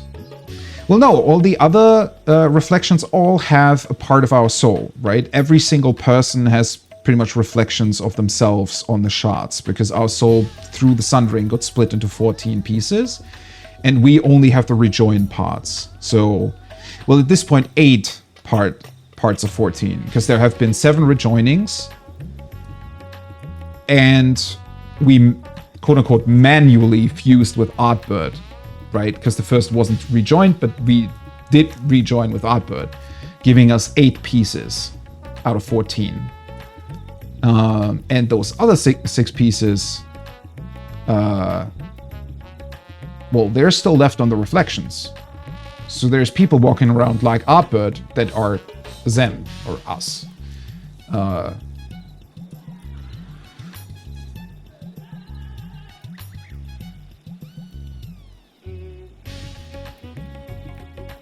mean, yeah. The source would get the ether from the other shards, but only if a rejoining is happening, right? Until that is happening, those shards of Azem are walking around on those worlds. And since the 13th never rejoined with the source, the shard of Azem still has to be there. Somewhere. Potentially in that dude. Because it feels weird to me. Like, why would that guy be one of the only ones left that still seemingly had hope, right? And trusted in others. That seems exactly like something Azem would have done. So, and it just strikes me as odd, because I'm not entirely sure. There have definitely been points where I want to say we've seen sometimes these, you know, the echo flashback thingies, Sometimes we've seen them from the perspective of a person, I think. But most of the time they're from a third-person perspective. And for some reason now it was first person, that strikes me as odd. But I cannot recall... I can't 100% recall if that has ever happened before, and if it has, when that was. I want to say that it did not happen with Artbird, however, so I don't know if I'm just over-interpreting that in that particular case. It might have just been a storytelling mechanism that they didn't want to show, even though it was quite clear, but maybe they didn't want to show that we were in that armor of Golbez. Although, it was sort of obvious. Because we saw from Zero's perspective, you could see his feet. And the armor is pretty distinct, right? So it was kind of clear. So I don't think it was purely from like a storytelling standpoint or because they wanted to keep it a secret for the big revelation at the end. It was too obvious for that, so... I don't know. And either way, Zem's soul portion still has to be there somewhere. So even if it's not a thing now, it has to become a thing in the future. And I do suspect, now that is my big sort of belief / prediction for the future, that no matter when it will happen, but they definitely have plans to, or I think they definitely have plans to make us meet our counterparts on the different reflections, just like we met Artbird. And potentially, because they will all be quote-unquote heroes of their worlds, right? So just like Artbird, they will have stories about them, of how they, defeated mighty beings and whatnot. So re-experiencing those stories and meeting those people could be cool storylines. And then maybe just like Artbird, at the very end, we have to join together to defeat some sort of bad evil. And ultimately, maybe we're working towards, like, maybe if that whole Orosite thing with Ultima that seems to predate the Ancients, if that's going to become a super big bad thing in, I don't know, 9.0, maybe we have to be rejoined with all the other Azem shards and actually be Azem again for the very end of the game. And, it's going to be the big ending clash, the big final battle of 14. I can see that happening. If it happens or not, obviously those stories aren't written yet, so, the developers themselves can go in multiple different directions there. But I think they definitely have... Maybe it's just, 2 lines of text or something that are written down somewhere. But I want to say somewhere that's probably an idea that they're potentially striving for. Oh, yeah, if you got to go. Fun chatting to you. Have a good day. I'm still gonna sit here and try and answer all these questions.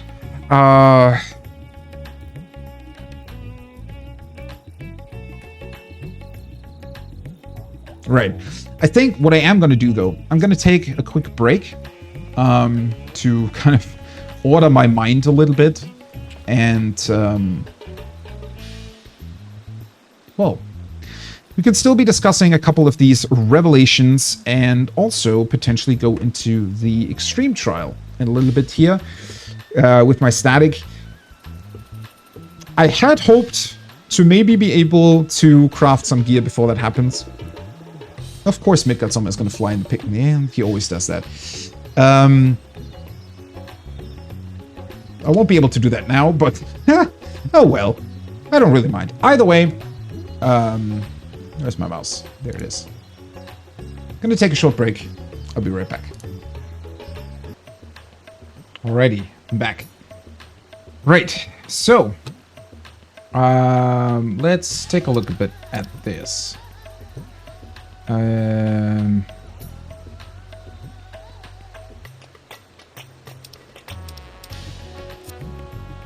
Right, can just stay on that channel. Either way, yeah. As I already said,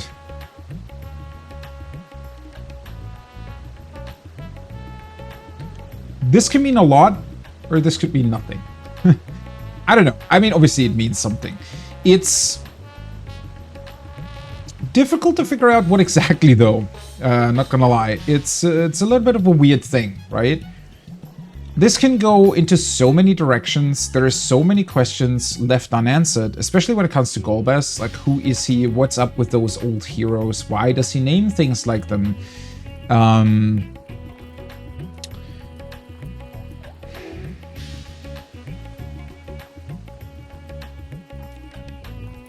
I don't know. There's just so much to this that I'm really not quite sure what it will mean moving forward, in all honesty. And it's difficult to discern as well.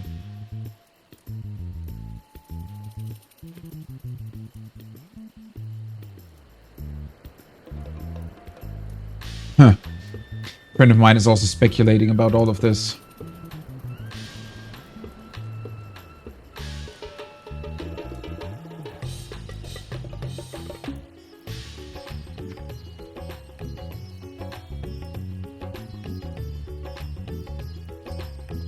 So, yeah, especially that whole thing with the retreat. I want to say there are definitely explanations for a lot of that. It's just that they're not really getting mentioned, right? I mean, we were talking about that earlier with the... Why do we retreat, right? Why don't we just deal with the threat head on? I think it has something to do with that cloud of darkness, that cloud of ether around it. I think that... something is definitely there, right? Where I want to say that it's just difficult to discern what exactly that means. I think that it might simply be that we wouldn't have been able to attack that being, really. But the thing is, we didn't even try, right? Zero was the only one who tried, and, well, she's strong, but obviously not as strong as we are.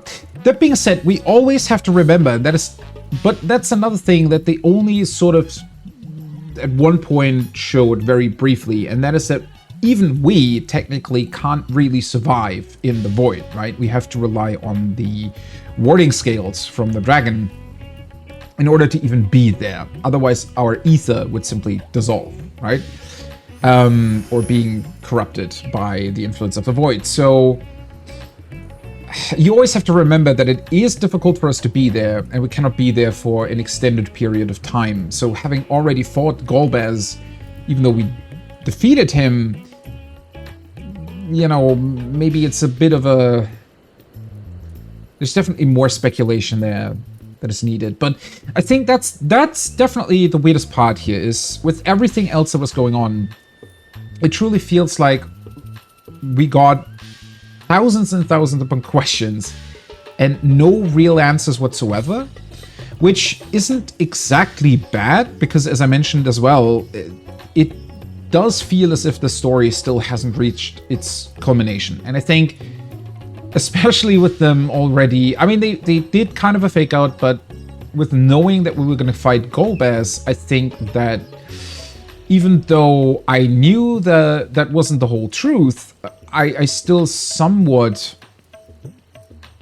thought that we were going to end this story and sort of lead into the next one, which clearly does not happen. I don't know. Maybe they're going to pull a super, super big stunt and we're suddenly going to get a 6.6 and a 6.65, depending on when the expansion launches. I don't know.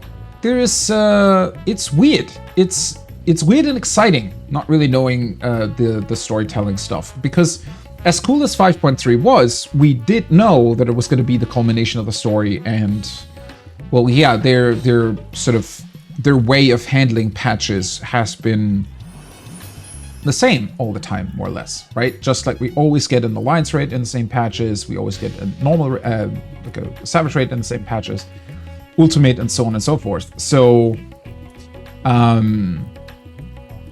it is very much exciting, not really knowing where we're gonna go with this. I don't know. It's super, super interesting.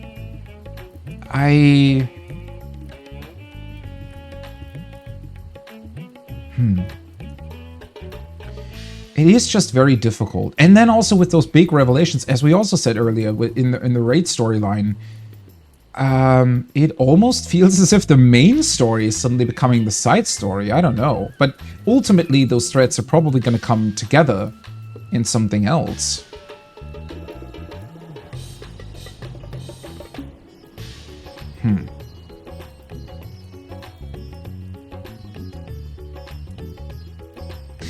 And the thing is also, we cannot forget that we have a history of the raids being used, right? I mean, both Alexander and Omega played a huge role in us, or in the entire story revolving around the first, right? So clearly Eden is very much set up to be that thing, to be that way of us, for us to get light from the first to the 13th.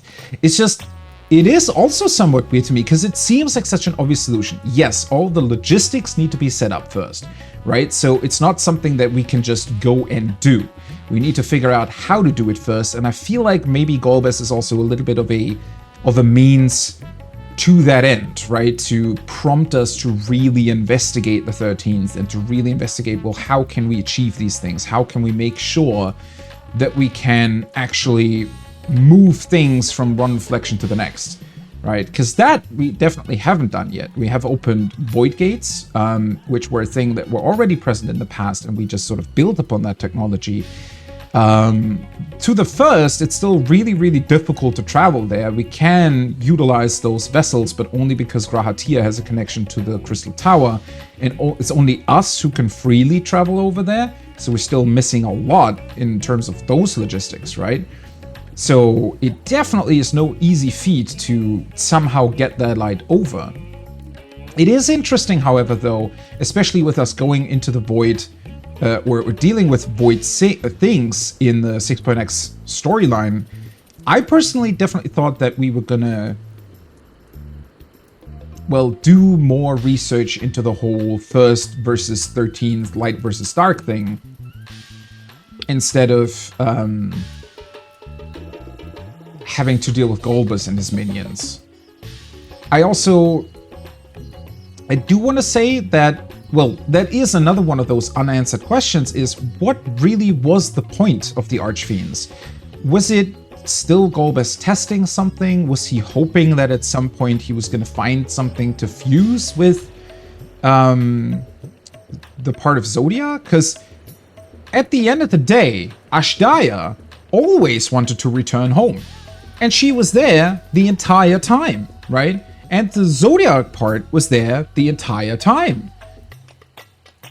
And I don't think, or maybe that was his plan. Maybe the idea was, okay, they're going to try to bring the dragon back to the source. So at one point, maybe they'll open up a portal that is big enough to achieve that. I don't really know. And then, I completely glossed over that earlier, there's also that one tidbit of information that we got about Golbez apparently not being able to venture far away from... Because when they brought that up, right, when they said that Golbez doesn't venture far away from the moon, from his lair at all, really, I thought that was because he had already consumed a part of Zodiac and he was somehow bound to that location, but turns out that's not even true. So is it just that maybe he didn't want to leave the memorial thing of his friend? Maybe that's it? Maybe it was just nostalgia, or he knew that the grave was there. He was maybe afraid somebody was gonna find that thing and possibly consume it or something? I don't know. And technically, and I also didn't really realize that earlier, since his friend is in that memorial thing, that also means that he could be brought back, right? He's not dead. Well, nobody's dead, because nobody can die on the 13th. So maybe that's sort of his other plan? Maybe it's not really about salvation so much as just bringing his friend back to him? Huh. Could be part of it, right? Albeit maybe a smaller one? I don't really know. It's super, super difficult to say, in all honesty.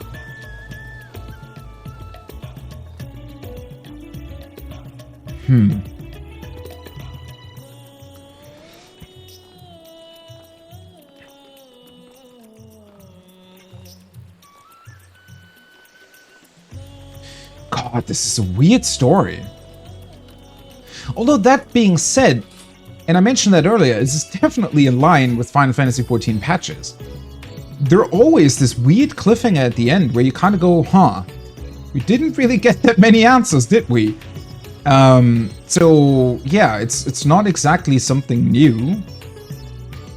It's also, I don't dislike that, right? That, as I mentioned, it leaves us in suspense. And also, it just simply means that the story can go in a lot of different ways. If it was very predictable, it would be boring, right? Not that every predictable story is necessarily boring. You can, like, depending on how it's told.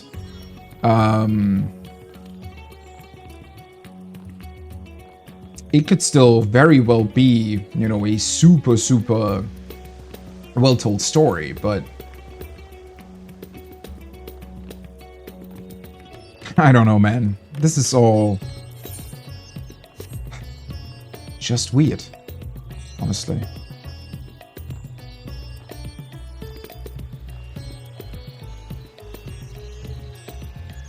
Well, either way, that was the main story for today.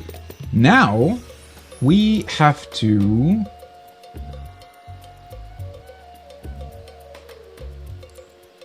Well, not have to, but we will go into the extreme in a bit here.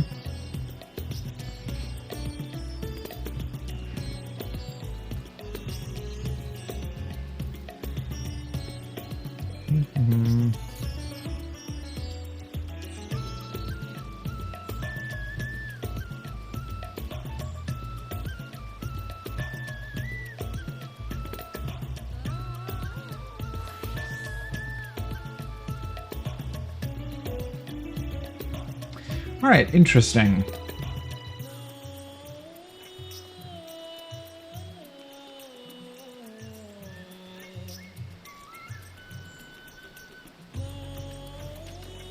Alright, they're working on the sound issue that apparently has been present since 6.4, so that is interesting.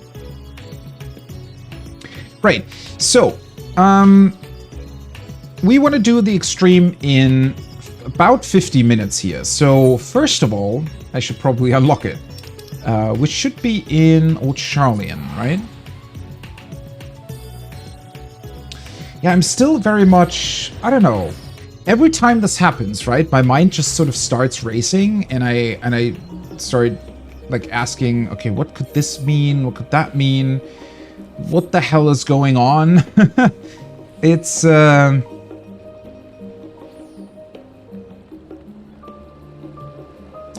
it's a whole thing.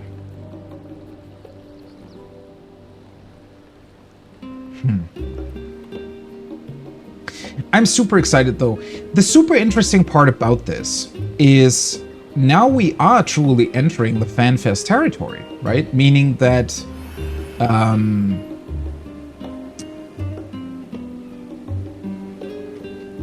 it's May now. Yeah. The next story expansion, or the next story patch we're gonna get, is 6.5, obviously, which is in about 4 months, which would be the end of September, right? Unless there's something else in between, but I don't think so.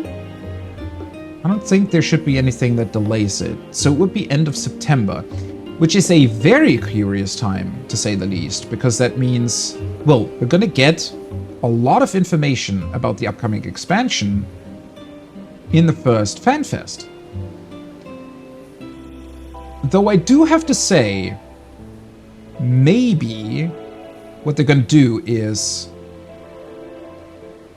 So with the first Shadowbringers trailer, right? It was super mysterious, pretty confusing, and it was not at all clear that it was about another world. Even when they expanded it on the second FanFest, it was still...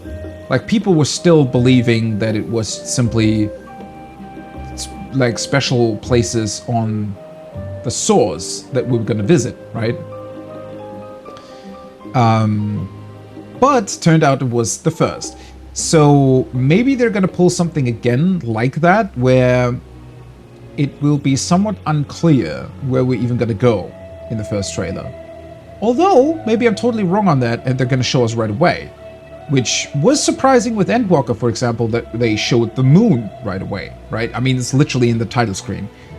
That being said, that was because the big revelation wasn't the moon. Everybody of us was already kind of expecting that, because we knew that the Zodiac pieces were contained there, right? The big revelation was Elpis. Honestly, even a bigger one than Ultima Thule. Ultima Thule is sort of more the last area, right? Just kind of like, well, Azizla was a bit of a bigger revelation. Either way, Elpis was a really, really big one. Much more so than the moon was. I don't know. But either way, it's going to be super, super interesting because the next patch will be after the American Fan Fest, but before the European one. So, also brings up the question if we're going to see anything about new jobs, for example. Right?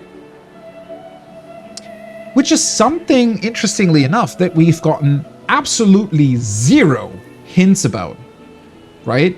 So I'm trying to think back, because usually the 0.4 patch, I think, was the one that had the first job confirmed and or at least hinted at.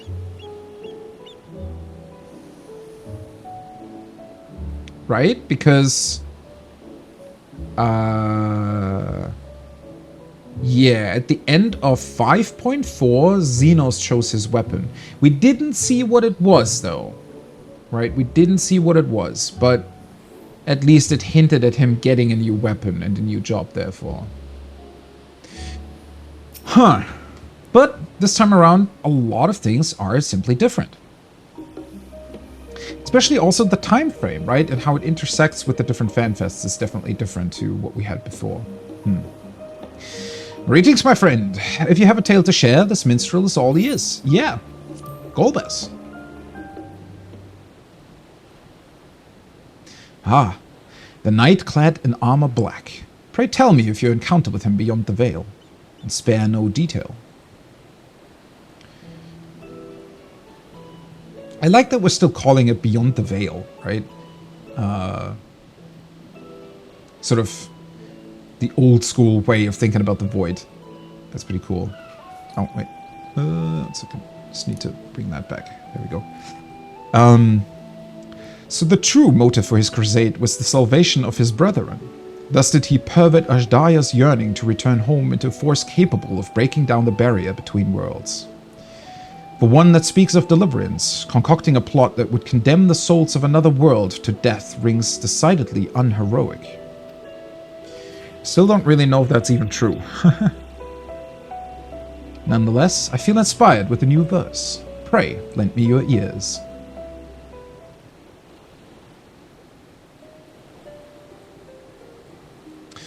For home, the shackled worm did yearn, stained by shadow, her nature turned.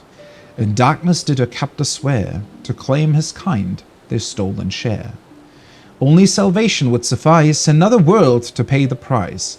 Hailed hero or branded villain, deeds never to be forgiven.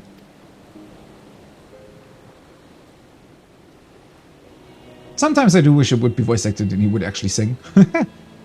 Because without a melody, it's a bit difficult to make it a song for yourself, right? What could have driven him to such ends, to sacrifice the very souls he hoped to save, to give rise to an entity born of such sorrow as Zoromus? He is worthy of contempt for his deeds, of that there is no doubt, yet all was done for the salvation of his people. One cannot help but be drawn to such a tale. Bam! Extreme now accessible.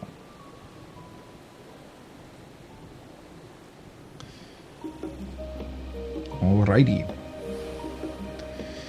So, okay, it's a little bit annoying for me now because I haven't been able to, oh yeah, I should probably desynth these, yeah. I haven't been able to... What the hell is that? Rutilated quartz? Oh, it's one of the intermediate materials, right?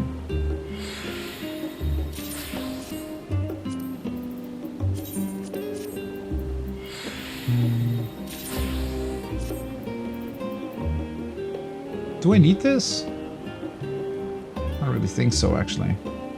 Either way, what was I gonna say? It's on my retainers. Oh yeah, so one thing that is a little bit annoying with my Black Mage is that for Savage proc, I'm gonna go with the spell speed build. But since I played last year on Summoner, that means I'm still on a crit build, which is a little bit annoying. Yeah, as I said, I would have preferred to maybe have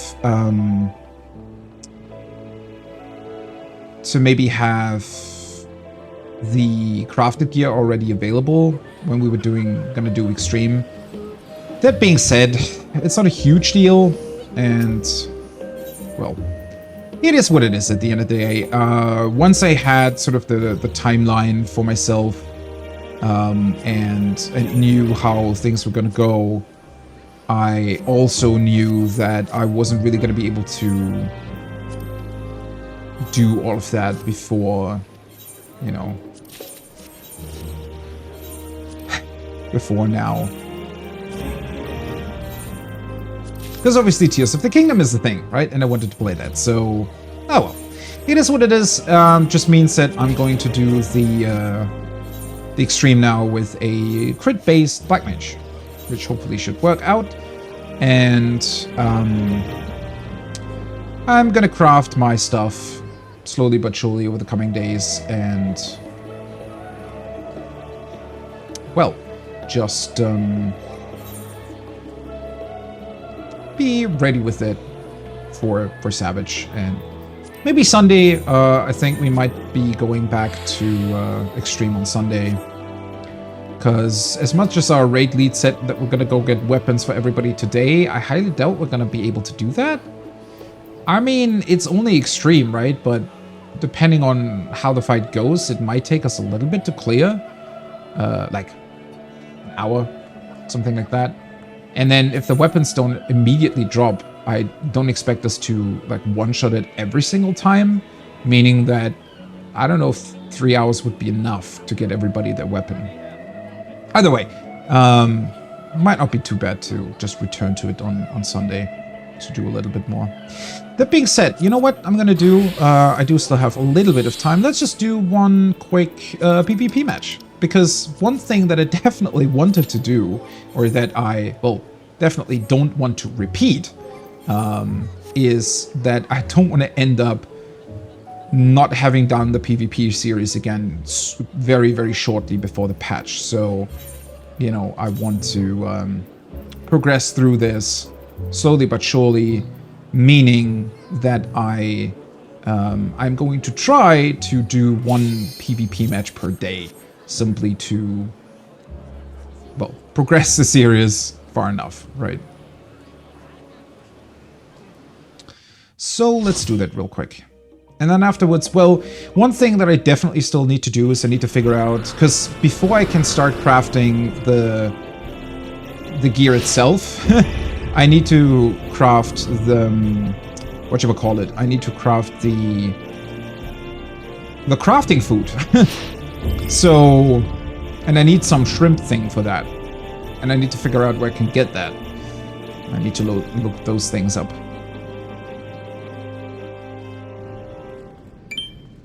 Let's see. Hello, everybody.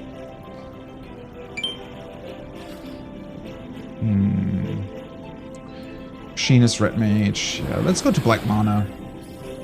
Kind of always like being on Black Mana and then switching to White whenever I want to silence a caster.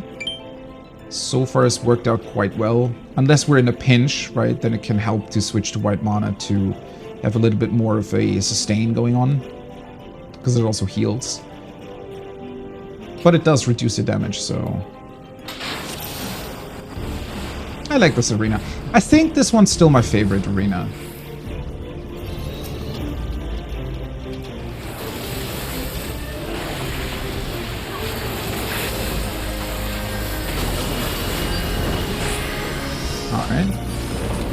somebody definitely focusing me.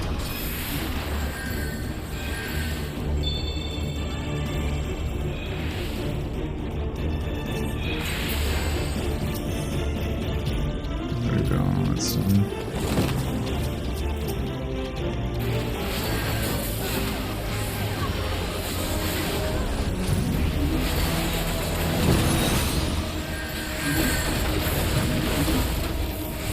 No! Damn it! Almost got him. Where's my team?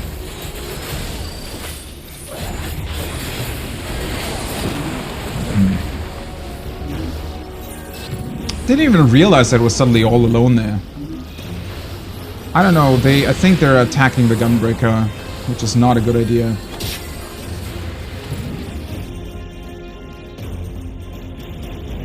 I don't know why people so desperately focus the tanks down every single time. I don't know if that's, like, in higher play, a thing that makes sense, because here it definitely doesn't.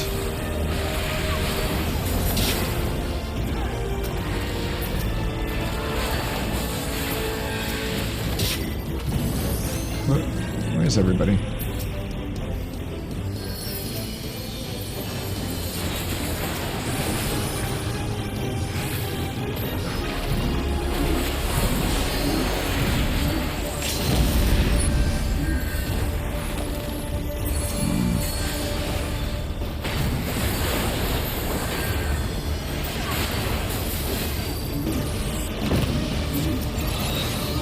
Damn it.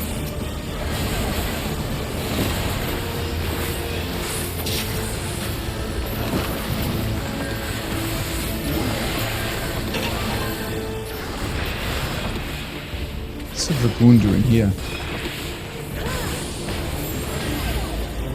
Stop it. Damn it! Stop running after me! There we go.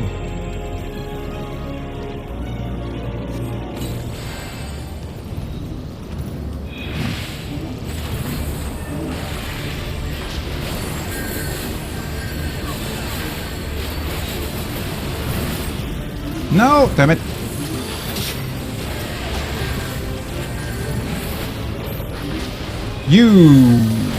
That was really well done from him. Oh god. Stole my potion.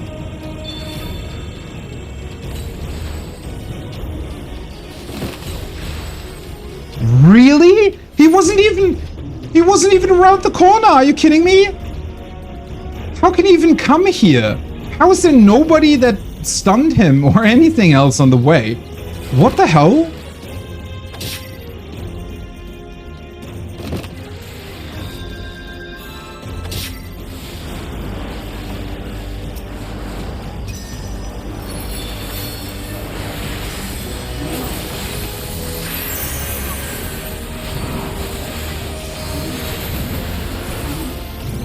Oh, god damn it. Stop running away.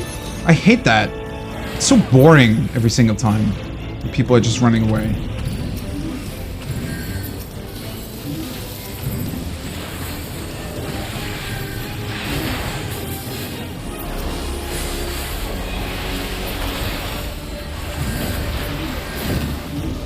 I should have switched to white mana right away. They're too good. Like, our team doesn't really know what they're doing, I think.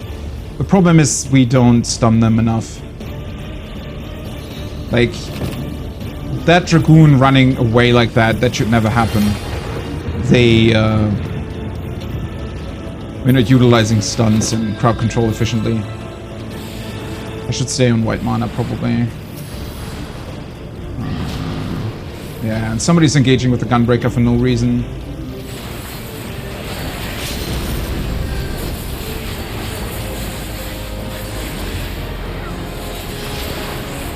Oh god, that was really dumb.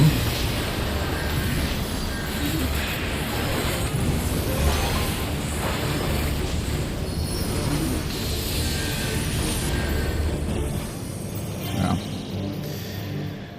That was a clear defeat. That team was definitely way better than mine. I also didn't play that well, I have to admit. Definitely should have focused. I didn't realize... I realized too late that my teammates were attacking the gunbreaker instead of what they should actually be doing. And we left the red mage way too much space. Yeah. Oh well, it is what it is.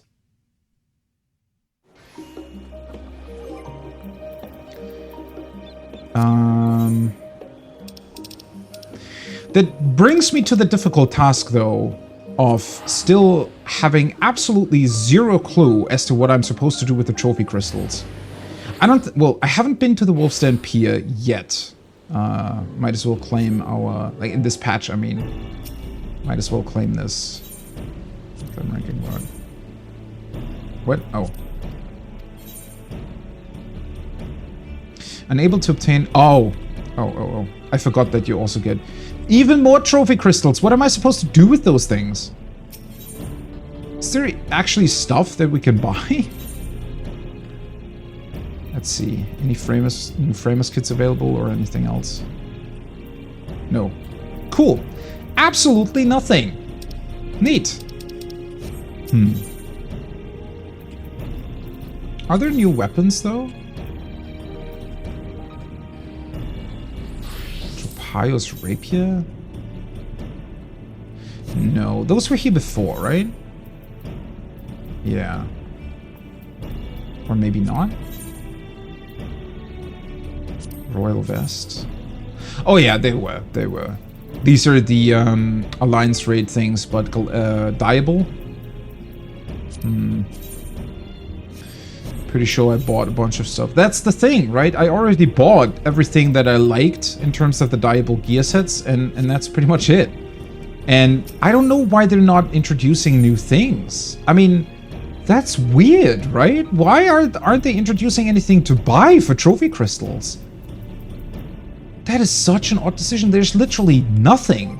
I mean, at least they're expanding the stuff that you can buy for wolf marks every now and again.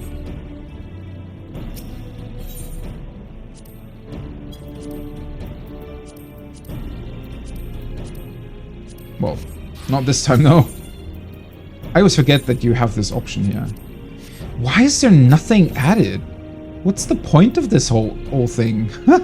That is so strange. Should I just get... I could just buy 10 wolf collars, right? And buy one of these weapons?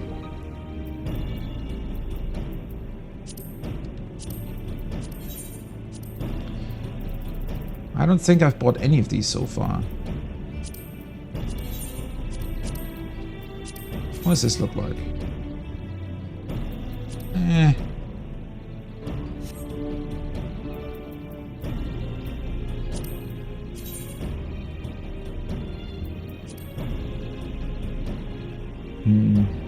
I definitely still have to come up with the, like a sage glam. It's one thing that I haven't done yet.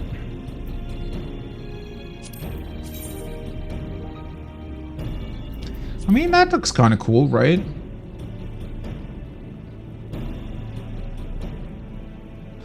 I guess I can just slowly but surely get these. I mean, if they're not gonna give us anything else, might as well do that. How much is one wolf collar thingy? 1,000. So it's 10,000 trophy crystals per weapon. All right. It's not exactly much. Well, it's a bit, but not that much. Let's just buy the gunblade, I guess.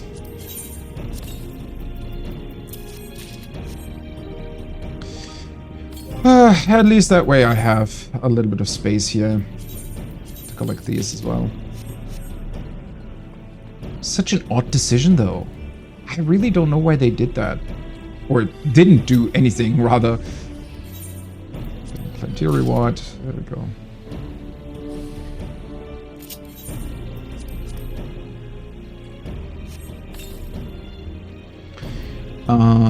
Just need to be sure not to accidentally throw this away.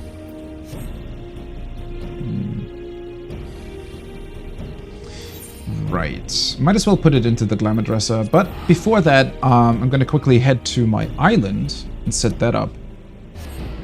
Might as well do that. How long has it been since this morning?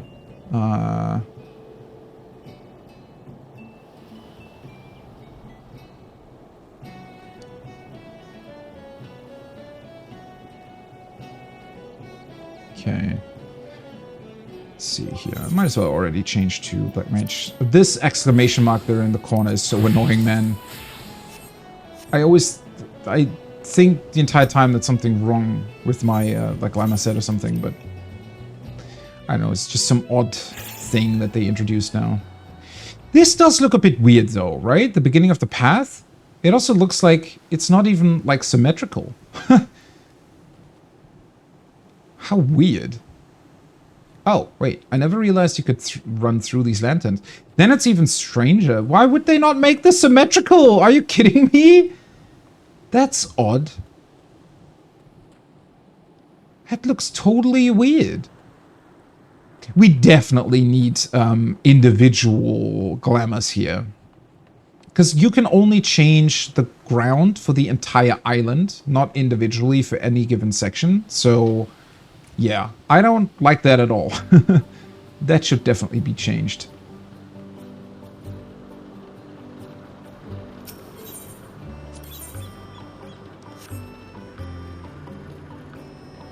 I really like the new look of the cozy cabin, though. Yeah. Oh, I still don't know where to get the island prisons from. Paths, slopes, grounds. Maybe you can change the slopes? Huh. I need to try that. Seriously though, where the hell do you get the island prisms? Why do I not know that? You know what? Might as well look that up real quick. Where are we? There we go. That's the right gear. Island prism. Sources. Crafting. Oh, you can craft those things? Well, that's weird. So you need clear prisms, palm logs, and palm lumber for some reason, for island prisms. What a weird crafting recipe. And only carpenter can do that? Alright, well, might as well keep that up. So that I know what's going on there. Alright, yeah. Can do that in the future.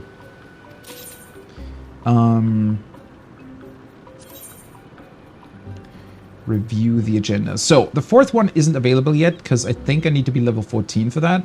Maybe? Or maybe I need to have worked on the granaries first, I don't know. No, wait, that should be at the same time, if it was so. Either way, let's set that up. So, we need butter, sheep fluff rock, call cannon, and growth formula. So, where is it? Here's the butter. Butter, butter, butter, butter, butter, butter. There we go, butter. Butter and butter. The rock, I think, is 6 hours, if I remember correctly. Yeah. Rock. God, I love how they changed. So previously, the cursor would always jump to the top, right? And now it actually stays at the bottom where it's supposed to be. Call cannon, I think that's 4. Or is it also 6? Wait, 4, 8, 12. No, that needs to be 6. Wait. There we go. There it is. Hopefully I have enough lava to do this. Oh yeah, I do. It's just 3 per and I have 30. And then some growth formula.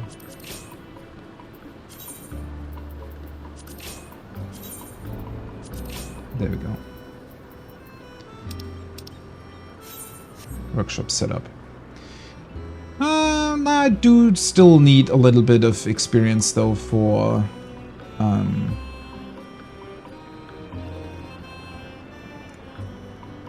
the next thing. Next rank. Let's just check real quick. When did I start my stream? Oh no, it's not enough, right? Time of completion 10 PM. Wait, that's in local time, right? Yeah. Wait, so it's 3 hours still? Oh, right. Yeah. I've been streaming for 10 hours and it took me about half an hour to set this up. So, and it's taking 11 to 12 hours to complete. Makes sense. All right. And yeah, as if I saw correctly, the workshops are still pretty much what they were before, right?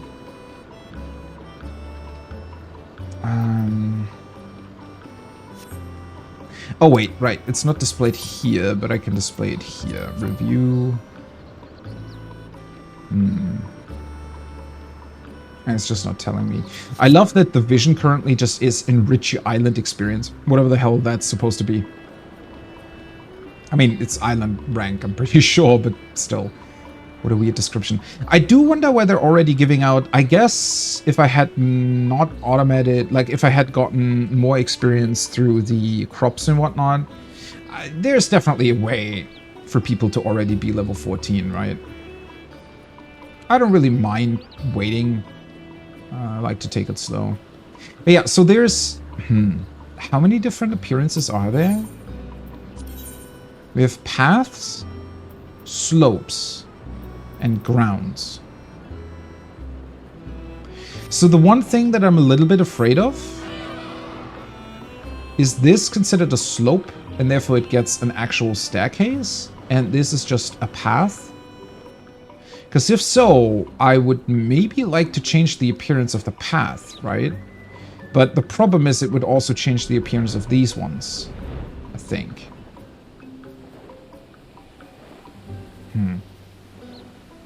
I don't know.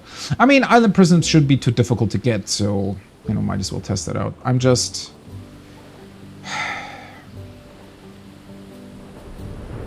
We need more, man. We need more different appearances. Either way, though, I'm really, really looking forward to decorating this stuff. Yeah. Okay, I don't really have that much left to do before the raid because, well, as I said, I won't be able to craft any new gear, so it is what it is. But it'll be enough for the extreme, anyways. Maybe some of our people will already have new gear, so that'll also make it easier. Let's see. Right, so I'm gonna make a very, very quick trip to my free company house, so we can complete the two voyages there. And then I'm probably going to take another quick break before our raid. Does that make sense? And then we're going to be jumping into our raid session with the Voidcast Eyes Extreme. I think I am going to be returning to my default layout, though, without the camera. It's just, I don't know. When you're in concentration mode, especially since I'm not really going to be talking that much during our raid, right? Because I don't want to talk over all the others, and I also want to concentrate, right? So yeah. Let's see. Oh, right. I ventured into the new map. So this one. No. This one. Sea of Ash. Can do both now. That's still going to take so much time to unlock all the different subaquatic destinations for me. I mean, my submarine is now rank 84, and the highest now is 110, so that's still going to take some time. And then I desperately have to craft a third one, but... Ugh, the time, man, the time!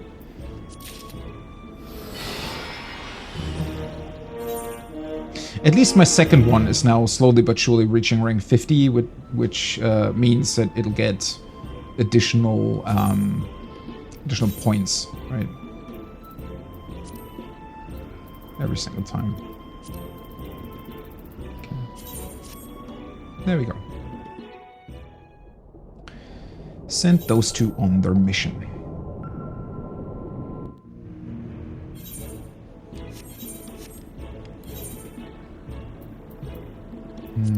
Do I still have that somewhere? True, okay, I do. This one as well, probably, and this one I definitely do. Okay. Let's put that stuff away then. So that not too much stuff is clogging up my inventory, which it is anyways, because... well, the new normal rate stuff is here, and the new crafting things are here, so... I need to tend to that eventually.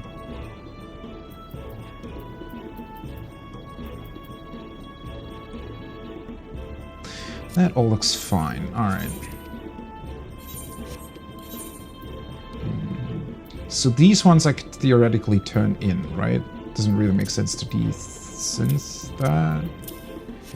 So let's go to Gridania real quick to turn in those two things into my Grand Company, and also put the Gunbreaker Blade that I just acquired into my Glamour Dresser.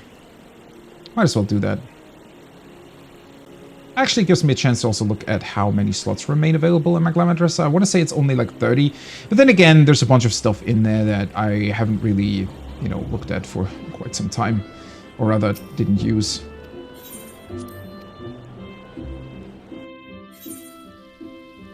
Special update. When residing in an inn room, you can now choose to cast glamours using items not only from your inventory, but also those stored in glamour dresses or armories. Retire to private chambers and switch up your style and comfort.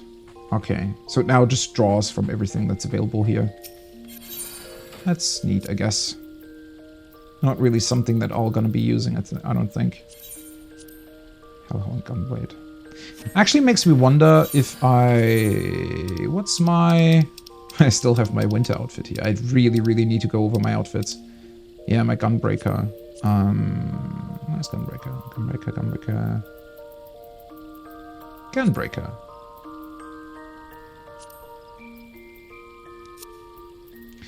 I don't think it looks too bad on that set, honestly, right?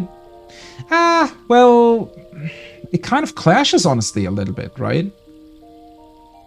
Yeah. Doesn't entirely fit. I think I'd have to design a new set for this weapon. It looks pretty cool, all things considered, not gonna lie. I might do that. The T Gunbreaker weapon is cool, but...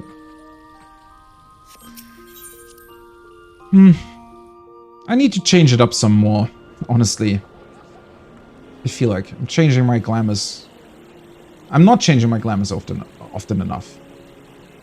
But it also takes a long time, right? And then when you're looking at new glamours, it's a bit difficult to figure out what you want to go with and where to get that stuff. And then you can go down a whole rabbit hole. I mean, I've been wanting to update both my portrait for my summoner and also my adventure plate for a long time now. But I looked at my, like, I sat there for like half an hour trying to adjust my portrait, and I just couldn't come up with anything that really worked.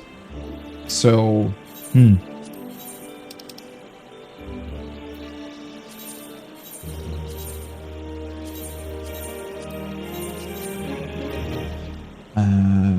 me double check one thing here. Okay, that's fine. Yeah, it's not that much longer, so I'm gonna return to my private chambers, take a very quick break, and then we're gonna be back with the Voidcast Dice Extreme, and whatever that's going to entail. Hopefully that's not going to be too annoying on Black Mage, considering that it looked like there were a billion different AoEs going on. But we'll see. I'm not too concerned, honestly. Let's go over here. Just take a break with my usual start screen, actually. If I can... Also, alright. Should already be... What is this?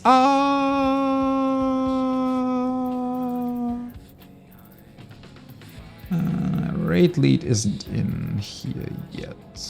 Alright, well, as I said, quick break, and then we're gonna check out the Voidcast Dice Extreme. Be right back. Alrighty, we're back, and we are ready to rumble, or to raid, depending on how you look at it. Let's see, party already up. It is. Is it? It is.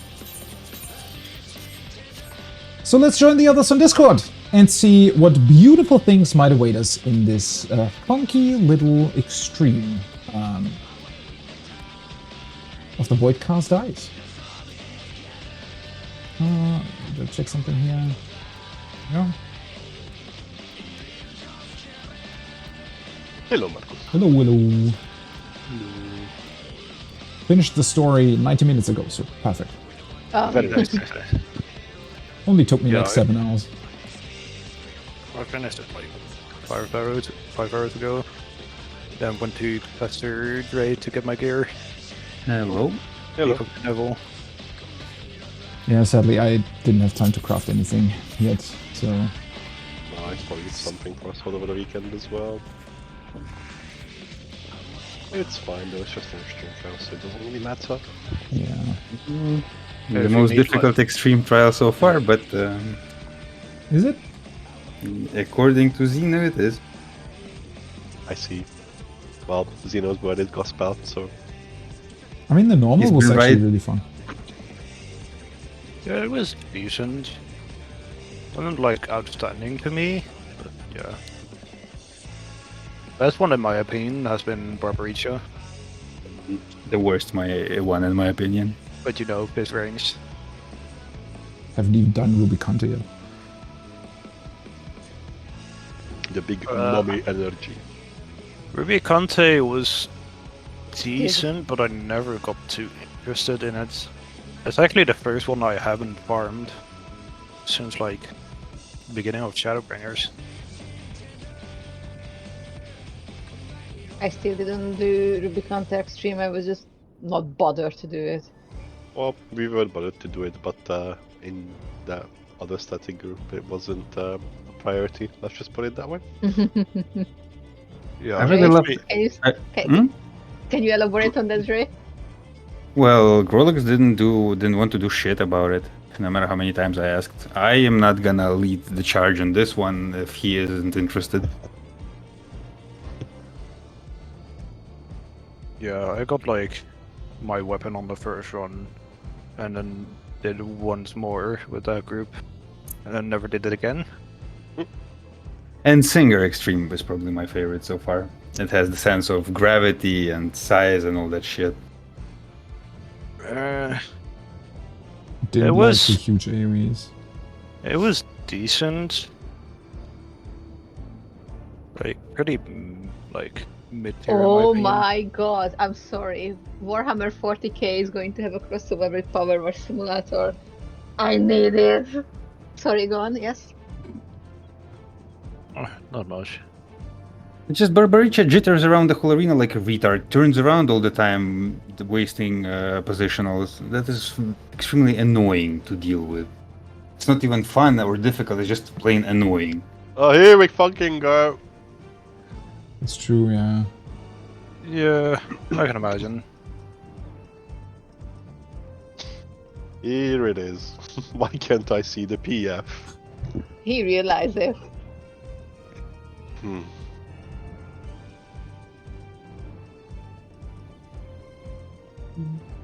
Ladies and gentlemen, we got him.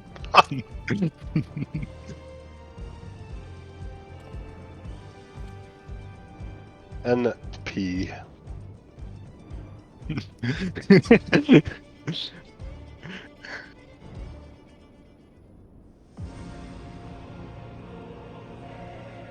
Where is Reziel? IDK, lol. Think he said anything for today? Whereas... No.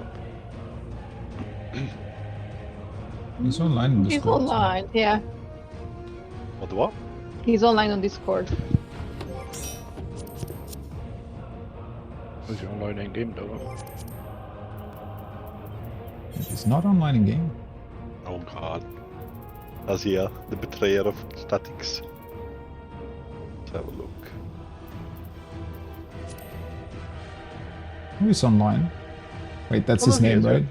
The car god. Lick Shavriyanti. Lick my balls, yeah. Saffron. Elans. Hello. Shafariyanti. That's the one.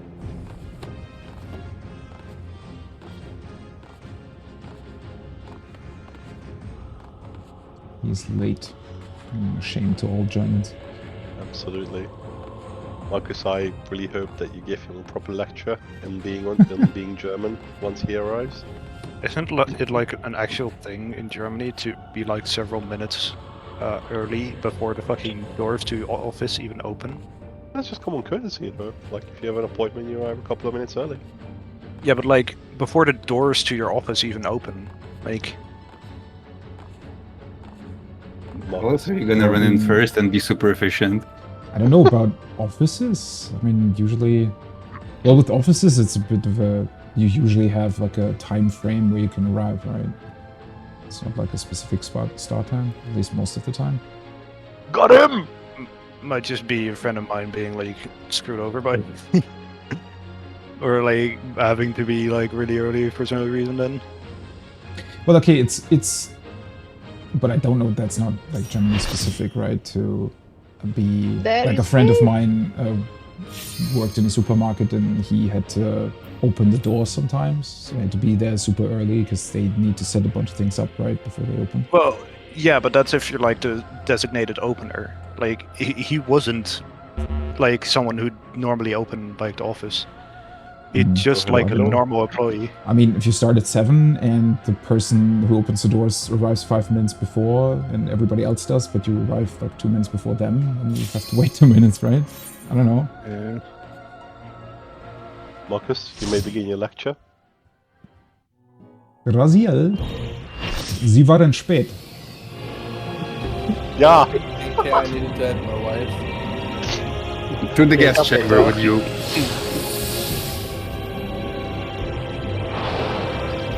Hey, I mean, I could also do like this level of German. Like nothing in Sie waren spät. Bitte was Besseres. Ja, oder wie? Ich kann gut aussprechen. Schweinhunde. Sex Offender. Saxophon? No, Sex Offender. Oh, okay, well, whatever floats your boat, I guess. Mathematik-Hausaufgaben.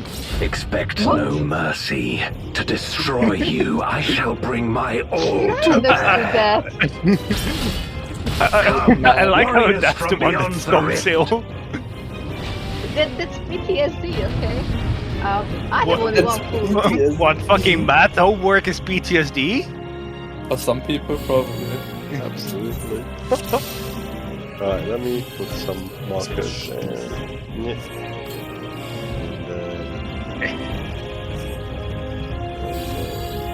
Oh wait, there is no clover at the top. Radia? Oh wait, not just Radia, me. Where is my fucking portrait? Why isn't it changed? Because you changed gear. Something changed. Oh, because I changed the fucking bracelet, and because of that, my portrait reset it. That's so bullshit. Oh yeah, I specifically made a new fucking portrait for this time. They can't edit it in Duty. Fuck you, game. Yeah, this game is really optimized and really user-friendly. That is severely unfortunate. Did you read the workaround with the sound issues? Yeah, I did it as well. Does it actually work? Workaround. You're supposed to like remove your controller from sound settings in Windows or something? Yeah, pretty much. Right. Okay. So, welcome everybody. Let's do just quick like groups first, what we normally do. Forvin, you'd be with us on the left-hand side. With the husbando. Oh, yes, so this is our group. So our group is going to be left side and north side, depending on what the patterns are. Yeah, healers are marked. Fantastic. I mean, I hope everybody watched the guide, so I don't think there's much to discuss at the beginning. Obviously, if we get stuck on a mechanic, we'll just go through it bit by bit. Yeah, any questions before we jump in? There was one ranged melee swapped at one point for uptime. Yep, that would be so. Shall we get our clock position? Yeah. It's in the guide, but You can just do me north, rest south, and then obviously my group spreads out on the left-hand side, the group spreads on the right, 2 melees are at the back, so southwest, southeast, and then 2 ranges northwest, northeast. I know what are those numbers, or just joking? No, it's that. It's yeah. Okay. Markers. Ah, okay. I'm used to melee 1, melee 2, range 1, range 2. Okay. I can't count where the numbers You're see, that's all you need to do, buddy. I'm bad. The numbers are hard, I know, it's okay.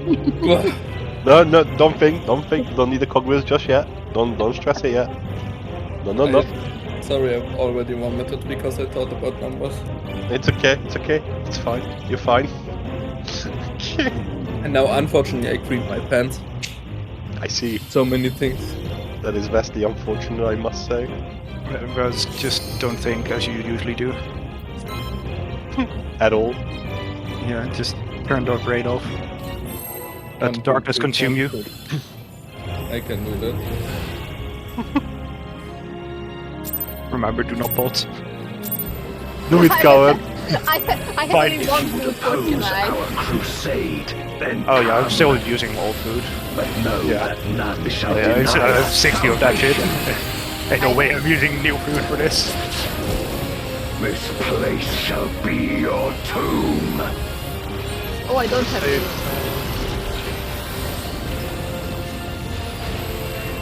Let lightning Stack up first, and then bait. You can move. I will free us from the Behind. wheel. And then move to the front once it finishes. Very nice. Very cool. Here Put another bit for this because the leaf. we had shaken as well. Darkness and full. Let it all on the ice. A raging gale to rend you asunder. South, north, west, east. South, north, west, east. South first. Where Then the ultimate spikes. Then west. Then east. It's okay, I have to leave it suffer no obstacles. Behind. To the front. Nice. Get slow raising markers. No matter the foe, I no. will stay the course.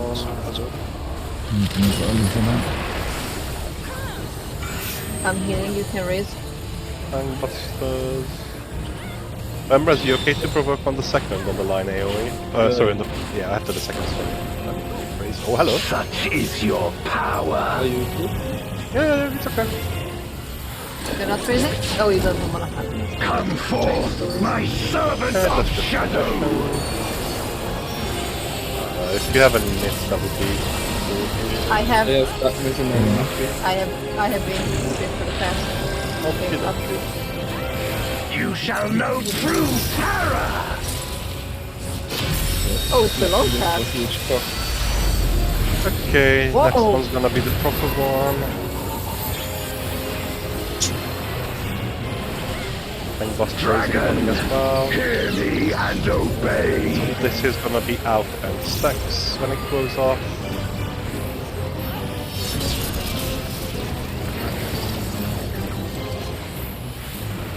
One, two,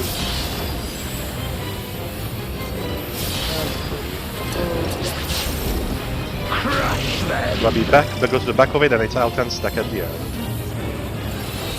Go to the front and then out and stack. I'm moving back to the end of it. That's okay. Bathe them in black flame. You're missing a person for it.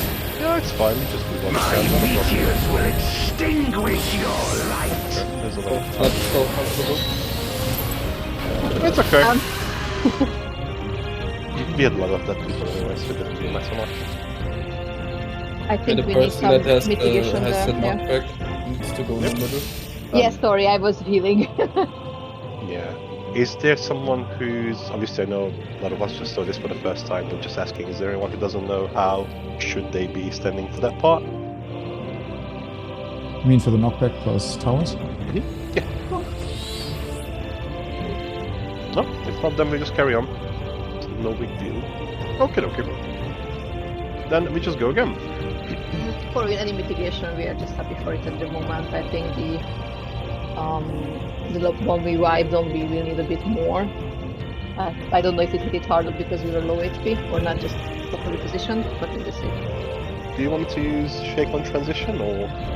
You can use. I'm going to use Wings. I think I keep it there. Okay. I can use Missionary on the first ice thing and then on the transition. Okay, I'll do then Reprisal to your Missionary and then your Reprisal to my Shake on Transition. Does that work or? Yeah. Okay. More or less I keep the Lily Bell on the first ice, so it's out of the way and use it later on a bigger cooldown. I'm potting! If you would oppose our crusade, then come. But know that none shall deny us salvation. This place shall be your tomb.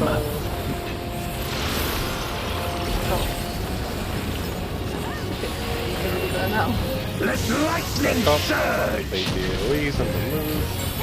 You can move. I will free us from the wheel.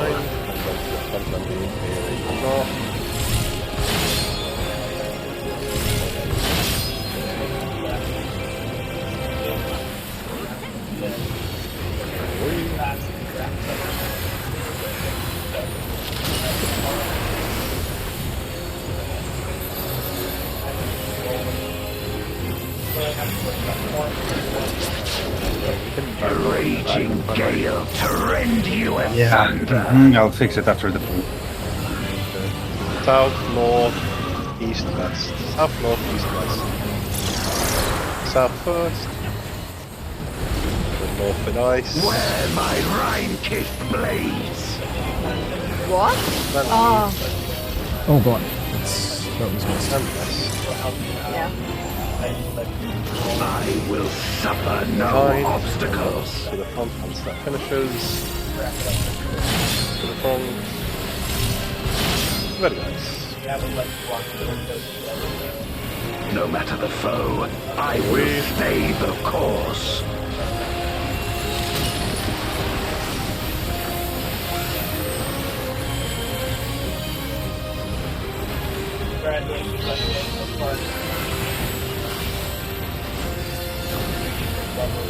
Such is your power.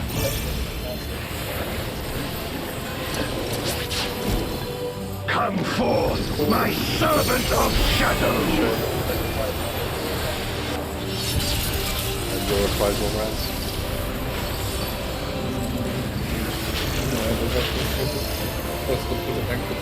You shall know true terror. Oh, it's not even. Yeah, it's not even. Oh, okay, let's. Yeah. You're funny. I'm like, oh, okay. I know. Every action the previous one. Right, real one. So this is gonna be in and spread at the end whenever it goes off. First you have to come back. That's one, that's two. Three off of the behind. Switch, and then it's gonna be in and spread. The front, in, and then spread. Very nice. Bathe them in black flame. My meteors will extinguish your light.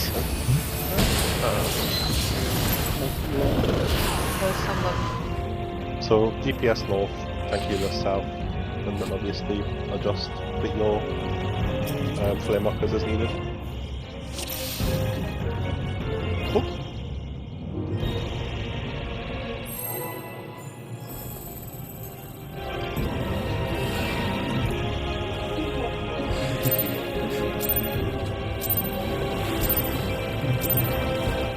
oppose our crusade, then come. But know that none shall deny us salvation. Yeah, and I can't see anything on the ground. This place shall be your tomb. Yeah, I was about to say that's just something that's pretty much most of the time. Tip sides. Let lightning Stack up. surge. You can.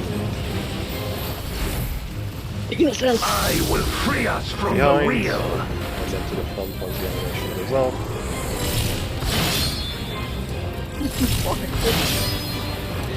Yeah, those first laylands are really annoying in this fight. It's like a 50-50 if you can... I don't know if there's a 6 one now.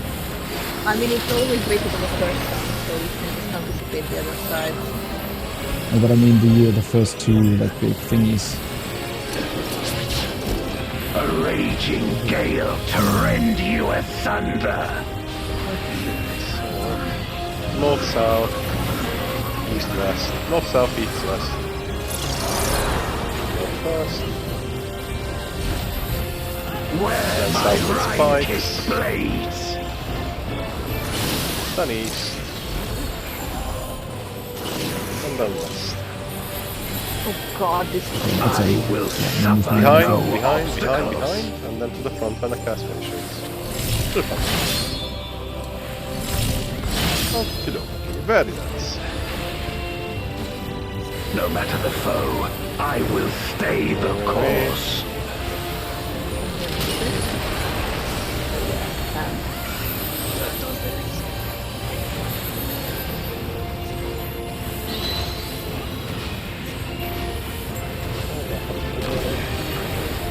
Such is your power.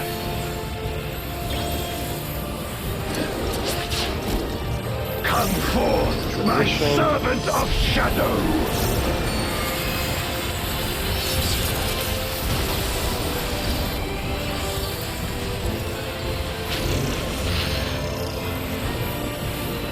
You shall know true terror.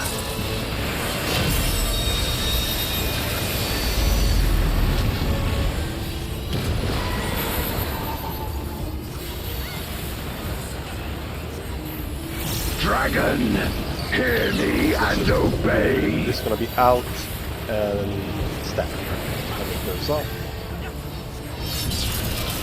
Tangbusters. 1, 2.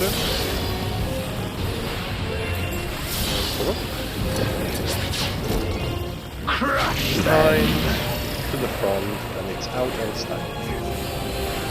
To the front, out and stack.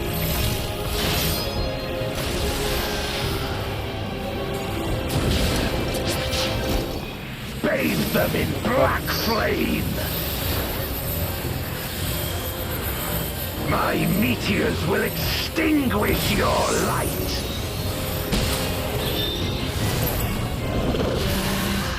Yeah, you need really to stay in the middle. I was not in the middle, that's what I'm saying, that I Yeah. can't see the bottom where I'm in the middle because everyone's around and I don't see the color of the arena. How about... If you can put a marker there. Yeah, I'm just... Put B there, that B Yeah, yeah. is my marker, put it there. Yeah, it can go, it doesn't really matter. I don't really need it. Okay, thank you. That helps. So- Also, for the front back leaves, if we all stand stacked in one position, then we all know it's going to go in that direction. So it would be easier for that one specifically, or if we all just stack up south, then we all know it's going to be like hitting south and north. You know, if the meeting has a position and he's going to hit it. Yeah. Yeah, I mean, it's fine. I mean, if Northstar stays north, then I was about to say that also.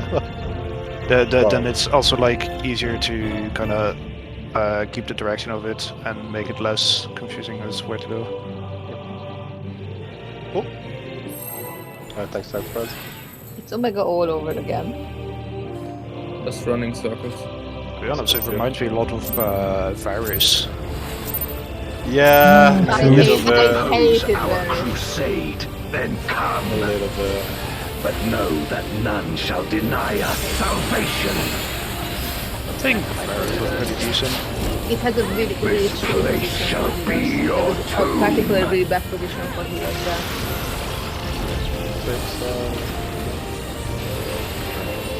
Let lightning surge! Wait. Well, I will free us from the wheel! Yeah, when the gas finishes, but people move before then.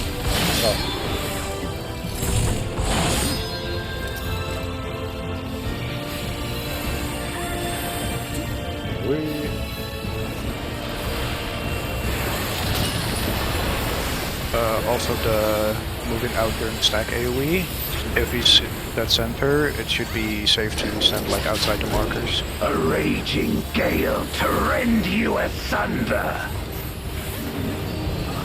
North, south, west, east. North, south, west, east. North. Then south with ice. Where my Rhine-kissed blades! Then west.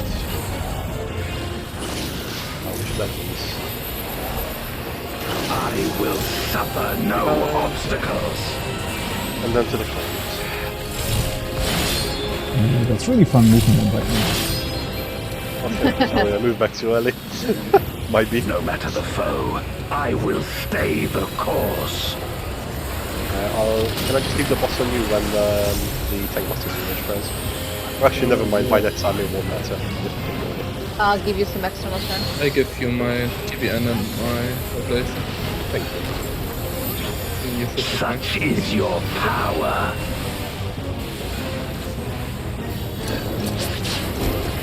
Come forth, my servant of shadow!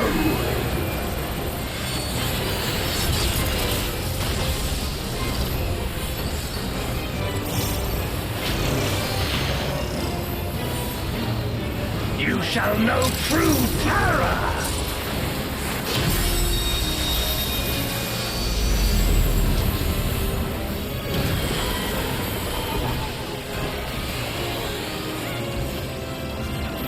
Dragon, hear me and obey! So this is gonna be in and spread.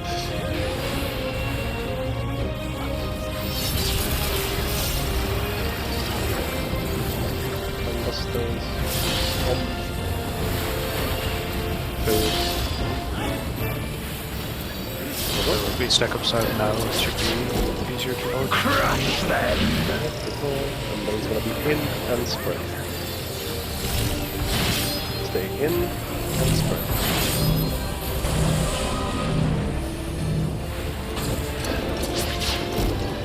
Bathe them in black flame! I think you may have.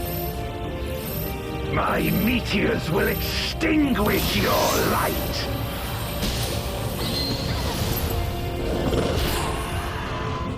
Yeah, you want to be a bit loosely spread there, so you can see easier what you have. Otherwise it can get a bit confusing with everyone being on top of each other.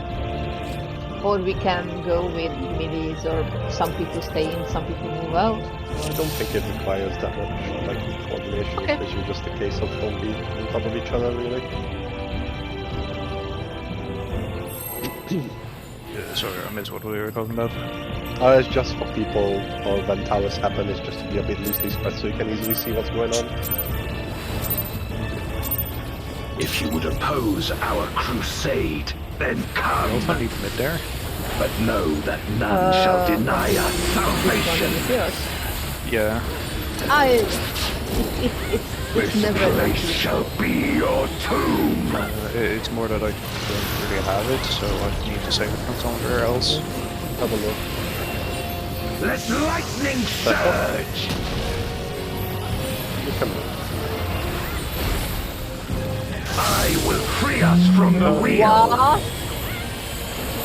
Someone move early. Oh. You can just stay with me, Northwest. Somebody moved into my lane. What can I say? I'm super fast. He's here even when he's not. He's here in spirit.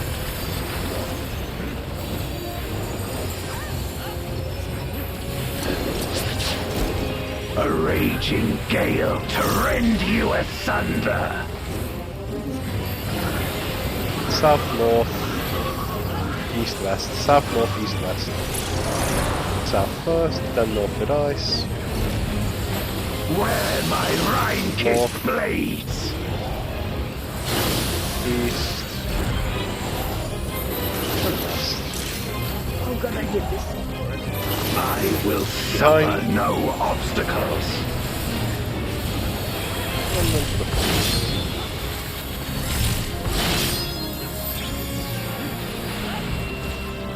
No matter the foe, I will stay the course.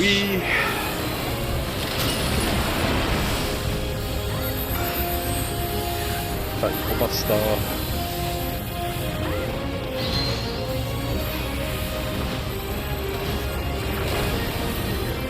Such is your power.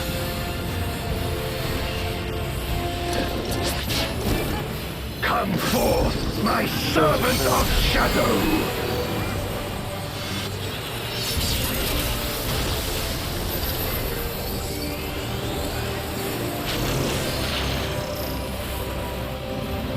You shall know true terror!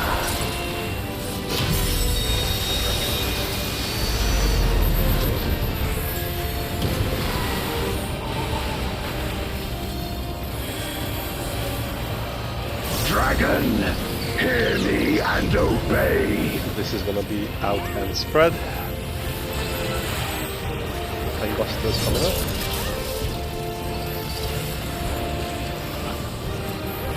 One, two,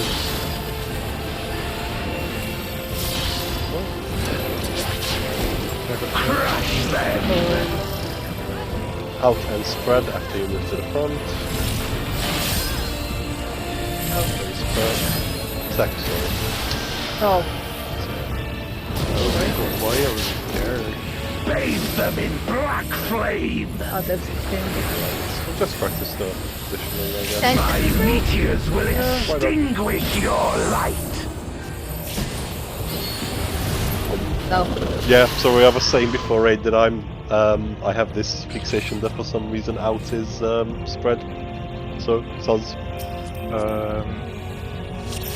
Do we always stack in the same position there? Because the guide said to just go in the general direction and then here. Yeah, the thing is, we like group 1 wasn't delta there. I did not expect. I mean, we should be, but at the end of the day, I think it's easy enough to just find the healer because they're both marked. So whatever you guys find easier, I suppose. I don't mind too much as long as we have like a general rule of where we go, so you can look in that direction, and I don't need to spin around the entire arena. For me as a caster, would be preferable that stop at the earliest point. Like, we dodge one, we dodge the other, and I stop there. But yeah, when we started the positioning, I said is that our group is left and north, and then the other group is south and east. Sure. Oh, you're with me? Isn't Rest with me? Yes, your group, I said. That's what my group, sorry if I misspoke them. My group is Never north. my fucking cards escaped. I need to put them back in the couch. Okay, you do that.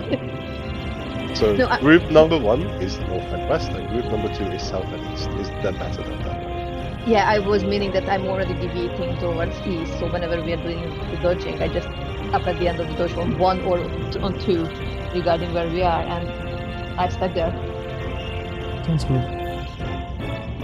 For the out part, is he always in the middle and his AoE goes to this marker? Or Yeah, we can stand on the marker, and that's what I do, just really. No, I mean the marker. round AoE is that always Yes. this right? Yeah. It's this thing here. Yeah. Yeah, it's the circle thing. The donut is the inside as well, like this bit here. I think, isn't it this hitbox? I don't know, yeah. Well, if it's in the middle, yeah. So that's what I say when we're... There's only one point in the whole fight where you shouldn't be in the middle. Sorry, 2 when the 2 meteor stacks are happening. So I just dodge on the east side as for my group, and depending on where we are finishing, I'm aiming for 1 or Even I can't on the second touch. You know what I'm trying to do? Yes. This fight feels a lot faster than other streams. It does feel a bit fast, but I like it. It's I don't know. Oh, sorry. One thing for the yeah. One thing for the stacks. The video said that the melees can feel free to move in if we are too outside of the melee range because you still will be part of the stack. So I'm just going to stay still and just casting, but you can still feel free to move in if you have to. Okay? Yes. Oh, yes. What's the worst? The healers will die. Healer and the caster, because probably the caster is going to stand with me. Marcus, no. Marcus, hold my hand. The white and black mage go together. Not the mages.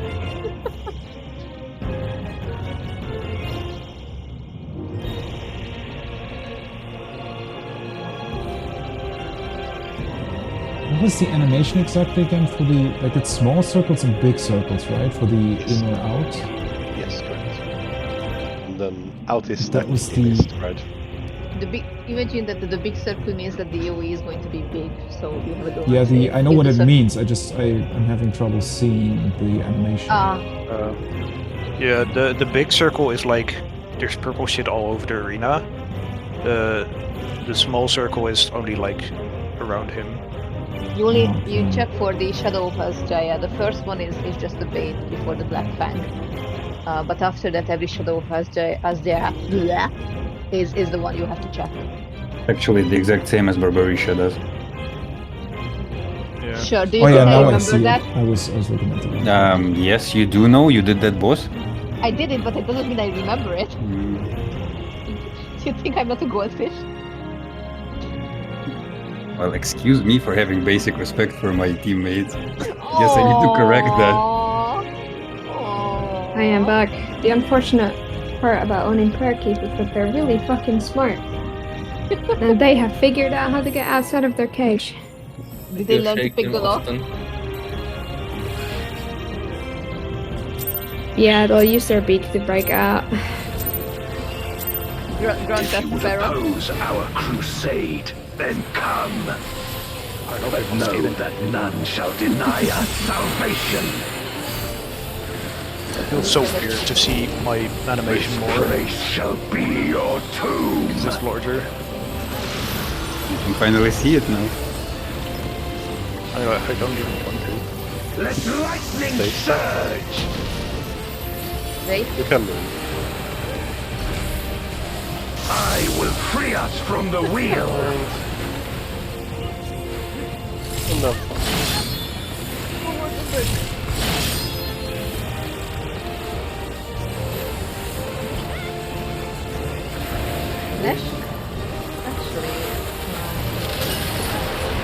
I'm gonna try drop my Samba from transition. Okay. Save it for meters. A raging gale to rend you asunder. South, north, west, east. South, north, west, east. South, then north with ice. Where my rank North, is blazed. ice, then west, then east. West.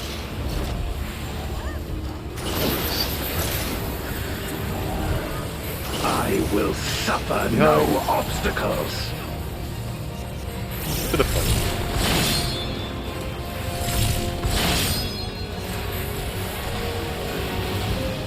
No matter the foe, I will stay the course.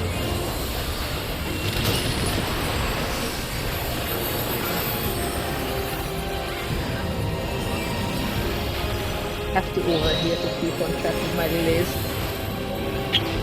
Feels so different after Ultimate. Such is your power.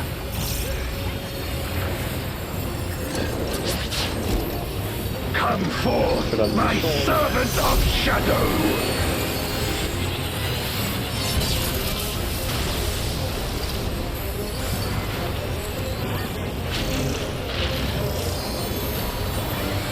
You shall know true terror!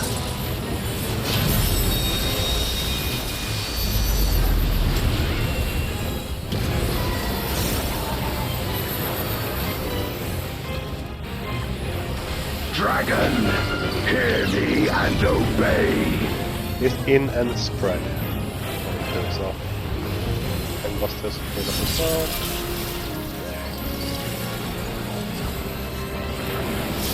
One, two.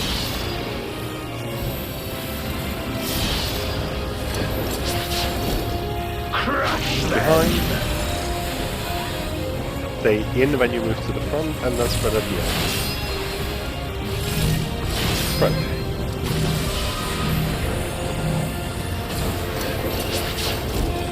Bathe them in black flame. My meteors will extinguish your light. What? Who's thinking? Also missing a Emo? Yeah, it was me, sorry. That's okay. North. I had to run out to see if I'm a flare or go back. Yeah, you have plenty of time. The knockback also isn't actually as far as I thought. No, it's pretty forgiving, thankfully. I wonder if you can implement. No. Purple knockbacks are invulnerable. Curious because If you I need to do it oppose normal. our crusade, It's orange there. That's orange. but know that none shall deny us salvation. They can say it doesn't work here because they already tried. Learn the hard way. Stack up. Stay down here. Let lightning surge. You can move. Don't move right, there's gonna be puddle there. I will Sorry, free I us fucked up from my the wheel. backside. Behind. To the front. The Didn't fully dream. see how. No, I just didn't see how it was turned. No, it's me. He wouldn't have had the one if I hadn't moved early. Early as well, but managed to get back in time, I think. Might have still busted. Fine. A raging gale to rend you asunder. North, south, west, east. North, south, west, east. North, then south with spikes. Where my Rhine-kissed blades. West. And east. God I bless that will Indian. suffer no Behind. obstacles. And then to the front.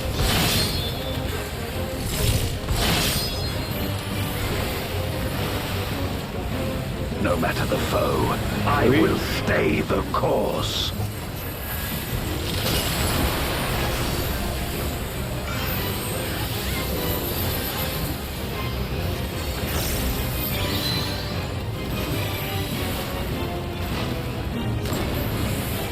Such is your power.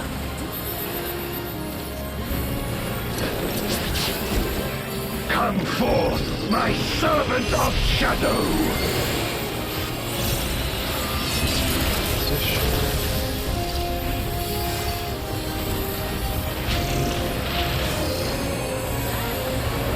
You shall know true terror.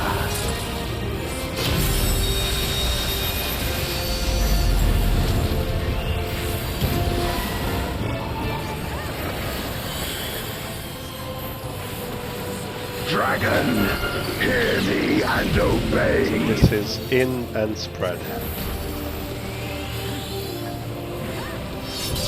And busters. 1, 2,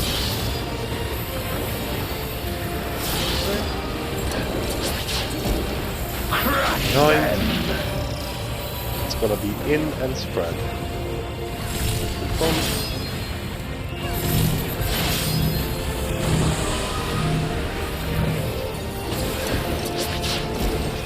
Bathe them in black flame. My meteors will extinguish your light. Oopsie. Oh, Red, I think you jumped back too early. Then all will be dead. Raised it. You wretch! Yeah, but thanks for that. I misangled myself. I thought I'm gonna be knocked to the corner, but clearly I was not. Servant of Shadow! Out and steps. Out of stack, yeah. Try to position him, but Nice. Oh, yeah, that's a thing as well, by the way. That's also a thing. Best by default. Look to the heavens for your doom! No, I got killed by the hit after that. So. Yeah, because there was so when we stood in the meteor and the tower and disappeared, and you jumped out, and there was a meteor coming down on this place on the tower, and you were already out. That's why I suspect you were already out. No, I got the damage from the tower and then I jumped out. The animation is later there. Okay. If he wouldn't have been in the tower, then Squishies would have died. Yeah. All people died. We died! I died! I mean, the tower dropping gives a magic bonus, so then everyone would be dead. I'll have you know, I have almost 80k HP. Oh my bad. Sorry, bro. Yeah, Jay, when we were in, you had to send me. This place shall be your tomb! Get the hell one up there.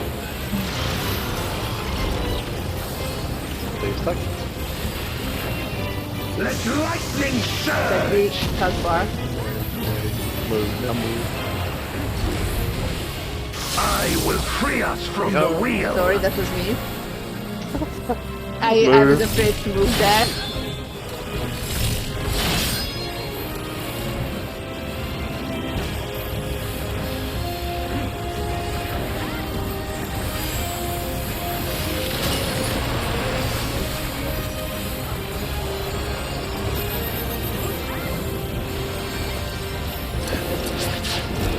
A raging gale to rend you asunder! South, north, west, east. South, north, west, east. South. Where North my with ice. mightiest blades! West. And east. I will suffer no obstacles! And to the front.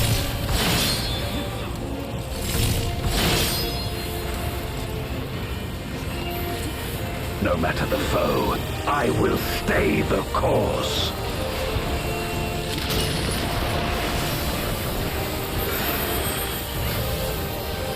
That was scary. I thought someone else got it. No, it's staying for these. Only if tank is dead for someone else. Power. Yep, that can be arranged.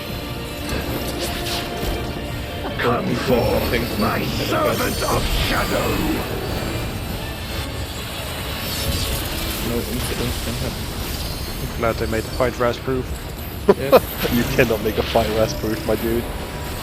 Okay, more RAS-proof. When he presses kills himself, that's still gonna give buster to someone else. I mean, I'm usually the one fucking taking tank buster in top anyway, so you know. Dragon, I hear me and obey. Right, this is out and stack. I move to the side. You can stay there.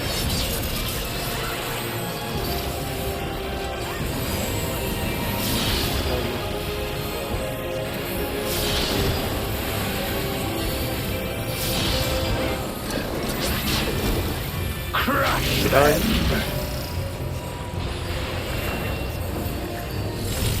One out and stack. Stuck with me. Okay. Bathe them in black flame! My meteors will extinguish your light! Yeah. No. Oh, okay. You did. Someone took the tether! And it just went through straight north, east. Yeah, I'm dead, I can't do anything, my dude. Marcus is getting... In and spread, it's in and spread. No part of the group? Yeah, I know, I'm out. Okay. It's gonna be much later, so don't worry about the innings first. He's the bastard, he's worried 2. about. I don't have provoke, so you need to keep it from it. No. I protect them off, fuck you. Go to your sides with your light group. Get ready to stand in the first AoE. Stand in it now. When the Velasco finishes, move in if you're melee. Come on! We got hit. Oh, right. Side is light parties. No! Wait, what? Oh, because we were not enough, sorry. Not enough what? AoE. Oh, people. Did you just die to damage lands? I do not know what happened because I thought it was full HP. It's either he was alone or either... No, I took damage as well. You take damage there, but everyone was full HP before that, unless you move it from next to there. The logs are available if you want to take a look. I mean, it's an extra.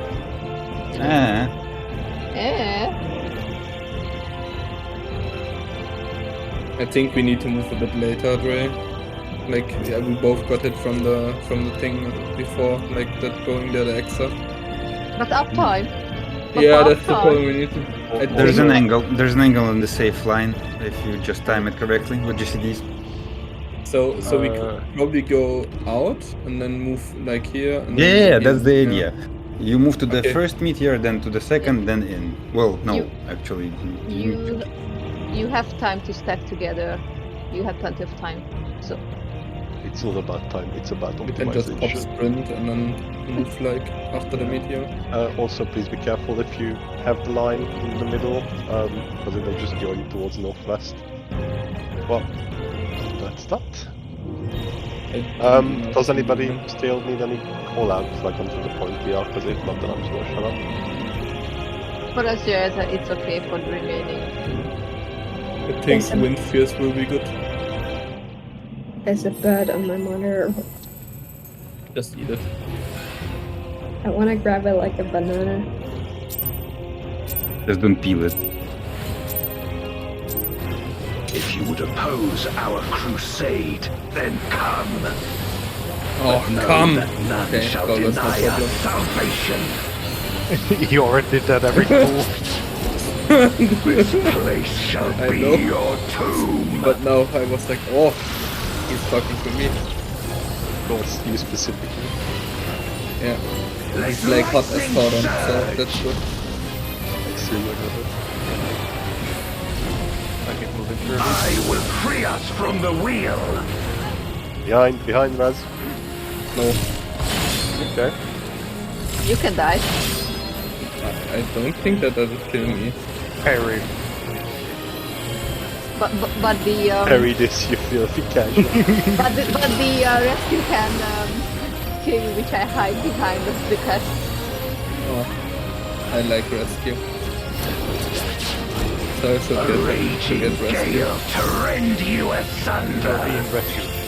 You know, my rescue is South, friendly. north, east, west. South, north, east, west. South. North with ice after that. Where my Rhine-kissed blades. East. Stay stuck. I will suffer no obstacles. And then to the front.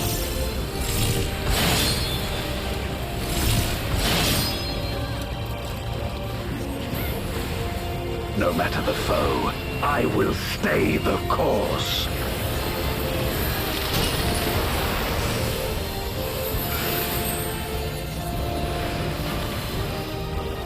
Not the meteors!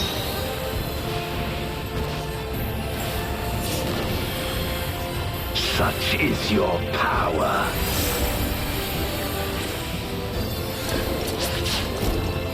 Come forth, my servant of shadow.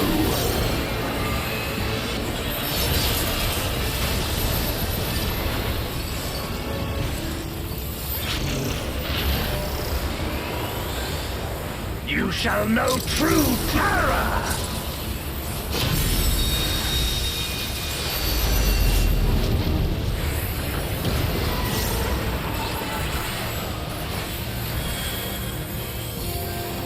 Dragon, hear me and obey. This is out and stack.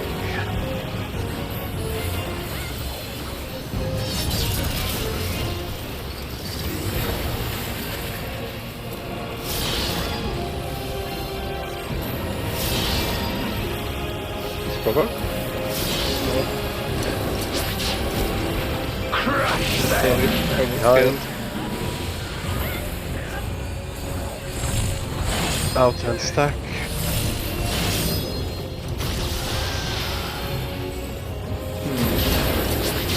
I can't get through ya. Bathe them in black flame! My meteors will extinguish your light!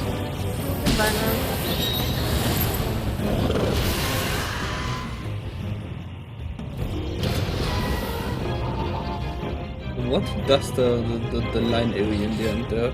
On the person that has the knockback? The person will get a tether, and the tether needs to step like a smidge back, and then it's just gonna go through the middle essentially. Wait, the what person? So the person who's in the middle gets a tether on them.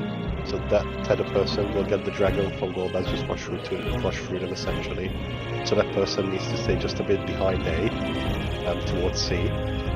And basically that will just pay the dragon through the middle of the arena. So you don't want to be in the middle of the arena essentially there. It's always a healer if I'm not mistaken. Or a tank, I think. Or a tank. It's support. Yeah. Also for the people that are getting knocked back, you can stand like, you see like the darker purple area, that's kind of like a square. If you stand on those, that should be safe to get knocked back. Also question, from what I saw, it doesn't matter if you stand in the actual towers in those soak zones. You just need to be 3 people in the zone or 2 people in the zone, not on the actual like pillars, right? Yeah. Okay. That's every tower, yeah.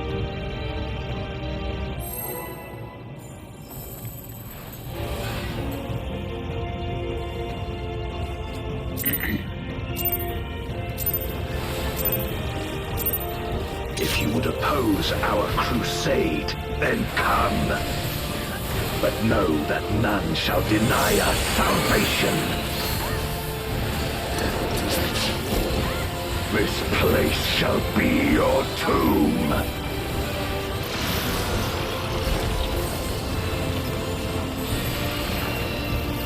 Let lightning surge!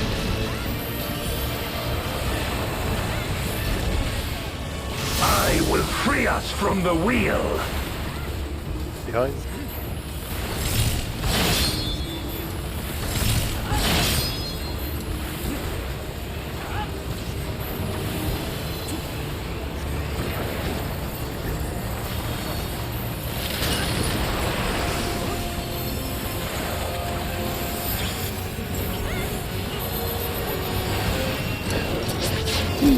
A raging gale to rend you asunder. South, north, east, west. South, north, east, west.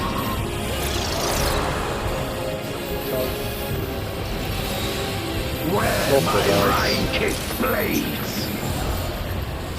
East. West. Behind the boss, stack up. I will suffer no obstacles. Come down to the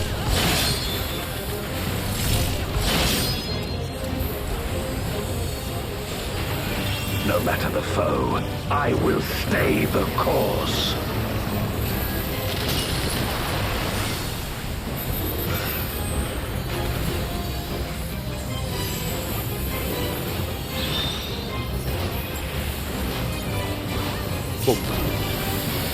Such is your power.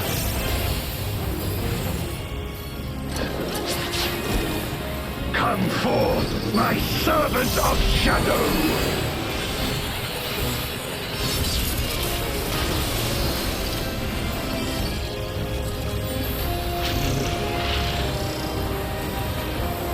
You shall know true terror.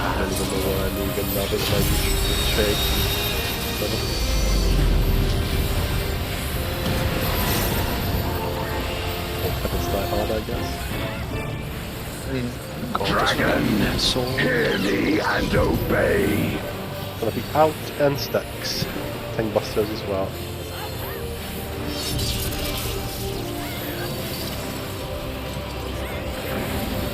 One, two,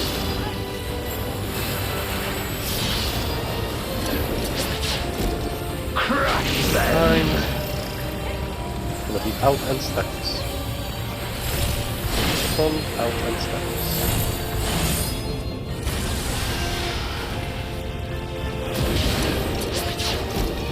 Bathe them in black flame. My meteors will extinguish your light.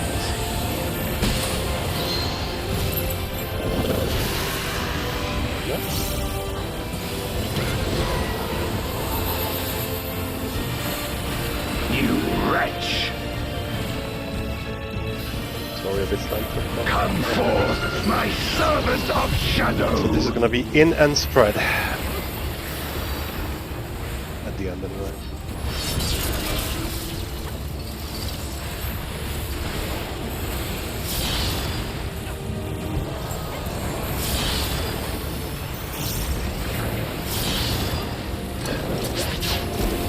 Look to the heavens for your To your doom! sides. Oh, okay.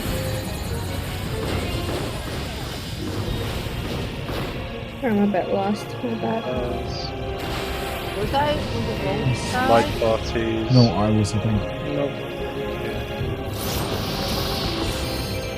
You're correct, so. Okay. And then, yeah, it's tank busters after this, so we can't labor as. Actually, we were supposed to... Like, So it's... when you say see void gas, void stardust, or I think whatever it's called, so the two light parties then go to their sides regardless of the upcoming mechanic. So group 1 goes north, group 2 goes south. Then you wait for the first AoE to finish in the corner, you move into that, and wait until the rest of the... Can I finish so? So when they finish, then you have plenty of time to move in with your pair, who would be the melee from your light party, and then those go off, then you have a binding cord, then you're gonna have a tank buster, then you're gonna have a front to back, and then the stored mechanic will resolve. Yeah, that was not the confusion. The confusion that it was not sideways, it was up and down, and that's what confused people, that are they south or east or west? Yeah, it's just north-south. That's It it. literally doesn't matter.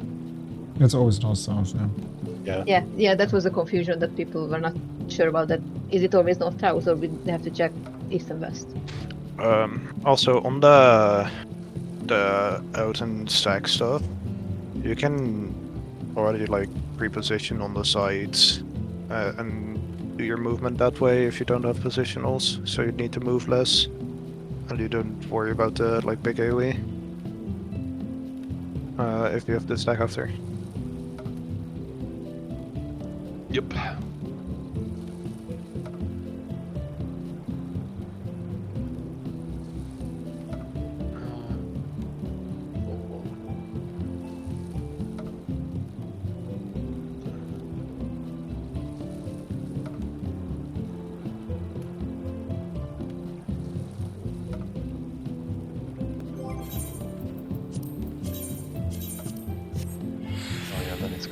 Fuck you. Bob.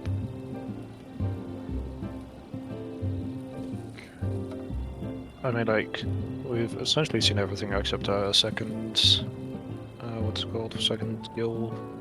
Roll cleaves. One thing we haven't seen yet. Roll cleave versus late party cleaves. And the second Terror Storm with the one half being completely unsafe. Yeah, that's what I meant. Yeah, normal Terror wait, Storm that is such a weird ability. It just like drops one thingy in the corner and like, I mean, like, why? It's like exactly Eden 10. Yeah, Dre, we can do GCD there and sprint in a half circle and then we don't get hit by that. At least with 2.5 it works. I don't know. Sprint, jump, roll, and yeah, you don't miss any GCDs. Then you flip back. Then you run under his legs. Then you use your grappling hook on his sword and you just circle around like Akshan and everything is good. Oh, now that we're resetting the instance, I can go quickly take my meds early, so... Oh, you want to go do it now? Sorry? Yeah, is it okay if I go do it Yeah, right of now? course. Yeah, sure. Yeah. Man, I really want if they could introduce in League the same shit Dota has, as in you basically create your own champion. You pick a base, which just gives you stat growth and attack mode, and then you fill in all the skills from any other champion. They have sort of done it, as in you could replace one of your summoner spells with an ultimate from someone else. That's kind of fun. It was kind of fun. The only thing, like, a lot of ultis were bugged, like for Rengar in particular. Every time when you summon as Rengar at Tibas, he just stands there, do nothing. He's like, no, I don't work for kitten. Also, a lot of people went Cho'Gaths just to get big. Yeah, I mean, Shogun ult was overpowered as fuck. He's a big boy. Yeah, it will require quite a bit of like actual work because some things won't even work. But Akshan is probably the best designed ability in the game. yeah, we take Belveth and we give her Vayne's passive. Oh no. Turn off brain right click to win. I don't see how that could possibly go wrong. You just click someone and go. Caitlyn range. Void goes brrr. Because I think Belveth's auto attack speed is binded to her ult, so you just take her ult, you take the Caitlyn base stats, you take Vayne W.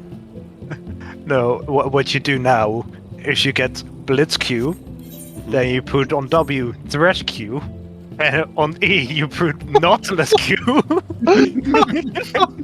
All the hooks. Who you like hooks, my dude? And then you get like Skarner ult or something.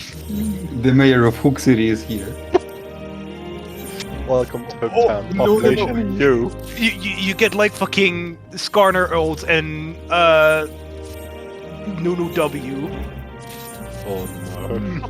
If you could get two, like if it would come back, the ult mode, what would be utterly fun would be Cassandra with Skarner ult. You just ult somebody and then drag him. You can drag two people then. Oh my god. You can be taking the whole enemy team like with you. Hello, come with me, thank you. Wait, did someone actually try to TF ult with Skarner ult? The tether will break midway. It won't it drags over time, doesn't immediately get them to you. They'll just drop off somewhere in the middle of the forest. It works with move speed, but it doesn't work with like blinks. Because Skarner ult flash is as well like the enemy takes some time to get through you.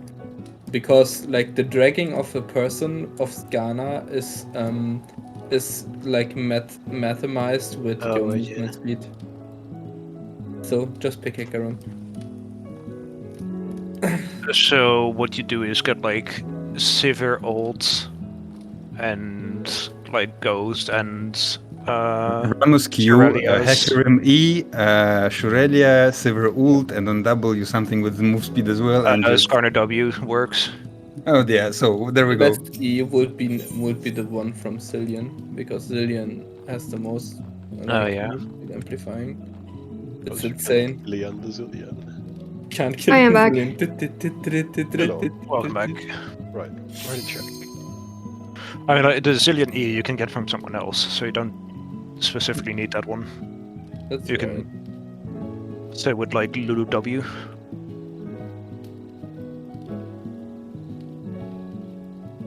You can get the Sivir ult from that as well. Yeah, probably not.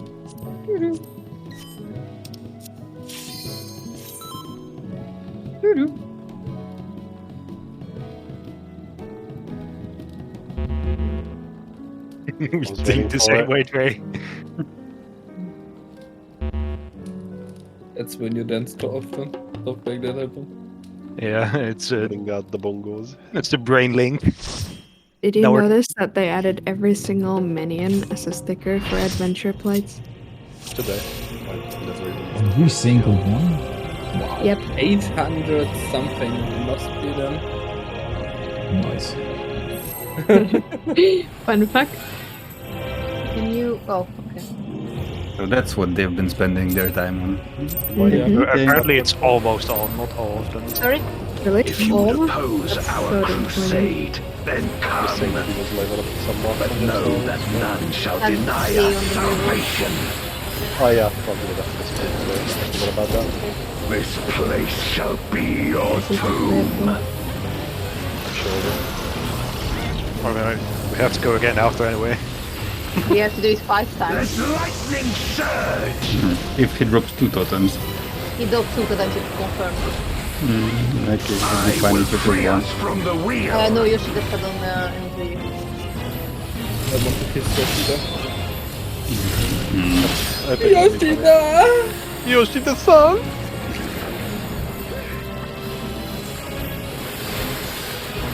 That's how big my missionary is.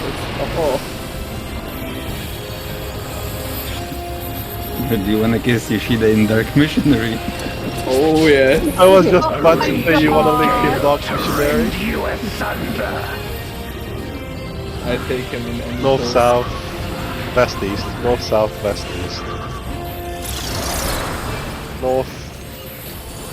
Then south with spikes. Where my Rhine-kissed blades. Then west. Ah, shit. What? That's not fair. Then east. I fucked up, sorry. The thing he's calling out is not where to go. It's where the things are coming from. Yeah, I know. I'm just retarded. I'm saying for Syl because Syl Oh, shouted, No, wait, this is not west. No, I turned around my car and camera and that's what happened. I mean, to be fair, I just stood there and being like, yeah, this is fine. And then it wasn't. Oh boy. Warm snacks. I think 3, 4, Stand in fire, keep it higher. Is your power. I love healing at times here too. My bloody stacks. I can get another one. It's Oh, fine. yes, please make my job even harder. It's Raz, it's okay to let him die. I mean, after Hey! He's collecting the my fucking It's Pokemon. not like you have time stats on anyway. I mean, Raz As is usual. admin Pokemon Go. This is a punishment for it. Hey, Raz, I need someone now that Vanguard is gone. Where's my tank? Poor Vanguard, man. Dragon, hear me and obey. This is gonna be out and stacks. Out and stacks.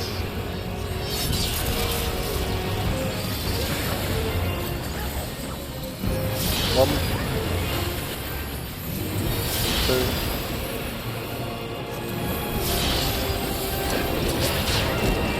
Crush them. It's gonna be out and stacks.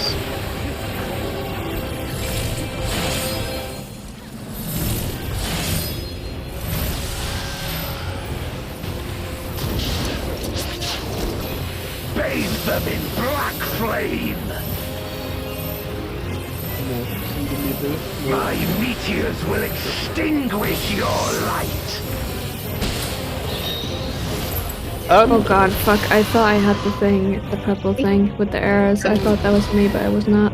Can confirm that knockback does not go through in a release. Oh! I was just like, it's fine, it goes through, it doesn't matter, and then I'm just standing in the middle and go, oh, okay. So yeah, now you know. How do I move? Can someone move A? I'm fucked on controller. I don't know how to move it. Thank you. Oh, not there. I can put Thank you. something. I don't know why I'm so disoriented on this one. I can't feel the middle of the arena. It's a bit foggy for me as well. To see, I can kind of make it out, but I think just because of all the overlapping like markers, it's a bit. Yeah. Yeah, otherwise we can try and put the marks in like the outside of the arena instead of just close in. If you would oppose our crusade, then come. But know that none shall deny us salvation. This place shall be your tomb.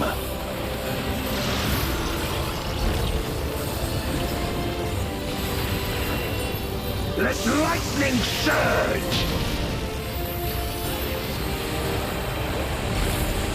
I will free us from the wheel. Behind. Being speed. What can you say? I'm super fast.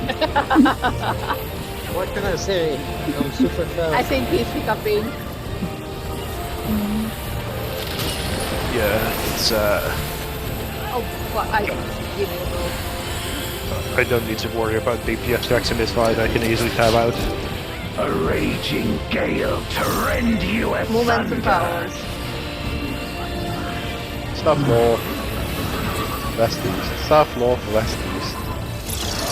South, then north with spikes. Where my Rhine-kissed blades. West, then east.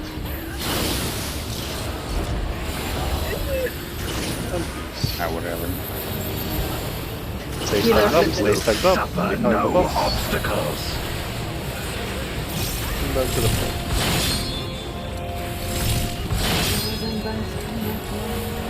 Honestly, it wouldn't surprise me if later No with matter more the gear, foe, people just I do will stay a the course. thread where they just take one hit. Probably.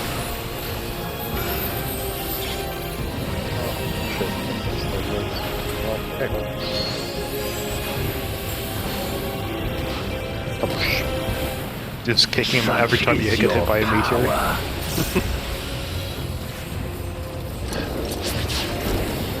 Come forth, my servant of shadow!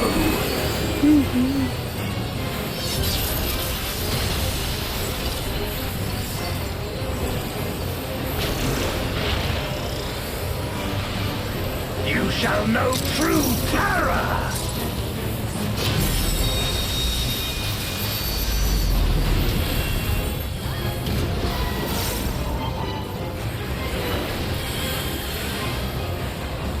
Dragon, hear me and obey. This is gonna be in and spread.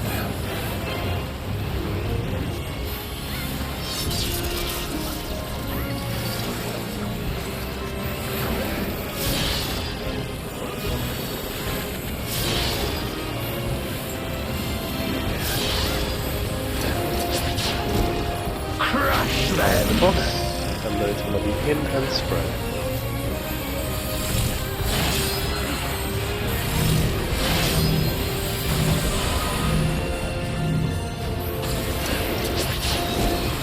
Bathe them in black flame. My meteors will extinguish your light. In the middle, yes.